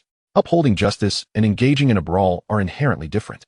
The youthful minds, unacquainted with the complexities of the world, often operate under a singular narrative, especially when the rationale can obscure the outcome. They tend to believe their actions are righteous. Much like the keyboard warriors proliferating online, their motivations often lead to misguided attacks, oblivious to the inherent wrongness of their actions. Fortunately, this was a school, not the internet. Hence, there existed individuals to guide the students, to delineate right from wrong. The school's director, Zhu Yan, stormed into the lecture hall, his white hair and furious demeanor commanding attention. Accompanying him was a middle-aged man clad in sports attire. Upon sighting him, a handful of students rose, clearly intimidated by his presence. He held an equal position to Zhu Yan but was from the neighboring sports academy. For the brawl had involved not only students from their university, but also from the sports academy. The inherent distinction between educators and athletes was palpable. The discomfort etched on the faces of those who stood testified to the strict regulations imposed by this athletic director. Zhu Yan took center stage and began with a scathing remark. "You are a bunch of fools." The 200 students seated before him could hardly contain their disbelief, thinking to themselves that he was the real fool, as they had merely sought to punish the assailants and protect their campus. Yet, Zhu Yan's subsequent words transformed their incredulous expressions into ones of sheer folly. The driver of the Lamborghini is Zhang Xiaojian, the benefactor who donated 500,000 to support Li Mingji's father, currently fighting for his life in the ICU. A single stone did not stir 1,000 waves, yet it transformed everyone into mere fossils. Wait a moment, this is not how things transpired. Numerous gazes simultaneously turned towards the instigators of this matter. Zhonghai and Su Zhenao. Oblivious to these scrutinizing eyes, they locked eyes with one another, noticing a hint of unfocused pupils within each other's gaze. Zhu Yan paid no heed to this. He continued. "The reason Zhang Xiaojian drove to the university to assault someone is that Li Mingji misappropriated his father's charitable funds for nefarious purposes. This is an undeniable and distressing truth. In the minds of their classmates, Li Mingji is perceived as the victim. His father is in the ICU due to an accident, unable to afford medical treatment. And he himself was beaten due to a dispute with a wealthy heir. As for the cause of the altercation, must it be stated? It was undoubtedly about romantic entanglements. Moreover, not long ago, they were intercepted by Yi Maju at the school gate, which solidified their beliefs. But how is it that in Zhu Yan's narrative, the victim is transformed into a villain, while the villain metamorphoses into a saint? Zhu Yan shook his head and continued. The school has refrained from making a public announcement due to the consideration that although Li Mingji has erred, he should not be condemned so harshly. If the school were to disclose the entire truth and details, this child could be irreparably damaged. His life might be ruined. Taking a deep breath, Zhu Yan extended his finger towards the so-called righteous youths before him and declared, "Yet the school never anticipated that you would. Oh, I ask, are you all imbeciles?" In an instant, Zhong Hai, grappling with the unbearable truth, rose to his feet, shaking his head in disbelief. Impossible. The Li Mingji I know would never misuse his father's charitable funds. You must have been bribed by the wealthy. It must be so. Before he could finish his sentence, Zhu Yan hurled an eraser towards him. True to his previous aim, the eraser struck Zhong Hai's face, leaving a cloud of white powder. Shut your mouth. You know nothing of the situation, yet you leap to conclusions based purely on your delusions. Did Marx teach you this? Have you not heard that practice is the sole criterion for testing truth? Many of you sitting here are on the brink of graduation, yet your thoughts remain so juvenile. Is it the school's failure to educate, or have you all been swept away by your so-called fervor? Zhu Yan, pacing furiously, added, "Fools." As Zhu Yan reached this point, he inhaled deeply, aware that if he were to reveal everything, the school would have to respond, and the media would undoubtedly take note, leaving no room for reversal. At this moment, the middle-aged man who had entered with Zhu Yan spoke up. "I cannot oversee the students of your university. Half an hour ago, I learned the whole story. The students from the physical education department must go to the hospital and apologize to Zhang Xiaojian in person. If he does not accept, I will send you to the police station, and your parents will be required to report to the school within 3 days. The physical education department will impose strict penalties. The students in the physical education program, known for their straightforward nature, quickly came to realize that their well-intentioned actions had resulted in adverse consequences, especially after the director's admonishment heightened their awareness of the situation's severity. Without further ado, the more than 10 students from the football team who had previously blocked Zhang Xiaojian stood up and exited the lecture hall, followed promptly by the rest of their peers. The remaining students from the university exchanged glances. Zhu Yan slammed his hand on the table and demanded, "Who is leading this? Step forward." With their faces dusted in white powder, Zhong Hai and Su Zhenao stood up, their expressions stripped of any semblance of righteous indignation. Su Zhenao, in particular, now felt certain that the teacher could not be deceiving him, consumed by a shame so profound that he wished to vanish into the ground. Chapter 48, 200 Fools. In Ward 616 of the Second Hospital of Jiangxing City, Bai Yang and Gao Qingsong lay on pristine white sheets after having undergone full body scans and professional treatment. Confirmed to be free from serious injuries, Zhang Xiaojian sat between them, meticulously peeling an apple, though not with much care, as the skin broke before he could peel much of it. With a mind teeming with thoughts, Zhang Xiaojian inquired, "Why does peeling an apple in the hospital feel particularly stylish? Is it because I've watched too much TV?" Bai Yang, his head wrapped in bandages, revealing only a narrow slit for his left eye, nodded in agreement, resembling a mummy. "Then allow me to ask, Zhang Xiaojian, are you actually an undercover agent? Why is it that both of us were beaten to a pulp while you emerged unscathed?" On the other side, Gao Qingsong, also resembling a mummy, questioned, "Don't you know?" Bai Yang, perplexed, replied, "Know what?" Gao Qingsong exclaimed, "Wing Chun. Xiaojian practices Wing Chun. You grew up together. How could you not know?" Zhang Xiaojian raised a hand and said solemnly, "Let us keep a low profile." Bai Yang scoffed, "He knows nothing about Wing Chun. I was always the one protecting him during fights. If it were a one-on-one, I could take him down 8 times over." Before Zhang Xiaojian could respond, Gao Qingsong interjected, "You? Take down Xiaojian 8 times? I personally witnessed Xiaojian execute a small inward stance, taking down more than 10 people in succession. The moves were effortlessly graceful." Having been surrounded earlier, Bai Yang had not witnessed Zhang Xiaojian's martial prowess. Hearing Gao Qingsong speak as though it were an undeniable fact, he turned to Zhang Xiaojian and asked, "Is that true?" Zhang Xiaojian, known for his penchant for jest, did not provide a direct answer. Instead, he turned his back to the two, standing by the window, as the gentle breeze rustled the white curtains. In a low, slightly magnetic voice, he proclaimed, "In truth, I am the 38th generation disciple of Wing Chun, having kept my identity hidden to avoid revealing that I am contemporaneous with Bruce Lee, being his junior. Gao Song, having witnessed Zhang Xiaojian's capabilities, found the claim absurd. Can you speak sensibly? Bai Yang nearly choked. Having known Zhang Xiaojian since middle school, without ever having seen him practice martial arts. 38th generation disciple, my foot. He picked up the half-peeled apple from the table and tossed it at Zhang Xiaojian. Caught off guard, Zhang Xiaojian was struck by the apple. Exclaiming in surprise and jumping up, clutching his head in pain, his image of a masterly figure shattered. Look at this. A supposed disciple, a junior to Bruce Lee? Gao Song firmly maintained his stance, while the disciple claim is a stretch. Bai Yang, you didn't see what happened back then. Tomorrow, I'll go to the university gate, find a suitable shop, and pay for their surveillance footage. Then you'll understand. Bai Yang scoffed, resolutely holding on to his belief. You two must be in cahoots to deceive me. I know what color underwear Zhang Xiaojian wore as a child. How could I not know if he practices martial arts? Rubbing the back of his head, Zhang Xiaojian picked up the apple that had fallen to the ground and decided to change the subject. Brothers, how should we handle this situation? You both need to give me a definitive answer. Though they had previously laughed and joked, even after being beaten, Bai Yang and Gao Song could still smile at each other, but that was due to their carefree nature. Being battered into a pulp, it would be disingenuous to claim they were not angry. Half an hour prior, Yi Maju had explained the entire sequence of events in the hospital room, detailing the recent rumors circulating within the school and the so-called guardians who vowed to protect the sanctity of the campus and punish the perpetrators. In brief, a group of impassioned youths, moved by sympathy for Li Ming, stumbled upon two vehicles at the school's entrance and, misled by rumors, inadvertently cultivated this misunderstanding. Yet, both individuals were injured, and undeservingly so. Bai Yang, with a forthright demeanor, responded, "Do as you see fit."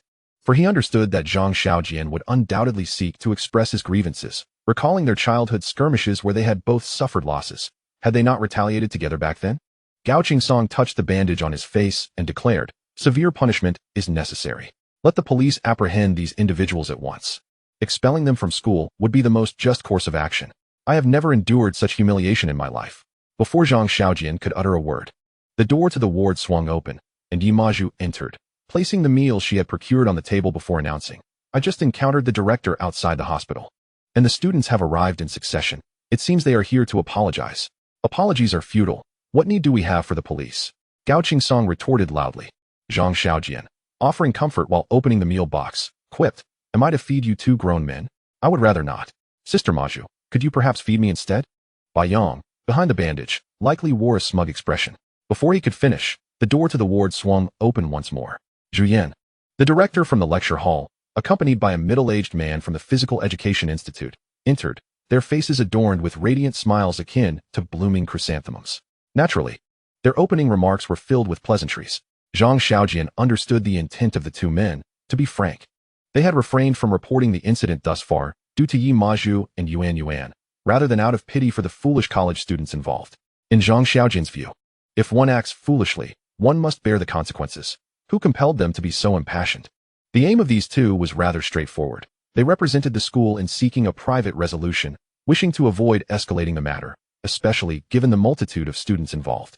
As expected, after exchanging pleasantries, the elder Zhu and the middle-aged man took turns expressing their views. These students should be sent to the police station for an educational experience. The other added, "Old Zhu, they are still young. They are prone to impulsive actions. One cannot deny that their intentions stemmed from goodwill." Gao Song immediately retorted, "Good intentions do not absolve one from the consequences of causing harm. Spare us your empty rhetoric." The middle-aged man from the Physical Education Institute, undeterred by the rebuke, stood up and approached the window. "We are in the field of sports and may not be eloquent, but allow us to express our stance." He then raised his hand towards the window. Immediately, a synchronized chorus resonated from below. Zhang Xiaojian, Bai Yang, Gao Song, "We are truly sorry, we apologize." The repetitive chant echoed loudly enough to reach the 6th floor, leaving Zhang Xiaojian and his companions in stunned silence, pondering the absurdity unfolding before them. As Zhang Xiaojian gazed down from the window, he observed over 200 individuals, previously sparse, now gathered in an orderly fashion, bowing as they chanted. Their volume so thunderous that it threatened to dislodge the peeling paint from the aging hospital walls. Even more astonishing was the sight of a bright red banner proclaiming their sincere apologies and acknowledgement of their errors. Another banner nearby read, "Wishing Zhang Xiaojian, Bai Yang, and Gao Song a swift recovery." Were these over 200 simpletons? Chapter 49. a grand display of flattery, standing below and raising their voices. The so-called entourage resembled a gathering of over 200 simpletons. The inpatient building, comprising 17 floors, saw windows flung open almost simultaneously, with patients and their families peering out, akin to spectators observing a circus performance. Meanwhile, passers-by regarded these youths with puzzled expressions, uncertain of the situation but evidently aware that they were there to apologize. When Han, the director of the Physical Education Institute, was quite pleased with this outcome. However, Zhang Xiaojian was far from satisfied. He questioned, "Are you aware that this is a public space? Their shouting will disturb numerous patients who are attempting to rest." Wen Han and Zhu Yan were rendered speechless. Zhang Xiaojian gestured towards the ground. If they wish to apologize, let them do so here, lining up to express their sincerity, rather than indulging in this spectacle. What was initially a mere expression of frustration unexpectedly prompted Wen Han to turn and descend the stairs. Zhu Yan promptly responded earnestly. "The ringleaders of this incident are named Zhong Hai and Su Zhenao. It was they who spread the rumors and organized this group. They have already been taken to the station, and I require your input on how to proceed. My recommendation for the school is a written reprimand. But I have managed to suppress the expulsion matter." These words bore a semblance of sincerity. Wrongdoing must indeed be met with consequences. Before Gao Qingsong and Bai Yang could voice their opinions, the corridor was soon filled with a cacophony of voices. In no time, the 6th floor was inundated with students, led by Wen Han, who truly began to form a line to apologize. This left Zhang Xiaojian and his companions momentarily dumbfounded, feeling as though they had fallen into the trap set by a cunning fox. The first to step forward was a young man with a hairdo reminiscent of tinfoil, who bowed low, sporting a facial injury. He appeared rather average, but spoke with remarkable clarity. "Hello, I am Mao Haoyu. I sincerely apologize for my previous actions." Bai Yang glanced up, locking eyes with Mao Haoyu, who, despite his appearance, proved to be quite articulate. He even recalled through the bandage, "Especially to you. I am truly sorry.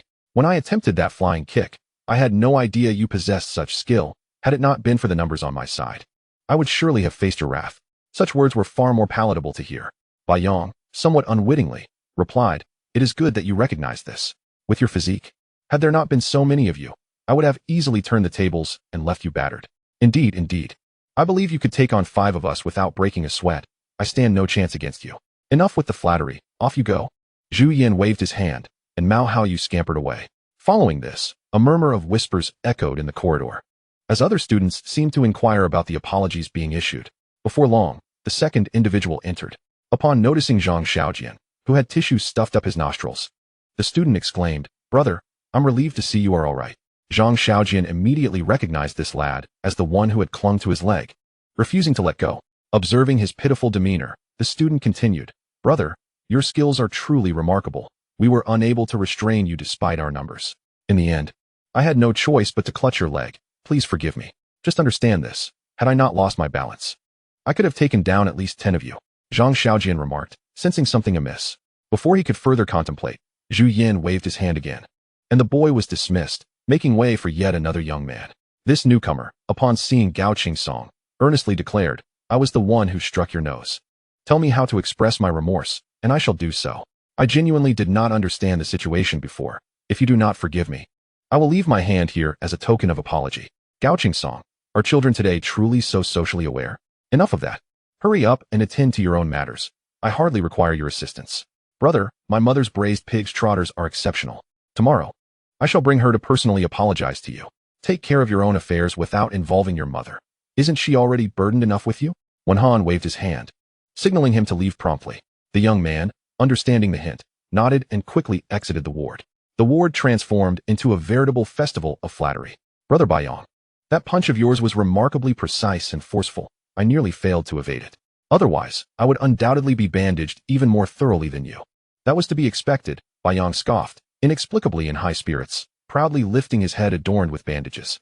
"Brother Qingsong, I have long heard of your reputation as the most righteous second generation in Jiangxing.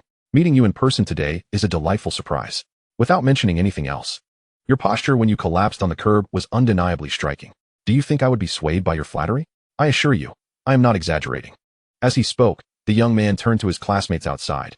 "Tell me, was Brother Qingsong handsome when he fell?" A chorus of voices responded from outside. "Handsome."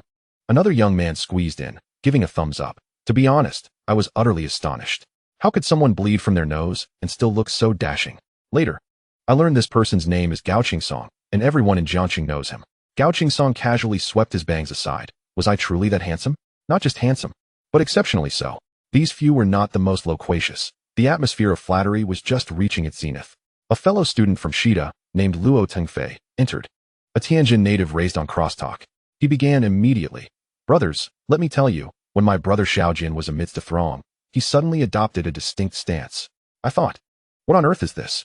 As he spoke, he pointed to his own feet, demonstrating the peculiar stance. I was in the front row, and everyone was astonished. I thought, isn't this Wing Chun? Meanwhile, those big fellows had no idea what was happening and foolishly rushed in. I swear, I was merely an observer. And my brother Xiaojian executed a flawless maneuver, sending my big friends flying out, nearly face-planting. Just as he spoke, a student from the physical education department attempted to deliver a flying kick at Xiaojian. Can you guess what happened?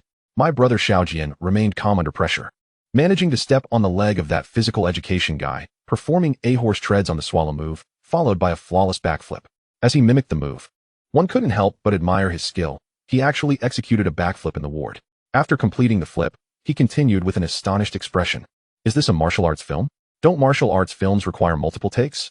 Yet, my brother Xiaojian performed it perfectly in one go, effortlessly, without even furrowing his brow. While that physical education guy rolled on the ground, clutching his leg. Even the parties involved, Zhang Xiaojian, along with Yi Maju and the two directors, couldn't help but chuckle. Luo Tingfei, animated and spitting words, continued. Hey, don't laugh. I'm not exaggerating in the slightest. If it weren't for a foolish kid clutching my brother Xiaojian's leg, I reckon he could have taken down at least 10 others. I've never seen anyone as formidable as my brother Xiaojian. He is genuinely impressive. As for that stance, I've tried to replicate it, but I lack even a fraction of its grace. Now, I must confess, if you were to hold a class, I would be the first to enroll. I have no intention of brawling. I simply wish to learn genuine skills from my brother Xiaojian. That would be the true path. Zhang Xiaojian, listening intently, cast a sidelong glance at Zhu Yin and Wen Han, thinking to himself that an old fox is indeed an old fox. He was truly gaining insight this time. A glance at Gao Qingsong and Bai Yang, who were laughing heartily, left no room for resentment. They must have been utterly bewildered by the flattery from this group of students. Chapter 50. How did it reach the heavens? On the 6th floor of the Jiangxing Second Hospital's inpatient department, this afternoon witnessed a series of peculiar events that left doctors and nurses bewildered. Initially, it was a brawl. The injured party had arrived at around 8:30 a.m., and after professional bandaging and diagnosis, their injuries were determined to be superficial, of no serious consequence. One young man, seemingly unscathed, insisted on both individuals being hospitalized and requested the best room. Given the abundance of available rooms, the hospital was more than happy to comply. However, what transpired next was beyond the expectations of the doctors and nurses. Over 200 university students flocked to the 6th floor. It was later revealed that over 200 had confronted 3 individuals, a rather rare occurrence, though not entirely surprising. What astonished everyone was that the perpetrators and the victims spent the afternoon in remarkably harmonious spirits. Laughter frequently echoed from room 616. Had the individual rooms on this floor not been rather expensive and sparsely occupied, nurses would have had to intervene to maintain public order. Not only was the atmosphere jovial, but it also began to resemble a familial gathering. Over 200 young men referred to each other as brother, while the victims affectionately called them younger brothers. It was unclear how this situation was resolved. In truth, the resolution was quite straightforward. The 2 instigators, Zhong Hai and Su Zhenao, were taken into custody, facing detention, fines, and disciplinary actions, short of expulsion. The remaining nearly 200 students received minor infractions, which served as a form of accountability. This punishment was neither excessively harsh nor lenient.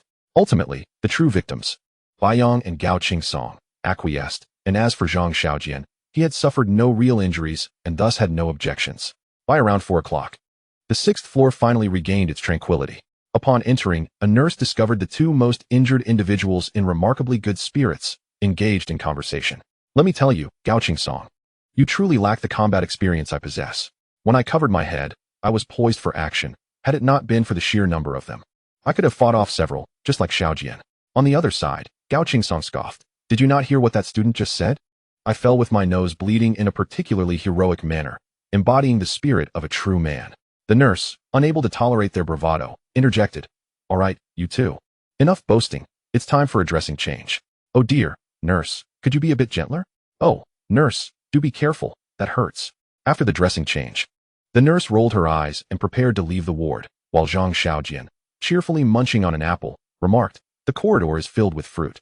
Why not take some back for your colleagues? If there's too much, share it with the patients downstairs. The young nurse shook her head with a smile. Recalling the corridor filled with bags of fruit she had seen earlier, no can do, hospital regulations. Yi Maju smiled and said, "There's simply too much. They truly cannot finish it all. If necessary, I can deliver some to your head nurse. After all, wasting is truly not ideal." The young nurse dared not respond and quickly exited. As she walked down the corridor, she couldn't help but glance back, noticing the various bags of fruit lining the hallway. Letting out a sigh. Indeed, there's quite a lot. All these fruits combined could open a supermarket. Meanwhile, in the ward, Zhang Xiaojian had just finished peeling an apple.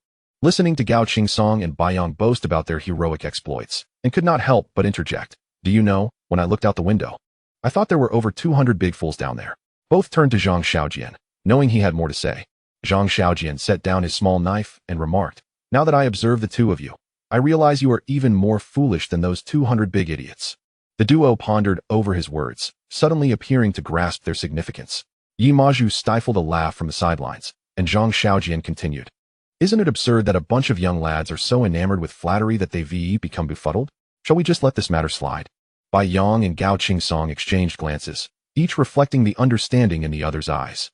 Yi Maju chimed in, "If I am not mistaken, our two esteemed directors must have already paid for your medical expenses. Tomorrow, they will return to check on you, and the compliments will continue to flow." Zhang Xiaojian chuckled, while Bai Yang and Gao Qingsong, recently treated, took a deep breath. Bai Yang spoke first. "Well, if it must be, then let it be. Are we really going to send over 200 university students to the police station?" "Qingsong, you agree, don't you?" Gao Qingsong, usually the one who couldn't bear to lose, replied resignedly. This situation arose from a misunderstanding. The youngsters were rather lenient in their actions. Otherwise, would we have escaped unscathed? They surely feared that things could escalate. Bai Yang nodded in agreement. Indeed, they did not harbor ill intentions. From another perspective, if we were also students, wouldn't we feel a surge of youthful passion and perhaps misunderstand them, even join in against ourselves? Gao Qingsong responded, "I certainly would. I have no fondness for those who are indifferent to the world, solely focused on their own existence." Zhang Xiaojian, unable to contain himself any longer, raised his hand in surrender, saying, "All right, you two are magnanimous, and I shall be the petty one. You comfort each other. I need to return home for a moment. My second aunt has yet to be truthful with me and is waiting at home. He mentioned he would bring dinner later, adding, whether I return tonight is uncertain. You two decide for yourselves." Yi Maju contemplated for a moment and declared, "I will stay here and buy dinner for you tonight. All right?" Bai Yang and Gao Qingsong were greatly pleased to hear this. Bai Yang remarked, "It's still my sister Maju who comes through. Zhang Xiaojian, you heartless wretch. We've just survived a life-and-death struggle, and you neglect to care for us even for dinner." Gao Qingsong immediately echoed, "Sister Maju, you must bring Xiaojian along tonight. Otherwise, it would be too dull for us. With the four of us together, we could even play a game of mahjong." Zhang Xiaojian turned to Yi Maju and said, "Come with me. Otherwise, if I speak the truth, my second aunt will surely nag me to death. You can help soothe her." Yi Maju recalled the glimmer in her second aunt's eyes from yesterday and glanced at Zhang Xiaojian's feigned righteous demeanor. Finally, she nodded. "All right, who could resist you? My Xiaojian brother?" Zhang Xiaojian smiled. On the other side, Bai Yang jested, "Sister Maju, I must warn you, Zhang Xiaojian is not the good sort. You should be cautious." Gao Qingsong added, "Not to mention, just look at how we were beaten to a pulp while he remained unscathed. Zhang Xiaojian is clever. So don't fall for his tricks, especially regarding your first kiss." Zhang Xiaojian quickly interrupted, "All right, we're off. Don't dwell on dinner. It's certainly not happening." With that, he pulled Yi Maju out of the ward.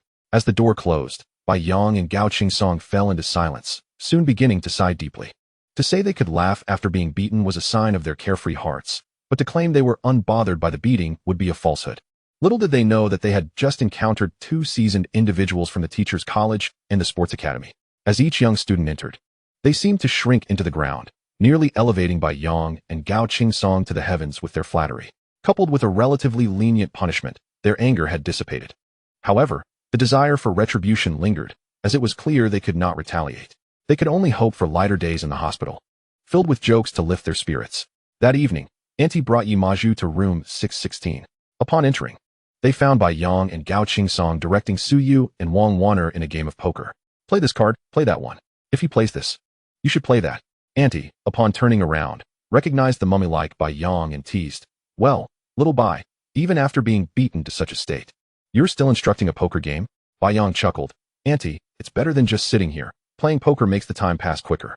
As they conversed, Yimaju began to unpack the food she had brought, filling room 616 with delightful aromas. "Where's Xiaojian?" Wang Wan'er casually inquired. No sooner had she asked than Zhang Xiaojian and Yuan Yuan entered, carrying 2 large bags of snacks and setting them down at the door. "What do you want to eat?" "We have it all." Instantly, everyone raised their hands. Shrimp chips, pork jerky, beef jerky. Annie frowned. Patients aren't allowed to eat such junk. "You must eat your meal first." Thus, Bai Yang and Gao Qingsong obediently began their dinner. Once they finished, Auntie said, "Well, since you both seem fine, I must return home to work. Take care of your injuries, and Xiaojian, take the kids out for a meal. Come home early."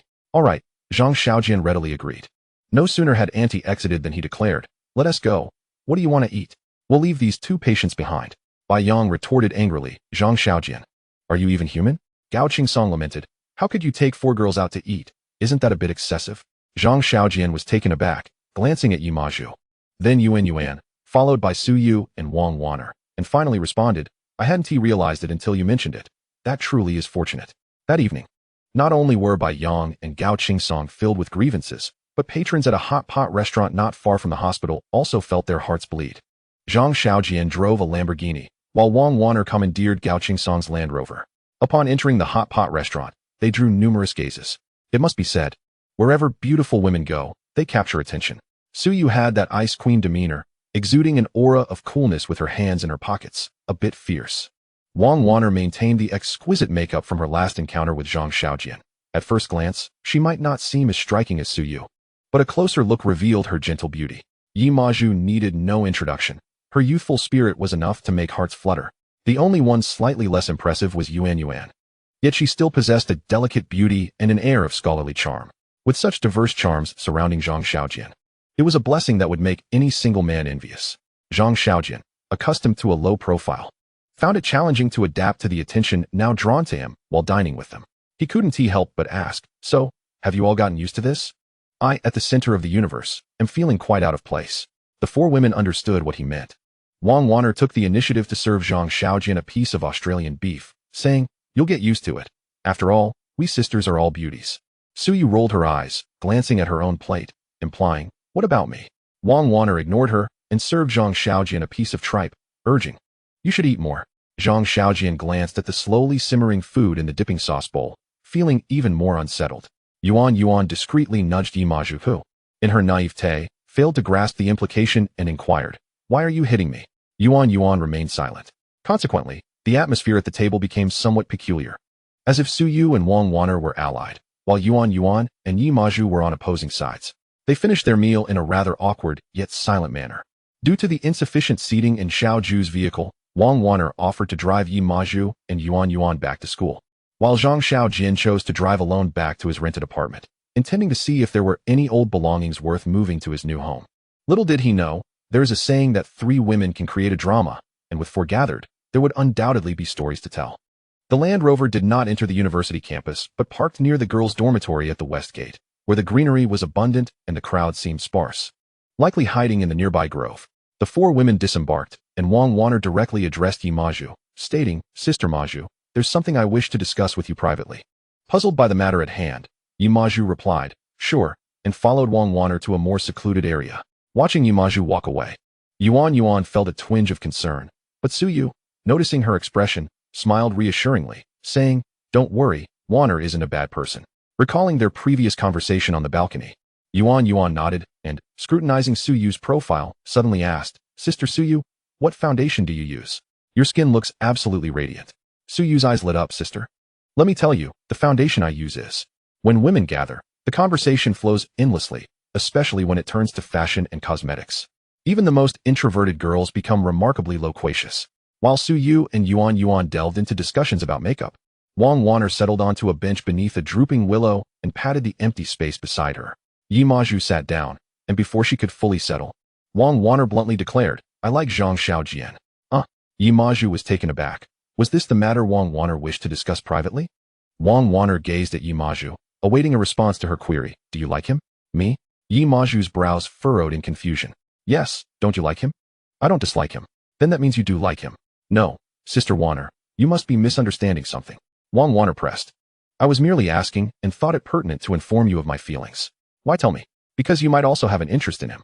Yimaju was still bewildered by Wang Wanner's line of questioning, responding blankly, "Why would I like him? Because he is rather good-looking. Is he? Because he is quite wealthy. Indeed, he is very kind-hearted.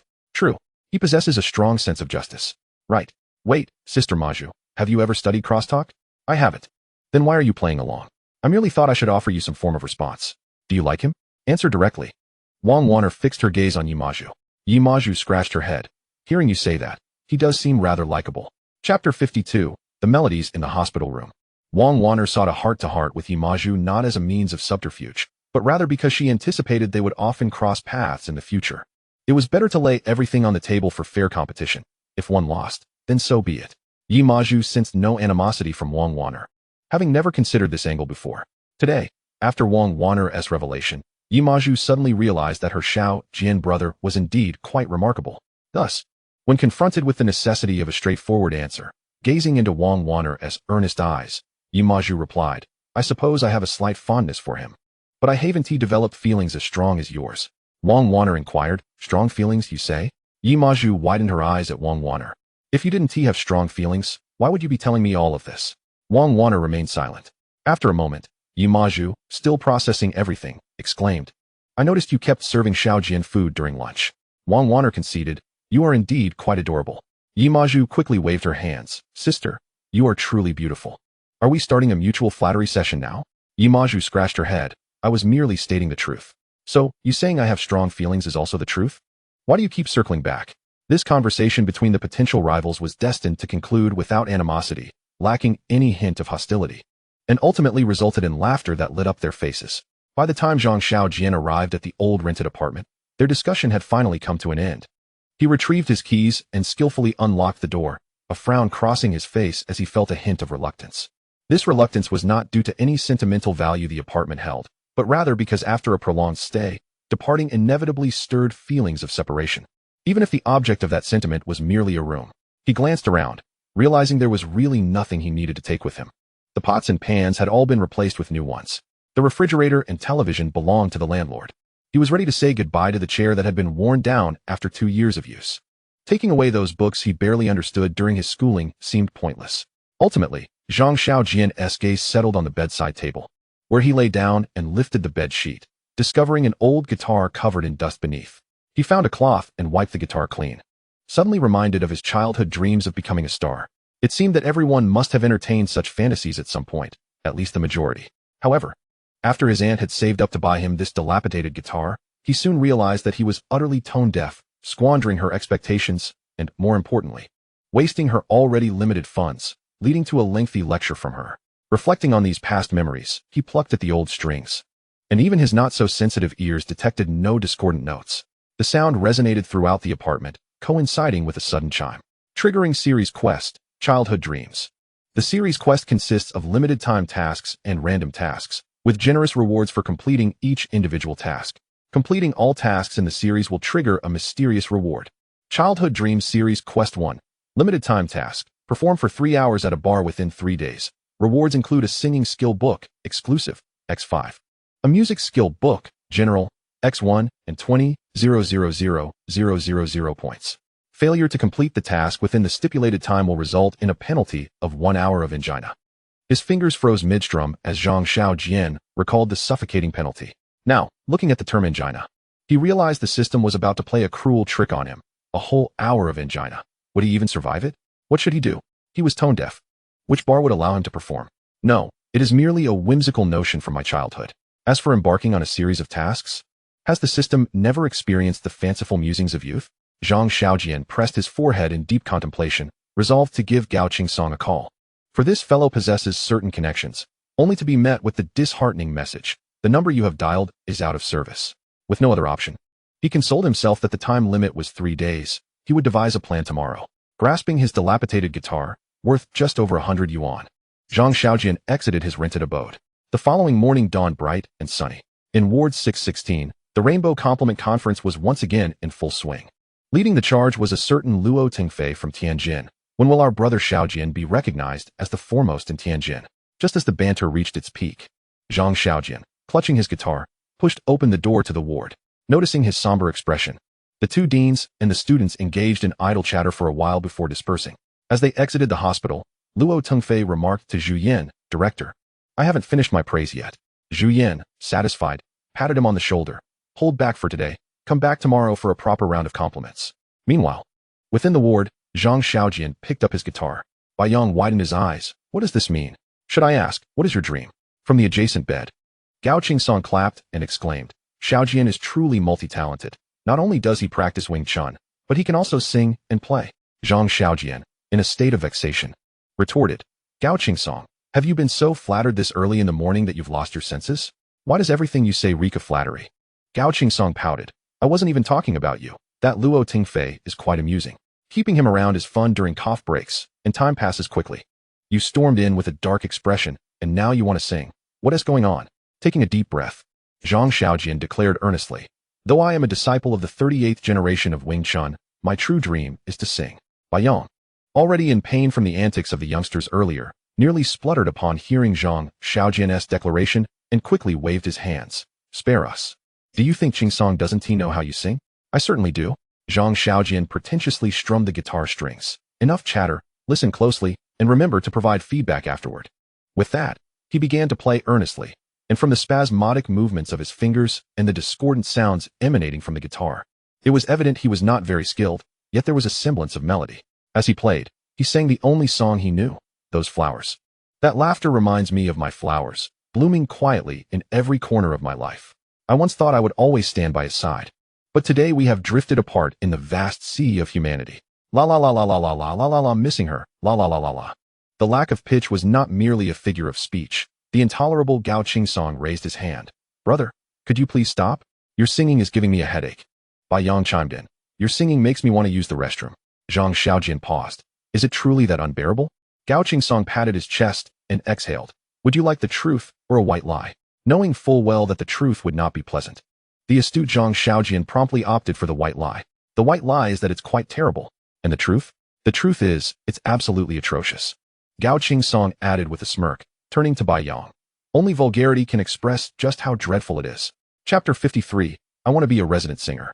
On the stage of The Voice, there will always be a swivel of chairs, and a mentor will ask, "What is your dream?" This may seem a trivial question. After all, why else would one be here if not to sing? Yet every contestant uses this question to unveil their story. Some contestants are brought to tears.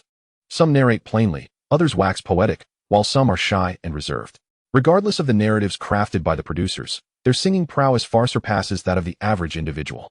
When Bai Yong inquired of Zhang Xiaojian about his dream, it became evident that his singing ability was likely 8 streets below that of the ordinary person, prompting Bai Yong and Gao Qingsong to consider snuffing out Zhang Xiaojian's aspirations, deeming them utterly absurd. However, it seemed that rather than being disheartened, Zhang Xiaojian's resolve only intensified, leading him to play and sing in the ward for an entire morning. Consequently, when the nurse arrived to change the dressings, Bai Yong raised his hand. "Miss, I wish to be discharged." Gao Qingsong clutched his heart. "Nurse, I need a checkup. I believe my heart has developed an issue." Zhang Xiaojian sighed dramatically. "Could you not respect my dreams?" Thus, without waiting for the dressing change, Gao Qingsong posed a rather philosophical question. "What is a dream?" Bai Yong exclaimed, turning to the nurse. "Miss, what is your dream?" The young nurse replied, "My dream is for you to stop chattering while I change the dressings." Bai Yong. In an effort to bolster his spirits, Zhang Xiaojian raised his arms and declared, "My dream is to sing. No matter what you say, I will persevere." Gao Qingsong scoffed, retorting, "Anything that requires persistence cannot truly be called a dream. If it were truly a dream, you would not feel the need to force yourself to persevere. You would find joy in it, and it would become a natural part of your life." Bai Yong and the young nurse exchanged glances with Gao Qingsong, and for a moment, the ward fell into an unexpected silence. Zhang Xiaojian was taken aback. He was indeed just an ordinary person, lacking Gao Qingsong's profound understanding of dreams. Upon hearing Gao Qingsong's words, he pretended to grasp an imaginary microphone, positioning it for an interview beside Gao Qingsong. "Brother Qingsong, please share your story." Gao Qingsong raised the corners of his slightly swollen eyes. "Coincidentally, my dream is also music." Bai Yong quickly interjected. "No, should we not consider a different dream?" Gao Qingsong pushed Zhang Xiaojian's microphone aside. "Hand me the guitar." Zhang Xiaojian's eyes widened in disbelief, thinking, "Could you truly be a musician?" He then handed over his battered guitar, worth a mere 125 yuan. To his surprise, once Gao Qingsong took the guitar, he appeared to transform, exuding an impressive demeanor. With a swift strum, Gao Qingsong's agile fingers began to pluck the strings. Were it not for his bruised visage, his performance would far surpass Zhang Xiaojian's. Once again, the song Those Flowers, a staple for guitar novices, emerged, yet Gao Qingsong's rendition enveloped the ward in a profound silence. The song possessed an indescribable magic. Pu Shu's voice evoked memories of youth for some listeners, while others recalled their own wounded hearts, and many felt an unspoken ache. Gao Qingsong's singing, however, was light and liberating, yet this liberation, when taken to an extreme, rendered a deeper pain. As if he feigned ease while grappling with the relinquishment of his original dream. Zhang Xiaojian stood in awe. Baiyang transformed back into Baiyang. And even the young nurse's mouth formed an O shape, gazing at Gao Qingsong with newfound admiration. Once he finished singing, the three erupted into applause. Zhang Xiaojian, having lived in poverty, had never encountered an exceptionally talented singer nor attended the concert of a star. Now he finally grasped the chasm separating him from Gao Qingsong. Realizing that the latter's singing was 1,000 times superior to his own, Baiyang raised his thumb in approval. Good, very good, simply delightful. The young nurse remained silent. But as she proceeded to change Gao Qingsong's bandages, her movements became considerably gentler, as if she had glimpsed the undeniable brilliance emanating from Gao Qingsong's rather unrefined visage. Thus, Gao Qingsong, with an air of pride, lifted his head and remarked, "Not too shabby, right?" It was not merely acceptable, it was extraordinary. Zhang Xiaojian clapped enthusiastically, plopping down beside Gao Qingsong's hospital bed. "How about you teach me too? It would help me fulfill my aspirations." Gao Qingsong raised an eyebrow in disbelief. "Shouldn't you be letting go of your dreams at this point?" Zhang Xiaojian shook his head, uttering a nonsensical remark. "I certainly don't wish to endure an hour of angina. The truth of the matter is that innate talent holds significant weight for those in the arts." Despite Gao Qingsong's dedication to teaching Zhang Xiaojian throughout the afternoon, there was no noticeable improvement in Zhang Xiaojian's vocal skills. As for his guitar playing, after a day's practice, he had made slight progress, at least avoiding frequent mistakes. Frustrated by Zhang Xiaojian's persistence, Gao Qingsong made a phone call, surprisingly to the owner of the singing bar.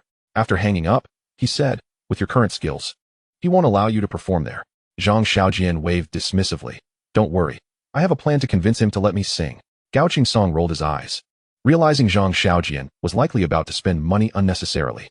"By the way, what is the owner's name? How should I address him when I see him?" Gao Qingsong replied. "His surname is Shi, with the given name Jean." "Jean? Got it," Baiyang said. "All right, I'm off now. When Mo Zhu and the others arrive, don't tell them where I've gone." Gao Qingsong rolled his eyes again. "You actually care about saving face?" Zhang Xiaojian did not respond and hurriedly left with his battered guitar. At 3 o'clock in the afternoon, the singing bar was yet to open. Zhang Xiaojian, carrying his worn guitar but arriving in a Lamborghini, entered the venue, glancing around. He first spotted the resident singer from his last visit, who had performed quite impressively. She recognized Zhang Xiaojian immediately and approached him. "Hey, the bar isn't open yet. Should I reserve a table for you?" Zhang Xiaojian waved his hand. "I'm here to audition for a singing position." "Oh." The girl was taken aback but quickly recovered, realizing he was likely a wealthy young man wanting to have some fun, and promptly led him backstage. The backstage area was a chaotic mix of sound equipment, wiring, and various instruments. A few familiar musicians were organizing, and the owner, Shi Jin, was seated on a bench, engaged in conversation.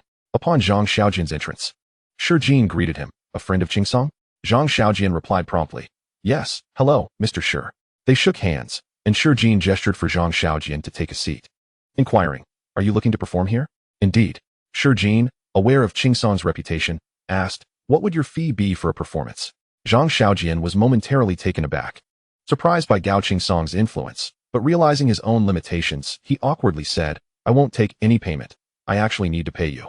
Shi Jin was stunned, and the resident singer seemed puzzled, while the musicians paused in their tasks to stare at Zhang Xiaojian, wondering if he intended to disrupt their performance. Chapter 54. Send. Zhang Xiaojian was certainly not there to cause disruption. He was there to offer financial support. Initially, the others were confused about why he would give money to the bar until they heard him play and sing, at which point they quickly understood his benevolent intentions. Shi Jin, in his 40s and slightly portly, wiped the sweat from his forehead as he remarked, "Buddy, what is the point of this?" Indeed, it seemed absurd to pay for the opportunity to perform with such talent. Zhang Xiaojian responded with a wry smile. "Ah, Mr. Shi, the reasons are a bit complicated. But if you could allow me to sing for 3 hours, you can set the price, and I won't haggle." The resident singer, having navigated the intricacies of the industry for years, knew when to speak and when to remain silent. Now was her moment to speak. She subtly relayed to Shi Jin Zhang Xiaojian's previous extravagant spending at the bar. Shi Jin, once a musician and now a businessman, had to consider whether allowing Zhang Xiaojian to perform would drive away customers. However, upon hearing the details from the singer, he realized Zhang Xiaojian was likely a privileged young man associated with Gao Song. Making a new friend seemed more beneficial than worrying about a potential loss of patrons. Thus, Shi Jin nodded. All right, but only for 3 hours. Let us schedule it for the opening, as there won't be many customers then. Today, we'll open an hour early. From 4 to 7, you can sing as you please. Zhang Xiaojian noticed that Shi Jin deliberately avoided discussing the payment, understanding that he was offering a favor. He expressed his gratitude. Thank you so much, Mr. Shi. I may not have connections in this world, but I do have money. Should you ever find yourself in need, please have Song let me know, and I will be there. Shi Jin's face broke into a sincere smile upon hearing this. No connections? What a jest. In this world, wealth attracts connections. He interpreted Zhang Xiaojian's words as a promise of future reciprocity, knowing that financial matters could be discussed openly while other favors need not be mentioned. Unbeknownst to him, Zhang Xiaojian's words were utterly genuine. He replied, all right, then Jiahan. Please assist Xiaojin in preparing the songs he'll be performing. The band is at your disposal. The smoky-eyed Gu Jiahan shot Zhang Xiaojian a friendly glance and cheerfully asked, Xiaojin, what songs do you know? Could you provide a list? Zhang Xiaojian scratched his head, contemplating, and then took the paper and pen she offered, beginning to write furiously. After about 10 minutes, he handed the song list to Gu Jiahan. Upon seeing it, her expression shifted. Xiaojin, aren't these songs a bit too dated? Zhang Xiaojian chuckled awkwardly. There's not much I can do. These are the only ones I know. Gu Jiahan glanced at the list featuring Forgetful Water, Norwegian Wood, Sailor, and the Sea, and could not help but roll her eyes. Do you know any Jaicho songs? These really are too old. Zhang Xiaojian pondered for a long moment. I know one called Nunchaku, but I'm afraid after I sing it, customers will come looking for me to do some real nunchaku. The singing bar opened an hour early at 4 o'clock.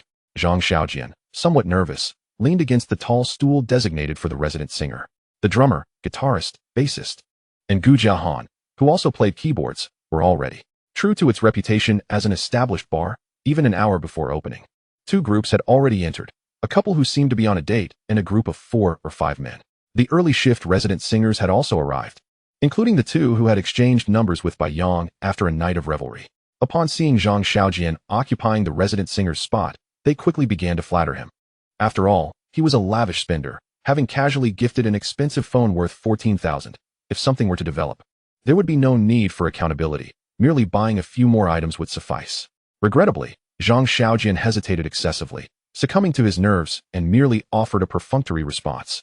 Gu Jiahan, on stage, inquired, what shall we sing first? After a moment's contemplation, Zhang Xiaojian decided on the Sea, as it was the song he knew best. As the prelude began, he faltered slightly at the onset, prompting the band to slow down. However, he then sang too quickly, causing the band to hasten once more. Consequently, his rendition of the sea resembled shattered waves scattered across the shore. Particularly, the line about the sea carrying away his sorrows left the newly arrived patrons in disbelief. Was this the standard of a resident singer? Whether or not the sea could alleviate his melancholy was uncertain, but it undeniably brought sorrow to the audience. They quickly scanned their surroundings for any rotten eggs to hurl at the singer, who, despite his decent appearance, was woefully lacking in vocal talent. Zhang Xiaojian realized his first performance had been a disaster, but, having anticipated this, he promptly took the microphone and declared, Brothers, it's my first time. Naturally, I'm a bit anxious. Please bear with me. I'll treat each table to a set of beers, all right? At a glance from Gu Jiahan, the waitstaff hurriedly brought over beer and snacks. The 2 tables of patrons grudgingly settled back down, for as the saying goes, one does not strike a smiling face. Zhang Xiaojian's gesture of offering beers softened their resolve, compelling them to remain for a while longer. For the second song, the situation deteriorated further. A couple could no longer endure it, feeling that even the complimentary beer could not justify their suffering, and they attempted to leave. Zhang Xiaojian quickly interjected, Wait, my friends. Let me send over a large fruit platter to each table. The adage holds true, one does not strike a smiling face. With the promise of fruit platters, they decided to stay for another song. To their dismay, each song proved to be worse than the last. Among a group of older gentlemen, one crew-cut man, after enduring Zhang Xiaojian's performance, lamented, My friend, I cannot bear this any longer. Even with beer and fruit platters, if you hand me a bottle of Chivas, I might just down it all in desperation. Zhang Xiaojian, caught in a dilemma, responded, Waitstaff, bring this gentleman 2 bottles of Chivas. The man was momentarily taken aback. Amused by Zhang Xiaojian's audacity, and remarked, "All right, seeing your generosity, I'll brave my heart condition and listen to you for the night." Zhang Xiaojian hastily waved him off. "Try those 2 bottles first. If it isn't enough, we can get a bottle of vodka. The potency might just make the experience more palatable." Surprisingly, despite the atrocious singing, Zhang Xiaojian's banter kept the 2 tables entertained, compelling them to stay. The musicians behind him were equally astonished, though they found the situation rather unbearable. Yet, this was their job, and they had no choice but to continue playing. Without hesitation, Zhang Xiaojian launched into Sailor. The bitter sand stung his face, evoking memories of paternal reprimands and maternal tears that would forever remain etched in his mind. The crew-cut man, downing a glass of Chivas, mused that the lyrics were indeed poignant. The bitter melody resonated deeply, reminiscent of enduring familial heartaches. He turned to his companions, stating, "We cannot endure this any longer. Can we?" Chapter 55, The Patron of Support. It became evident that neither the beer nor the Chivas, even with an additional bottle of vodka, could shield them from Zhang Xiaojian's vocal onslaught. Zhang Xiaojian, having committed fully to his performance, exerted every ounce of energy into his singing. However, singing was not merely a matter of strength. The more effort he exerted, the worse it sounded. From behind the scenes, the bar owner, Jin, was increasingly tormented by the cacophony, though he consoled himself with the thought that it would only last for 3 hours. As Sailor finally concluded, the crew-cut man and his friends, genuinely at their wits' end, prepared to leave. Zhang Xiaojian, recognizing that no amount of complimentary drinks would amend their suffering, greeted them with a smile. Take care, take care." As they approached the bar exit, the crew-cut man suddenly noticed 2 young women standing just outside. Each possessed unique charms. One was exquisitely made up, adorned in heels that accentuated her graceful figure, while the other exuded an undeniable youthful vitality with her simple ponytail and sparkling eyes. They were a breath of fresh air compared to the heavily made-up resident performers within the bar. The crew-cut man resolved to stay, intent on striking up a conversation. Just as he was about to speak, he noticed a throng of over a dozen people following the 2 women inside, and before he could process it, another wave of guests entered, seemingly endless. "What is this, ladies? Are you accompanied by so many followers?" Before he could ponder further, Wang Wanner and Yi Maju passed by him, leaving a trail of fragrant allure in their wake. The crew-cut man was momentarily dazed but hesitated to approach, as at least 50 more individuals followed the 2 women into the bar. "Let us stick around and see what unfolds. This doesn't seem like a typical drinking crowd." His companions readily agreed, but they soon realized that the influx of young patrons had swelled to over 100, definitely not there merely to drink, but to show their support. Once the crew-cut man and his friends had witnessed all these patrons entering the bar, they prepared to turn back and observe the unfolding spectacle. When suddenly the next song's prelude echoed throughout the venue. As the music began, over 100 voices erupted in unison, shouting, "Awesome!" The volume obliterated the music, reverberating in a way that threatened to rupture eardrums. The crew-cut man and his friends were left dumbfounded. Yet, the surprise did not end there. Before Zhang Xiaojian even began to sing, the stunning woman in heels stood up and exclaimed, "Xiaojian, you are simply too handsome." Zhang Xiaojian nearly choked on his breath. Meanwhile, as Wang Wanner began to cheer, the students from the physical education and normal universities behind her displayed their prowess and flattery. "Just look at Xiaojian sitting there. He possesses an aura that is unmatched. You must realize that few can carry themselves like he does. Observe how he holds the microphone, his index finger lightly tapping. This is what professionalism looks like. Who would have thought someone could be so perfect? Xiaojian is that perfect person. I know without listening that once he opens his mouth, his voice will resonate through the universe." Not only the crew-cut man and his friends at the entrance, but even the musicians behind Zhang Xiaojian were flabbergasted. What was happening? Was this excessive flattery? Were these people here to cause trouble? Regardless of the situation, Zhang Xiaojian understood that this was a result of Bai Yang and Gao Qingsong's loose lips. While harboring resentment, he could only say, "Wait staff, bring drinks to every table." This time, the staff understood that these were indeed supportive friends. As Zhang Xiaojian began to sing, the atmosphere in the venue escalated to new heights. However, unbeknownst to them, Zhang Xiaojian had ordered drinks first, fearing that once he began to sing, they might not withstand the performance without some liquid courage. Once the drinks and snacks were delivered, Zhang Xiaojian turned to the band and said, "Let us do this." The bar, already modest in size, was nearly filled to capacity with over 100 patrons. The seats closest to the stage were nearly filled to capacity, with students displaying expressions of eager anticipation. This excitement stemmed from a rather peculiar reason. Zhang Xiaojian was the benevolent soul who, despite past grievances, generously offered his assistance. He was known for his meticulousness in handling matters, even after being wronged and attacked due to misunderstandings. He and his friends possessed the capability to retaliate yet chose to spare these students. Moreover, during the brawl that day, Zhang Xiaojian's remarkable skills left a lasting impression on them, as he proved to be no ordinary fighter, single-handedly dominating the fray. People often have a tendency to equate excellence in one area with overall superiority. Thus, upon hearing that Zhang Xiaojian might face indifference while singing at the bar, they felt compelled to show their support, even considering spending an entire month's living expenses on drinks at this establishment. However, that was no longer necessary. They were all aware of the kind of car Zhang Xiaojian drove, and such individuals were not concerned about trivial expenditures on beverages. Consequently, they indulged in snacks and drinks, their anticipation growing even more. As the accompaniment began, Zhang Xiaojian launched into his latest song, Qingdu. What brings me to tears is not just last night's liquor. What makes me reluctant to part is not merely your tenderness. Suddenly, his voice cracked, and after a light cough, he noticed that the students who had come to support him were left in a state of shock. No one had anticipated that Zhang Xiaojian would sing so poorly. Luo Tingfei, hailing from Tianjin and known for his exaggerated praise, held up his bottle, oblivious to the liquids spilling forth. A student who had been munching on sunflower seeds inadvertently swallowed a shell. Others who had been preparing to wave their hands in rhythm found their movements frozen mid-air. In essence, time seemed to stand still at that moment. Zhang Xiaojian felt a pang of embarrassment. He was overwhelmed by the conviction that if he were to finish singing Qingdu, these students might never wish to visit the city again. Was this a bit cruel? Yet, it was preferable to the agony of a heartache. Taking a deep breath, he followed the rhythm. Walk with me along the streets of Qingdu, until all the lights go out and we do not stop. Indeed, there was no need to stop. The plain-looking man, listening to Zhang Xiaojian's voice, reconsidered. Perhaps we should leave after all. As soon as he voiced this thought, the song Qingdu transitioned into its interlude. With unwavering composure and an enchanting presence, Wang Wanner stood up and began to applaud. Her gesture prompted over 100 people behind her to join in, their applause echoing so loudly that dust fell from the beams above. Not content with mere applause, Wang Wanner, wearing an expression of delight, swayed her fair arms in time with the rhythm. Consequently, the crowd of over 100 followed suit, waving their arms in unison. It was remarkable. As long as Zhang Xiaojian refrained from speaking, simply listening to the music and observing the atmosphere made for a splendid experience. Sitting beside Wang Wanner, Yimaju couldn't help but admire her enthusiasm, swaying along and remarking, "Sister Wanner, may I call you the queen of support from now on?" With a smile, Wang Wanner replied, "Regardless of whom you pursue, one must always be a tad shameless. Learn from it, little sister." Chapter 56. I understand everything.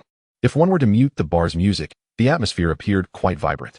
Generally, patrons at bars do not sway their arms to the rhythm. They often treat the singing as mere background music, indulging in drinks and games. Apart from that extravagant night when Zhang Xiaojian spent lavishly, such scenes had not graced the bar in quite some time. Zhang Xiaojian resembled a star, hosting his own intimate fan meeting. Over 100 audience members swayed and moved to the music with unprecedented enthusiasm. Newcomers were bewildered, unable to fathom how Zhang Xiaojian's singing could elicit such fervent interaction. Some even questioned whether their auditory systems had malfunctioned, pondering how the young man at the center of the stage could be so terrible if the crowd was so engaged. Indeed, it was difficult to listen to. Thus, it seemed that this group of over 100 possessed remarkable acting skills. Where had they come from? Were they from Hongdian? Had the skills of extras improved so significantly? Wang Wanner was undoubtedly the finest among them. Not only did she lead the way in waving her arms, but her expression of sheer ecstasy was nothing short of exquisite acting. The 100 or so university students behind her emulated her, their expressions and slight sways suggesting they were utterly absorbed in the performance. Had it not been for Zhang Xiaojian treating every table to drinks, one might have expected these newcomers to leap up and exclaim, "What on earth is this? Are we filming a TV show?" Indeed, when television dramas involve stage performances, the awkward acting often stirs the audience into a frenzy, mirroring the current scene. Fortunately, Zhang Xiaojian only had to sing from 4 to 7 in the evening. Moreover, he had learned to moderate his volume, allowing Gu Jiahan's accompanying voice to shine through more prominently, ensuring that the new customers were spared the earlier cacophony. At the very least, after treating them to drinks, it would be awkward for them to confront Zhang Xiaojian directly. He was aware of the situation and did not allow himself to become overly conceited in the face of the enthusiastic crowd led by Wang Wanner. Instead, he felt a tinge of embarrassment. Finally, 7 o'clock arrived. Zhang Xiaojian exhaled a sigh of relief, and at that moment, a chime echoed in his mind. Childhood Dream Series Task 1 complete. Reward Singing Skill Book 5. Reward General Music Skill Book 1. Reward points 20,000,000. Triggered Childhood Dream Series Task 2. Time Limited Task. Sing for 6 hours at the bar within 3 days. Reward Singing Skill Book 10. Reward General Music Skill Book 2. Reward points 60,000,000. Failure to complete the task on time will result in a system penalty. Zhang Xiaojian dismissed the thought of the penalty, pondering, 6 hours? What am I going to do? I only told Shijin I would sing for 3 hours. It seems I'll have to enlist his help. Xiaojian, Xiaojian? Gu Jiahan called softly. Zhang Xiaojian, momentarily lost in thought, snapped back to reality and picked up the microphone. Thank you all for enduring my singing and for creating such a wonderful atmosphere. Each table will receive an additional round of beer on me. Now, please welcome the popular resident singer of this bar, Gu Jiahan. As he finished speaking, the crowd erupted in cheers and excitement. Their enthusiasm stemmed from either Zhang Xiaojian treating every table to another round of beer or the prospect of finally hearing a decent singer. Upon taking the stage, Gu Jiahan launched into a rock song, her makeup and stage presence igniting the crowd instantly. Zhang Xiaojian, seated between Wang Wanner and Yi Maju, listened to the shouts behind him, realizing that these students were now genuinely cheering for Gu Jiahan, their previous enthusiasm fueled by mere pretense. Wang Wanner comforted him. Don't be disheartened. I believe in your ability. Yi Maju was momentarily taken aback by the words. She initially intended to say something, but hesitated. Zhang Xiaojian was also surprised and replied, Do you really believe I am capable? Wang Wanner nodded earnestly. Zhang Xiaojian chuckled, Stop talking nonsense. Wang Wanner felt a bit vexed. Unable to comprehend why Zhang Xiaojian would endure the ordeal of taking the stage if he truly disliked singing. Had she inadvertently stepped on his toes with her flattery?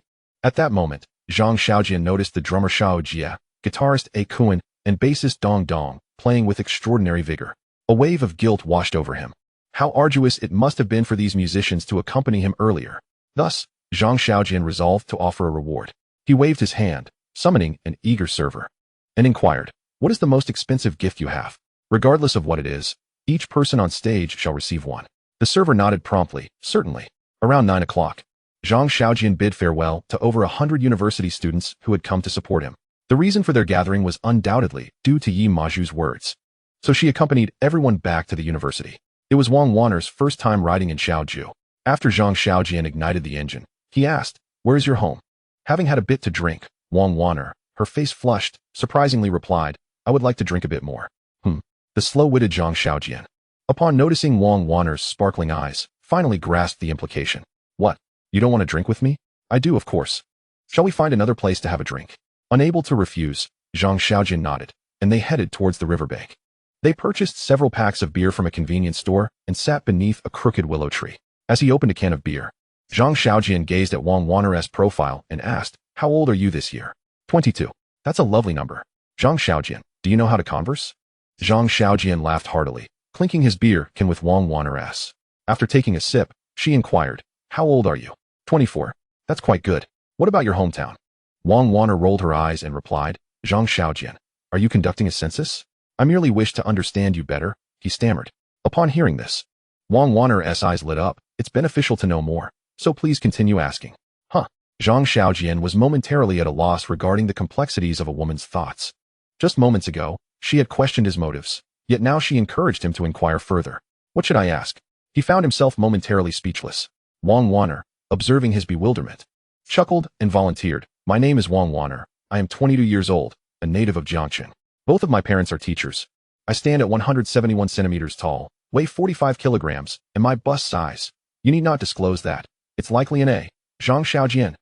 Chapter 57. No mistakes. The two of them sat by the river, enjoying the cool breeze and consuming copious amounts of alcohol while engaging in heartfelt conversation. This marked Zhang Xiaojian's first opportunity to learn about her, and for Wang Wanner, it was her first time listening to many of Zhang Xiaojian's stories. After finishing their last can of beer, Zhang Xiaojian summoned a car, intending to escort Wang Wanner home. However, she smiled and took a photo of the license plate, sending it to Zhang Xiaojian via WeChat before boarding the vehicle alone. After bidding farewell to Wang Wanner, he called for a designated driver to return to his small villa. Lying on the soft bed, he found himself restless, not due to the effects of alcohol, but rather because of the typical emotional turmoil that plagues ordinary individuals.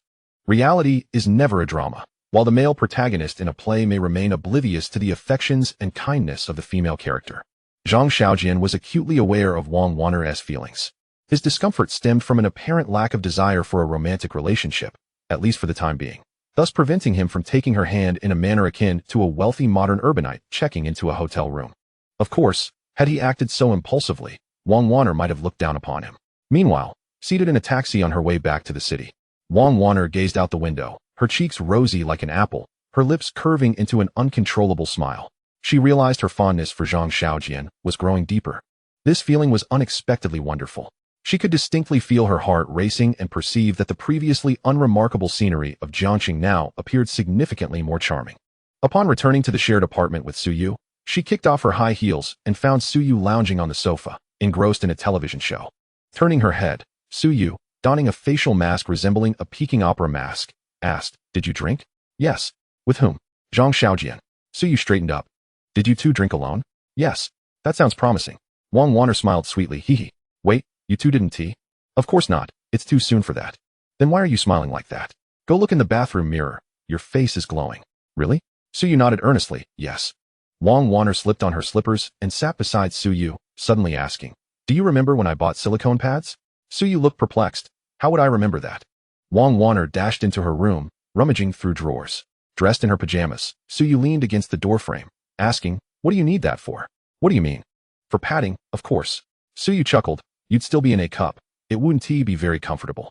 Wang Wanner, indignant, retorted, "You're the one who's in a cup." Observing her exasperation, Su Yu, with wide eyes, inquired, "What is going on? Did Zhang Xiaojian find you lacking?" "You're the one who's lacking. You're the smallest of us all." "Wait, didn't you just say nothing happened between you two?" Su Yu approached Wang Wanner, sniffing the air intently. "Help me find it." "Why are you sniffing?" "It smells like shampoo. If you didn't go to a hotel, then why are we discussing this?" "Am I such a loose woman?" Su Yu stood upright, adopting a serious tone as she admonished, "Wang Wanner, you know you aren't that type of person. Have you forgotten what you said during our discussion about love?" Wang Wanner blinked, genuinely forgetting. "What did I say?" Su Yu earnestly replied, "When a woman constantly changes herself to please her partner, she risks losing her true self." Wang Wanner waved her hand dismissively. "That was just talk. Consider it a fleeting whim." Su Yu was momentarily taken aback, gazing at Wang Wanner as she rummaged through her belongings for several minutes before finally locating the utterly non-breathable silicone pads. She couldn't help but exclaim, "Indeed. Women in love are often foolish." Wang Wanner demonstrated the silicone pads, replying, "If one does not experience foolishness a few times in life, what purpose does that life serve?" Su Yu conceded, "All right then, you do have a point." With a smile, Wang Wanner inquired, "How do you use this? Do you just insert it directly?" As she spoke, she reached for the silicone pads, prompting Su Yu to helplessly lend a hand. In less than 2 minutes, the task was complete, and Su Yu teased, "Still an A. Huh, perhaps you should consider purchasing a pair that can transform into an E." Wang Wanner's eyes lit up. "E is too excessive. A C would suffice." Su Yu playfully kicked Wang Wanner with one leg, exclaiming, "This is decadence, pure decadence." While Wang Wanner indulged in her own form of decline at home, Zhang Xiaojian was diligently researching ways to enhance his singing skills. The art of singing encompassed several subcategories: bass, tenor, alto, and falsetto. Initially, Zhang Xiaojian believed that with 6 skill books at his disposal, he would undergo a metamorphosis by tomorrow. However, he soon realized that merely possessing the books might not guarantee success. He pondered whether to allocate all his skill points to one category and contemplated his options. Bass. That seemed unwise. Singing bass in a raucous bar would be disadvantageous. Tenor. After much deliberation, he found the distinction between bass and tenor rather nebulous. Alto it was. He decided on that. Tomorrow, he would perform Die for Love to great acclaim, or perhaps Vitas's Opera No. 2, despite his lack of proficiency in Russian. He allocated all 5 skill books to alto, achieving a perfect score of 100, leaving only 1 skill book, which he casually assigned to bass, resulting in a score of 20. Stealthily, like a thief, he slipped out of the villa to avoid disturbing his aunt's slumber. The villa was nestled against a picturesque artificial mountain, with ample space between the houses, ensuring minimal disturbance to others. Zhang Xiaojian cleared his throat and began to sing towards the verdant hills, Die for Love. After a brief trial, he sensed a burgeoning connection. Although his voice still bore a hint of awkwardness, the height of his notes was commendable and rather melodious. Encouraged, he sang once more, Die for Love. Not fully expressing oneself is unsatisfactory. Immersed in the euphoria of his own voice, Zhang Xiaojian's confidence surged, and he sang with impressive flair, likely surpassing the high notes of any KTV virtuoso. Like a child with a new toy, he repeatedly sang Die for Love, his voice echoing beautifully in the desolate mountains. Unbeknownst to him, a figure soon appeared nearby, clad in white garments, hair cascading down, holding a bottle of wine. Zhang Xiaojian sensed the presence of someone nearby and, upon glancing over, was startled into a cold sweat. The individual chuckled, taking a sip from the bottle, and remarked, "Young man, I have but one question. If one is dead, how can one love?" Zhang Xiaojian retorted, "That is indeed a thought-provoking question." Chapter 58, The Oxygen Tank. Descending from the nearby mountain path was a woman. She wore a white silk nightgown, her figure exquisite. Though her disheveled hair obscured her features, they were likely not unappealing. Zhang Xiaojian felt an inexplicable allure in the night air, surmising that he might be experiencing a streak of romantic fortune, though he was uncertain if it would bring calamity. After posing his question, the woman casually sat on the stone steps, taking another sip of her drink, adding, "And at this late hour, singing so loudly might frighten people." Zhang Xiaojian protested, "Miss, you are the one who is frightening. Wandering the mountains at night, disheveled and dressed in white. You embody the very essence of a domestic horror film." Her laughter rang out, a delightful sound reminiscent of silver bells, despite her somewhat hoarse voice. It seemed that domestic horror films had indeed left an indelible psychological mark on many viewers. Zhang Xiaojian nodded. "Had I not been so bold, you might have had to take me to the hospital by now." She shook her head. "Not to that extent. Care for a drink?" Zhang Xiaojian surmised she was likely his neighbor, and given their serendipitous encounter at this late hour, there was no harm in sitting down to share a drink. He plopped down beside her, a subtle fragrance wafting into his nostrils. Shouldn't it be the scent of alcohol? He quickly dismissed his wandering thoughts and inquired, "What am I drinking?" She handed him the half-empty bottle of wine, saying, "This, if you don't mind." Zhang Xiaojian accepted the bottle, gave it a gentle shake, and noticed the XO label before taking a swig that left him gasping for breath, tears streaming from his eyes. She patted his back while saying, "Take it slow. This wine is quite potent." Potent. Zhang Xiaojian reflected on his lack of experience with foreign spirits, feeling somewhat embarrassed. Once he regained his composure and wiped his tears, a silence enveloped them. As they were still strangers, neither knew what to say. They took turns sipping their drinks for a while. Finally, both seemed eager to break the silence, speaking in unison. "What brings you here singing at this hour? What brings you here drinking at this hour?" They exchanged amused glances. She continued, shrouded in her hair, "The pressure of work has been overwhelming. I needed to unwind." Zhang Xiaojian replied, "I've simply been bored lately. Just wanted to shout a few notes to relax." "You enjoy singing?" Zhang Xiaojian frowned. "It's all right, not particularly fond of it." She replied earnestly, "Your high notes are quite impressive. They are full-bodied and resonant, neither oppressive nor lacking in clarity." "A professional?" She shook her head. "Let us not discuss work. But I must advise you to refrain from startling the elderly while you practice your vocalizations." Zhang Xiaojian nodded. "All right, I won't sing here anymore. I'll stick to KTV." "Where do you live?" she asked, gesturing towards the nearest villa nestled against the mountain. Zhang Xiaojian nodded, glancing towards a villa a full kilometer away. "You live there?" She nodded. "Yes, but I seldom return. I'm on break now, and it's rare for me to stay here for a while." Zhang Xiaojian blurted out, "So? You're wealthy." She raised an eyebrow. "Indeed, are you not?" She seemed puzzled by his inquiry, as everyone living there was presumably affluent. Zhang Xiaojian quickly corrected himself. "I am also wealthy, quite wealthy, in fact." Upon hearing this, she smiled. "Let us drink." "Indeed, let us drink." The two individuals took turns lifting the bottle of XO, consuming its contents until empty, and then parted ways without inquiring about each other's names. The following morning, Zhang Xiaojian awoke early, his head throbbing painfully. Recalling the previous night's drinking session with the woman in white, he felt a chill run down his spine. Fortunately, the breakfast prepared by his aunt brought him back to reality. After a quick wash-up, he started his little orange car and, just before leaving, glanced at the distant villa a kilometer away, pondering whether it was inhabited. The moment that thought crossed his mind, he hastily stepped on the gas and headed towards the second hospital. Today marked the third day since Bai Yang and Gao Qingsong were admitted. In truth, both of them had long since recovered enough to move about freely. However, due to their facial injuries, venturing outside or returning home was inconvenient. Since their hospital bills were being covered, they decided to remain as roommates for a few more days. Early in the morning, the students from the school arrived once more, sharing endless jokes that filled the corridor with laughter. Upon entering the room, Zhang Xiaojian discovered that the two were living far more comfortably than he had imagined. They remained there until noon, their laughter so infectious that their jaws were nearly locked in smiles before he finally took his leave.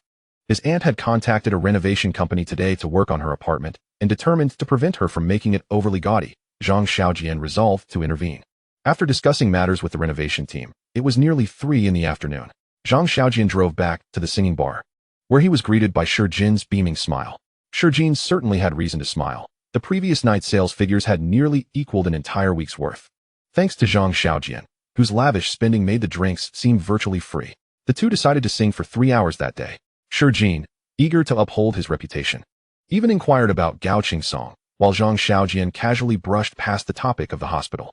Promptly at 4 o'clock, Wang Wanner arrived at the bar with Suyu. Suyu was well aware of Zhang Xiaojian's singing style, and as soon as she saw him earnestly perched on a high stool, she couldn't contain her laughter.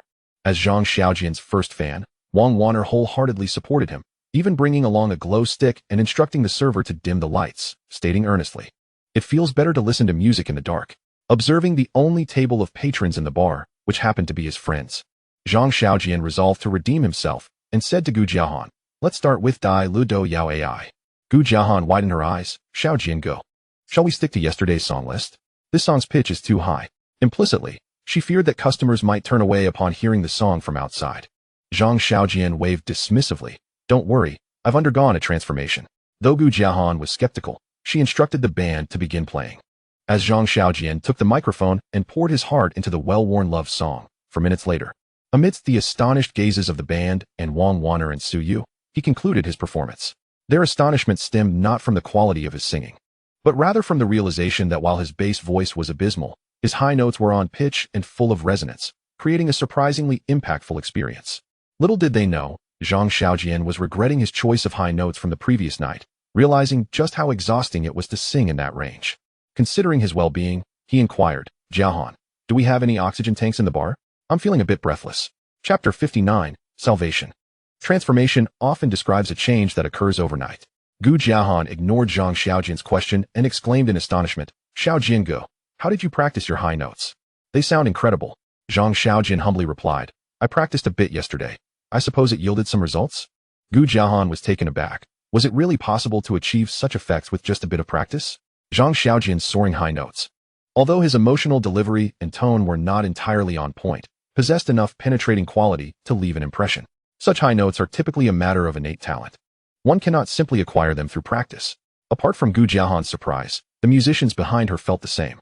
Despite the lively atmosphere the previous night, they had been tormented by Zhang Xiaojian's singing, struggling to keep up with the energy.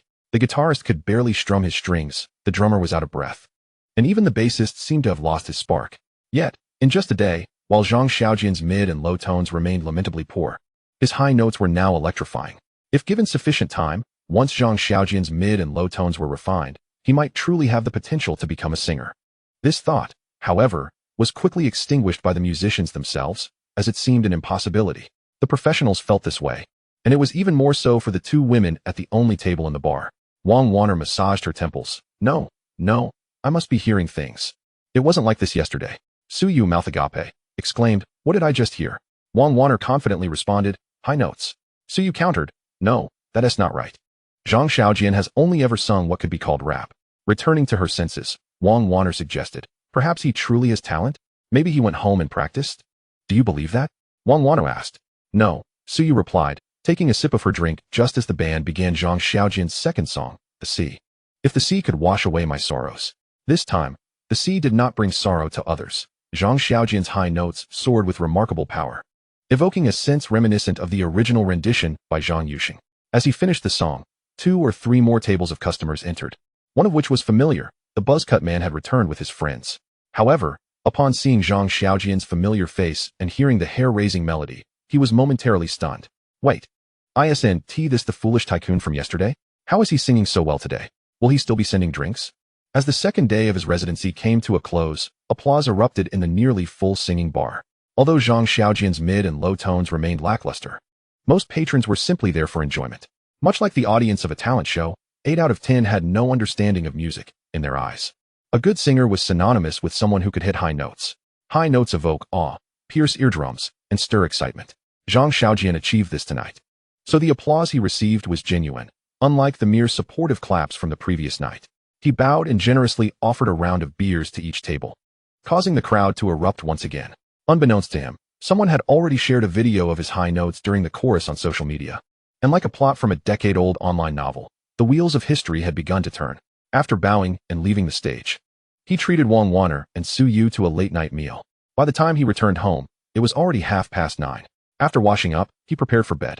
Just before sleeping, he inexplicably opened the window facing the back mountain and took a glance, then asked, "Hey, why are you back for another drink?" On the stony path halfway up the mountain, the woman clad in a white silk nightgown, with her hair cascading untamed, ambled along, a bottle of XO in hand. Upon hearing Zhang Xiaojian's call, she glanced down the mountain and spotted him at the window, waving her hand invitingly. Come, have a drink. Zhang Xiaojian pondered for a moment, deciding against changing his clothes, and donned only his shorts and tank top as he made his way to the back mountain. This time, he was not merely drawn by the allure of alcohol. He couldn't shake the feeling that a woman who spent 2 consecutive days drinking alone in the mountains was grappling with something far more profound than the work-related stress she had mentioned. Ascending the stone steps, he plopped down beside her. She offered him the bottle of XO, which he accepted and took a sip before inquiring. What kind of work brings you such immense pressure that you retreat to the mountains for solitary drinking? She chuckled lightly. It seems your inquiry is less about my profession. Zhang Xiaojian nodded. Well, I fear for your safety if you drink too much and stumble off the cliff. She shook her head. No need to drink excessively or lose my footing. I find myself contemplating how to die more gracefully. A chill ran through Zhang Xiaojian's heart. You're not suffering from depression, are you? She gazed at the night sky. I've never sought help. But perhaps I have a touch of it. He pressed on. Don't tell me you were also pondering how to end it yesterday. Indeed, I considered 3 traditional methods: hanging, cutting my wrists, and sleeping pills. Zhang Xiaojian handed her the bottle again. She gulped down a generous mouthful. After a moment of contemplation, he stated solemnly, have you encountered something insurmountable? Perhaps you could share it with me. After all, we don't even know each other's names. Think of me as a trash can. Feel free to vent. She laughed again. What is this? Are you trying to play the part of a benevolent savior for this sorrowful woman? Zhang Xiaojian raised an eyebrow. It's not about benevolence. We shared drinks yesterday, and I'd hate to see you meet with an unfortunate fate. She shook her head. You wouldn't understand. After a brief silence, Zhang Xiaojian contemplated, perhaps. But I can't help but feel that if you possess the resolve to die, why not possess the resolve to live? Upon hearing his words, she fell silent as well. Time slipped away unnoticed, and the evening breeze tousled her hair, revealing a soft profile and a hint of a smile. She murmured, I appreciate hearing that. Zhang Xiaojian sensed the breeze still, watching as her bangs once more concealed her features, and asked, as long as you can take it in stride, tell me you're not planning to come here for another drink tomorrow? She replied, yes. I have little else to occupy my time lately. Then I shall return tomorrow at this hour to keep you company. She smiled. In that case, you might find yourself here every day for the next month. Zhang Xiaojian replied nonchalantly, I have little else to do as well. You were just teasing me earlier. I didn't think you were serious about wanting to save me, she teased. Of course. Do you not know that rescuing a wayward woman is every man's dream? She laughed. How amusing. With that, she comfortably leaned against Zhang Xiaojian's shoulder, raising the bottle to her lips.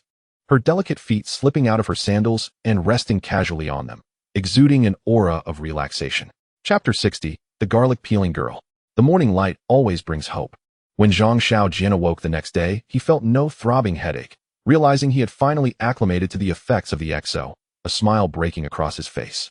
Last night, he had shared an entire bottle with her, yet they had not exchanged names, parting ways at the end of the evening. Zhang Xiaojian questioned whether his thoughts were overly dramatic or if her musings on death were merely jest. Nevertheless, he resolved to keep his appointment. In the morning, he met with his aunt and the renovation company, accompanying her on a shopping spree at the mall. Glancing at the time, he realized it was almost time to head to the bar. When would it all come to an end? Zhang Xiaojian felt a twinge of frustration. His current aspirations were no longer about becoming a star and singing, but rather engaging in high-spending escapades and helping friends and family elevate their lives. Ideally, he hoped to indulge in some romance, and, moreover, he had yet to explore the finest nightclubs in Jiangxing. Yet, despite the weight of his grievances, he arrived punctually at the singing bar at 4 in the afternoon. To his surprise, he discovered that there were patrons who had arrived even earlier, with 3 or 4 tables already occupied despite the bar just opening. What was going on? Unbeknownst to him, he had begun to cultivate a small reputation within Jiangxing's bar scene. This notoriety stemmed from 2 factors. His remarkable vocal range had garnered attention within the bar circles, and the bar itself had gained a bit of fame as a result. Furthermore, his generous nature set him apart. He was not just a patron who occasionally bought drinks, but a man who frequently treated every table to rounds of beer and even fine spirits, embodying the image of a lavish benefactor. Moreover, astute patrons had noticed his flashy vehicle, a little orange car. Thus, the combination of a generous drink giver and a talented singer painted Zhang Xiaojian as a figure of intrigue. Most of the customers who arrived early did so with the hope of witnessing this legend in action. True to form, he did not disappoint. Upon meeting, he initiated the festivities with a round of beer and snacks for the tables. The guests were quick to praise his reputation as a generous benefactor. In truth, They were unaware that Zhang Xiaojian's eagerness to provide drinks stemmed from the realization that such expenditures did not count as improper consumption, effectively accruing points for his spending. After some reflection, he surmised that the system likely dismissed these trivial amounts. If he truly wished to accumulate points, he would need to invest in far grander ventures, such as purchasing several villas. Given his current financial pressures, he believed that every little bit counted. As he leaned back on the bar stool, he suddenly recognized the extraordinary adaptability of human beings. He had become quite familiar with the microphone before him, and Gu Jiahan and the band were already in place. Naturally, before the performance commenced, Wang Wan arrived at the bar once more, this time without Su Yu. Though she still occupied the best table, her demeanor radiant with a smile. Thus, the performance began and concluded. Finally, dinner ensued. Sitting in a skewer restaurant, Zhang Xiaojian picked up a drink and drifted into thought. He had once again completed a system task, and the rewards had been dispensed. Now he possessed 10 singing skill books and 2 general music skill books, along with a precious 60 million points. Coupled with his prior points, he could now exchange for a growth fruit valued at 100 million points. However, Zhang Xiaojian felt a pang of discontent. The series of tasks was far from complete. The next objective was to trigger the Childhood Dream Series Task 3, a time-limited mission to complete a small performance for 1,000 people within a month, with rewards of 10 general music skill books and 100 million points. 1,000 people? The singing bar would surely not suffice. Where could he find a venue that accommodates such a crowd? He could only hope for Gao Song's assistance. Embracing a step-by-step mentality, Zhang Xiaojian fully allocated his points to both bass and tenor, leaving only a specialized skill book for singing and 2 general music skill books, all of which were invested in vibrato. Thus, his low, middle, and high notes were perfected, and even his vibrato had reached a passing standard. Lo and behold, a new era of song had thus emerged. Zhang Xiaojian was almost impatient to test how melodious his singing had become. As he pondered these thoughts, Wang Wan, seated across from him, inquired whether he had visited the 2 patients at the hospital today. Not yet, but I could go tomorrow morning, he replied. I have the day off tomorrow, we can go together. Great. By the way, the skewers from his family shop are delicious. Do indulge, she encouraged. You should eat more. Singing requires breath support, he countered. Oh, and you didn't record a short video for me to let them know, he added. Wang Wan smiled. No? But I reckon they won't be able to stay in the hospital for long. They will definitely come to see you sing, giving you a chance to astonish them with your talent. Zhang Xiaojian expressed his gratitude. Thank you, Sister Wan, for providing me with an opportunity to show off. Wang Wan remarked. It seems you were quite affected by their previous criticisms. I must tell you, Gao Song truly possesses remarkable singing talent, she continued. Indeed, had it not been for his father's disapproval, he would have already ventured to the capital to pursue a career in music. Is that so? Zhang Xiaojian responded, intrigued. You should have seen it. When we went to the bar, especially a quiet one like that, Gao Song had to sing a couple of songs for Su Yu. What is Su Yu's relationship with him? Wang Wan answered candidly. It's similar to ours. Although Zhang Xiaojian and Wang Wan had grown quite familiar after their previous encounter by the riverside, he still felt a twinge of discomfort at her forthrightness, biting into his own flesh in surprise, causing him to cover his mouth in pain. Wang Wan offered him a tissue. You needn't be so tense. Zhang Xiaojian rubbed his cheek, accepted the tissue, and replied, I am not tense. Then what is it? She pressed. I suppose I was just too eager. Hence I bit myself, he confessed. Nonsense, we've been eating meat every day lately. Is that so? Don't deceive yourself. It must be because my words are too blunt, she retorted. Zhang Xiaojian gritted his teeth. No, it isn't. Really not. Well, perhaps it is a bit blunt. Wang Wan was unreserved, naturally peeling a clove of garlic for Zhang Xiaojian, as if she were a garlic peeling sister. Teasing. See, you look so flustered. Zhang Xiaojian felt humiliated. He was indeed unaccustomed to such situations. Throughout his life, he had never been pursued by girls, let alone by someone as charming and forthright as Wang Wan, leaving him at a loss for how to respond like a seasoned romantic. Summoning his courage, he clumsily admitted, the truth is, I haven't prepared myself mentally. Wang Wan smiled brightly, her eyes sparkling as she asked, so when do you plan to prepare yourself? Zhang Xiaojian felt as though he had been brazenly teased. Chapter 61, The Martial World in Peril. Once again, he fled in embarrassment. This was not due to his innocence, but rather because he truly lacked experience in being pursued by girls. As the saying goes, a man pursues a woman across mountains. A woman pursues a man through a veil. Gazing at Wang Wan's luminous eyes across the dining table, Zhang Xiaojian felt an inexplicable quickening of his heartbeat. He recognized this was not a feeling of infatuation, he was merely flustered. Although it was not precisely infatuation. To claim he held no affection for a girl like Wang Wan would be a self-deception. Fortunately, Wang Wan was perceptive enough not to press him relentlessly. Upon returning home, Zhang Xiaojian took a shower and, while drying his hair with a towel, approached the window. Sure enough, she was once again seated on the stone steps, a full bottle of XO resting beside her. Not bothering to change his shoes, he ambled over in his slippers and naturally sat beside her. Lifting his gaze to the exceptionally brilliant starry sky, she passed him the bottle, asking, "Did you shower?" Yes," he replied. "Good," she affirmed. Zhang Xiaojian, puzzled, asked, "What good?" She did not answer, but, mimicking his earlier gesture, gazed at the stars and mused. "Don't you think there will come a day when humanity will leave Earth to explore the vast universe?" Zhang Xiaojian interjected. "I'm not particularly concerned about the vast universe. I simply noticed that the stars are exceptionally bright tonight." She observed his expression and inquired, "If the stars are so bright, why do you look so troubled?" Zhang Xiaojian answered candidly, "Because they remind me of a girl's eyes." "Does the girl you speak of have feelings for you?" "Perhaps," he replied. She remarked, "Only when a girl truly likes you do her eyes shine." "Well, I suppose I do like her. Do you love her?" Upon hearing this question, Zhang Xiaojian pondered for a moment. "I certainly have some affection. She is beautiful. And her personality is direct, unpretentious, and generous." "Then that means you do not love her." "Huh. Why?" "Because love is unconditional. If you truly loved her, you would simply say, 'I love you,' rather than listing her looks and personality traits." Her reasoning sounded quite logical. She smiled proudly, her lips curling upward. "See?" Zhang Xiaojian playfully asked, "What about you, sitting here drinking every day? Do you have someone you like, or are you already married?" At this question, a gust of cool wind swept through the mountains, almost as if in response. She lowered her head, her long hair cascading down, and murmured, "He is gone." Zhang Xiaojian recalled the scene from their first meeting when she had spoken those very words to him. If they are all gone, how can one love? He thought. It turned out her words were not spoken lightly. Raising the bottle, she took a hearty swig. The wind blew stronger, tousling her hair and brushing against Zhang Xiaojian's face. He quickly changed the subject. "The stars are indeed bright tonight. Could you not be so abrupt?" Zhang Xiaojian ignored her. "Can you find your constellation?" She looked up and then handed the bottle to Zhang Xiaojian. "Drink." "All right." Once again, they drank deeply, parted ways, and left without inquiring each other's names.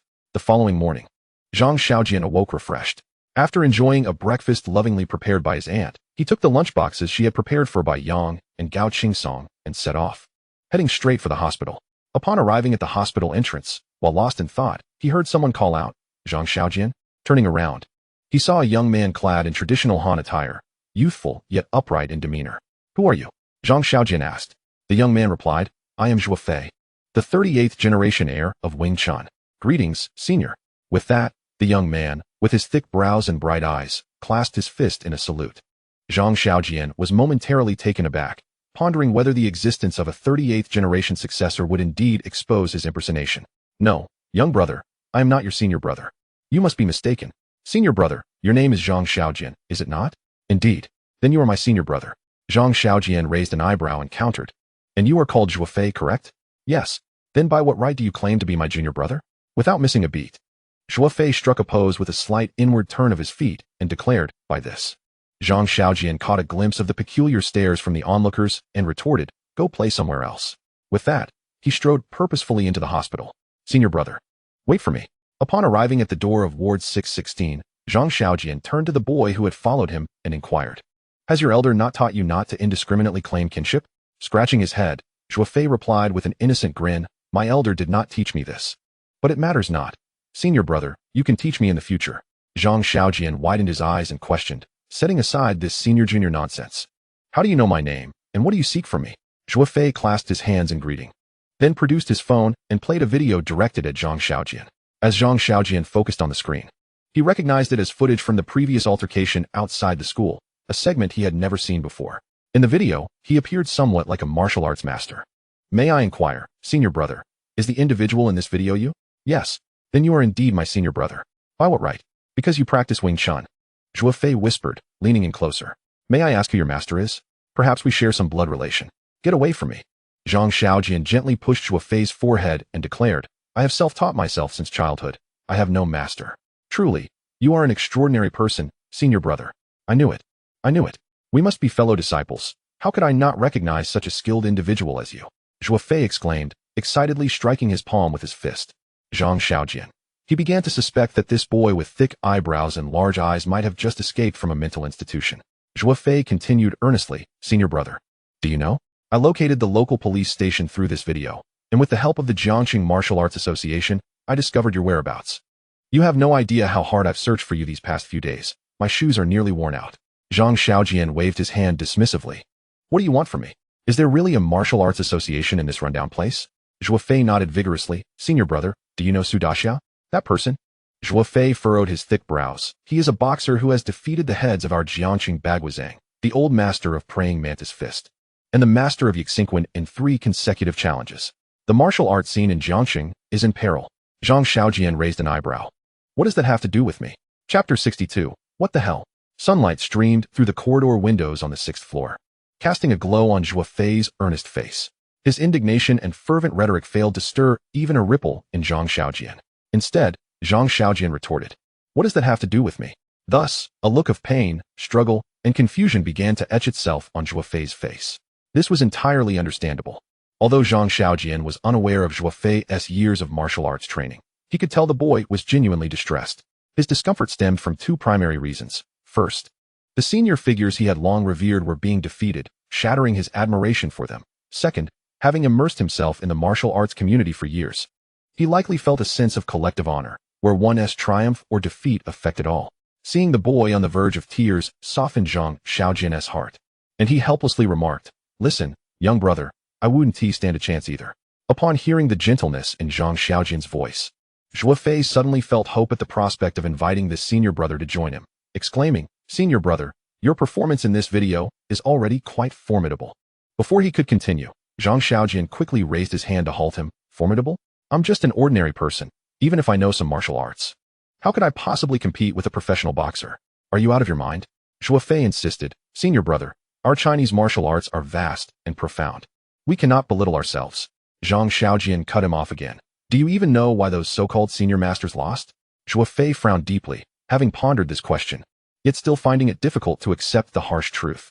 Zhang Xiaojian, unwilling to let him continue clinging to false hopes, bluntly stated, "Your esteemed predecessors have likely spent these years running martial arts schools for profit, teaching disciples how to do calisthenics. While it is true that these exercises can enhance health, once in the arena, they would undoubtedly lose." Comparing martial arts to calisthenics caused Zhuo Fei's face to flush red. Zhang Xiaojian remained unfazed, continuing, "What do professional boxers do every day? They undergo intense training to maintain speed and reaction times, utilizing various modern equipment to monitor their bodies.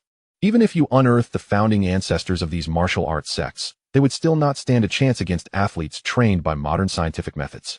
Having finished his tirade, Zhang Xiaojian waved his hand dismissively. "All right, enough of this. You can contemplate it yourself. I have matters to attend to, so don't bother me. Senior brother." Zhang Xiaojian turned on his heel, finally adding, "Just remember, under absolute speed, strength, and reaction, any form or style is futile. If you truly wish to uphold the honor of martial arts, don't seek me out. Find some professionals to train with." With that, he pushed open the door towards 616, casually locked it, and listened for footsteps, relieved to find there were none, indicating that the boy had not followed. Irritated, he wondered how a simple fight had drawn the Martial Arts Association's attention, especially with such a clingy young man. Inside the ward, Gao Qingsong and Bai Yang watched Zhang Xiaojian, who was acting suspiciously, with confusion. Bai Yang inquired, "What is going on? Who's outside?" Zhang Xiaojian turned around, placing the breakfast his aunt had prepared for them on the table. "Nothing much. How are you two? When will you be ready to leave the hospital? The vibrant world outside awaits us 3 brothers to enjoy. So no singing today? Has old Sher finally had enough of you to the point of refusing to pay you?" Gao Qingsong teased. "Nonsense. I am currently the star attraction at the Songxing bar, receiving thunderous applause and cheers every time I perform." Gao Qingsong chuckled. "Are you bribing the audience with drinks at every table?" Zhang Xiaojian's face flushed with embarrassment. "How did you know? Speak, are you an undercover agent?" Gao Qingsong shook his head. "Since I decided to step away from this scene, aside from a few bar owners, I've deleted everyone else from my WeChat. The applause and cheers you receive must surely be bought." Bai Yang opened the takeout box, sniffed it, and then savored his meal, mumbling, "Don't insult my instincts." Zhang Xiaojian, "All right, our brotherly friendship ends here for today. I, Zhang Xiaojian, hereby." As Zhang Xiaojian spoke, he noticed Gao Qingsong had also opened his lunchbox. Chewing with a smile, entirely unconcerned about his own situation, he couldn't help but ask, "Why didn't you stop me?" Bai Yang put down his spoon, took a sip of water, and replied, "If I had stopped you, you would have just insisted. Why not let you have your say?" After a moment of contemplation, Bai Yang continued, "Last night, while watching a live stream, guess who I saw?" Zhang Xiaojian, seated on the edge of the bed, urged, "Don't keep me in suspense." "Who is it?" "Your sister." "What?" "Speak properly, without the cursing."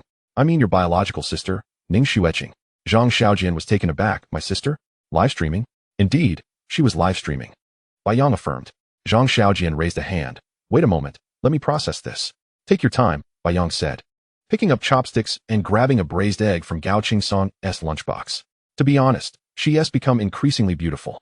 Zhang Xiaojian interjected, "But she is live streaming. What does she know? What can she possibly live stream?"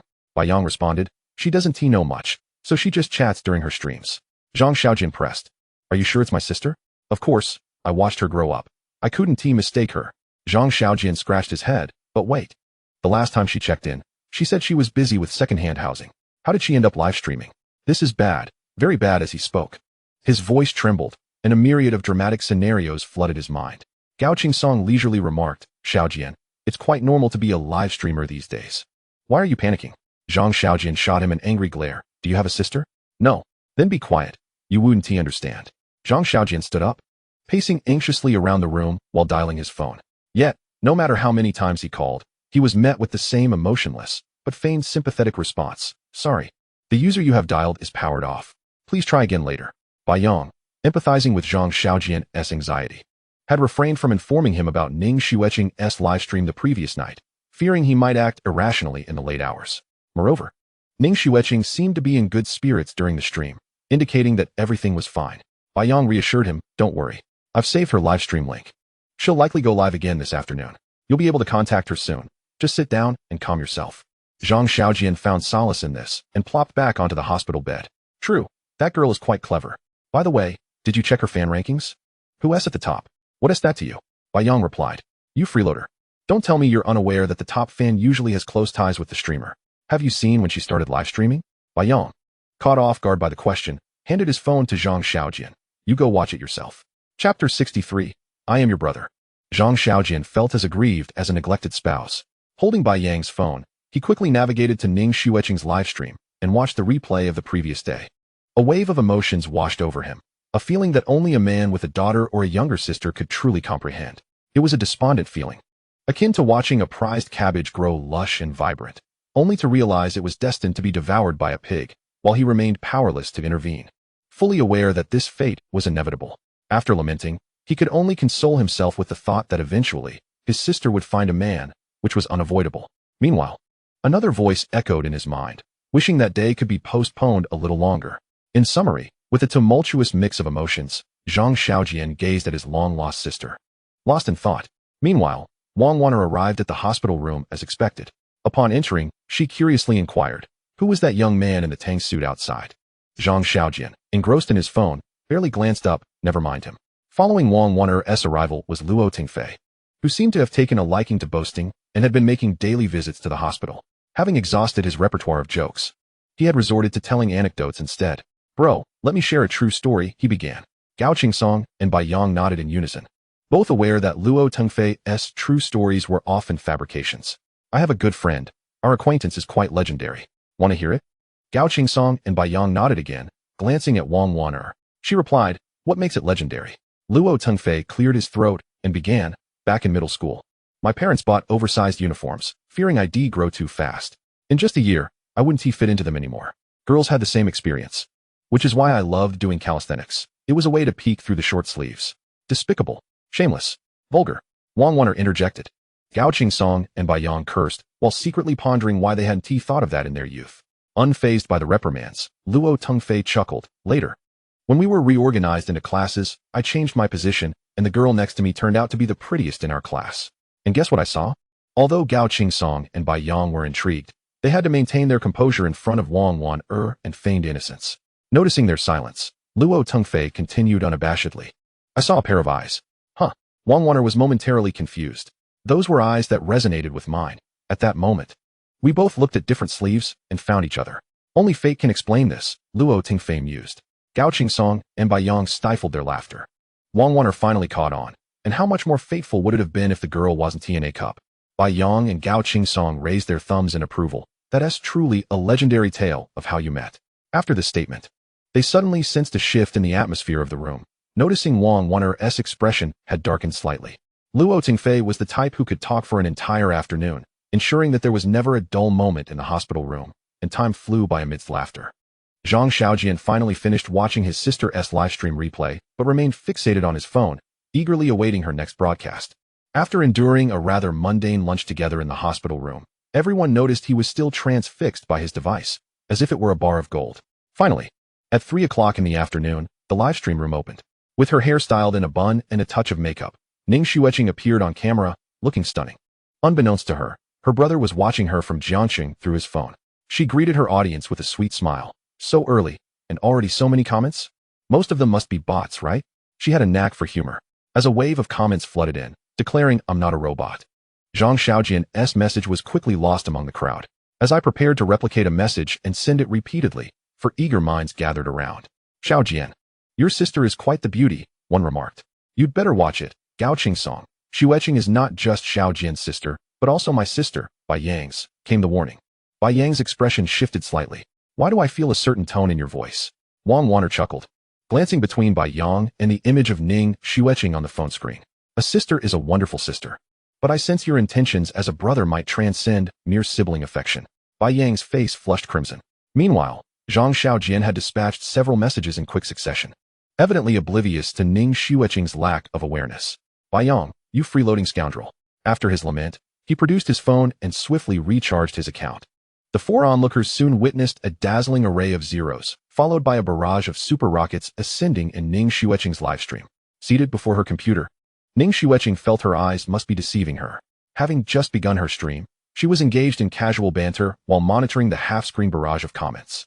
Suddenly, a single super rocket dominated the entire display. Before she could express her gratitude, a second one followed swiftly. In her brief streaming career, the most extravagant gift she had encountered was a mere airplane. Never had she witnessed a super rocket, let alone a typical rocket.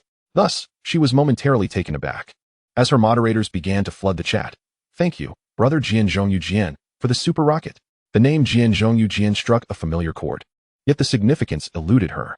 Regardless, the pressing question remained. How much would she earn from a single super rocket? With her inexperience, her mind split in two, one half calculating potential earnings while the other sought the right words of thanks. "Thank you, brother Jian Zhongyu Jian, for your super rocket support," she exclaimed. Just as she thought that would suffice, she noticed that the super rocket icon was unyielding, displaying the number 12,345 in the corner, seemingly without end. It soared to 100, and the popularity of her live stream surged to nearly 10 million, only then easing slightly. The audience was left in a state of sheer astonishment. Witnessing 100 super rockets was a spectacle most had never encountered. "Godly Rich, we seek your leg. Godly Rich, dare you send another 100 super rockets to broaden our horizons? Worship the Godly Rich, the invincible Jian Huang." In response to this wave of comments, Zhang Xiaojian, now exalted as the top contributor with immense and flamboyant power, simply declared, "I am your brother." Upon reading this, Ning Xueqing paused in disbelief and replied, "You must be my brother. I am indeed your biological brother." "Fine. If you claim to be my biological brother, I thank you for the 100 super rockets, Jian Huang." In the hospital room, Zhang Xiaojian clutched his chest, feeling a sharp pang in his heart. "Ning Xueqing, how dare you publicly claim me as your brother online? Just wait until I catch you. I'll teach you a lesson." Chapter 64. My brother is a godly rich man. Ning Xueqing was well acquainted with the ID Jian Zhongyu Jian, but found it hard to reconcile this persona with her actual brother. After all, her brother, Zhang Xiaojian, was merely a modest employee at a small company, earning a salary equivalent to perhaps 1.5 super rockets a month. Given her understanding of him, he would likely ponder long and hard before sending even a simple airplane. Thus, she dismissed the notion that Jian Zhongyu Jian could be Zhang Xiaojian. Since it seemed impossible, Ning Xueqing expressed her gratitude once more. "Thanks again, Jian Huang. Your generosity is unmatched, your might is formidable, your invincibility is legendary. May you live as long as the heavens." On the other side, witnessing his sister earnestly thanking him under a familiar guise, Zhang Xiaojian's lips turned pale with frustration. With the chat filled with exuberant praises for Jian Huang, Ning Xueqing asserted, "Do not call him Jian Huang. Do you not know that he prefers to be called Brother Jian? Let us show some respect and call him Brother Jian." Thus, Jian Huang was transformed into Brother Jian. Yet this was not the brother Zhang Xiaojian desired to be recognized as. In the hospital room, Bai Yang was thoroughly entertained. Eager to witness Ning Xueqing's reaction upon discovering that Jian Zhongyu Jian was indeed her biological brother. Seated beside Bai Yang, Gao Qing-song cautioned Zhang Xiaojian, Avoid disclosing your real name. It's inappropriate. Zhang Xiaojian promptly deleted "I am Zhang Xiaojian" and replaced it with Jiang Cheng, Hong Lu. These 4 characters appeared in vibrant, oversized font in the chat. Thus, all viewers of the live stream beheld Ning Xueqing's wide-eyed astonishment, a look of incredulity etched across her face. Sitting before her computer, Ning Xueqing had ample reason to be shocked. How could her brother possibly afford to shower her with super rockets? Brother, you cannot be this foolish. Brother, you haven't engaged in any illegal activities, have you? A whirlwind of thoughts raced through her mind. Instinctively, she addressed the microphone. Brother? Zhang Xiaojian replied with another comment. Consequently, the viewers' comments transformed into a chorus of, DM him. You called Bai Yang a freeloader. I suspect you were never much better. Zhang Xiaojian smacked his forehead and asked, what DM? Gao Qingsong swiftly seized the phone, adeptly navigating to the female broadcaster's profile, opening the chat window with apparent ease. Looks like Gao is truly my brother Gao Qingsong, Luo Tengfei chuckled. Wang Wanner shot a glare at Gao Qingsong. Well, Gao Qingsong, it appears you've had quite a history with female broadcasters, haven't you? Gao Qingsong cleared his throat. That was all before I met Su Yu. It was all in the past. Who hasn't been young? Zhang Xiaojian, disinterested in the banter, reclaimed his phone and promptly typed in the private message window, call me back.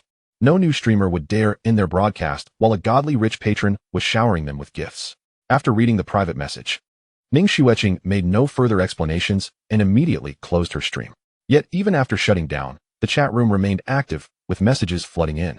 Could Jianshan really be the broadcaster's brother? Even if he isn't, he will surely become a brotherly figure. That is obvious. How many streamers meet their fans in person these days? But I haven't had enough of Xiao Qing. Even though she is not particularly skilled, I just adore her. Brothers, I have a premonition that this live stream will not resume. After closing the stream, Ning Xueqing left her seat. The location she occupied was within a company in the bustling metropolis, where the live stream setup, though cozy, was merely decorative. Aside from her streaming duties, she was also a member of an obscure girl group, often participating in comic conventions. In essence, her entertainment company dabbled in everything except the actual business. The perks included free meals and accommodation, resembling a rather cushy arrangement. However, it was a vast improvement over her previous job in real estate, where she struggled to meet performance metrics, earning only a meager base salary while enduring a diet of garlic and vinegar. Yet, the 100 super rockets seemed to have sent ripples throughout the entire company. Not only was the company's owner, Hong Jia, waiting outside, but the other members of her girl group had also rushed out. Each of them, perplexed, inquired, why has the broadcast ended? In their eyes, Ning Xueqing could discern an abundance of envy and jealousy. However, she was too preoccupied to pay heed to such sentiments. She needed to return her brother's call. After exchanging a brief greeting with Hong Jia, Ning Xueqing dashed out. Instantly, the whispers of the girls behind her erupted. Hong Jia, with a stern expression, commanded, get back to what you were doing.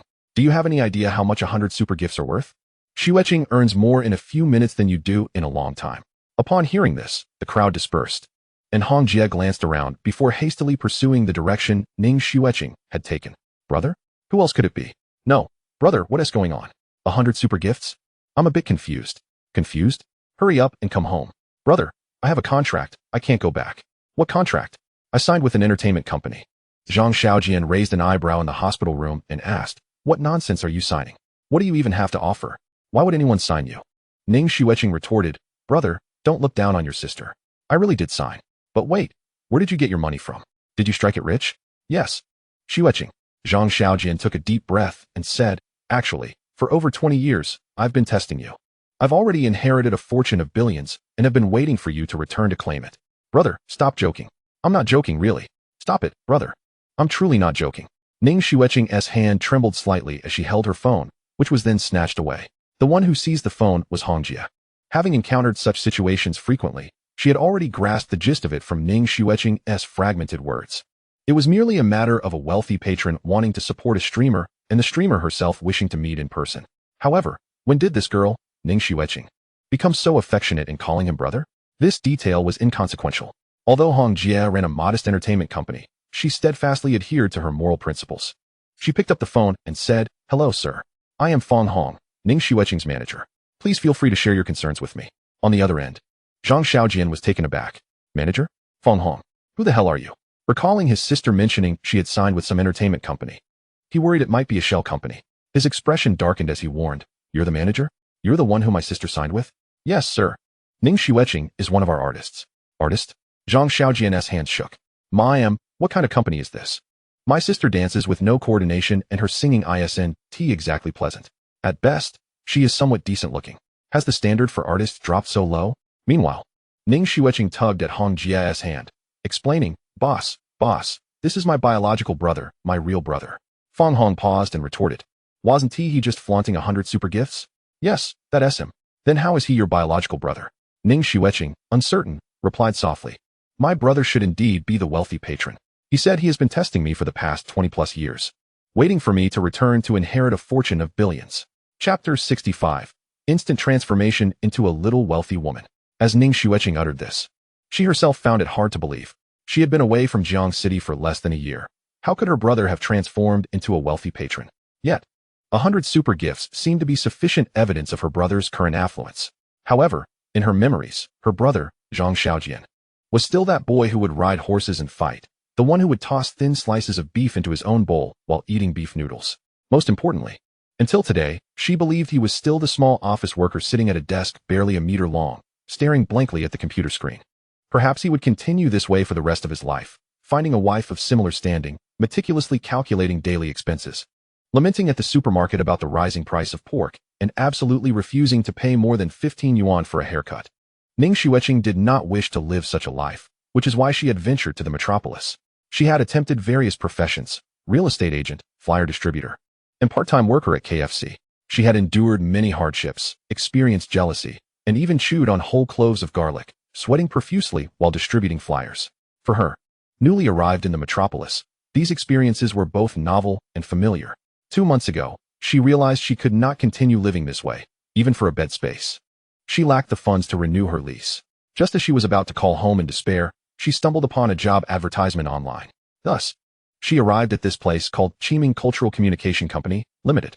Soon, many girls similar to her were ushered into the dance studio. Ning Xueqing had never learned to dance. The only forms of movement she had known were the calisthenics from school and the awkward morning exercises she practiced as a real estate agent. The 8 hours of dance training each day at the company nearly drained her of all energy. Yet, inexplicably, Ning Xueqing found herself quite happy here. She made friends, had a boss who understood how to protect them, and nurtured her small dream of being in a girl group. Although she knew this dream was not entirely realistic, it was still better than having none.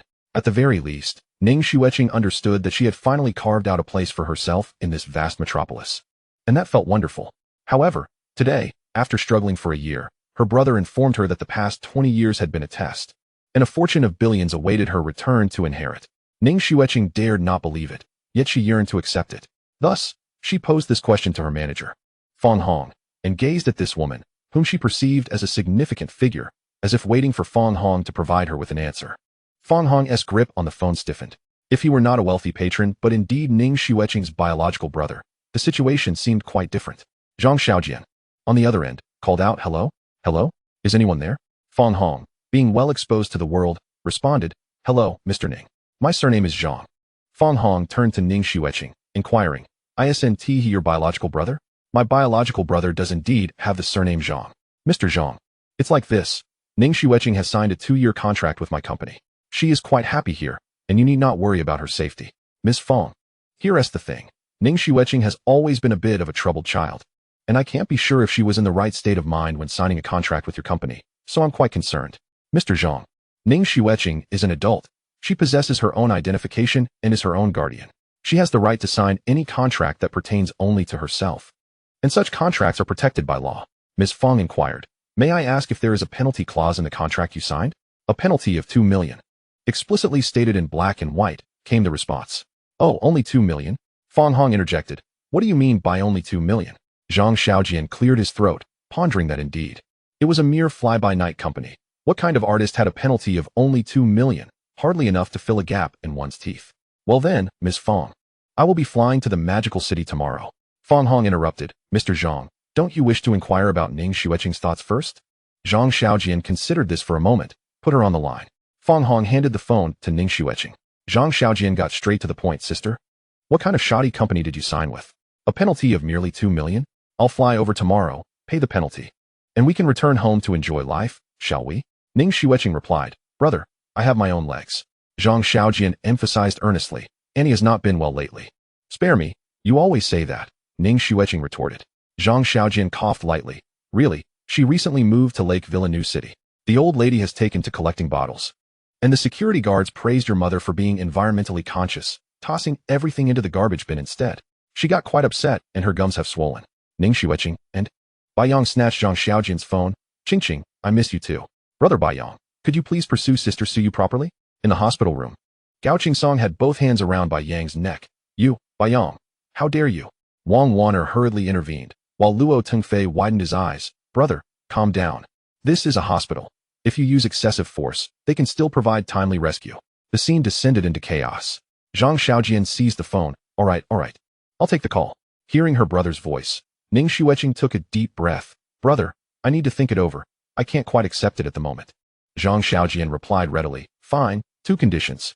First, keep your phone accessible. Second, provide me with your bank account number. Sure, Ning Xueqing nodded, timidly asking, Brother, are you serious? Of course, he said. After hanging up, Ning Xueqing scratched her head. Her boss, Feng Hong, wrapped an arm around her, inquiring with surprise, Your brother? Ning Xueqing responded. I'm not certain, but it seems he must be quite wealthy. Is he not coming? I promised him I would keep my phone available and provide him with my bank account number. Then do it. Now. Indeed. Soon you'll find out if your brother is joking. Ning Xueqing nodded and texted her bank account number to Zhang Xiaojian. Before long, her phone chimed with a message. Ning Xueqing opened the notification. Your account received a deposit of 1,000,000,000 RMB on July 5, 2019 at 13:36. Feng Hong leaned in to look. And the entrepreneur, who had achieved modest success in the magical city, stared wide-eyed, speechless. Ning Xueqing blinked repeatedly, verifying the amount was indeed 10 million. She took a deep breath, gazed at the bustling traffic outside, and asked, Boss, does this mean I'm rich now? Feng Hong replied. One might say you've instantaneously transformed into a petite wealthy lady. Chapter 66, 1,000 for a shot.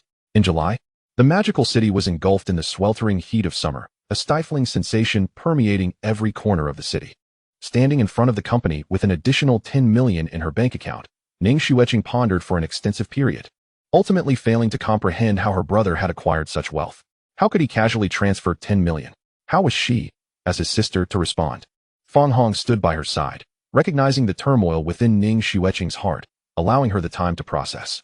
It must be said, Feng Hong was indeed a commendable boss.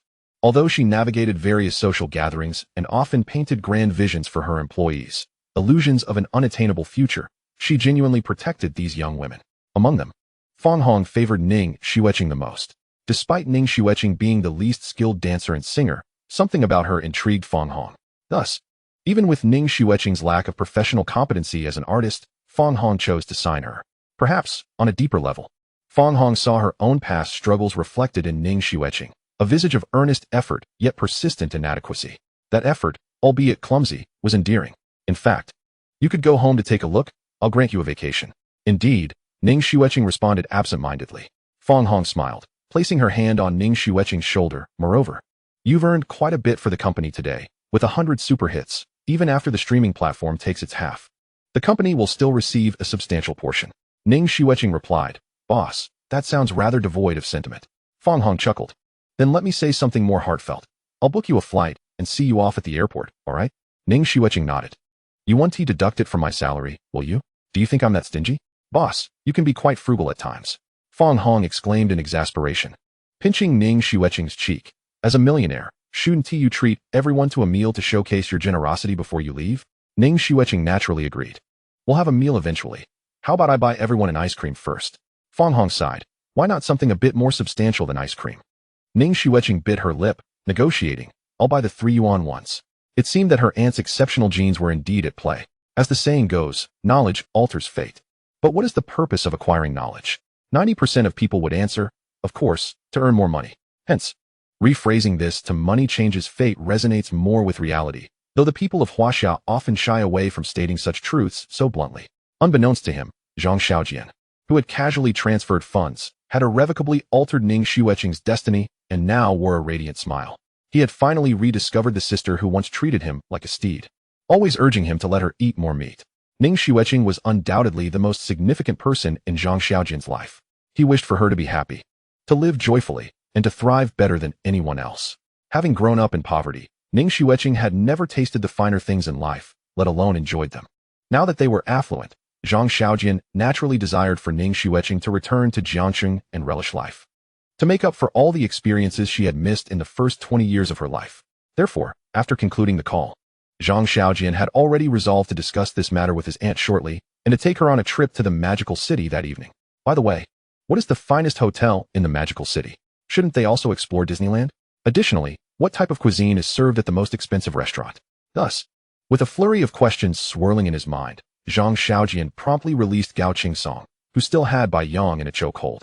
Gao Qingsong, appearing visibly agitated, exclaimed, "Xiaojian, do not pull me. Who would have thought that despite Bai Yang's seemingly honest and simple demeanor, he harbors such sordid thoughts within?" Bai Yang, panting like a dog, retorted, "Gao Qingsong, what is this? Did you stick a note on Su Yu's forehead claiming her for yourself?" Zhang Xiaojian interjected hastily, "Enough of this nonsense. I'm heading to Modu tonight. Lao Gao, enlighten me, what delightful culinary and recreational experiences does Modu have to offer?" Gao Qingsong pondered for a moment before responding. "There's a bar in Modu with an abundance of tall, exquisite figures. The quality is unparalleled. Are you taking your mother to a bar?" Having listened to Gao Qingsong's impassioned ramblings for quite a while, it was already afternoon, and this group had yet to have lunch. Observing Bai Yang and Gao Qingsong engaging as if they were inseparable brothers, Zhang Xiaojian couldn't help but suggest, "You two should just forget about Su Yu and be together." Gao Qingsong, with a heavy heart, lamented, "Alas, Wan'er, do you think I stand a chance?" Wang Wan'er replied, "As for your chances, I cannot say. However, I can certainly attest to my hunger." Zhang Xiaojian rose, stating, "Since you both seem to have nothing pressing, let us venture out for a meal." The group exited the hospital in a grand procession, with Zhang Xiaojian being the first to step outside, where he noticed Zhuo Fei standing like a wooden post. He remarked, "Brother, are you still here?" "Senior brother." Zhang Xiaojian raised his hand, interrupting, "You've been standing here all day without eating, right? Come, let us have a meal together." "Senior brother." "Do not speak." "Yes, senior brother." Zhuo Fei complied obediently. Upon leaving the hospital, Gao Qingsong's Land Rover could accommodate 5 people, while Zhang Xiaojian drove a Lamborghini, comfortably fitting Wang Wan'er as well. They navigated through twists and turns, arriving at a quaint street-side eatery. As soon as Gao Qingsong alighted from the vehicle, he began to extol, "Brothers, let me tell you, their big bone soup is unmatched, and we must have the lioness head pot." He paused, swallowing in anticipation. Just as Gao Qingsong concluded his sentence, an abrupt screech of tires resonated from not far down the street. Zhang Xiaojian watched in disbelief as an elderly gentleman fell to the ground, the vehicle having narrowly missed him. Instead, he was searching for the car. Stunned by the audacity of such an act in broad daylight, he wondered if this was a case of staged fraud. Zhuo Fei, standing beside Zhang Xiaojian, dashed forward. True to his martial arts training, Zhuo Fei swiftly reached the street corner, helping the elderly man, who groaned, "Oh dear," and refused to rise.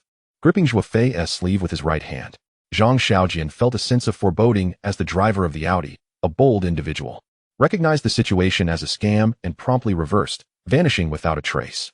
Only Zhuo Fei and the elderly man remained on the street. The elderly man clutched Zhuo Fei's sleeve tightly, exclaiming, "Young man, I can't. My heart condition is acting up, something's wrong." Zhuo Fei, bewildered, responded, "Sir, could you please stand? Where are you hurt?" The 4 others approached with grim expressions. Luo Tengfei bent down to examine the situation closely, declaring, "Indeed, he is injured." Gao Qingsong chimed in, "A trip to the hospital would surely cost a small fortune." Bai Yang nodded, suggesting, "Let us not visit the hospital, just give him 3,000. Zhang Xiaojian proposed, "Sir, if we offer you 3,000, can you stand?" Upon hearing this, the elderly man, clutching his waist, stood up, acting, 3,000 won't do. My back has an old injury, it must be 4,000. Zhang Xiaojian nodded, "All right, brothers, let us settle on 4,000. Bai Yang rolled up his sleeves. Gao Qingsong stretched his legs, while Luo Tengfei twisted his neck. Zhuo Fei, still dazed, was pulled up by Wang Wan'er, who chided him. "Look at those thick brows and big eyes. How can your mind still be so muddled? It's not what? Can't you see he's a con artist trying to swindle money? You're a tall lad, yet you foolishly rushed to help?" Wang Wan'er shot Zhuo Fei a disapproving glare. Zhang Xiaojian, observing the elderly man's expression oscillating between feigned terror and genuine fear, added, "Forget 4,000. Let us make it an even 10,000. Chapter 67. The proposal. The elderly con artist fled in a panic, moving with surprising agility, leaping over a traffic barrier with fluid grace, reminiscent of a hurdle racer in his youth.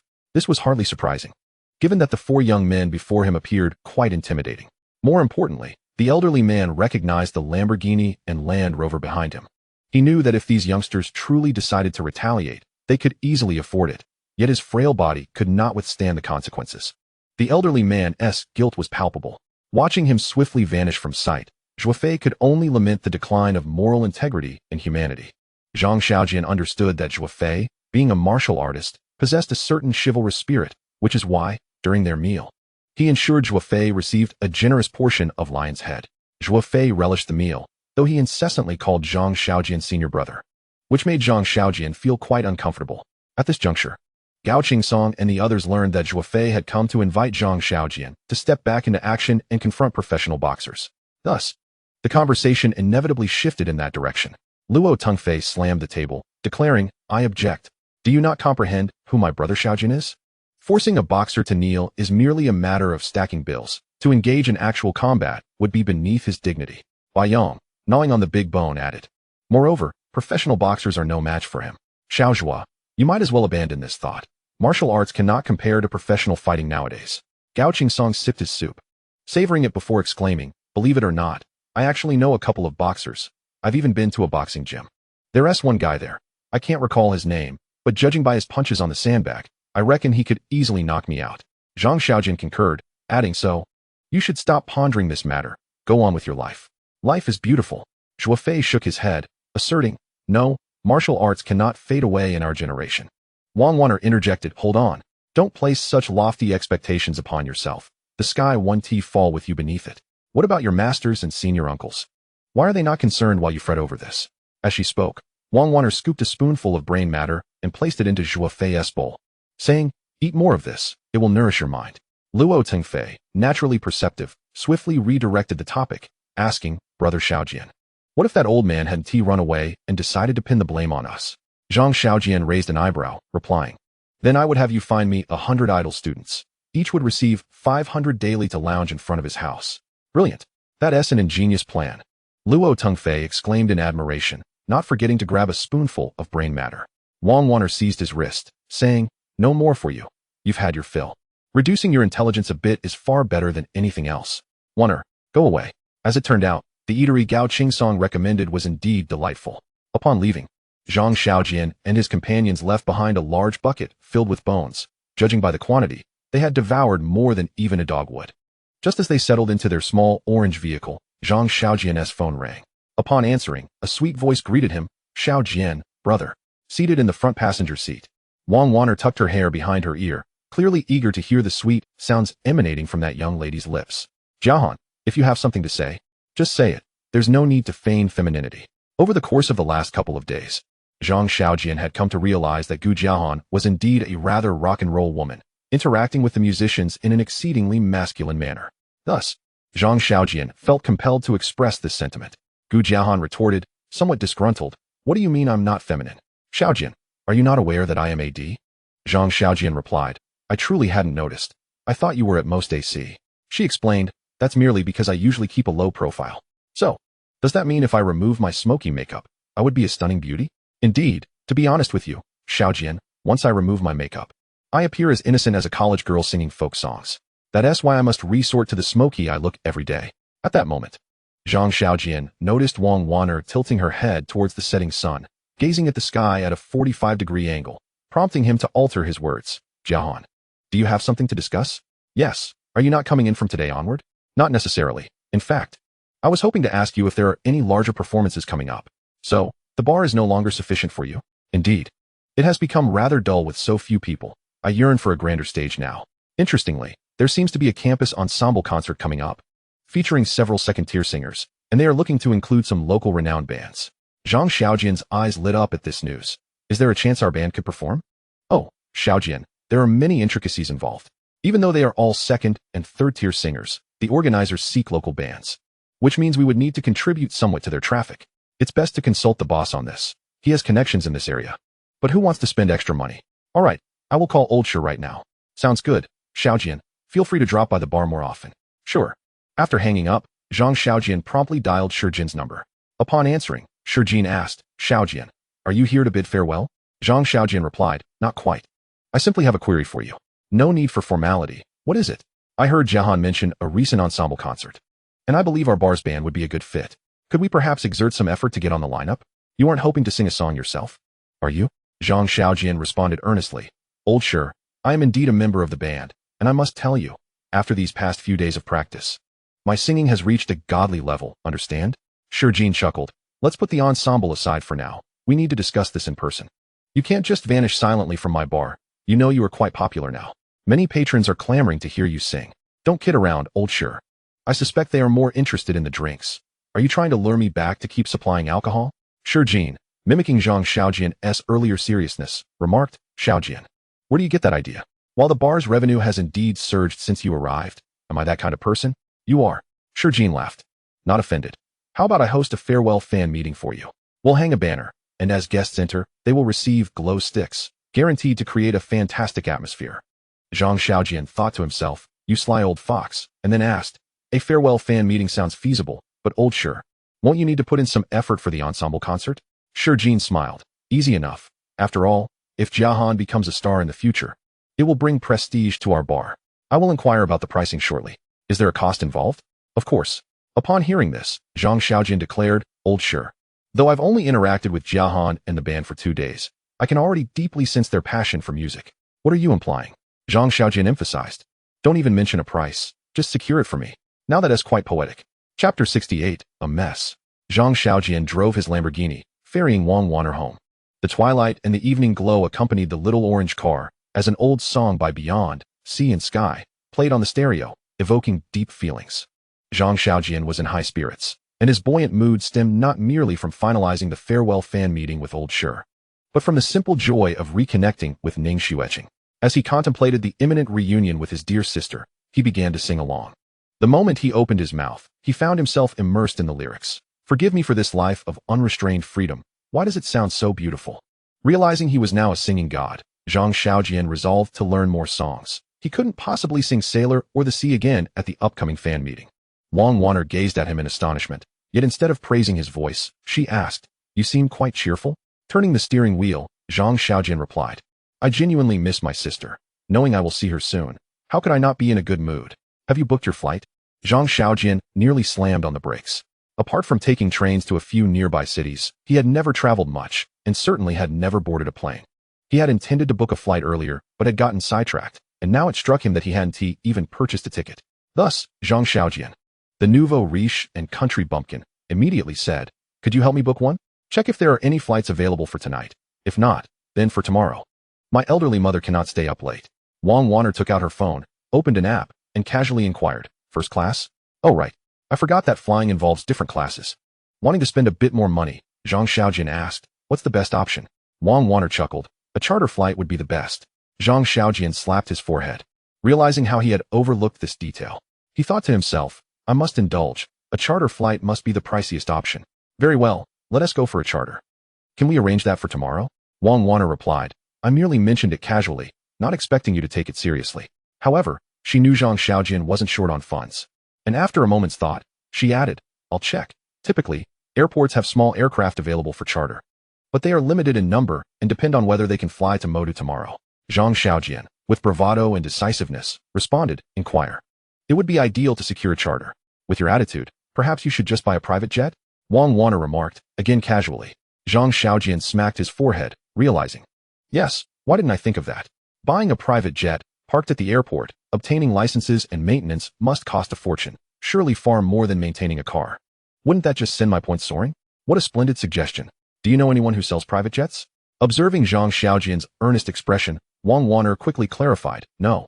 I was just saying it offhand. Zhang Xiaojian immediately shook his head, saying, one cannot speak hastily. Given your affiliation with the airline, you surely have the means to inquire. You must assist me in this matter. I genuinely wish to purchase an aircraft. Wang Wan'er, with a hint of resignation, replied, I indeed need to make some inquiries. Zhang Xiaojian responded with satisfaction, that's more like it. Let's expedite this. Wang Wan'er casually added, does that mean we also need to hire 2 private flight attendants? Zhang Xiaojian arched his brows. That's certainly an option. Wang Wan'er shot him an exasperated glance. Do you have any idea what hiring private flight attendants entails? Zhang Xiaojian paused. Momentarily taken aback, what do you mean? Although he could surmise the implication, it inevitably stirred ripples of intrigue within him. Wang Wan'er scoffed, no more questions about that. He quickly interjected, Let us not dwell on that. Shouldn't we first book my ticket for tomorrow? Wang Wanna replied. The earliest first-class ticket is at 9 tomorrow morning. Please provide me with your and your aunt's identification numbers. Zhang Xiaojian acknowledged with an O, reciting his ID number before calling his aunt to obtain hers.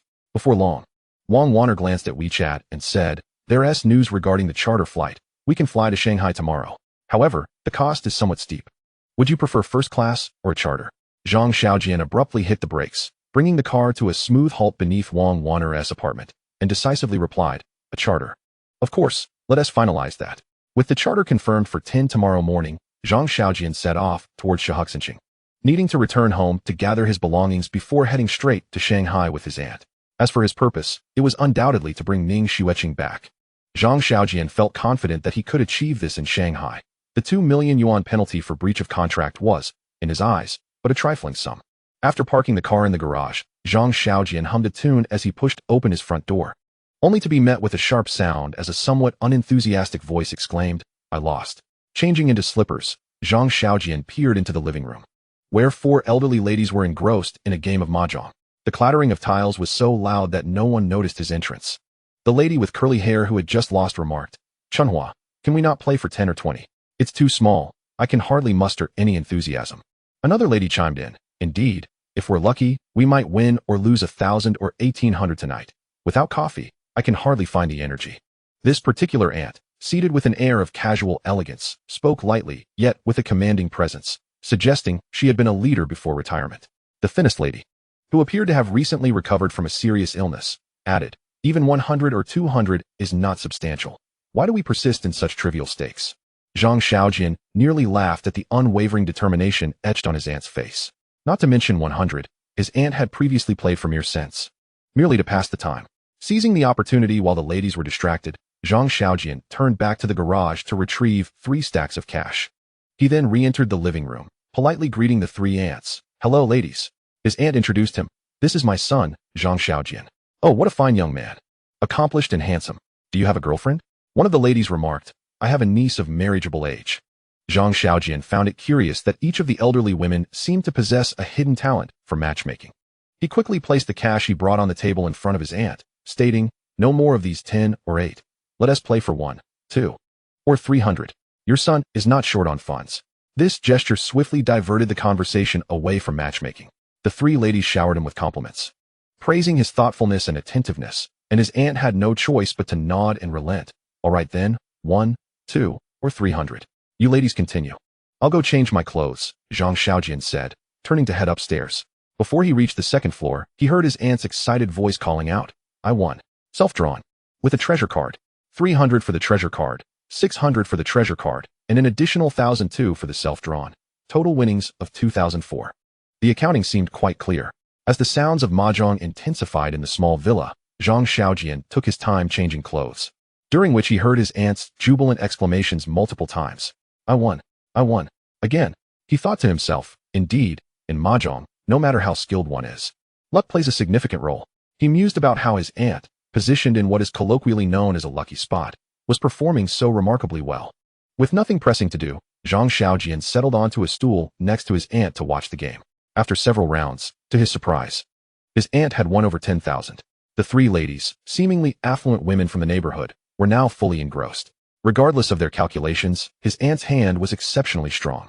"Treasure. Self-drawn. I won again." Zhang Xiaojian observed that his aunt played with great caution, and it finally dawned on him why she was so successful. It wasn't merely her skill, it was her frugality. Playing for 1, 2, or 300 meant each round could involve stakes of 1,000 or more. How could she not be careful? After all, these stakes represented a significant portion of her previous monthly salary, making this a high-stakes gamble for her. Although she understood she could afford to lose now, having lived in poverty for over 40 years made it difficult to shake off the shackles of her past. Thus, before each play, she meticulously examined the tiles on the table, considering which had yet to emerge. With a cautious mindset, precise calculations, and a stroke of luck, it was no wonder she was winning. After observing for a while, Zhang Xiaojian decided not to interrupt the ladies who were deeply engrossed in their game. He could always discuss his sister's situation later. Returning to the second floor, he tidied up the items he needed to bring, only to realize he didn't even possess a suitcase, so he had to cram everything into his backpack and tote bag. After completing his preparations, he noticed it was nearing 9 o'clock, and the ladies downstairs showed no signs of wrapping up. He instinctively pushed open a window, and indeed, he spotted Xiao, still perched on the steps. Having consumed alcohol, it was already close to midnight. Finally, the four elderly ladies could no longer bear the fatigue and concluded their game. His aunt, clearly the big winner of the evening, wore an unmistakable smile. Zhang Xiaojian surmised that her heart must be racing, as her winnings for the night likely equated to half a year's worth of her previous earnings. After escorting the three ladies to the door, they once again attempted to set him up with a match, to which he hastily declined. The stately lady remarked, "All right then, Chunhua, we'll take our leave. Let us arrange another meeting tomorrow."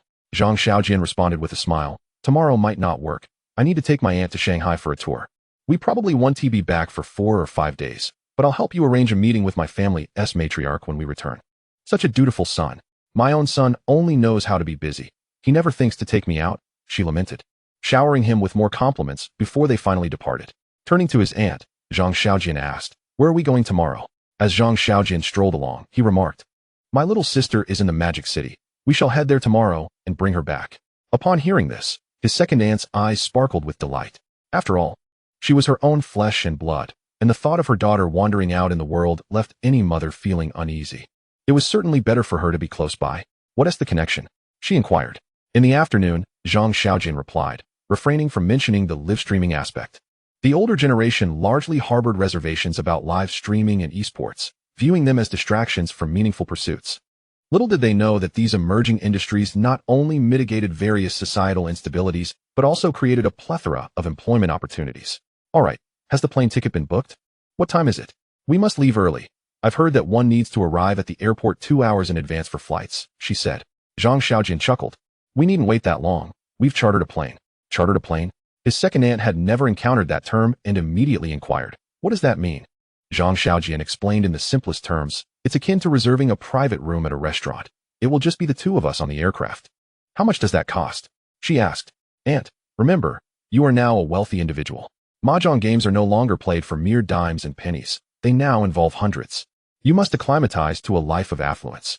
His second aunt, contemplating the prospect of seeing her daughter the very next day, found that the specifics of the chartered flight mattered little, her smile blossoming even more brightly. The following morning, after Zhang Xiaojian and his second aunt had breakfast, they drove their little orange car straight to Jiangxing Airport. After parking, they made their way to the departure lounge, bags in tow. It was just past 9, and the airport was already teeming with people, those arriving and those departing, bustling about in a sea of humanity. Zhang Xiaojian felt somewhat bewildered, having never flown before. He had no idea where to go for a chartered flight. Fortunately, Wang Wanner appeared just in time, effortlessly guiding the pair through the process. Dressed casually, she likely had no work that morning and had come specifically to assist them. His second aunt followed Wang Wanner with a mix of admiration and curiosity, suddenly realizing that aside from Yimaju, this young lady was quite impressive as well.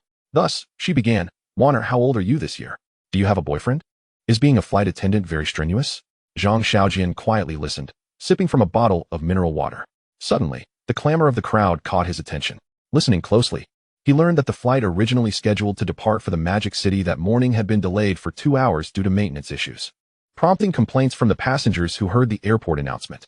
His second aunt noticed the commotion as well, observing the people who had been ready to queue for boarding now engaged in raucous chatter.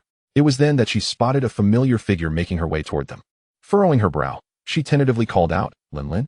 The hurried Zhao Linlin and Gu Yinda paused and turned their attention to her. Had it just been Zhang Xiaojian, Zhao Linlin might have feigned ignorance and walked away to avoid awkwardness. However, it was his second aunt who called out. Recalling the care and affection the aunt had shown her in the past, Zhao Linlin found it difficult to walk away and instead approached with a smile, "Auntie." Though she was unaware of the exact circumstances surrounding Zhao Linlin's and Zhang Xiaojian's separation, seeing the impeccably dressed middle-aged man beside Zhao Linlin led her to suspect the nature of their relationship. Zhang Xiaojian, upon seeing Zhao Linlin again, felt no embarrassment. He merely noted the meaningful glance Wang Wanner cast his way and smiled in response. Zhao Linlin candidly explained, "The flight to the Magic City has been delayed, and we're in a hurry to attend to some matters. We are just about to catch a high-speed train." His second aunt, upon hearing this, frowned. The more she scrutinized the middle-aged man beside Zhao Linlin, the more discomfort she became. She then inquired, "Wanner, can we accommodate 2 more passengers on our flight?" Wang Wanner, though still a bit puzzled about the dynamics between the older woman and the younger couple, quickly understood enough to respond sweetly, "Auntie, since we've chartered the flight, We can take as many people as we wish, provided we don't exceed the weight limit. This revelation warmed his second aunt's heart. However, Gu Yinda and Zhao Linlin appeared momentarily stunned. Chartered, even though Gu Yinda had a modest fortune, it paled in comparison to the wealth of those who could afford to charter flights, rendering his assets insignificant in comparison. As they remained momentarily caught off guard, his second aunt declared, "Since we are all headed to the Magic City, why not have Xiaojian take you both along? Forget about rushing for the high-speed train. It's crowded, sweaty, and involves long queues. If you can't secure a seat, you'll have to stand. Just come with us." Zhang Xiaojian, aware that his second aunt had never taken a high-speed train, quickly interjected, "Annie, they're taking the high-speed train, not the old green train you mentioned." She waved her hand dismissively. "It's all the same. It's still a train. Isn't the high-speed train just faster? But nothing is quicker than a plane, right?" Wang Wanner chimed in. "Annie has a point." Chapter 70. The notion of maturity in contemporary China. Charter flight services have matured considerably. Customers not only enjoy the privileges of airport VIP lounges, but can also arrive just 15 minutes before their flight. Moreover, if one wishes, they can board the aircraft and await takeoff from there. Each small aircraft is staffed with professional chefs, bartenders, and flight attendants, ensuring that passengers are meticulously catered to, regardless of the journey's length. Zhang Xiaojian had never flown, let alone chartered a flight. Thus, as Wang Wanner waved goodbye to him, his overactive imagination conjured a sense of profound separation. He waved vigorously, regrettably not taking a cloud with him. The notion of separation felt exaggerated. In reality, he feared sitting on the plane face-to-face with Zhao Linlin. It wasn't that he harbored lingering feelings, but the memories of their 4 years together could not simply be erased. And sharing the same space for 2 hours would inevitably lead to awkwardness. Settling into the comfortable seats, a beautiful flight attendant approached, greeting everyone politely before asking, "May I offer you something to drink?" After a moment of silence, Zhang Xiaojian noticed no one was speaking, so he took the initiative. "2 bottles of mineral water, please." His second aunt, attempting to appear generous, said, "Linlin, feel free to order whatever you like." Zhao Linlin nodded, her gaze unwavering. "Orange juice." Gu Yinda added, "A cappuccino for me, please." As the flight attendant departed, Zhang Xiaojian sensed the atmosphere had thickened, prompting him to pull out his phone and feign busyness. Gu Yinda broke the silence, asking, "Mr. Zhang, may I inquire what you do for a living?" Zhang Xiaojian looked up at this relatively successful middle-aged man in the eyes of the average person, smiling as he replied, "I do nothing." While this was the truth, it inadvertently stifled the conversation, making it difficult to continue. Zhang Xiaojian secretly wished for the conversation to die, hoping for a 2-hour journey devoid of interaction to avoid intruding on one another's space. Unexpectedly, Gu Yinda laughed heartily at his response. "Mr. Zhang, you jest. One does not charter flights without being a business mogul or a notable figure in their field." Although his second aunt was older and less worldly, she was no fool. Observing Gu Yinda's demeanor, she sensed an air of insincerity about him. Certainly, the pretense was so palpable that Zhao Linlin felt compelled to cast a warning glance at Gu Yinda. Although Gu Yinda noticed Zhao Linlin's expression, he showed no inclination to relent. He maintained his polite smile and continued to gaze at Zhang Xiaojian, awaiting a response. Zhang Xiaojian tilted his head and remarked, "I'm neither a business magnate nor a prominent figure in the industry. If anything, I am merely a semi-amateur singer." Zhao Linlin, well acquainted with Zhang Xiaojian, found it hard to believe he was speaking the truth and assumed he was merely spouting nonsense. Gu Yinda commented, "It's truly enviable that someone as young as Brother Xiaojian can achieve success and retire to pursue his dreams." It was not surprising that Gu Yinda held this view.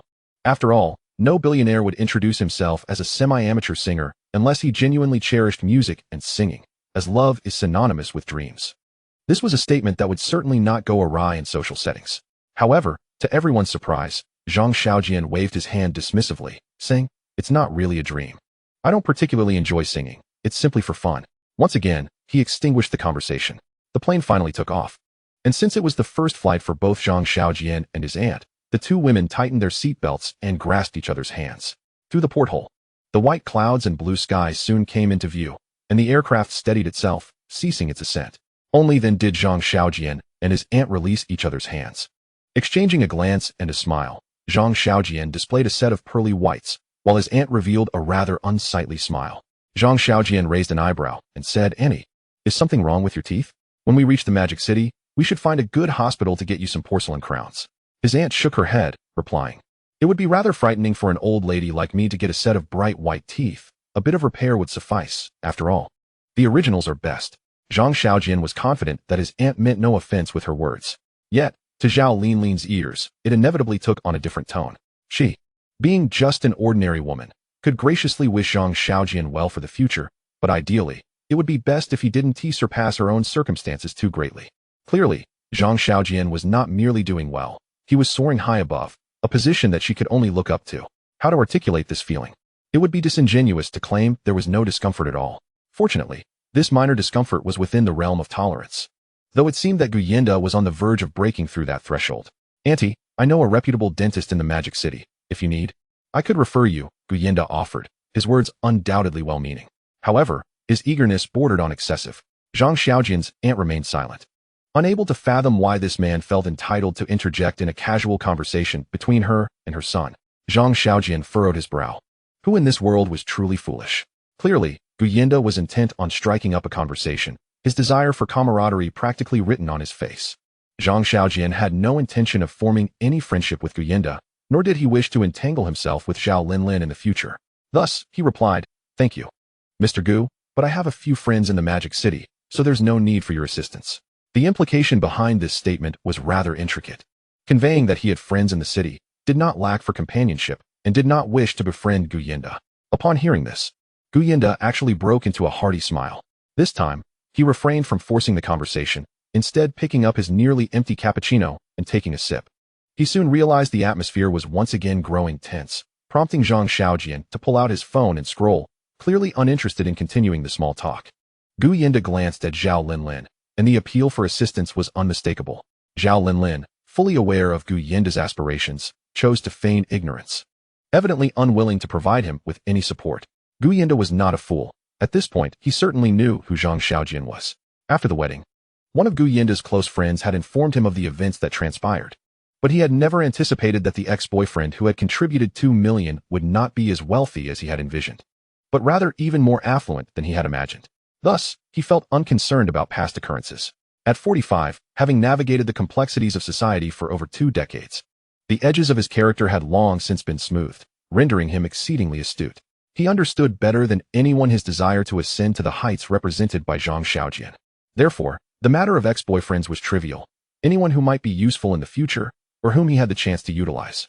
Guyenda would employ his social finesse to cultivate a friendship. This was what maturity entailed. This was, quite frankly, the essence of maturity. Chapter 71. Business cards in the storm. 2 hours is neither extraordinarily long nor particularly short. Zhang Xiaojian's aunt began to regret inviting Zhao Linlin and Guyenda aboard. She had her own ulterior motives, wishing for Zhao Linlin to witness just how well Zhang Xiaojian was faring now. Yet, as she observed the girl she once cherished, now transformed into a stranger, married to a man who seemed successful but was, in reality, merely a sycophant for wealth and power, the kind-hearted old lady could not help but feel a pang of sadness. As the saying goes, out of sight, out of mind. And the elderly lady was now fervently hoping for the plane to land, thus freeing her from Zhao Linlin's presence. "Annie, are you hungry? There's a top chef on board, and we have an hour left. Anything you desire can be prepared," the attentive flight attendant inquired with a smile, patting her belly.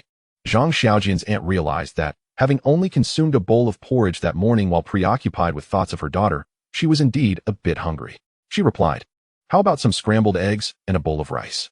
Zhang Xiaojian, who hadn't eaten much that morning either, raised his hand, saying, "Please whip up a couple more dishes for me as well. I'd like a bowl of rice." His aunt smiled, asking, "Are you two eating?" Guyenda nodded enthusiastically. But Zhao Linlin interjected, "Auntie, you go ahead. We're not hungry." Before long, several plates of stir-fried dishes, a rarity on such a private flight, were brought out, along with 2 bowls of rice. Guided by the flight attendant, Zhang Xiaojian and his aunt made their way to the dining area. It was Zhang Xiaojian's first experience with an airplane dining room, and he couldn't help but marvel at the perks of wealth. Once they had distanced themselves from Zhao Linlin, Zhang Xiaojian and his aunt felt considerably more at ease. After tasting the food, Zhang Xiaojian nodded in approval. It was quite palatable. However, when his aunt took a bite, her brows furrowed in discontent. "Annie, what else with that expression? It's really quite delicious," he remarked. His aunt, shoveling a bit of rice into her mouth, replied, "It is good, but the flavor is too standardized. It lacks the warmth that girl, Mushi, infuses into her cooking." Zhang Xiaojian rolled his eyes. As expected, his aunt immediately inquired, "What has Mushi been up to lately? Why hasn't she come to visit me?" As Zhang Xiaojian continued eating, he explained, "Summer vacation is approaching. She's busy as a student council officer. Once we return to Jiangxing, I'll invite her over to cook for you. Whatever you wish for, she'll make. He then added, and that girl Warner seems to have a bit of a crush on you too. Just as Zhang Xiaojian was savoring the spicy stir-fried pork, he was caught off guard by the spice, causing him to cough and hastily gulp down some water. He candidly replied, Auntie, I'm not planning on dating just yet. To which she responded, well, you're still quite young. A few years of freedom is perfectly acceptable. Your words are indeed quite refreshing. With a smile, my aunt swiftly shifted the topic. However, when encountering a good girl, one must seize the opportunity, for such fates are fleeting. Do you understand? I understand, Annie. This stir-fried meat is delightful. Do have a taste. My aunt savored a bite, her mind flickering with thoughts of Wang Wanner's poised demeanor earlier that morning, and the rosy-hued cheeks of Yi Maju in the kitchen days prior. Truth be told, these two young ladies are indeed difficult to choose between. Auntie, stop pondering. Don't you enjoy scrambled eggs? Have some more. While Zhang Xiaojian and his aunt dined, Zhao Linlin and Gu Yinda in the cabin were engaged in hushed conversation.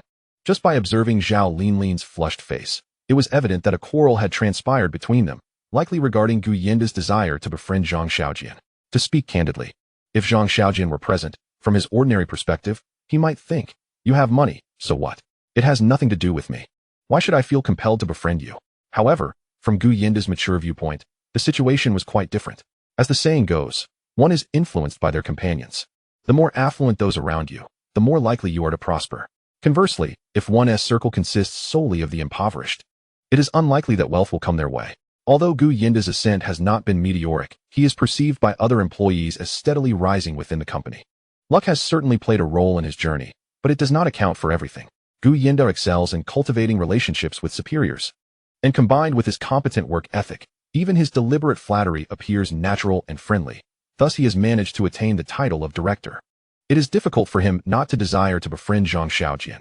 Over the years, whenever he encounters influential individuals, he employs his own methods to forge connections. He understands that the essence of his success lies within these relationships. Such behavior is not inherently wrong. It does not involve moral dilemmas or personal preferences, but rather constitutes his formula for success. Yet, the previously effortless approach he employed now encounters an impenetrable barrier with Zhang Xiaojian.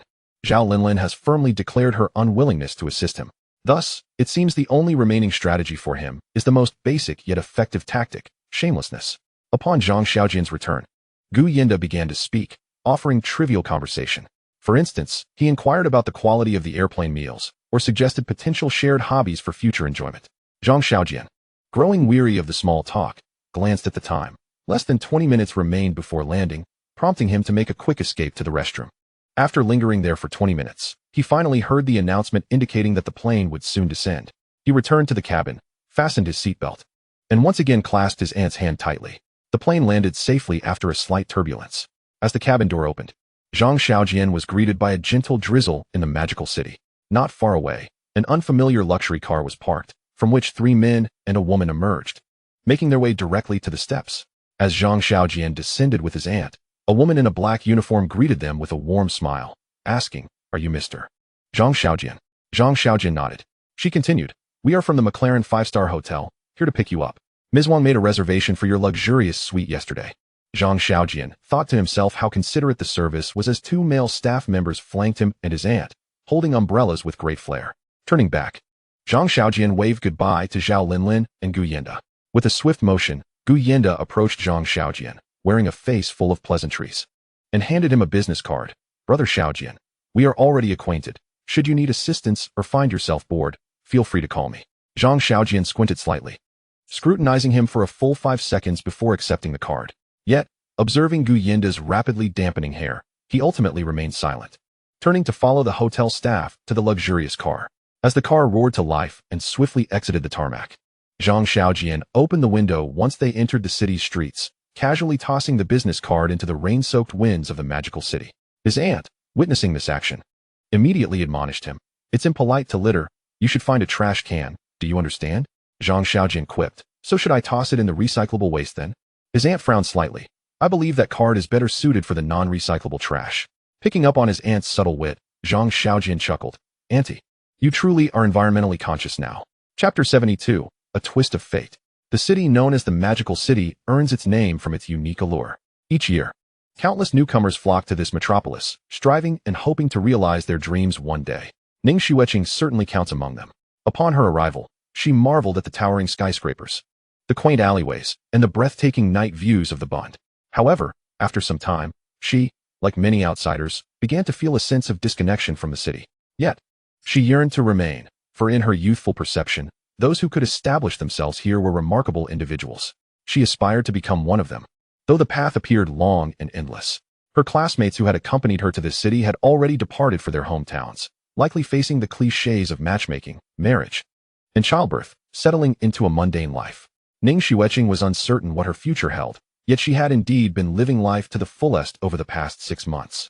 Just the other day, an unexpected incident occurred during a live stream. A mysterious benefactor had inexplicably gifted her 100 super chats, and later she discovered that this benefactor was her own brother. But that wasn't the end of it. After speaking with Zhang Xiaojian, her bank account received a transfer notification of 10 million yuan. What was the point of struggling anymore? Could she return to being a small, wealthy woman, indulging in shopping, spas, and leisure? Ning Xueqing contemplated this question for an entire day and night without clarity. During this time, she treated all the members of her girl group to a lavish meal. Fang Hong had not disclosed the matter to the public, and the other members naturally assumed it was a lavish gesture from a wealthy admirer. Thus they exerted even more effort during the live stream. This morning, upon learning that Zhang Xiaojian and her mother had arrived in the magical city, Ning Xueqing had no choice but to request leave from Fang Hong. Donning an outfit from Taobao and hurrying to the subway. She certainly had the means to take a taxi or even buy a car now. However, it seemed she had grown accustomed to the subway. The subway in the magical city could seemingly compress people into photographs and drenched in sweat. Ning Xueqing finally arrived at the city center. Emerging from the underground to the surface, she waved her hand a few times, attempting to summon a cool breeze. Reminding herself that she could now freely hail a taxi and would no longer have to endure the subway's crowding. Then she glanced at the address sent by Zhang Xiaojian, searching for the McLaren Hotel. However, rather perplexingly, her innate lack of direction led her into the commercial district, where she spotted a black dress displayed in a shop window. The garment looked exquisite on the mannequin, and although she did not recognize the brand name, she noted the price of 3,999. Had the old Ning Xueqing seen this price, she would have scoffed inwardly, questioning what fabric could possibly justify such an exorbitant cost. Today, however, was different. Contemplating the well-tailored dress, she stepped into the store. Welcomed with enthusiasm by the sales staff, she readily purchased the long-coveted dress. After trying it on in the fitting room and admiring her reflection, she acknowledged the superior quality of the material. Indeed, there was a reason behind the price. Satisfied, she nodded and decided to wear this dress to meet Zhang Xiaojian and the elderly lady. Yet, before departing, she hesitated to discard the inexpensive Taobao dress, which had cost only 39. She carefully folded it and placed it into the elegant paper bag provided by the store. As she carried the bag, she mused whether the dress was worth less than the bag itself. Before leaving, she inquired about the McLaren Hotel, and the sales assistant kindly pointed the way, cheerfully exclaiming, "We hope to see you again." The phrase inexplicably reminded her of a recent event with her group members at an internet cafe, where they had welcomed patrons with a similar phrase. Turning back with a sweet smile, she replied, "I will definitely return." The sales clerk appeared momentarily taken aback. The sincerity of her response seemed to deviate from the usual transactional script, prompting the thought of whether they should exchange further pleasantries. Money truly is a marvelous thing. When devoid of it, the world appears monochrome, yet with it, life transforms into a vibrant spectacle. Having purchased her first garment exceeding 1,000 yuan, Ning Xueqing found herself wandering the commercial district, enchanted by everything around her, feeling an urge to buy at every turn. The newly acquired black dress complemented her essence exceptionally well, as if it had been tailored just for her. The cinched waist design was impeccable, and the slightly ruffled hem added a three-dimensional allure, making her radiate youthful exuberance. Consequently, for the first time, Ning Xueqing realized that she was turning heads as she walked down the street, causing her to blush and lower her gaze. Not long after, having navigated without a hitch this time, she finally located the McLaren Hotel. Scratching her head, she marveled at her own foolishness. How could she have missed it? So close to the subway exit and adorned with such opulent decor? Perhaps she had subconsciously chosen to ignore these seemingly high-end places, knowing that she might never step foot inside them. Upon entering the hotel, she was greeted by a magnificent lobby. A sharply dressed staff member swiftly approached her. After she provided the room number given by Zhang Xiaojian, the attendant promptly led her there, engaging in light banter along the way, yet keeping it suitably brief. It was evident that the staff at the five-star hotel had undergone professional training, unlike the barbers at a 15 yuan haircut salon, who incessantly pried into personal matters. Ning Xueqing found herself bemused at the thought of a barbershop, but with her mind wandering. She eventually arrived at the residence of her brother and mother in the bustling metropolis. Upon entering, she was momentarily taken aback. The spacious and brightly lit living room, more accurately described as a small plaza, boasted even a petite swimming pool. The sunlight streaming through the floor-to-ceiling windows illuminated the glistening water's surface. The minimalist yet luxuriously detailed decor exuded an understated opulence. The room was vast, likely equipped with a gym, entertainment room, dining area, and all manner of amenities. Thankfully, she soon spotted her brother, Zhang Xiaojian, lounging in a rocking chair by the window, basking in the sun, alongside their mother, who emerged from another room carrying a platter of fruit. She closed the door behind her, feeling as though she were in a surreal dream, and approached her mother, asking, "Mom, is what my brother said true? Have you been deceiving me for over 20 years? Her mother looked perplexed. What do you mean by over 20 years? Zhang Xiaojian stepped forward, clearing his throat. Sis, come here and let your brother see if you've lost weight. Ning Xueqing gazed at her familiar brother, her large eyes blinking a few times. He then enveloped her in a warm embrace, gently stroking her head as if she were his beloved pet.